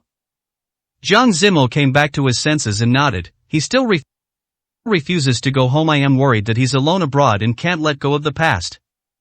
Tao Wanwan held his hand and said softly, the person who tied the bell must be the one to untie it. Perhaps we can try to get our parents to contact him proactively? Jiang Zimo pondered for a moment, a glint in his eyes. You're right, maybe his parents' attitude can help him let go of his worries. The next morning, Jiang Zimo drove to his parents' home. Father Jiang was trimming the flowers and plants in the yard. Seeing him coming, he smiled and said, why are you free to come here today? Jiang Zimo looked at his father in silence for a moment, then he said softly, Dad, I have something I want to tell you. Upon hearing this, Jiang's father stopped what he was doing immediately. Seeing the serious expression on Jiang Zimo's face, he knew that something important must have happened. Jiang Zimo pulled his father into the house and called his mother over. After preparing himself mentally, he told her about Jiang Zai. Before Jiang Zimo could finish his words, his mother burst into tears and snot. This silly child, how could we as parents possibly blame him? We just hope he can be healthy and safe. Jiang's mother burst into tears, and Jiang's father, who was sitting next to her, patted his back with heartache. I'm also responsible for what happened back then. How is Zai doing now? Is he doing well? Has he suffered? 351, Chapter 351. Jiang Zai returns home. He's fine, he just won't go home. Jiang Zimo sighed. He's always felt sorry for you and can't bring himself to come back and see you. Jiang's father's eyes were slightly red. After a long silence, he said, how can we blame this child for what happened back then? It was us as parents who failed to protect him. Jiang Zimo sat down next to Jiang's mother and offered the same comforting words. He's having trouble getting over this. It'll take time, but I think if you're willing to contact him, maybe you can make him understand that home is always waiting for him. Jiang's mother wiped her tears and said firmly, I'll call him now no matter where he is. I want him to know that we have never blamed him. At the same time, Jiang Zai was sitting in his apartment abroad, staring at the rain outside the window in a daze. The phone suddenly rang, and a long-lost number appeared on the screen. Although Jiang Zai never contacted them on his own initiative, he would never forget this phone number. His fingers trembled slightly, and after hesitating for a moment, he finally picked up the phone. Ziyi, it's Mom. Jiang's mother's choked voice came from the other end of the phone. Jiang Zai's throat tightened, and after a long while, he spoke with difficulty, Mommy, I'm sorry. Silly child, why are you saying sorry? We just want to tell you that your parents miss you very much. Come home, okay? Jiang Zai's tears slid down silently, and the knot in his heart that had been there for many years seemed to be gently untied at this moment. He took a deep breath and finally nodded, okay, I'll go back. A few days later, at the airport. Jiang Zimo and Tao Wanwan were standing at the airport entrance and saw Jiang Zai from afar. He was wearing a simple black windbreaker and looked a little nervous, but there was a hint of relief in his eyes. Jiang Zimo walked up and patted him on the shoulder, welcome home. Jiang Zai showed a long-lost smile, brother, thank you. Tao Wanwan also smiled and said, Mom and Dad have prepared a sumptuous dinner at home and are waiting for you. Jiang Zai nodded, a hint of moisture in his eyes. This time, I won't run away again. The Jiang family's dinner table was filled with people for the first time in a long time. Jiang's mother kept picking up food for Jiang Zai, her eyes always red, afraid that her son would disappear in the blink of an eye. Although Father Jiang didn't talk much, his eyes always stayed on his youngest son, and he coughed lightly from time to hide his emotions. Try this. It was your favorite food when you were a child. Zhang's mother put a piece of sweet and sour pork ribs into his bowl, her voice trembling slightly. Zhang Zai looked down at the food in the bowl, his throat tightening. He picked up the ribs and took a bite. The familiar taste instantly spread across his tongue, and memories came flooding back like a tide. He took a deep breath and tried to suppress his surging emotions. It's still as delicious as before. Zhang's mother finally couldn't help but shed tears. You have suffered a lot outside these years. Zhang Zai put down his chopsticks and said in a low voice, Mom, I'm sorry I was too impulsive back then. Father Jiang waved his hand and interrupted him. Let the past be the past. Your coming back is more important than anything else. Zhang Zimmel watched quietly from the side, with a slight smile on his lips. Tao Wanwan gently held his hand and whispered, Now, can you finally rest assured? He nodded, his eyes softening. Well, this family is finally complete. After dinner, Zhang Zai walked into the yard alone. The night breeze was cool. He looked up at the starry sky and breathed a sigh of relief, as if he had unloaded the burden of many years. There were footsteps behind him. Zhang Zimo came over with a can of beer and handed him 1 inch. What are you thinking about? Zhang Zai took the beer, opened the pull ring and took a sip, then smiled bitterly and said, It just feels a little unreal. Zhang Zimo leaned against the railing and said calmly, Just get used to it. There'll be plenty of time to adapt later. As the night deepened, the only sound in the Zhang family's yard was the rustling of leaves in the wind. Zhang Zai held the beer can, and the cold touch on his fingertips formed a sharp contrast with the warmth in his heart at the moment. Brother, I've always thought, if I hadn't been so impulsive back then, maybe everything would have been different. Zhang Zai's voice was very soft, as if he was talking to himself. Zhang Zimo turned his head and glanced at him, his eyes calm but deep. There are no ifs in life, and, if it weren't for that fire, perhaps we would never know how important each other is. Zhang Zai was silent for a moment, then suddenly smiled. You are still the same as before, always able to make things sound simple. Because that's the truth. Zhang Zimo raised his beer can and clinked it with him. Welcome back. The next morning, sunlight streamed into the room through the curtains. Zhang Zai opened his eyes and felt as if he was still in his apartment abroad. It wasn't until he saw the family photo on the bedside table that he finally came to his senses. Ziyi, are you up? Zhang's mother's gentle call came from outside the door. Get up, Mom, he responded quickly and quickly got up to open the door. Zhang's mother stood at the door, holding a cup of hot milk with a kind smile. Did you sleep well last night? I cooked your favorite preserved egg and lean meat porridge. Come down and try it. Zhang Zai took the milk and felt warm in his heart. Okay, I'll be right down. At the dining table, Zhang's father was reading the newspaper with his reading glasses. Seeing him come downstairs, he nodded slightly and said, Good morning.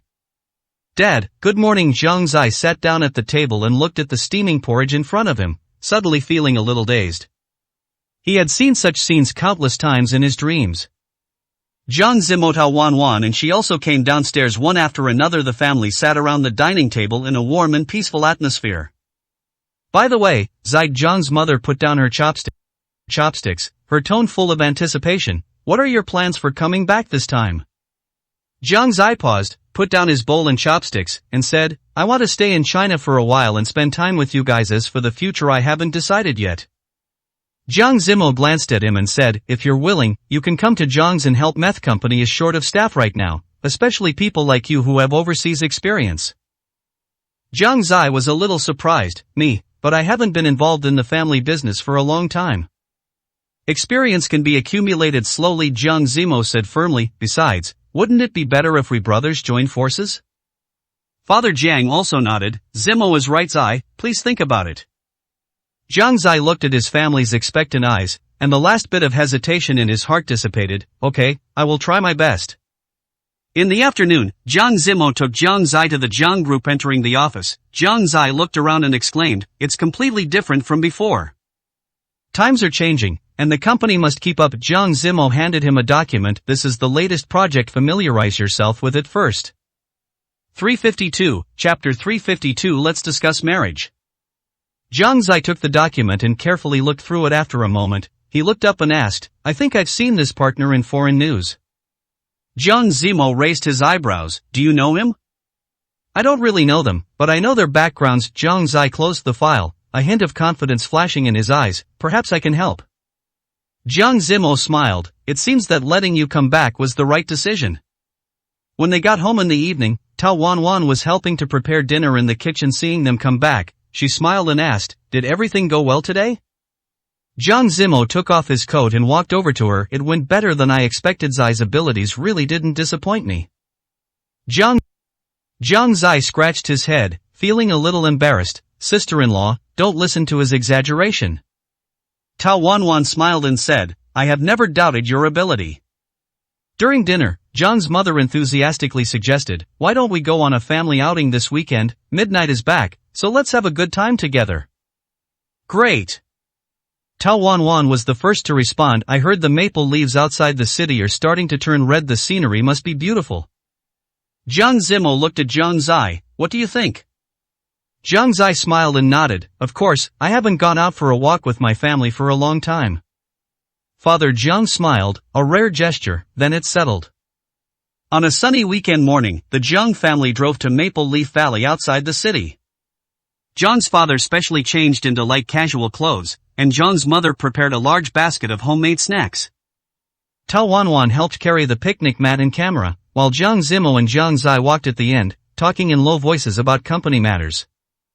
The scenery outside the car window gradually changed from the tall buildings in the city to golden fields in the distance. There were rolling mountains, dotted with maple leaves, like an oil painting. "It's so beautiful." Tao Wanwan looked out the window and couldn't help but sigh. Jiang Zai looked at the familiar scenery and vaguely recalled the scenes of his family outings when he was a child.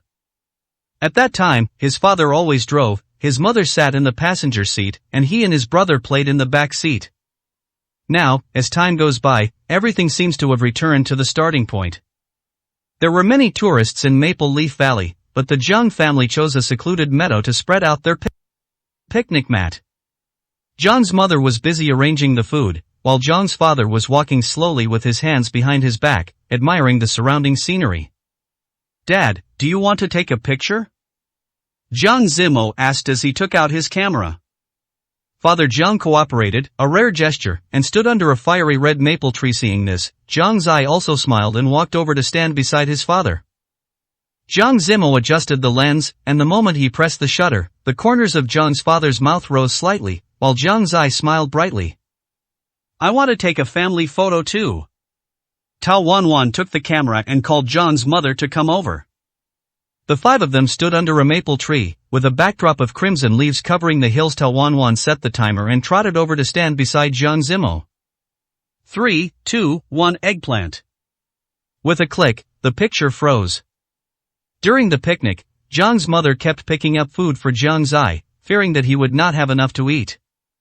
Jiang Zai smiled helplessly and said, "Mom, I've had enough. If I eat anymore, I'll get sick." John's mother finally stopped, but she couldn't help but grumble, "You must not have eaten well abroad. Look how thin you are." Father Jiang coughed lightly and handed a bottle of water to Jiang Zai. "Eat slowly, don't choke." Jiang Zai took the water, his heart warmed. He suddenly realized that although his father didn't talk much, every subtle gesture showed his concern. Jiang Zimo watched from the side, his lips curled up slightly. He turned to Tao Wanwan and whispered, "It seems that my parents are really happy." Tao Wanwan nodded gently. "Yes, days like this are really great." In the afternoon, the sun was warm. Jiang Zai walked to the lake alone, picked up a flat stone, and flicked his wrist. The stone jumped a few times on the water, splashing a string of water. "Your technique is pretty good." Jiang Zimo's voice came from behind. Jiang Zai turned around and smiled. "Do you remember what you taught me when we were little?" Jiang Zimo walked up to him, picked up a stone, and skillfully made a longer string of skips. "Of course I remember. You couldn't learn it back then, and you were so anxious you kept jumping up and down." Jiang Zai laughed heartily. "Who made you such a strict teacher?" The two stood side by side by the lake. After a moment of silence, Jiang Zimo suddenly spoke. "Actually, I've always had a question I wanted to ask you." "What?" "After the fire that year, how did you survive abroad?" Jiang Zai's smile gradually faded, and his gaze fell on the lake in the distance for a long time. He then whispered, "It was difficult at the beginning. The physical injuries were secondary. The main problem was the mental pain. Later, I met a few friends who helped me a lot, and then after a while, I got used to it." Jiang Zimo didn't ask any more questions, but just patted his shoulder. It's all over. Jiang Zai took a deep breath and nodded. Yes, it's all over. In the evening, on the way back, Jiang Zai leaned against the car window, watching the afterglow of the setting sun shining on the maple leaves, and the whole valley seemed to be coated with a layer of gold. Jiang's mother turned around and asked, Zai, are you tired? He shook his head and smiled. I'm not tired, I'm very happy today. Jiang's father glanced at him in the rearview mirror and replied, you can come again next time when you're free. Jiang Zai was startled for a moment, then smiled and replied, okay. Late at night, when everyone was asleep, Jiang Zai stood by the window, gazing at the starry sky. My phone suddenly vibrated. It was a text message from a friend abroad. How is it going? How does it feel to be home? He lowered his head to type, the corners of his mouth unconsciously raised. Very good, better than expected. After sending the message, he took a deep breath and felt more at ease than ever before. Since Jiang Zai had just returned home, Jiang Zimo had been living in the old house recently. Tao Wanwan was indeed a little uncomfortable at first, but Jiang's mother was so nice to her that she felt a sense of belonging here. At the dinner table, Jiang's father continued to read the financial newspaper as usual to see if there were any new trends in the market. Jiang's mother, who was sitting opposite, looked at Tao Wanwan, who was eating with her head down, and smiled as if she suddenly thought of something. Wanwan, Zimo, you two have been together for such a long time, why don't you discuss marriage? Tao Wanwan, who had just taken a sip of white porridge, almost vomited it out on the spot. Jiang Zimo naturally noticed Tao Wanwan's reaction and said without hesitation, now is not the time. There are still many things I need to deal with at the company. Let's wait until this period of time is over.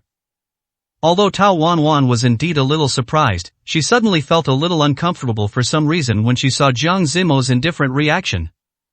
I clearly don't want to discuss marriage so soon, but why do I feel so uncomfortable when I hear Jiang Zimo refuse? 353, Chapter 353, Heart Knot and Concerns. After dinner, Tao Wanwan walked into the garden alone. The cool night breeze brushed her cheeks, but it could not blow away the boredom in her heart. When Jiang's mother brought up the matter of marriage, Jiang Zimo's refusal, though reasonable, was like a thorn that silently pierced her heart. Why do I care so much? She muttered to herself, looking down at her toes. There were footsteps behind her. Tao Wanwan turned around and saw Jiang Zai walking towards her with 2 cups of hot tea in his hands. Sister-in-law, it's cold outside, drink some tea to warm yourself up. Jiang Zai handed her one of the cups with a gentle smile. Thank you. Tao Wanwan took the teacup amidst the steam. Her expression was a little dazed. Jiang Zai glanced at her and asked softly, are you worried about something? Tao Wanwan shook her head and forced a smile. Nothing, I just think the moon is beautiful tonight. Jiang Zai followed her gaze towards the night sky. After a moment of silence, he suddenly said, actually, it's not that my brother doesn't want to get married. Tao Wanwan was stunned and turned to look at him. How did you know? Jiang Zai smiled. I know him's been like this since he was a kid. The more important the matter, the more cautious he'll be, is not refusing, but waiting for the most appropriate time. Tao Wanwan lowered her head, her fingertips gently stroking the teacup. Maybe, but I didn't expect that I would care so much about his attitude. Because you care about him. Jiang Zai's voice was soft, but very clear, just like he cares about you. Tao Wanwan didn't answer, but the annoyance in her heart seemed to be blown away a little by the night breeze. Meanwhile, in the study, Jiang Zimo stood by the window, his eyes fixed on the 2 figures in the garden. Jiang's father pushed the door open and walked in, holding a document in his hand. Zimo, take a look at this contract. Father Jiang placed the documents on the table, followed his son's gaze out the window, and said meaningfully, Wanwan is a good girl. Jiang Zimo retracted his gaze and nodded, I know.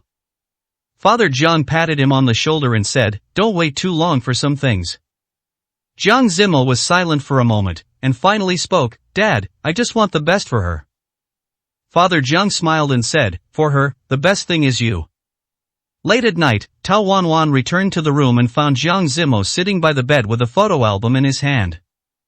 Seeing her come in, he closed the photo album and whispered, are you back? Yeah. Tao Wanwan walked over to sit beside him, her eyes falling on the photo album. What are you looking at?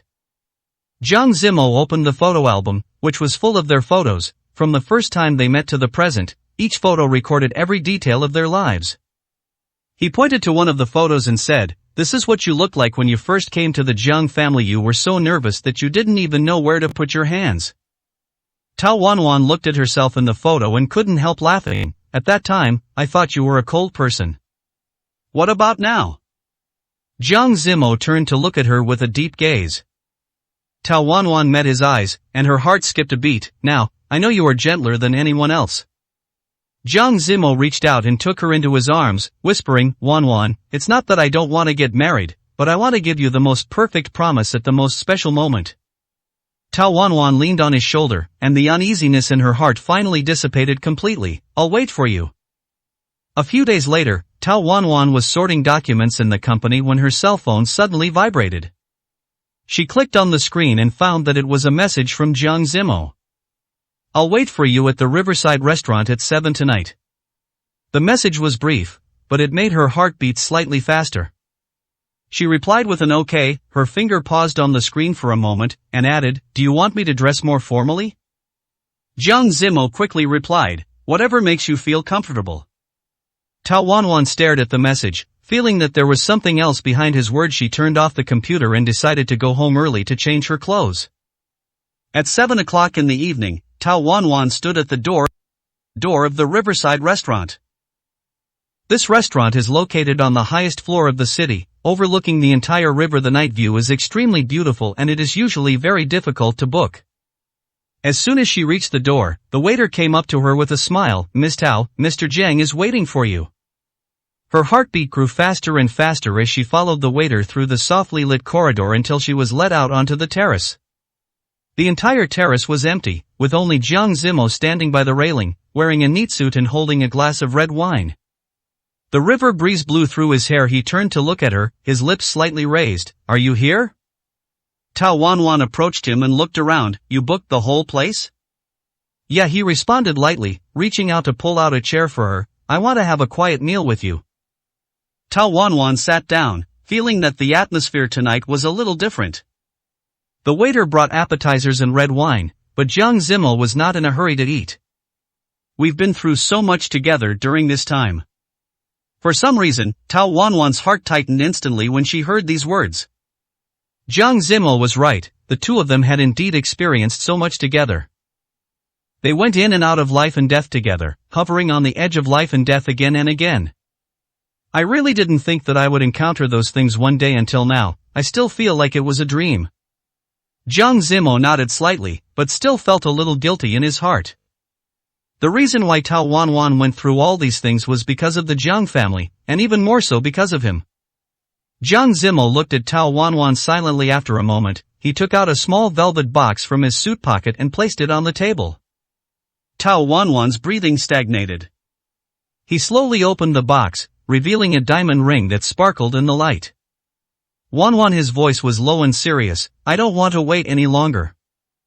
Tao Wanwan's fingers trembled slightly, and her eyes instantly became hot.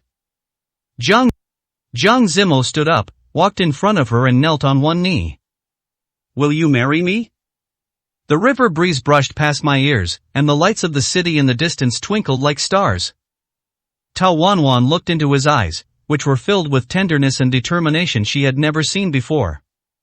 She took a deep breath and nodded, "I do." Jiang Zimo raised the corner of his lips and gently put the ring on her finger. Then he stood up and lowered his head to kiss her. Meanwhile, in the corner of the restaurant, Jiang Zai leaned against the wall, watching the scene from afar with a faint smile on his lips. He took out his cell phone, secretly took a photo, and sent it to John's mother. "Mom, you're going to have a daughter-in-law soon." A few seconds later, John's mother's reply popped up like a bombardment. "Really, when did this happen? Why didn't you tell me in advance? I'm going to prepare for the wedding right now, we have to pick a good date." The news of Jiang Zimo and Tao Wanwan's proposal quickly spread throughout the Jiang family. 354, Chapter 354 Press Conference. Jiang's mother excitedly held Tao Wanwan's hand and chattered about the details of the wedding. Although Jiang's father appeared calm on the surface, he couldn't hide the smile in the corner of his eyes. Jiang Zimo's wedding is coming soon, but not everyone is so happy. Zhang Chao frowned immediately after hearing the news, and said unhappily, "Are you trying to overtake me?" "I thought you two would need some time after all that mess just ended. You need to rest for a while." Hearing this, Jiang Zimo lowered his head and smiled. "I originally thought so, but plans are not as fast as changes. I've thought about it carefully, and I still want to marry Tao Wanwan as soon as possible and make her my wife. Zhang Chao couldn't stand it any longer. Okay, stop showing off your affection with me. When are you two planning on having your wedding?" Jiang Zimo subconsciously raised his eyebrows. He really had no say in this issue. Their elders will arrange the best day. All I ask is that it be as soon as possible. I called you here today because I wanted to tell you that I have arranged a press conference. He had originally planned to announce the dinner party of the young master of Beijing, but because Tao Wanwan was arrested, he temporarily asked Zhang Chao to take over. But now the situation has changed. Jiang Zimo still plans to hold a press conference to clarify the previous misunderstandings. After confirming the time, the two people parted ways. It was not until the morning of the press conference that Jiang Zimo met Zhang Chao at the press conference. Jiang Zimo stood backstage, looking through the gap in the curtains at the reporters who had taken their seats one after another. His expression was calm but with a hint of imperceptible nervousness. This was the first time he officially faced the public as a young master in Beijing. Today, he not only has to clarify all the misunderstandings of the past, but also announce a more important news. Zhang Chao patted his shoulder from behind and said with a smile, "What's wrong? Are you nervous?" Jiang Zimo retracted his gaze and replied calmly, "I just find it a bit ironic. I always wanted to hide my identity, but now I have to reveal it." Zhang Chao shrugged. "That's fate, I guess, but you're not the only one who's the protagonist today." Jiang Zimo followed his gaze towards the entrance, where Tao Wanwan was walking slowly. She was wearing a simple white dress and her long hair was slightly curled, which made her look particularly elegant. When she saw Jiang Zimo, a gentle smile appeared on her face. "Are you ready?" she asked softly. Jiang Zimo held her hand and felt the warmth of her fingertips, and the tension in his heart immediately dissipated a lot. "With you here, there's nothing to worry about." The host announced the start of the press conference and the two walked onto the stage hand in hand. The flashlight suddenly lit up. Jiang Zimo narrowed his eyes slightly, and then stood calmly in front of the microphone. "Thank you all media friends for coming." His voice was low and powerful. "Today, on behalf of the Jiang family, I want to clarify some things to everyone." He briefly reviewed the misunderstandings that had arisen in the past due to concealing his identity and frankly acknowledged his responsibility. The reporters in the audience were taking notes, occasionally whispering to each other. Jiang Zimo's frankness gradually eased the atmosphere. "Finally, I want to announce something more important." Having said that, he turned to look at Tao Wanwan with a gentle look. "Miss Tao Wanwan and I are engaged, and the wedding will be held soon." There was an uproar in the audience and the flashlights flashed wildly again. Tao Wanwan's face flushed slightly, but her eyes were firm, and she interlocked her fingers with Jiang Zimo. Just then, a sharp voice came from the back row. "Mr. Jiang, I heard that you previously concealed your identity in order to avoid family responsibilities. Now you've suddenly made it public. Is it because the Jiang family has recently encountered a crisis and needs to divert public attention?" The scene instantly fell silent. Jiang Zimo's gaze swept coldly towards the reporter who had asked the question, but the reporter met his gaze without flinching. Tao Wanwan felt his fingers tighten slightly and gently squeezed his hand to comfort him. Jiang Zimo took a deep breath, his tone calm but with unquestionable majesty. "The Jiang family has never shirked responsibility. The choices I made in the past were my personal decisions. As for the so-called crisis, it is pure nonsense. Today's press conference is just to give an explanation to those who care about us." His answer was so resounding that the reporter who asked the question sat back in disappointment. Zhang Chao secretly breathed a sigh of relief in the audience, thinking that Jiang Zimo was indeed not someone to be trifled with. After the press conference, Jiang Zimo and Tao Wanwan left the venue under the escort of bodyguards.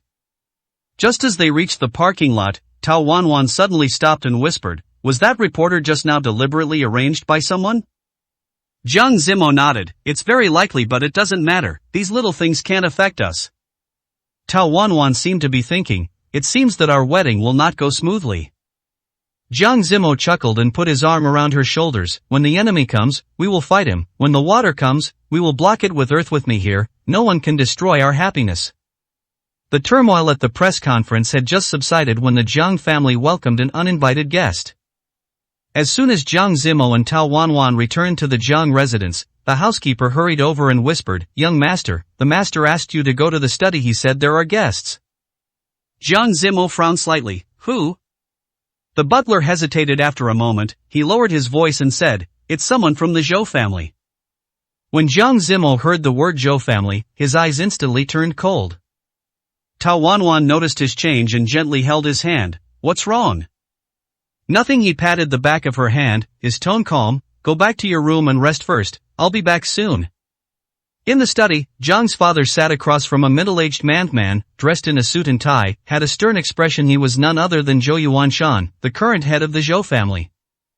Seeing Jiang Zimo push the door open and walk in, Zhou Yuanshan smiled slightly, but the smile did not reach his eyes. "Zimo, long time no see." Jiang Zimo's expression was indifferent. "Uncle Zhou, what brings you here unexpectedly? I wonder what brings you here." Zhou Yuanshan picked up the teacup and took a sip slowly. "I heard that you revealed your identity today and announced your marriage as a family friend. I naturally wanted to come and congratulate you." Father Jiang said calmly, "Yuanshan, just say what you want to say." Zhou Yuanshan put down his teacup and looked directly at Jiang Zimo. Since the Jiang family has decided to return to the forefront, some things should be discussed again. "What's the matter?" Jiang Zimo's tone was cold. That account from back then. Zhou Yuanshan narrowed his eyes slightly. When the Jiang family withdrew from the business circle, the mess they left behind has not yet been cleaned up. 355, Chapter 355, Child Marriage. Jiang Zimo sneered, "Uncle Zhou, are you mistaken? We both know who was behind the incident back then." Zhou Yuanshan's face darkened. "Young man, you need evidence for your words." Father Jiang raised his hand to interrupt the confrontation between the two. "Yuanshan, the past is the past, and the Jiang family does not want to mention it anymore. If you're here to discuss cooperation, we welcome you. If you're here to settle old scores, please go back." Zhou Yuanshan stared at Jiang's father for a few seconds, then suddenly smiled. "Okay, since brother Jiang said so, I won't force it, but..." He stood up and gave Jiang Zimo a meaningful look. "If I remember correctly, our two families had a childhood marriage. It would have been fine if you had insisted on marrying Yi Nanqing before, but now that you're divorced, you didn't even bother to come to our family to fulfill your obligations. Instead, you directly and loudly announced your engagement again. Is this the Jiang family's usual style of doing things?" After saying that, he turned and left. The moment the study door closed, Jiang Zimo slammed his fist on the table. Dad, he's threatening." Father Jiang sighed. "The Zhou family has expanded tremendously in recent years. He came to you right after you revealed your identity. Is clearly well prepared." Jiang Zimo's eyes were sharp. "No matter what he wants to do, I won't let him succeed." At the same time, Tao Wanwan had just returned to the room when her cell phone rang. She glanced at the screen and saw it was an unfamiliar number. After hesitating for a moment, she picked up the phone. "Hello?" A deep female voice came from the other end of the phone. "Ms. Tao, congratulations on your engagement." Tao Wanwan was stunned. "Who are you?" The other party chuckled. "It doesn't matter who I am. What matters is, do you really understand Jiang Zimo?" Tao Wanwan held the phone tightly. "What do you mean?" "The Zhou family won't let the Jiang family off easily, and you are just a pawn in this game." Tao Wanwan stared at the black phone screen, her fingertips feeling slightly cold. This person speaks incoherently, and it's obvious that he has bad intentions. It goes without saying that these words are meant to sow discord, but Tao Wanwan is not that stupid. Just as she was thinking, the door was gently pushed open. Jiang Zimo walked in. The coldness between his brows had not completely disappeared, but the moment he saw her, his eyes softened a little. "Why are you standing here in a daze?" He walked towards her and put his hand on her cheek. Tao Wanwan hesitated for a moment, and finally decided not to mention the phone call for the time being. "Nothing, just a little tired." She forced a smile and changed the subject. "How was the conversation in the study?" Jiang Zimo's eyes darkened. "Zhou Yuanshan doesn't have good intentions, but don't worry, I can handle it." Tao Wanwan nodded, but noticed a slight wrinkle on the cuff of his suit. This is a little gesture he would make when he was extremely depressed. She knew him too well, and the matter was probably much more serious than he said. Zimo. She was about to speak when Jiang Zimo's cell phone suddenly rang. He glanced at the caller ID and frowned slightly. I'm going to answer the phone. Looking at his hurriedly leaving back, Tao Wanwan's heart sank. Jiang Zimo stood at the end of the corridor, and Zhang Chao's urgent voice came from the other end of the phone. I found out the reporter who caused trouble at today's press conference is indeed related to the Zhou family. An. He paused. Zhou Yuanshan has recently been secretly acquiring scattered shares of the Jiang Group. Jiang Zimo's eyes instantly became sharp. How much did you acquire? Not many, but they're scattered. If you don't specifically check, you won't find them at all. Zhang Chao's voice was filled with worry. What is he planning to do? Boiling a frog in warm water, Jiang Zimo sneered. Infiltrate slowly first, and then strike decisively when the time is right. He pondered for a moment. Please make an appointment for President Le. Tell him I want to meet him tomorrow. After hanging up the phone, Jiang Zimo turned around and found that Tao Wanwan was standing not far away. The moonlight shone on her through the corridor window, giving her a cool halo. Wanwan. I heard everything. Tao Wanwan looked him straight in the eye. Is the Zhou family planning to harm the Jiang family? Jiang Zimo knew he couldn't hide it from her and sighed softly. Zhou Yuanshan has always been eyeing the Jiang family covetously, simply taking advantage of our publicizing of our identities to launch a tactical attack. Tao Wanwan stepped forward and held his hand. Let's face it together. Jiang Zimo stared into her determined eyes, and the haze in his heart dissipated a little. He lowered his head and placed a kiss on her forehead. Okay. The next morning, as soon as Tao Wanwan arrived at the company, her assistant rushed over and said, Mr. Tao, a Miss Zhou wants to see you. Miss Zhou? Tao Wanwan's heart skipped a beat. Let her in. The office door was pushed open, and a young woman in a haute couture suit walked in gracefully. She has exquisite makeup and exudes an innate nobility in her every move. Miss Tao, I've long heard of you. She smiled slightly and extended her hand. I'm Zhou Ruoshi, the daughter of Zhou Yuanshan. Tao Wanwan shook hands with her politely, but found that her fingers were surprisingly cold. I wonder what Miss Zhou wants to talk to me about. Zhou Ruoshi took out a gold-stamped invitation from her handbag. Next week is my father's birthday party, and I specially invite you and young Master Jiang to attend. She paused and added meaningfully, after all, our two families are old friends.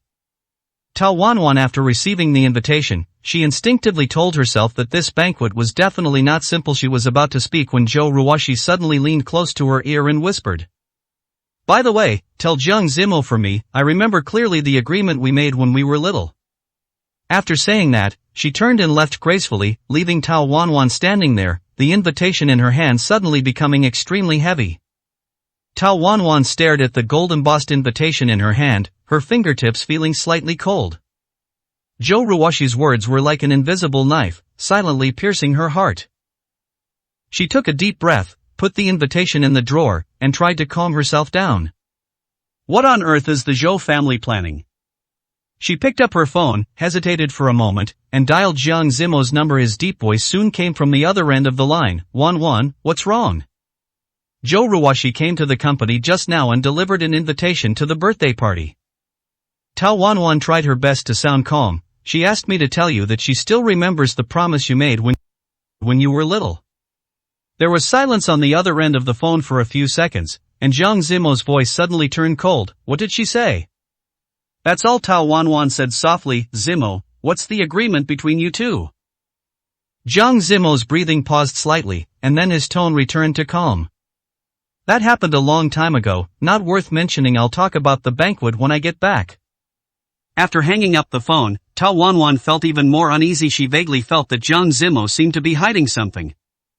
356, Chapter 356 Undercurrent. The evening sunset dyed the sky orange, and Jiang Zimo's car slowly drove into the gate of Jiang's house. When he got out of the car, there was a hint of fatigue between his brows and the collar of his suit jacket was slightly open. Obviously he had been through a day of running around. Tao Wanwan had been waiting at the door for a long time. When she saw him come back, she quickly walked up to him and took the briefcase and coat from his hands. Her fingertips accidentally touched the back of his hand and felt a hint of coolness. Did everything go well today? she asked softly, her eyes filled with concern. Jiang Zimo nodded slightly and rubbed his temples. I'm fine, just a little tired. His eyes fell on her face, and noticing the hint of uneasiness in her eyes, he asked, don't take Zhou Ruoxi's words to heart. Tao Wanwan pursed her lips and hesitated for a moment before speaking. What exactly is that agreement? I always feel like there's something else behind her words. Jiang Zimo walked to the sofa in the living room and sat down, tapping the armrest lightly with his fingers, making a slight tapping sound. The shadows of the trees outside the window were swaying in the wind and reflected on the wall, as if they were also waiting for his answer.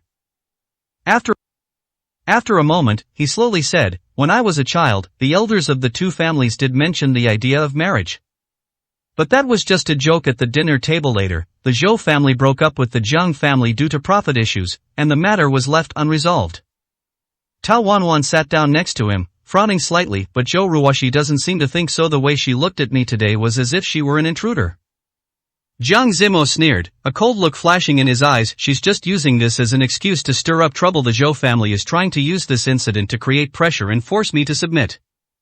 He reached out and held Tao Wanwan's hand, feeling the warmth of her fingertips, and his tone softened a bit. Don't worry, I won't let them succeed. Tao Wanwan stared into his eyes and asked softly, are we going to the banquet then? Go. Jiang Zimo's eyes were firm, his voice deep and powerful. Since they want to play, we will accompany them to the end. At the same time, in the Zhou family villa, Zhou Yuanshan stood in front of the floor-to-ceiling window in the study, holding a glass of red wine in his hand, the dark red liquid swaying gently in the glass. Outside the window was a neatly trimmed courtyard, with the faint sound of a fountain emanating. His eyes were deep, as if he was contemplating something. Zhou Ruoxi pushed the door open and walked in, her high heels making a dull sound as they stepped on the carpet. Dad, do you really think Jiang Zimo will compromise? There was a hint of dissatisfaction in her tone, and her fingers unconsciously stroked the edge of the wineglass. Zhou Yuanshan turned around with a sneer on his face. Of course he won't compromise easily, but as long as we can find his weak spot, we don't have to worry about him not giving in. Weak spot? Zhou Ruoxi raised an eyebrow, a sharp glint in her eyes. Are you talking about Tao Wanwan? Zhou Yuanshan didn't answer directly, but said meaningfully, after Jiang Zimo revealed his identity, the Jiang family's weaknesses were exposed. This banquet is our opportunity. Zhou Ruoxi chuckled, a vicious look in her eyes flashing. I understand. A few days later, the Zhou family's birthday party was held as scheduled. The banquet hall was brightly lit, and the crystal chandeliers reflected brilliant light, illuminating the entire venue like daylight. The guests were dressed in gorgeous clothes, toasting and chatting, and the air was filled with the mixed scent of perfume and red wine. Tao Wanwan walked into the venue holding Jiang Zimo's arm, instantly attracting countless eyes. She was wearing a dark blue long dress, the hem of which fell like flowing water, making her skin look as white as snow. Jiang Zimo was wearing a well-tailored black suit and a meticulously tied tie, and he exuded an aura that could not be ignored. Zhou Yuanshan saw them from afar, a smile spread across his face, and he quickly came forward to greet them. Zimo, Miss Tao, welcome. Jiang Zimo nodded slightly, his tone calm. Uncle Zhou, happy birthday. Zhou Yuanshan patted his shoulder and pretended to be intimate. I'm very happy that you can come. After saying this, he turned his gaze to Tao Wanwan and said meaningfully, Miss Tao is indeed as beautiful as the rumors say. Tao Wanwan smiled politely, but there was a hint of vigilance in her eyes. Mr. Zhou, you are too kind. After a few pleasantries, Zhou Yuanshan suddenly lowered his voice and said, Zimo, I have some business matters that I want to discuss with you alone. Why don't we go to the study? Jiang Zimo glanced at Tao Wanwan, and she nodded slightly, telling him to rest assured. He then said, okay. After the two left, Zhou Ruoxi walked over slowly, holding 2 glasses of champagne in her hands. She was wearing a red dress, as bright as blood, with a faint smile on her lips. Miss Tao, it's our first meeting, so let me toast you a glass. Tao Wanwan took the wine glass and smiled slightly. Thank you. Zhou Ruoxi took a sip of wine and asked casually, how did you and Zimo meet? Tao Wanwan responded calmly, it was a coincidence. Zhou Ruoxi chuckled, a hint of sarcasm flashing in her eyes. It seems that Zimo is very special to you, but do you really understand his past? Tao Wanwan's eyes narrowed, and her fingers gripping the wineglass turned pale. What does Miss Zhou want to say? Zhou Ruoshi leaned closer to her, lowered her voice, and said threateningly, I just want to remind you that the Jiang family is a deep well. Don't let others take advantage of you without you knowing it. Tao Wanwan suppressed her anger, her voice still calm. Thank you for your concern, but Miss Zhou, please don't worry about my affairs. Zhou Ruoshi shrugged, turned around and left, leaving behind a meaningful sentence, I hope you can still be so confident after the banquet. Tao Wanwan stared at her back, feeling uneasy like a tide. In the study, Zhou Yuanshan closed the door and the smile on his face disappeared instantly. He walked to the desk, took out a document from the drawer and threw it on the table. Zimo, let's get straight to the point. You and I are both well aware of the Jiang family's current situation. As long as you agree to marry Ruoshi, the Zhou family can help you overcome your difficulties. Jiang Zimo's eyes were cold as he glanced at the document and sneered, Uncle Zhou, don't make such jokes. Zhou Yuanshan snorted coldly and tapped the table with his fingers. Do you think I'm kidding? Jiang Group's stock price has been fluctuating a lot recently. If someone pushes it up again at this time. Jiang Zimo interrupted him, his voice low and firm, Uncle Zhou, threats won't work on me. Have my own plans for the Jiang family. Zhou Yuanshan narrowed his eyes and spoke with a warning. Warning, young man, don't be too confident sometimes, taking a step back can open up new horizons. Jiang Zimo stood up and looked down at him, his tone unquestionable, if there is nothing else, I'll take my leave first.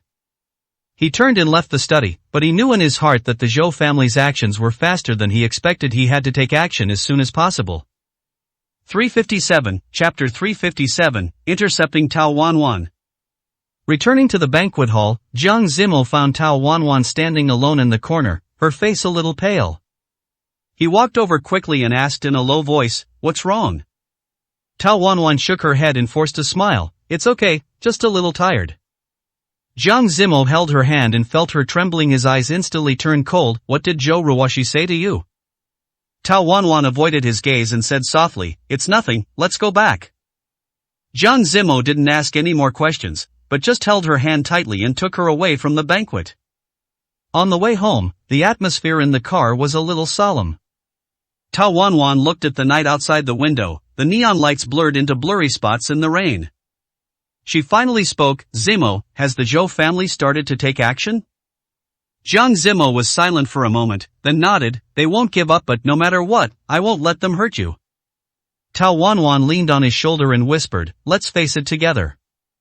Jiang Zimo put his arm around her shoulders, his eyes as firm as iron, okay. Late at night, in the study of Jiang's residence, Jiang Zimo called Zhang Chao outside the window. Thunder rumbled faintly, foreshadowing the coming of a storm. The plan will start tomorrow. His voice was cold and decisive. On the other end of the phone, Zhang Chao's voice was solemn, are you sure? We can't wait any longer. Jiang Zimo's gaze was as sharp as a knife. Since the Zhou family dared to provoke us, they must pay the price. After hanging up the phone, he looked out the window at the night sky, which was covered with dark clouds, as if a bigger storm was brewing. A sharp gleam flashed in his eyes, and he whispered to himself, this game has just begun. The night was dark and the rain outside the window was getting heavier. The bean-sized raindrops hit the glass, making a rapid tapping sound. Jiang Zimo stood in front of the French window in the study, an unlit cigarette between his fingertips, his eyes fixed on the blurry city lights in the distance. Tao Wanwan walked in with 2 cups of hot tea. Seeing that he was still in the same posture, she asked softly, what are you thinking about? Jiang Zimo finally came to his senses and took the teacup. The warmth passed through the wall of the cup and reached his palm. He shook his head, nothing, just thinking about tomorrow's arrangements. Tao Wanwan sat down beside him, and amidst the aroma of tea, she slowly spoke, how are Zhang Chao's preparations going? It's all arranged. Jiang Zimo took a sip of tea and said in a low voice, as long as the Zhou family dares to take action, we can immediately strike back. Tao Wanwan was silent for a moment, her fingertips gently stroking the rim of the cup. Zimo, I always feel that things are not that simple. The way Zhou Yuanshan looked at you at the banquet today, it seemed like he was waiting for something. Jiang Zimo sneered, of course he's waiting for the Jiang family to lose their composure, waiting for his so-called marriage plan to succeed. He put down the teacup, reached out and held Tao Wanwan's hand, and said firmly, but this time, I won't give him any chance. Tao Wanwan looked at his stern profile, her heart moving slightly. Suddenly remembering something, she hesitated and said, by the way, Zhou Ruoshi mentioned something else today. What? She said that the Jiang family had a secret past that may have affected the current situation. Tao Wanwan frowned. Although I can't believe everything she says, I always feel like there's something else behind her words. Jiang Zimo's eyes darkened and his fingers tightened slightly. She is being mysterious. Tao Wanwan nodded, but a trace of uneasiness still lingered in her heart. The next morning, Jiang Group. The atmosphere in the conference room was solemn. The executives had different expressions and glanced at Jiang Zimo in the main seat from time to time. Zhang Chao stood in front of the projection screen and reported in a deep voice. This morning, Zhou Group suddenly announced the acquisition of a 15% stake in Mingyuan Technology, which happens to be a core partner in our new project. There was an uproar in the audience. Jiang Zimo's expression remained unchanged. He tapped his fingers twice on the table, and the meeting room immediately fell silent. He looked up at Zhang Chao and said, "Continue." Zhang Chao nodded. Not only that, Zhou also released news through the media, suggesting that Jiang's capital chain was tight, causing our stock price to drop 3% after the opening. Jiang Zimo sneered, "You're quite quick." He stood up and glanced at everyone. "Everyone, don't panic. The Zhou family wants to play a public opinion war, and we will play along to the end." He turned to his assistant and said calmly, "Contact the Public Relations Department immediately and prepare a clarification statement at the same time. Activate the reserve fund to stabilize the stock price." The assistant quickly took note and left the meeting room. At the same time, in the top floor office of Zhou Group, Zhou Yuanshan leaned back in the leather seat, playing with an exquisite lighter in his hand, with a confident smile on his face. Zhou Ruwashi pushed the door open and walked in, her high heels making crisp sounds on the marble floor. "Dad, Jiang's company has already started to fight back." She handed over the tablet, and the screen showed the statement that Jiang's company had just released. Zhou Yuanshan glanced at it and smiled disapprovingly. "It's just a last-ditch effort." He raised his eyes to look at his daughter. "Next, it's your turn." Zhou Ruwashi raised her eyebrows. "You mean? Go meet Miss Tao." A hint of coldness flashed in Zhou Yuanshan's eyes. Since Jiang Zimo refuses to bow his head, let him see with his own eyes what his real weakness is. Zhou Ruwashi curled her red lips slightly. "I understand." In the evening, Tao Wanwan had just come out of the design studio when she was stopped by a black car. The window lowered, revealing Zhou Ruwashi's delicate face. "Miss Tao, are you free to chat?" She smiled, but there was a sharpness in her eyes. Tao Wanwan clenched the bag in her hand, her expression calm. "Miss Zhou, is there something wrong?" Zhou Ruwashi chuckled. "I think you should be very interested in Jiang Zimo's past." Tao Wanwan's pupils shrank slightly and her heartbeat suddenly quickened. Zhou Ruwashi looked at her reaction with satisfaction and said slowly, "Get in the car. There are some things Jiang Zimo won't tell you." The rain started falling again. A black car in the rain slowly drove into a secluded private club on the outskirts of the city. Tao Wanwan looked through the car window at the neon lights blurred by the rain, her fingertips unconsciously pinching into her palms. Zhou Ruwashi sat beside her, a faint smile always on her red lips. "Don't worry, it's just a cup of coffee." Zhou Ruwashi's voice was particularly clear amidst the sound of rain. After all, some things are hard to talk about in public. The car stopped in front of a retro Western-style building, and a waiter in a black uniform immediately came forward with an umbrella. Tao Wanwan took a deep breath and followed Zhou Ruwashi into the club. Under the warm light, she noticed that there were many old photos hanging on both sides of the corridor, one of which was a photo of Zhou Yuanshan and Jiang's father standing together when they were young. "It seems you've noticed." Zhou Ruwashi followed her gaze. "They were the best partners back then." In the private room at the deepest part of the club, the scent of sandalwood was faint. Zhou Ruwashi elegantly poured a cup of black tea for Tao Wanwan, and the tea soup in the bone china cup had an amber luster. "Back then, our two families had a very good relationship, otherwise there wouldn't have been such a thing as child marriage. Don't you want to know why we ended up in this situation?" The door of the box was suddenly pushed open, and Jiang Zimo's figure appeared at the door, his black windbreaker still smelling of rain. His gaze swept across Zhou Ruwashi like a knife, and finally landed on Tao Wanwan's pale face. 358, Chapter 358, Zhou Family's Loophole. "Are you done talking?" His voice was eerily calm. Zhou Ruoshi stood up calmly. What a coincidence, Zimo, we were just chatting about some interesting past events. Zhang Zimo ignored her and walked straight to Tao Wanwan. He reached out and held her cold fingers. Go home. On the way back in the car, silence hung between the two of them like a substance. It wasn't until they drove into the Zhang residence's garage that Tao Wanwan spoke softly. I've really never asked you why you and the Zhou family fell out. Zhang Zimo was slightly startled, and the coldness in his eyes gradually melted away. He held her hand with his backhand and said in a low voice, our affairs with the Zhou family are complicated, but I promise you, I will explain it to you clearly later. What about you? I have my own plans. Zhang Zimo's eyes flashed with a sharpness. Since they dare to touch you, they must be prepared to pay the price. Just then, his cell phone suddenly lit up. The message from Zhang Chao made Zhang Zimo's face change suddenly. It has really started. What's wrong? Zhou just announced that they had acquired 5% of Zhang's shares and simultaneously released news that we were suspected of financial fraud. Zhang Zimo sneered. It seems that they are planning to do it in two ways. Tao Wanwan's heart tightened. What should I do now? Zhang Zimo has already dialed the number. Start plan B, do it now. After hanging up, he looked at Tao Wanwan with a firm look in his eyes. I have to meet a few people tonight. You should rest first. So late? Some relationships must be used at critical moments. Zhang Zimo gently kissed her forehead. Don't worry, I won't give the Zhou family any chance this time. At 3 o'clock in the morning, the light in Zhang's study was still on. When Tao Wanwan pushed the door open with hot milk in her hand, she saw Zhang Zimo staring at a table full of documents. His shirt cuffs were rolled up, revealing his muscular forearms, his tie hung loosely around his neck, and a light blue stubble appeared on his chin. Haven't you rested yet? She placed the milk on the corner of the table and gently brushed his furrowed brow with her fingers. The rain gradually subsided in the early morning, with only sporadic raindrops hitting the window.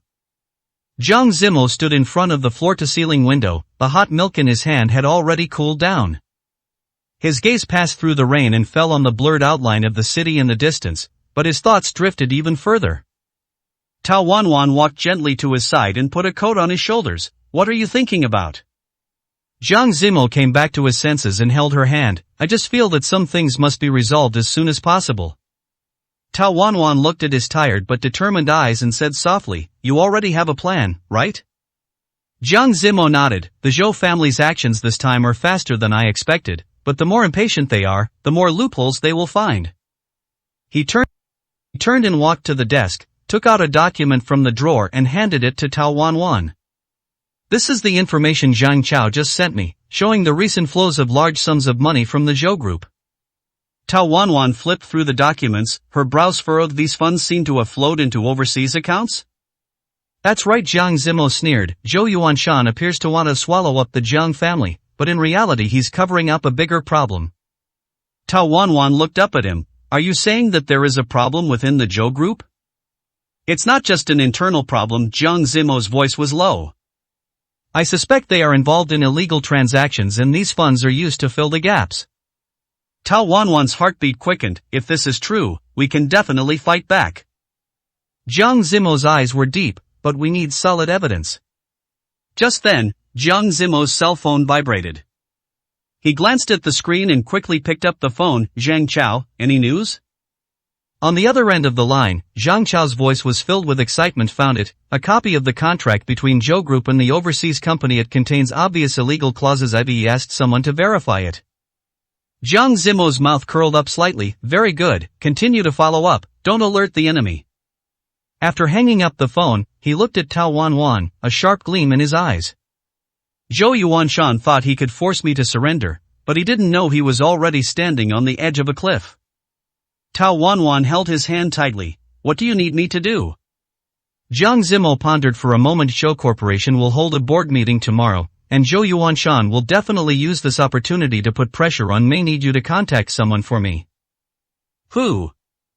President Li. Zhang Zimo's eyes flashed with calculation. He is Zhou's largest creditor and the key to our turnaround.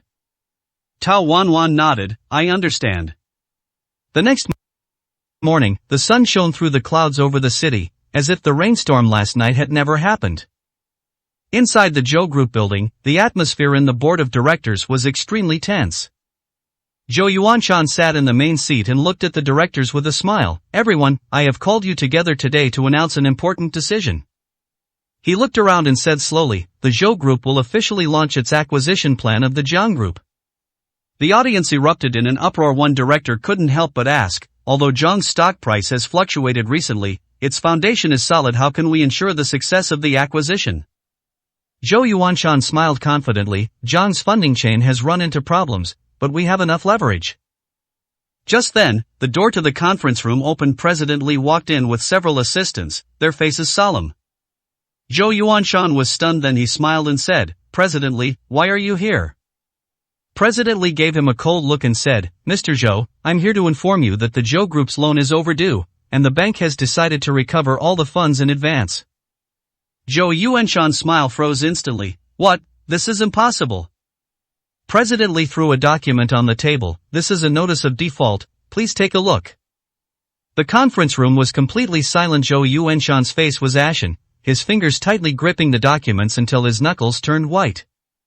At the same time, on the top floor of Jiang Group, Jiang Zimo stood by the window, listening to Zhang Chao's report. The Zhou board of directors is in chaos. President Li's sudden appearance has completely disrupted Zhou Yuanshan's plans. Tao Wanwan pushed the door open and walked in with a smile on her face. President Li just called and said that Zhou's loan problem has been exposed and the media is reporting it extensively. Jiang Zimo turned around, a hint of satisfaction flashing in his eyes. "This is just the beginning." Zhang Chao couldn't help but ask, "What should we do next?" Jiang Zimo looked off into the distance. "Wait until Zhou Yuanshan loses his composure, then give him the final blow." Night falls, inside the Zhou family villa. Zhou Yuanshan angrily smashed the wine glass to the ground, sending shards flying everywhere. Zhou Ruoshi stood aside, her face pale. "Dad, what should we do now?" Zhou Yuanshan's eyes were bloodshot. Jiang Zimo had planned this long ago. He grabbed the phone and dialed a number. "Activate the backup plan, at all costs." A deep voice came from the other end of the phone. "Are you sure? Once you start, there's no turning back." Zhou Yuanshan gritted his teeth and said, "I have no choice." After hanging up the phone, he looked at his daughter and said in a hoarse voice, "Ruoshi, you should go abroad immediately and hide for a while." Zhou Ruoshi looked at him in shock. "Dad, what happened?" Zhou Yuanshan didn't answer, but waved his hand tiredly. "Go." 359, Chapter 359, Eve of the Storm. The night was as dark as ink, so thick that it seemed to swallow up the entire city. In the study of the Zhou family villa, thick velvet curtains blocked out the moonlight, leaving only the cold light of the computer screen dancing in the darkness. Zhou Yuanshan sat in the leather seat, his eyes fixed on the constantly jumping stock price curve on the screen.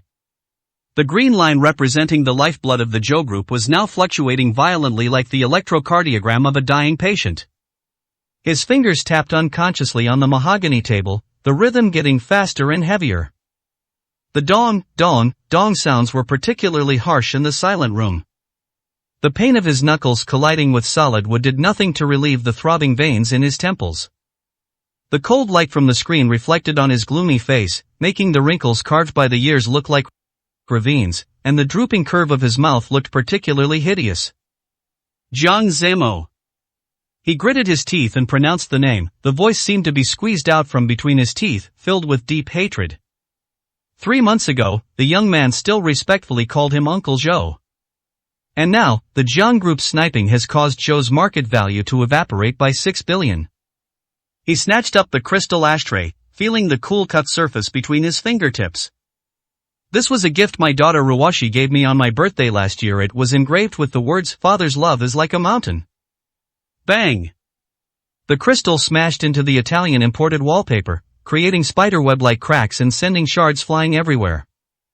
A sharp fragment bounced off the back of his hand, leaving a tiny bloody mark, but he was completely unaware of it. There was a cautious knock on the door. The old housekeeper, Uncle Wang, who was over 60 years old, had a hunched back and a pair of bloodshot eyes under his gray eyebrows. "Master," his voice was hoarser than usual. President Li called again and said that if we don't see the collateral by 9 o'clock tomorrow morning, all accounts will be frozen. Zhou Yuanshan suddenly laughed. The laughter sounded like rusty gears turning, sending a chill down the old butler's spine. He saw the master slowly turn around, his suit cuffs stained with whiskey and his tie hanging askew around his neck. He looked completely different from the meticulous business tycoon he used to be. "Tell him," Zhou Yuanshan said word by word, "the evidence of his taking kickbacks is locked in the safe in my study." The old butler trembled all over, and fear flashed in his turbid eyes. He opened his mouth to say something, but in the end he just bowed deeply and left the room, closing the door quietly.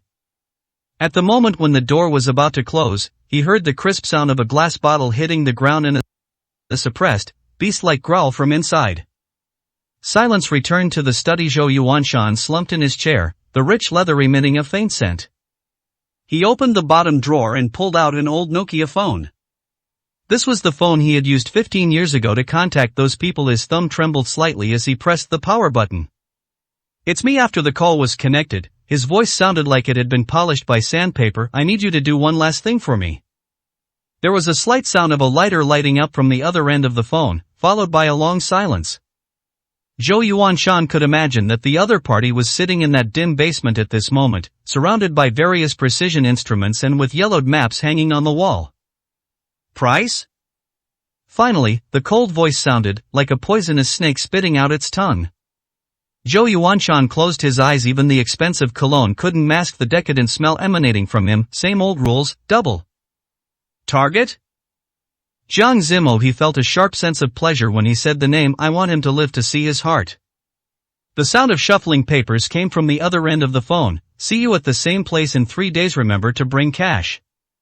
After hanging up the phone, Zhou Yuanshan stumbled to the French window. In the distance, the lights of Jiang's residence were dimly visible in the rain.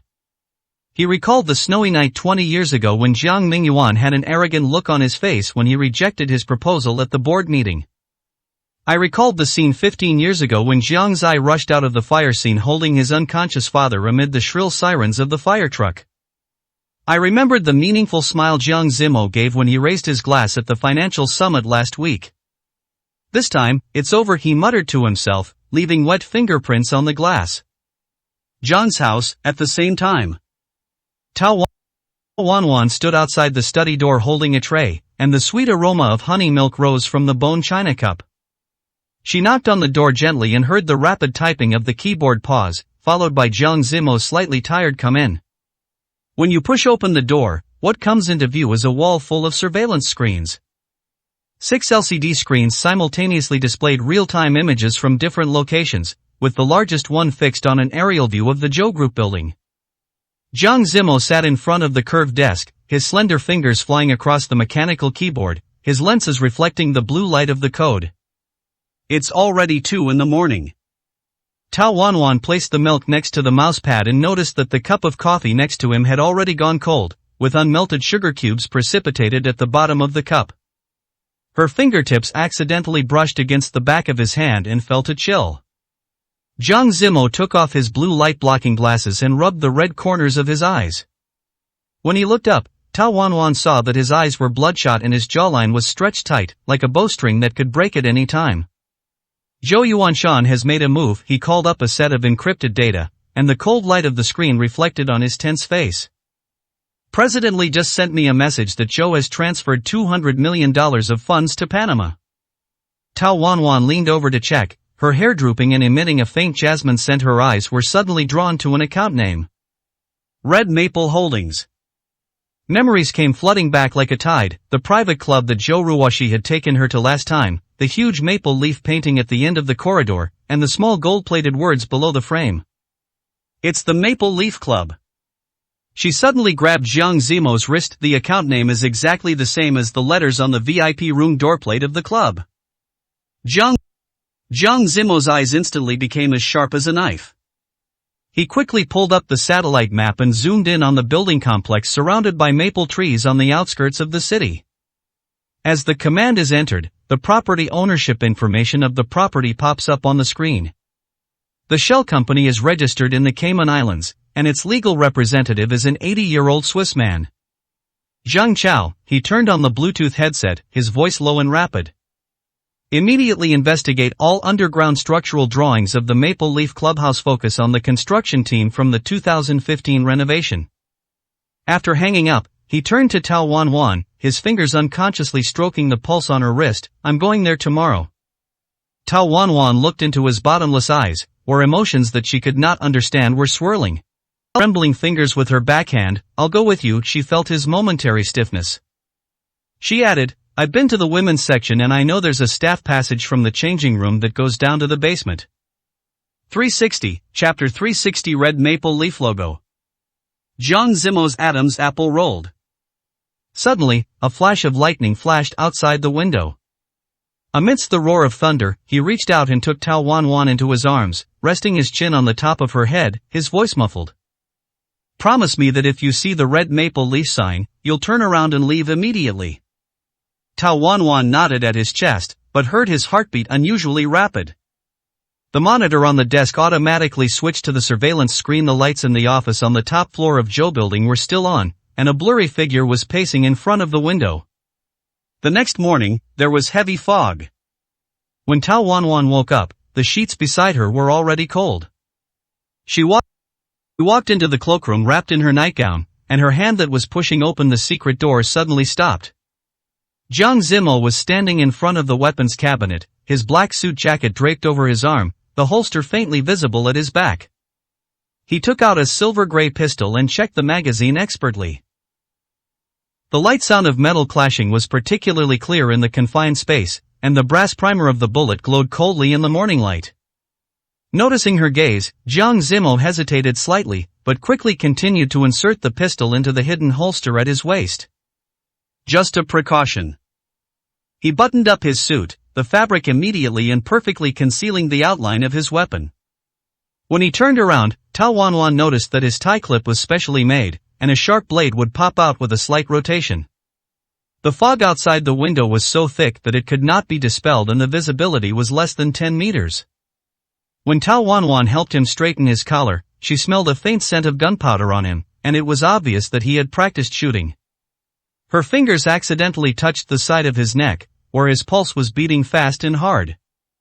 Zimo, she asked softly, what exactly is in the Maple Leaf Club? Jiang Zimo paused as he fastened his cufflinks. The pair of sapphire cufflinks appeared a deep blue, almost black, in the dim light, very much like the night sky before the fire 15 years ago.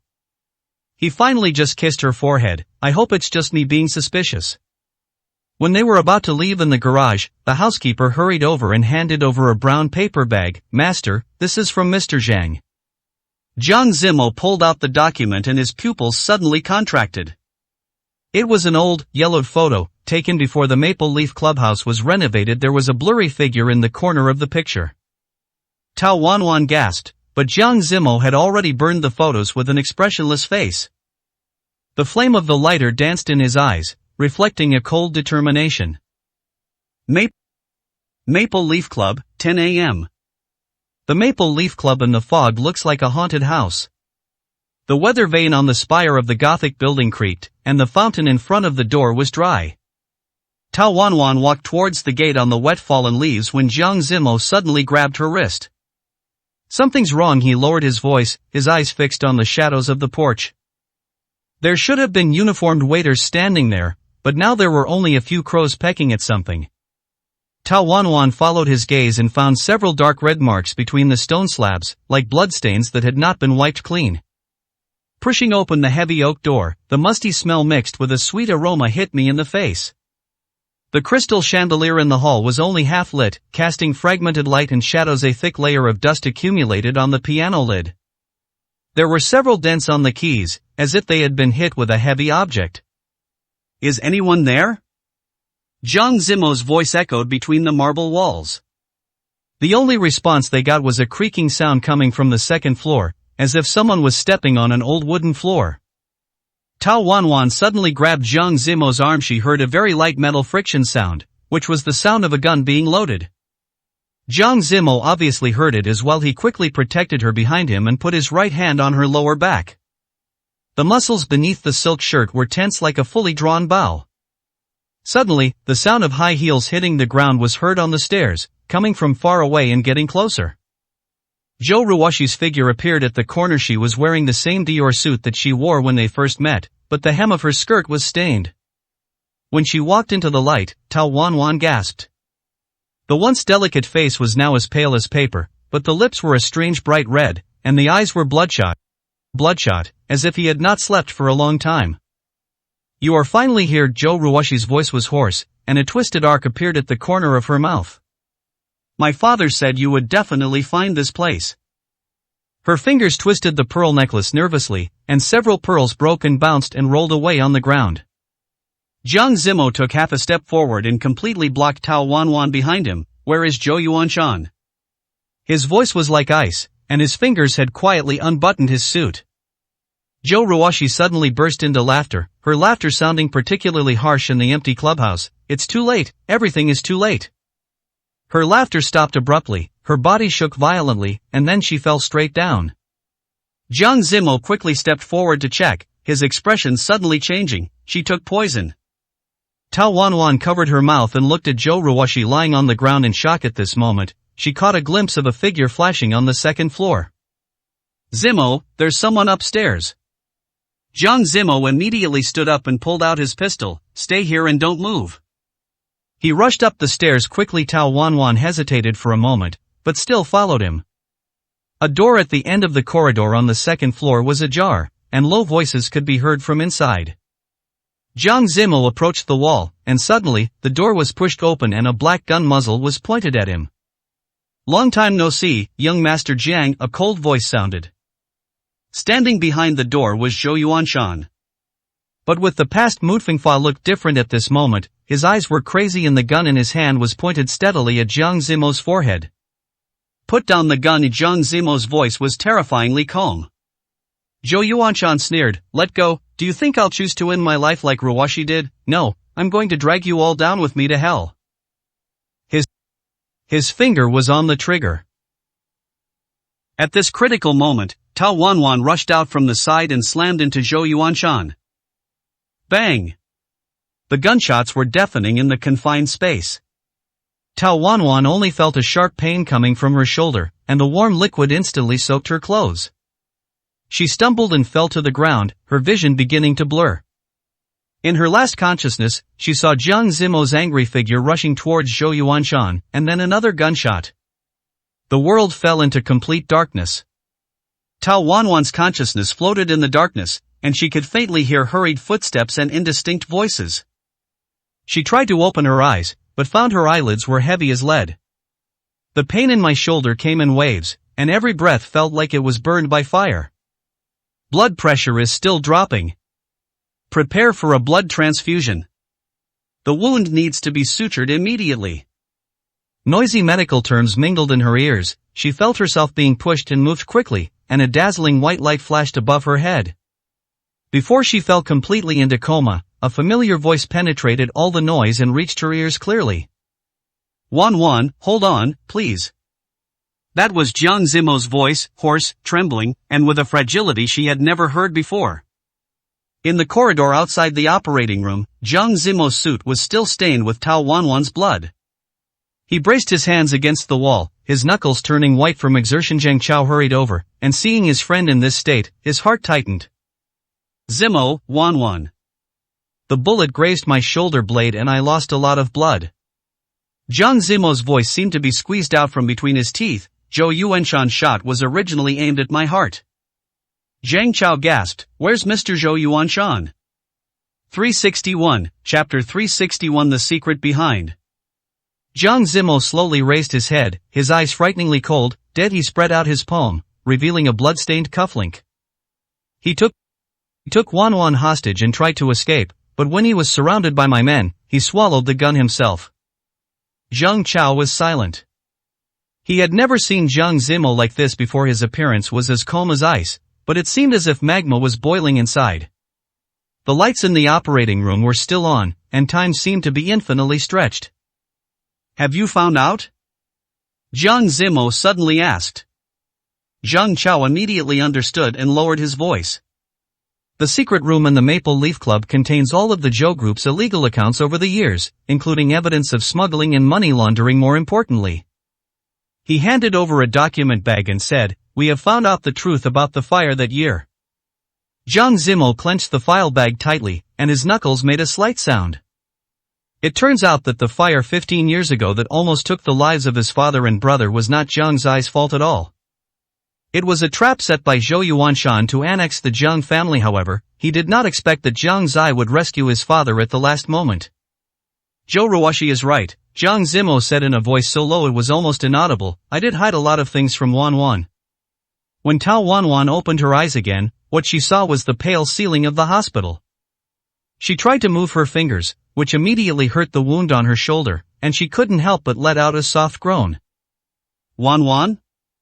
Jiang Zimo's voice came from the bedside, and the next second, his haggard face appeared in her sight. There was a thick dark circle under his eyes and a patch of stubble on his chin, and it was obvious that he had not rested for a long time. Water. Tao Wan Wan spoke with difficulty, her throat was as dry as if it was on fire. Jiang Zimo immediately and carefully helped her up and handed the straw to her lips. The warm water moistened her throat, and Tao Wan Wan then noticed that there were other people in the ward. Jiang's father and mother stood at the end of the bed with red and swollen eyes. Jiang Zai leaned against the window and was obviously relieved to see her wake up. Zheng Chao and Tang Xinyu stood at the door with flowers in their hands. How long have I slept? She asked softly. 3 days. Jiang Zimo held her hand and said in a hoarse voice, the doctor said you lost too much blood and had a mild concussion. Tao Wan Wan suddenly remembered something and grabbed his arm fiercely. Where's Zhou Yuanshan? Did he hurt you? The ward instantly fell silent. Jiang Zimo was silent for a moment, then shook his head gently. He won't hurt anyone again. This answer made Tao Wan Wan's heart tremble. She looked at the others and understood something from their heavy expressions. For a moment, a complex emotion surged in my heart: fear, relief, confusion, and concern about the unsolved mystery.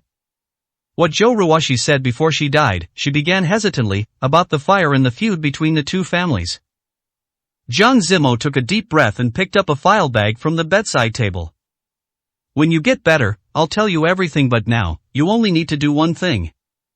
He gently stroked her pale cheek and said, have a good rest. Outside the window, the early summer sunshine shone through the gaps in the curtains, casting a warm streak of light on the hospital bed. Tao Wan Wan looked at Jiang Zimo's tired but gentle eyes and nodded slightly. She knew that the storm had passed and the truth would eventually come out. The sunlight outside the window shines into the ward through the gauze curtains, giving the white sheets a warm golden hue. Tao Wan Wan leaned against the head of the bed, her fingers unconsciously stroking the bandage on her shoulder. The wound no longer hurt severely, but she could still feel a dull pain with every breath, reminding her of the thrilling experience. Jiang Zimo pushed the door open and walked in, holding a bunch of fresh lilies in his hand, with morning dew still on the petals.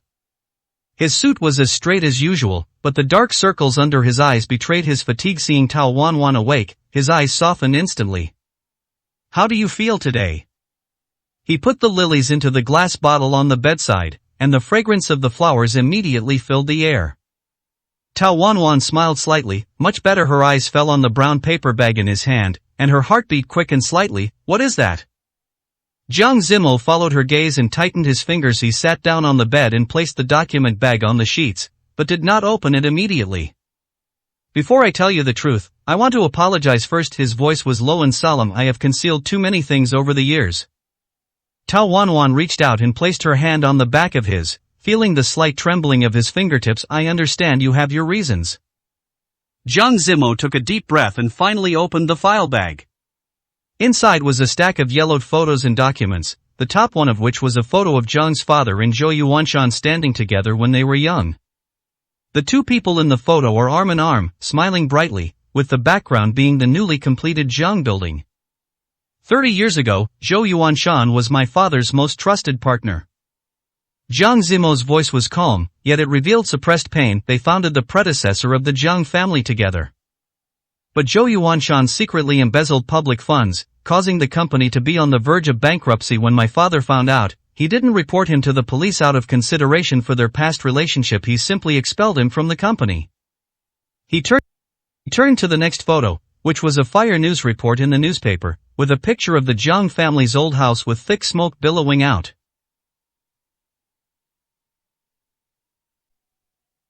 The fire 15 years ago was not an accident, nor was it Midnight's impulse. His knuckles turned white. Zhou Yuanshan set the fire in revenge. He wanted to kill the whole family, but he didn't expect Zai to risk his life to save his father. Tao Wanwan took a breath of cold air, and a thought flashed through her mind, the painful look in Zhang Zai's eyes when he talked about the past. We found Zhou Yuanshan's account book in the secret room of the Maple Leaf Club. Jiang Zimo pulled out a document that was densely packed with records of illegal transactions. Over the years, he has accumulated capital through money laundering and smuggling, just to completely destroy the Jiang family, and this sniping attack on the Jiang family is his final madness. Tao Wanwan's fingertips gently stroked the documents, as if touching the hatred and pain accumulated over the years. She suddenly understood the meaning of Zhou Ruoxi's last words before her death: "It's too late." Zhou Yuanshan had already embarked on a path of no return, and his daughter only saw the truth at the last moment. Does Zai know this? She asked softly. Jiang Zimo shook his head. I haven't told him yet. He has been carrying the guilt that doesn't belong to him all these years. His voice was choked. I owe him an apology, and I owe you a full explanation. Tao Wanwan held his hand tightly and suddenly noticed that the wedding ring on his ring finger was shining in the sun. Her heart trembled. He had been wearing it throughout that life and death crisis. It's all over now, she said softly. Jiang Zimo stared at her, and the haze in his eyes gradually dissipated. He leaned over and placed a kiss on her forehead, his lips warm and firm. No, this is a new beginning. Just then, the door of the ward was gently pushed open. 362, Chapter 362, Our Wedding. Jiang Zai was standing at the door holding a basket of fruit. Seeing the intimate posture of the two, he coughed awkwardly. Did I come at a bad time? Tao Wanwan smiled and waved, come in quickly. Jiang Zai walked in, glanced at the documents on the bedside, and his expression froze slightly. Jiang Zimo stood up and handed him the document. There are some things you should know. As the truth was revealed, Jiang Zai's expression changed from shock to pain, and finally to relief. I wanted to protect you. Jiang Zimo's voice was filled with guilt, but I was wrong. You are stronger than I thought. The two brothers smiled at each other, and the knot that had been in their hearts for many years was finally untied at this moment. Outside the window, the early summer breeze blew through the treetops, bringing the laughter of children in the distant garden. Tao Wanwan looked at the two similar figures in the sunlight, and suddenly felt that the wound on her shoulder was no longer painful. A month later, in the top-floor conference room of Jiang Group. Sunlight streamed through the floor-to-ceiling windows onto the long table. Jiang Zimo stood in front of the projection screen, his suit neatly tailored and his gaze sharp.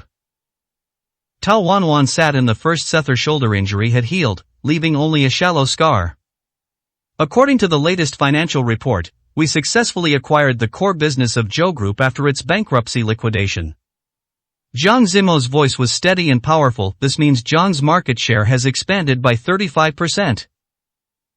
The executives applauded, and Zhang Chao winked at Tao Wanwan in the corner. Since the Zhou family fell, the business climate has completely changed, and partners who had been on the sidelines have come back to us. After the meeting, Jiang Zimo took Tao Wanwan's hand and walked towards the elevator. Mom and Dad have prepared a family dinner tonight, he whispered. Zai will be here too. Tao Wanwan nodded, and suddenly remembered something. By the way, the wedding invitations for Tang Xinyu and Zhang Chao have been delivered. They will be in the Maldives next month. The elevator door slowly closed. Jiang Zimo pulled her closer and whispered in her ear, after we're done with this, let's plan our wedding. His breath brushed against her ear, carrying a faint minty scent. Tao Wanwan's heartbeat quickened, and her cheeks became slightly hot. I thought you had forgotten about this. How could that be? Jiang Zimo chuckled, his fingers gently stroking the diamond ring on her ring finger. I think about it every day. The moment the elevator reached the first floor and the door opened, Jiang Zimo immediately regained his cold and stern look that kept strangers away. But only Tao Wanwan knew that under the cuffs of his suit, his fingers were tightly clasped with hers, warm and firm. In the evening, the setting sun dyed the lawn golden in the Jiang residence garden. Father Jiang and Jiang Zai were playing chess in the pavilion, while Mother Jiang was busy setting the table. Seeing Jiang Zimo and Tao Wanwan coming hand in hand, Jiang's mother immediately stepped forward and gave Tao Wanwan a warm hug. Wan Wan, come and see the new dish I learned. Jiang's mother took her hand and walked towards the kitchen. She turned around and said to Jiang Zimo, go help your father and brother, don't get in the way here. Jiang Zimo smiled helplessly and walked towards the pavilion. Jiang Zai looked up at him with a mischievous smile in his eyes. Are you being disliked by your mother again? Father Jiang coughed lightly and pretended to concentrate on the chessboard, but the curve of his mouth betrayed his good mood. During dinner, Jiang's mother kept picking up food for everyone, especially Tao Wanwan's bowl, which soon became a small mountain. Mom, Wanwan can't eat so much. Jiang Zimo couldn't help but speak out. Mother Jiang glared at him. What do you know? Wanwan needs to replenish her body. She turned to Tao Wanwan, her tone immediately softening. Eat more, this is the old hen soup I stewed for 4 hours. Tao Wanwan smiled and nodded, a warm feeling welling up in her heart. In this family, she felt an unprecedented sense of belonging. After dinner, Jiang Zai suggested a walk in the garden to help digest the food under the moonlight. The two brothers walked side by side on the cobblestone path, their shadows stretched out long. Brother, Jiang Zai suddenly said, I want to stay in the overseas branch for a while. Jiang Zimo stopped and frowned slightly. Why? It's not an escape. Jiang Zai looked at the starry sky in the distance. I just feel like I need some time to get to know myself again. He turned to look at Jiang Zimo. Don't worry, I'll come back often this time. Jiang Zimo was silent for a moment, then nodded. When are we leaving? Next month, after I attend Zhang Chao's wedding. The night breeze blew through the treetops, bringing with it the scent of flowers. Jiang Zimo suddenly reached out and hugged his brother tightly. Take care of yourself. Jiang Zai was stunned for a moment, then smiled and hugged back. You too, don't always make your sister-in-law worry. When I returned to the bedroom, Tao Wanwan had already changed into pajamas and was sitting in front of the dressing table applying skincare products. Seeing Jiang Zimo coming in through the mirror, she turned around and asked, how was the conversation with Zai? Jiang Zimo untied his tie, walked behind her, and gently placed his hands on her shoulders. He is going to the overseas branch. Tao Wanwan held his hand. Give him some space, he will come back. Jiang Zimo leaned over, resting his chin on the top of her head, sniffing the faint jasmine scent in her hair. I know. His voice was a little muffled. I'm just not used to it. But Tao Wanwan turned to face him, smoothing the wrinkles between his brows with her fingertips. I'm here. Jiang Zimo stared into her bright eyes, which were filled with tenderness and determination. He lowered his head and kissed her lips. All the words melted into this kiss. The early morning sunlight shone into the bedroom through the gauze curtains, and Tao Wanwan was awakened by a gentle kiss. She opened her eyes dazedly. When she opened her eyes, she saw Jiang Zimo already dressed and leaning over to give her a kiss on the forehead. Did I wake you up? He asked in a low voice, his voice raspy. In the morning, I have to go to the office. I have a morning meeting. Tao Wanwan rubbed her eyes and put her arms around his neck. So early? Her voice was still sleepy, like a lazy cat. Jiang Zimo pecked her on the lips and said, there are some problems with the contract Zhang Chao sent last night. It needs to be dealt with urgently. He glanced at his watch and said, sleep a little longer. I asked the kitchen to prepare some bird's nest porridge. Remember to eat it when you wake up. Tao Wanwan nodded, but when he stood up, she suddenly grabbed his sleeve. Wait. She threw back the quilt and got out of bed, stepping barefoot on the soft carpet, then walked to the cloakroom and took out a dark blue tie box. I saw it while shopping yesterday and thought it suits you very well. Jiang Zimo opened the box, revealing a dark blue tie with a dark jacquard pattern, which shone with a low-key luster in the sunlight.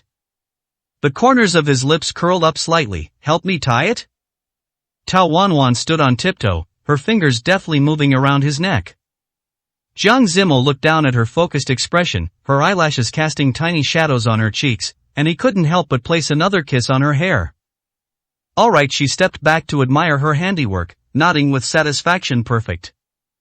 Jiang Zimo pinched her cheek and said, see you tonight. Tonight, he picked up his briefcase and turned to leave, but stopped at the door. By the way, the wedding dress designer will be at home at 3 in the afternoon, don't forget. 363, Chapter 363 The Road to Happiness. Tao Wanwan was stunned. Today? I thought it was for tomorrow. It's been rescheduled. A sly glint flashed in Jiang Zimo's eyes. I was afraid you'd be too nervous, so I deliberately didn't tell you in advance. The moment the door closed, Tao Wanwan grabbed a pillow and threw it at the door, but only hit the closed door panel. She fell on the bed, her heart beating suddenly faster. The wedding was less than a month away, and she hadn't even chosen a wedding dress yet. At 10 o'clock in the morning, Tao Wanwan was sitting in the design department meeting room of Jiang Group, reviewing the latest season's clothing design drafts. Since returning to work after recovering from her injury, she has taken over the company's newly established fashion division and is responsible for the high-end custom clothing line. Mr. Tao, the back design of this dress may need adjustment. Chief designer Lin Yan pointed to the blueprint and said, when the model tried it on, we found that the waist support was not enough. Tao Wanwan took a closer look and said, widen the fishbone here by 2 centimeters and add an invisible shoulder strap. She picked up a pencil and marked the drawing. Also, change the pearls at the neckline to a smaller size. A size too big would be cumbersome. 3 o'clock in the afternoon, in the living room of Zhang's house. 5 top bridal designers were waiting there with their portfolios. As soon as Tao Wanwan entered the room, she was dazzled by the white color. Various wedding dresses were shining in the sun. Ms. Tao, how about this one first? Sophie, a designer from Paris, opened an exquisite gift box, which contained a fully hand-embroidered fishtail wedding dress. The finest lace is used, and each flower takes a craftsman 3 months to embroider. Tao Wanwan gently stroked the delicate lines. They were indeed stunningly beautiful, but she always felt like something was missing. Not to be outdone, Milanese designer Marco showcased his work. This one uses a new type of fabric that's feather-light and allows for easy movement. He gestured to his assistant to demonstrate the flowing feel of the wedding dress, especially suitable for outdoor weddings. As she looked at each dress, Tao Wanwan became more and more hesitant. Each dress was beautiful, but none of them made her feel like the one. Perhaps, she began hesitantly, I could design my own? The designers looked at each other in confusion, and Sophie was the first to react. Of course, we can make it according to your design and ensure every detail is perfect. After seeing the designer off, Tao Wanwan immediately took out her sketchbook and began to sketch the wedding dress she had in mind. Before she knew it, the sun was setting outside the window, and the golden afterglow was shining on her sketches. What are you drawing? Jiang Zimo's voice suddenly sounded behind her, scaring her so much that she almost jumped up. Tao Wanwan subconsciously tried to cover the sketchbook, but he snatched it away first. Jiang Zimo looked at the design on the paper and raised his eyebrows slightly. What is this? I want to design my own wedding dress, Tao Wanwan said, feeling a bit nervous. Isn't that too risky? After all, there's only less than a month left. Jiang Zimo's fingertips gently stroked the lines on the drawing. Very beautiful. He looked up at her, his eyes full of admiration, just like the first time I saw you, so stunning that I couldn't take my eyes off you. Tao Wanwan's face flushed. How can it be so exaggerated? It's true. Jiang Zimo returned the sketchbook to her, suddenly knelt on one knee, and took out a small velvet box from his pocket. Since the wedding dress is being redesigned, this should also be replaced with a new one. The box opened, revealing a diamond ring even more exquisite than before. The center stone is surrounded by a halo of sapphires that shimmers deeply in the setting sun. Mrs. Jiang, he took her hand, his eyes filled with tenderness. Will you marry me again? Tao Wanwan's eyes instantly moistened, and she nodded vigorously. Yes, I am willing 1,000 times or 10,000 times. Jiang Zimo stood up and held her in his arms. The afterglow of the setting sun stretched their shadows very long, blending together, making it impossible to distinguish them from each other. Outside the window, the early summer evening breeze blew gently through the garden, bringing with it the fragrance of flowers. Wedding bells seemed to be faintly audible. On the third day after the wedding dress design was completed, Tao Wanwan stood in the design studio on the top floor of Jiang Group. Looking at the unfinished wedding dress on the mannequin, her fingertips gently stroked the delicate lace. Boss Tao, the waistline needs to be tightened 1/2 inch. Lin Yan measured her waist with a tape measure. You've lost weight recently. Tao Wanwan looked at herself in the mirror. The outline of the wedding dress already showed the effect she wanted. The simple and elegant tube-top design is decorated with faint star embroidery on the hem. There is a blooming jasmine flower on the lower back, which is Jiang Zimo's favorite flower. Move Jasmine's position a little higher. She turned and pointed at her lower back. It's right here. Lin Yan nodded and marked it with a beading needle. The last part of the embroidery will be completed tomorrow. As Tao Wanwan walked out of the design studio, her phone vibrated. It was a message from Jiang Zimo, "See you at the usual place at 7 p.m. The corners of her mouth rose unconsciously and she replied with the word okay. Since they started planning their wedding, they have agreed to have a date alone every Wednesday night and they cannot cancel it no matter how busy they are. At 6:30 in the evening, Tao Wanwan stood in the cloakroom, hesitating. She took out a light blue dress, put it back, and finally chose a white silk shirt and light gray pencil skirt. This was the outfit she wore on their first date. At exactly 7 o'clock, she pushed open the door of the Riverside restaurant, and the waiter smiled and led her to the terrace. Jiang Zimo was already waiting there. His jacket was draped over the back of the chair, and his shirt cuffs were rolled up, revealing his muscular forearms. Hearing footsteps, he turned around, and his eyes brightened noticeably when they fell on her. "You remember," he whispered, pulling out a chair for her. Tao Wanwan sat down and smelled the familiar scent of cedar. "Of course I remember, this is what I wore on our first date." The waiter brought appetizers and red wine. Jiang Zimo raised his glass and stared into her eyes in the candlelight. "What about now, are you still nervous?" Tao Wanwan clinked glasses with him, the red wine rippling in the glass, creating crimson ripples. Now, she deliberately dragged out her tone, "I'm even more nervous." Jiang Zimo raised his eyebrows. "Why?" "Because the wedding is only 2 weeks away." Tao Wanwan put down her wine glass and counted on her fingers. "The wedding dress isn't finished yet, the guest list isn't finalized, the honeymoon itinerary isn't." Her chatter was interrupted by a kiss. Jiang Zimo leaned across the table, his lips gently touching hers, carrying the mellow aroma of red wine. "Everything will be arranged," he whispered, "you just need to be the most beautiful bride." After dinner, they took a walk along the river. The early summer night breeze was slightly cool, and Jiang Zimo took off his suit jacket and draped it over her shoulders. "By the way, Zai sent a message today saying that he has arrived in the Maldives." Tao Wanwan looked at the lights reflected on the river. "He said he wanted to help us check out a honeymoon hotel in advance." Jiang Zimo chuckled. "He is quite proactive." "He's very happy." Tao Wanwan turned her head to look at him. "I can feel that he has become much more relaxed since the truth came out." 364, Chapter 364 Finale. Jiang Zimo was silent for a moment, then held her hand tightly. "When he comes back next week, I want to formally invite him to be my best man." Tao Wanwan's eyes lit up. "He will definitely be very happy." They walked to an observation deck, and Jiang Zimo suddenly stopped and took out a small velvet box from his pocket. "I originally wanted to give them to you on the wedding day." He opened the box, revealing a pair of sapphire earrings, "but I think now is more appropriate." The earrings shone with a deep glow in the moonlight, complementing Tao Wanwan's wedding ring. She covered her mouth in surprise. "What is this?" "It was recut from my mother's wedding sapphire." Jiang Zimo carefully put it on her. She always hoped to pass it on to her daughter-in-law one day. Tao Wanwan's eyes instantly became moist, and she stood on tiptoe to hug him. "Thank you, I like it very much." Jiang Zimo tightened his arms and held her tightly in his embrace. The river breeze blew past, carrying the sound of a distant cruise ship's whistle, like a melody for their love. It was late at night when I got home.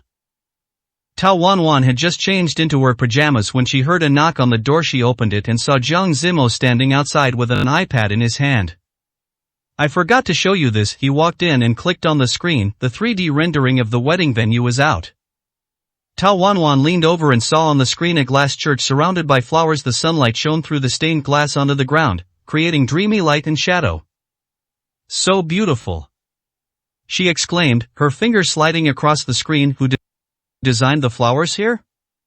"We've invited a team from the Netherlands." Jiang Zimo showed a detail of the cathedral's interior. "Jasmine flowers will hang from the ceiling, just like the pot of jasmine in your office when we first met." Tao Wanwan continued his words, feeling a warm feeling in her heart. Jiang Zimo turned off his iPad and suddenly picked her up. Tao Wanwan screamed and subconsciously hugged his neck. "Time to go to bed, bride," he whispered in her ear. "You have wedding dress fittings tomorrow." Tao Wanwan buried her face in his chest, smelling the familiar scent on him, and suddenly felt that all the anxiety before the wedding had disappeared. As long as he is there, everything will be perfect. The next morning, Tao Wanwan woke up earlier than usual. The sunlight had just climbed onto the windowsill, and she tiptoed out of bed, not wanting to wake up Jiang Zimo, who was still sleeping soundly. She walked into the cloakroom and gently opened the innermost wardrobe door where her half-finished wedding dress was hanging. It's not quite finished yet, but you can already see how beautiful it will be in the end. Are you secretly admiring it? Jiang Zimo's voice suddenly came from behind her, scaring her so much that she almost jumped up. Tao Wanwan turned around and saw him leaning against the doorframe, his hair still messy and his eyes languid as if he had just woken up. Why are you awake? I noticed you weren't in bed. He walked over, put his arms around her waist from behind, and rested his chin on her shoulder. Is this your work? Tao Wanwan nodded, nervously observing his reaction. Jiang Zimo watched silently for a long time before finally saying one word, perfect. Really? She turned to face him. Wouldn't that be too easy? Jiang Zimo shook his head, his fingers gently tracing the outline of the wedding dress. Just like you are beautiful. Beautiful enough without too much decoration. He bent down and kissed the tip of her nose. Our wedding doesn't need to be luxurious, it just needs to be real. Tao Wanwan's heart was filled with joy at these words. She suddenly remembered something and took out a small box from the drawer. I have something for you too. Inside the box was a pair of cufflinks engraved with the date of their wedding and the Latin phrase, Semper in Eternum, together forever. Jiang Zimo picked up the cufflinks and examined them carefully in the sunlight. When did you prepare them? I've been thinking about it since the day you first proposed to me. Tao Wanwan helped him put it on. I originally wanted to give it to you on the wedding day, but I think now is more appropriate. Jiang Zimo chuckled. Learn from me? This is called a couple look. Tao Wanwan raised her chin proudly. After breakfast, Jiang Zimo went to the company for a meeting, while Tao Wanwan went directly to the design studio. Lin Yan and several embroiderers are working hard. The main body of the wedding dress has been completed and the final details are now being refined. Mr. Tao, you've arrived just in time. Lin Yan came over with a velvet tray. The gems have been set. Take a look at the result. On the tray were several tiny diamonds that would be sewn into the jasmine blossoms of the wedding dress. Tao Wanwan picked up one and held it up to the light. The diamond reflected a variety of colors. It's beautiful, she nodded with satisfaction. Where's the star embroidery on the hem of the skirt? It's done. Lin Yan led her to another mannequin and said, according to your request, we used special luminous silk thread that will emit a faint light in the dark. Tao Wanwan gently stroked the exquisite embroidery, imagining how the stars would twinkle in the candlelight on the wedding night. She suddenly couldn't wait to let Jiang Zimo see the finished wedding dress. Lin Yan, she turned and asked, when can it be finished soonest? The final fitting will be in 3 days. Lin Yan looked through her work schedule. If there are any adjustments that need to be made, there is still a week to make the changes. Tao Wanwan nodded, and suddenly thought of something. By the way, where is the veil? Here Lin Yan brought out a large box from another room. Just came from it. Was flown in from Italy. She carefully opened the box, revealing a veil about 3 meters long, the edge of which was embroidered with jasmine patterns that matched the wedding dress. Tao Wanwan gently picked up the veil. The material was so thin that she felt almost weightless in her hands. It's perfect, she murmured, imagining how the veil would look draped over her long hair. Just as she was lost in her imagination, her phone suddenly rang. It was a video call from Jiang's mother. Wanwan. Jiang's mother said excitedly on the screen, I just received wedding cake samples. Take a look and see which one you like. The scene switches to a table filled with cake models, ranging from traditional multi-layered cream cakes to modern geometric shapes. Tao Wanwan immediately fell in love with a simple white cake decorated with fresh jasmine flowers and blueberries. This is beautiful, she pointed at the cake. It goes perfectly with the wedding theme. Mother Jiang smiled and nodded. I knew you would choose this. Zimo loved blueberries the most when he was a child. After hanging up the phone, Tao Wanwan continued to be busy in front of the wedding dress until the evening. When she walked out of the building, she found Jiang Zimo's car parked on the side of the road. Why are you here? She opened the car door and got in. Didn't you say you were going to have a meeting all day today?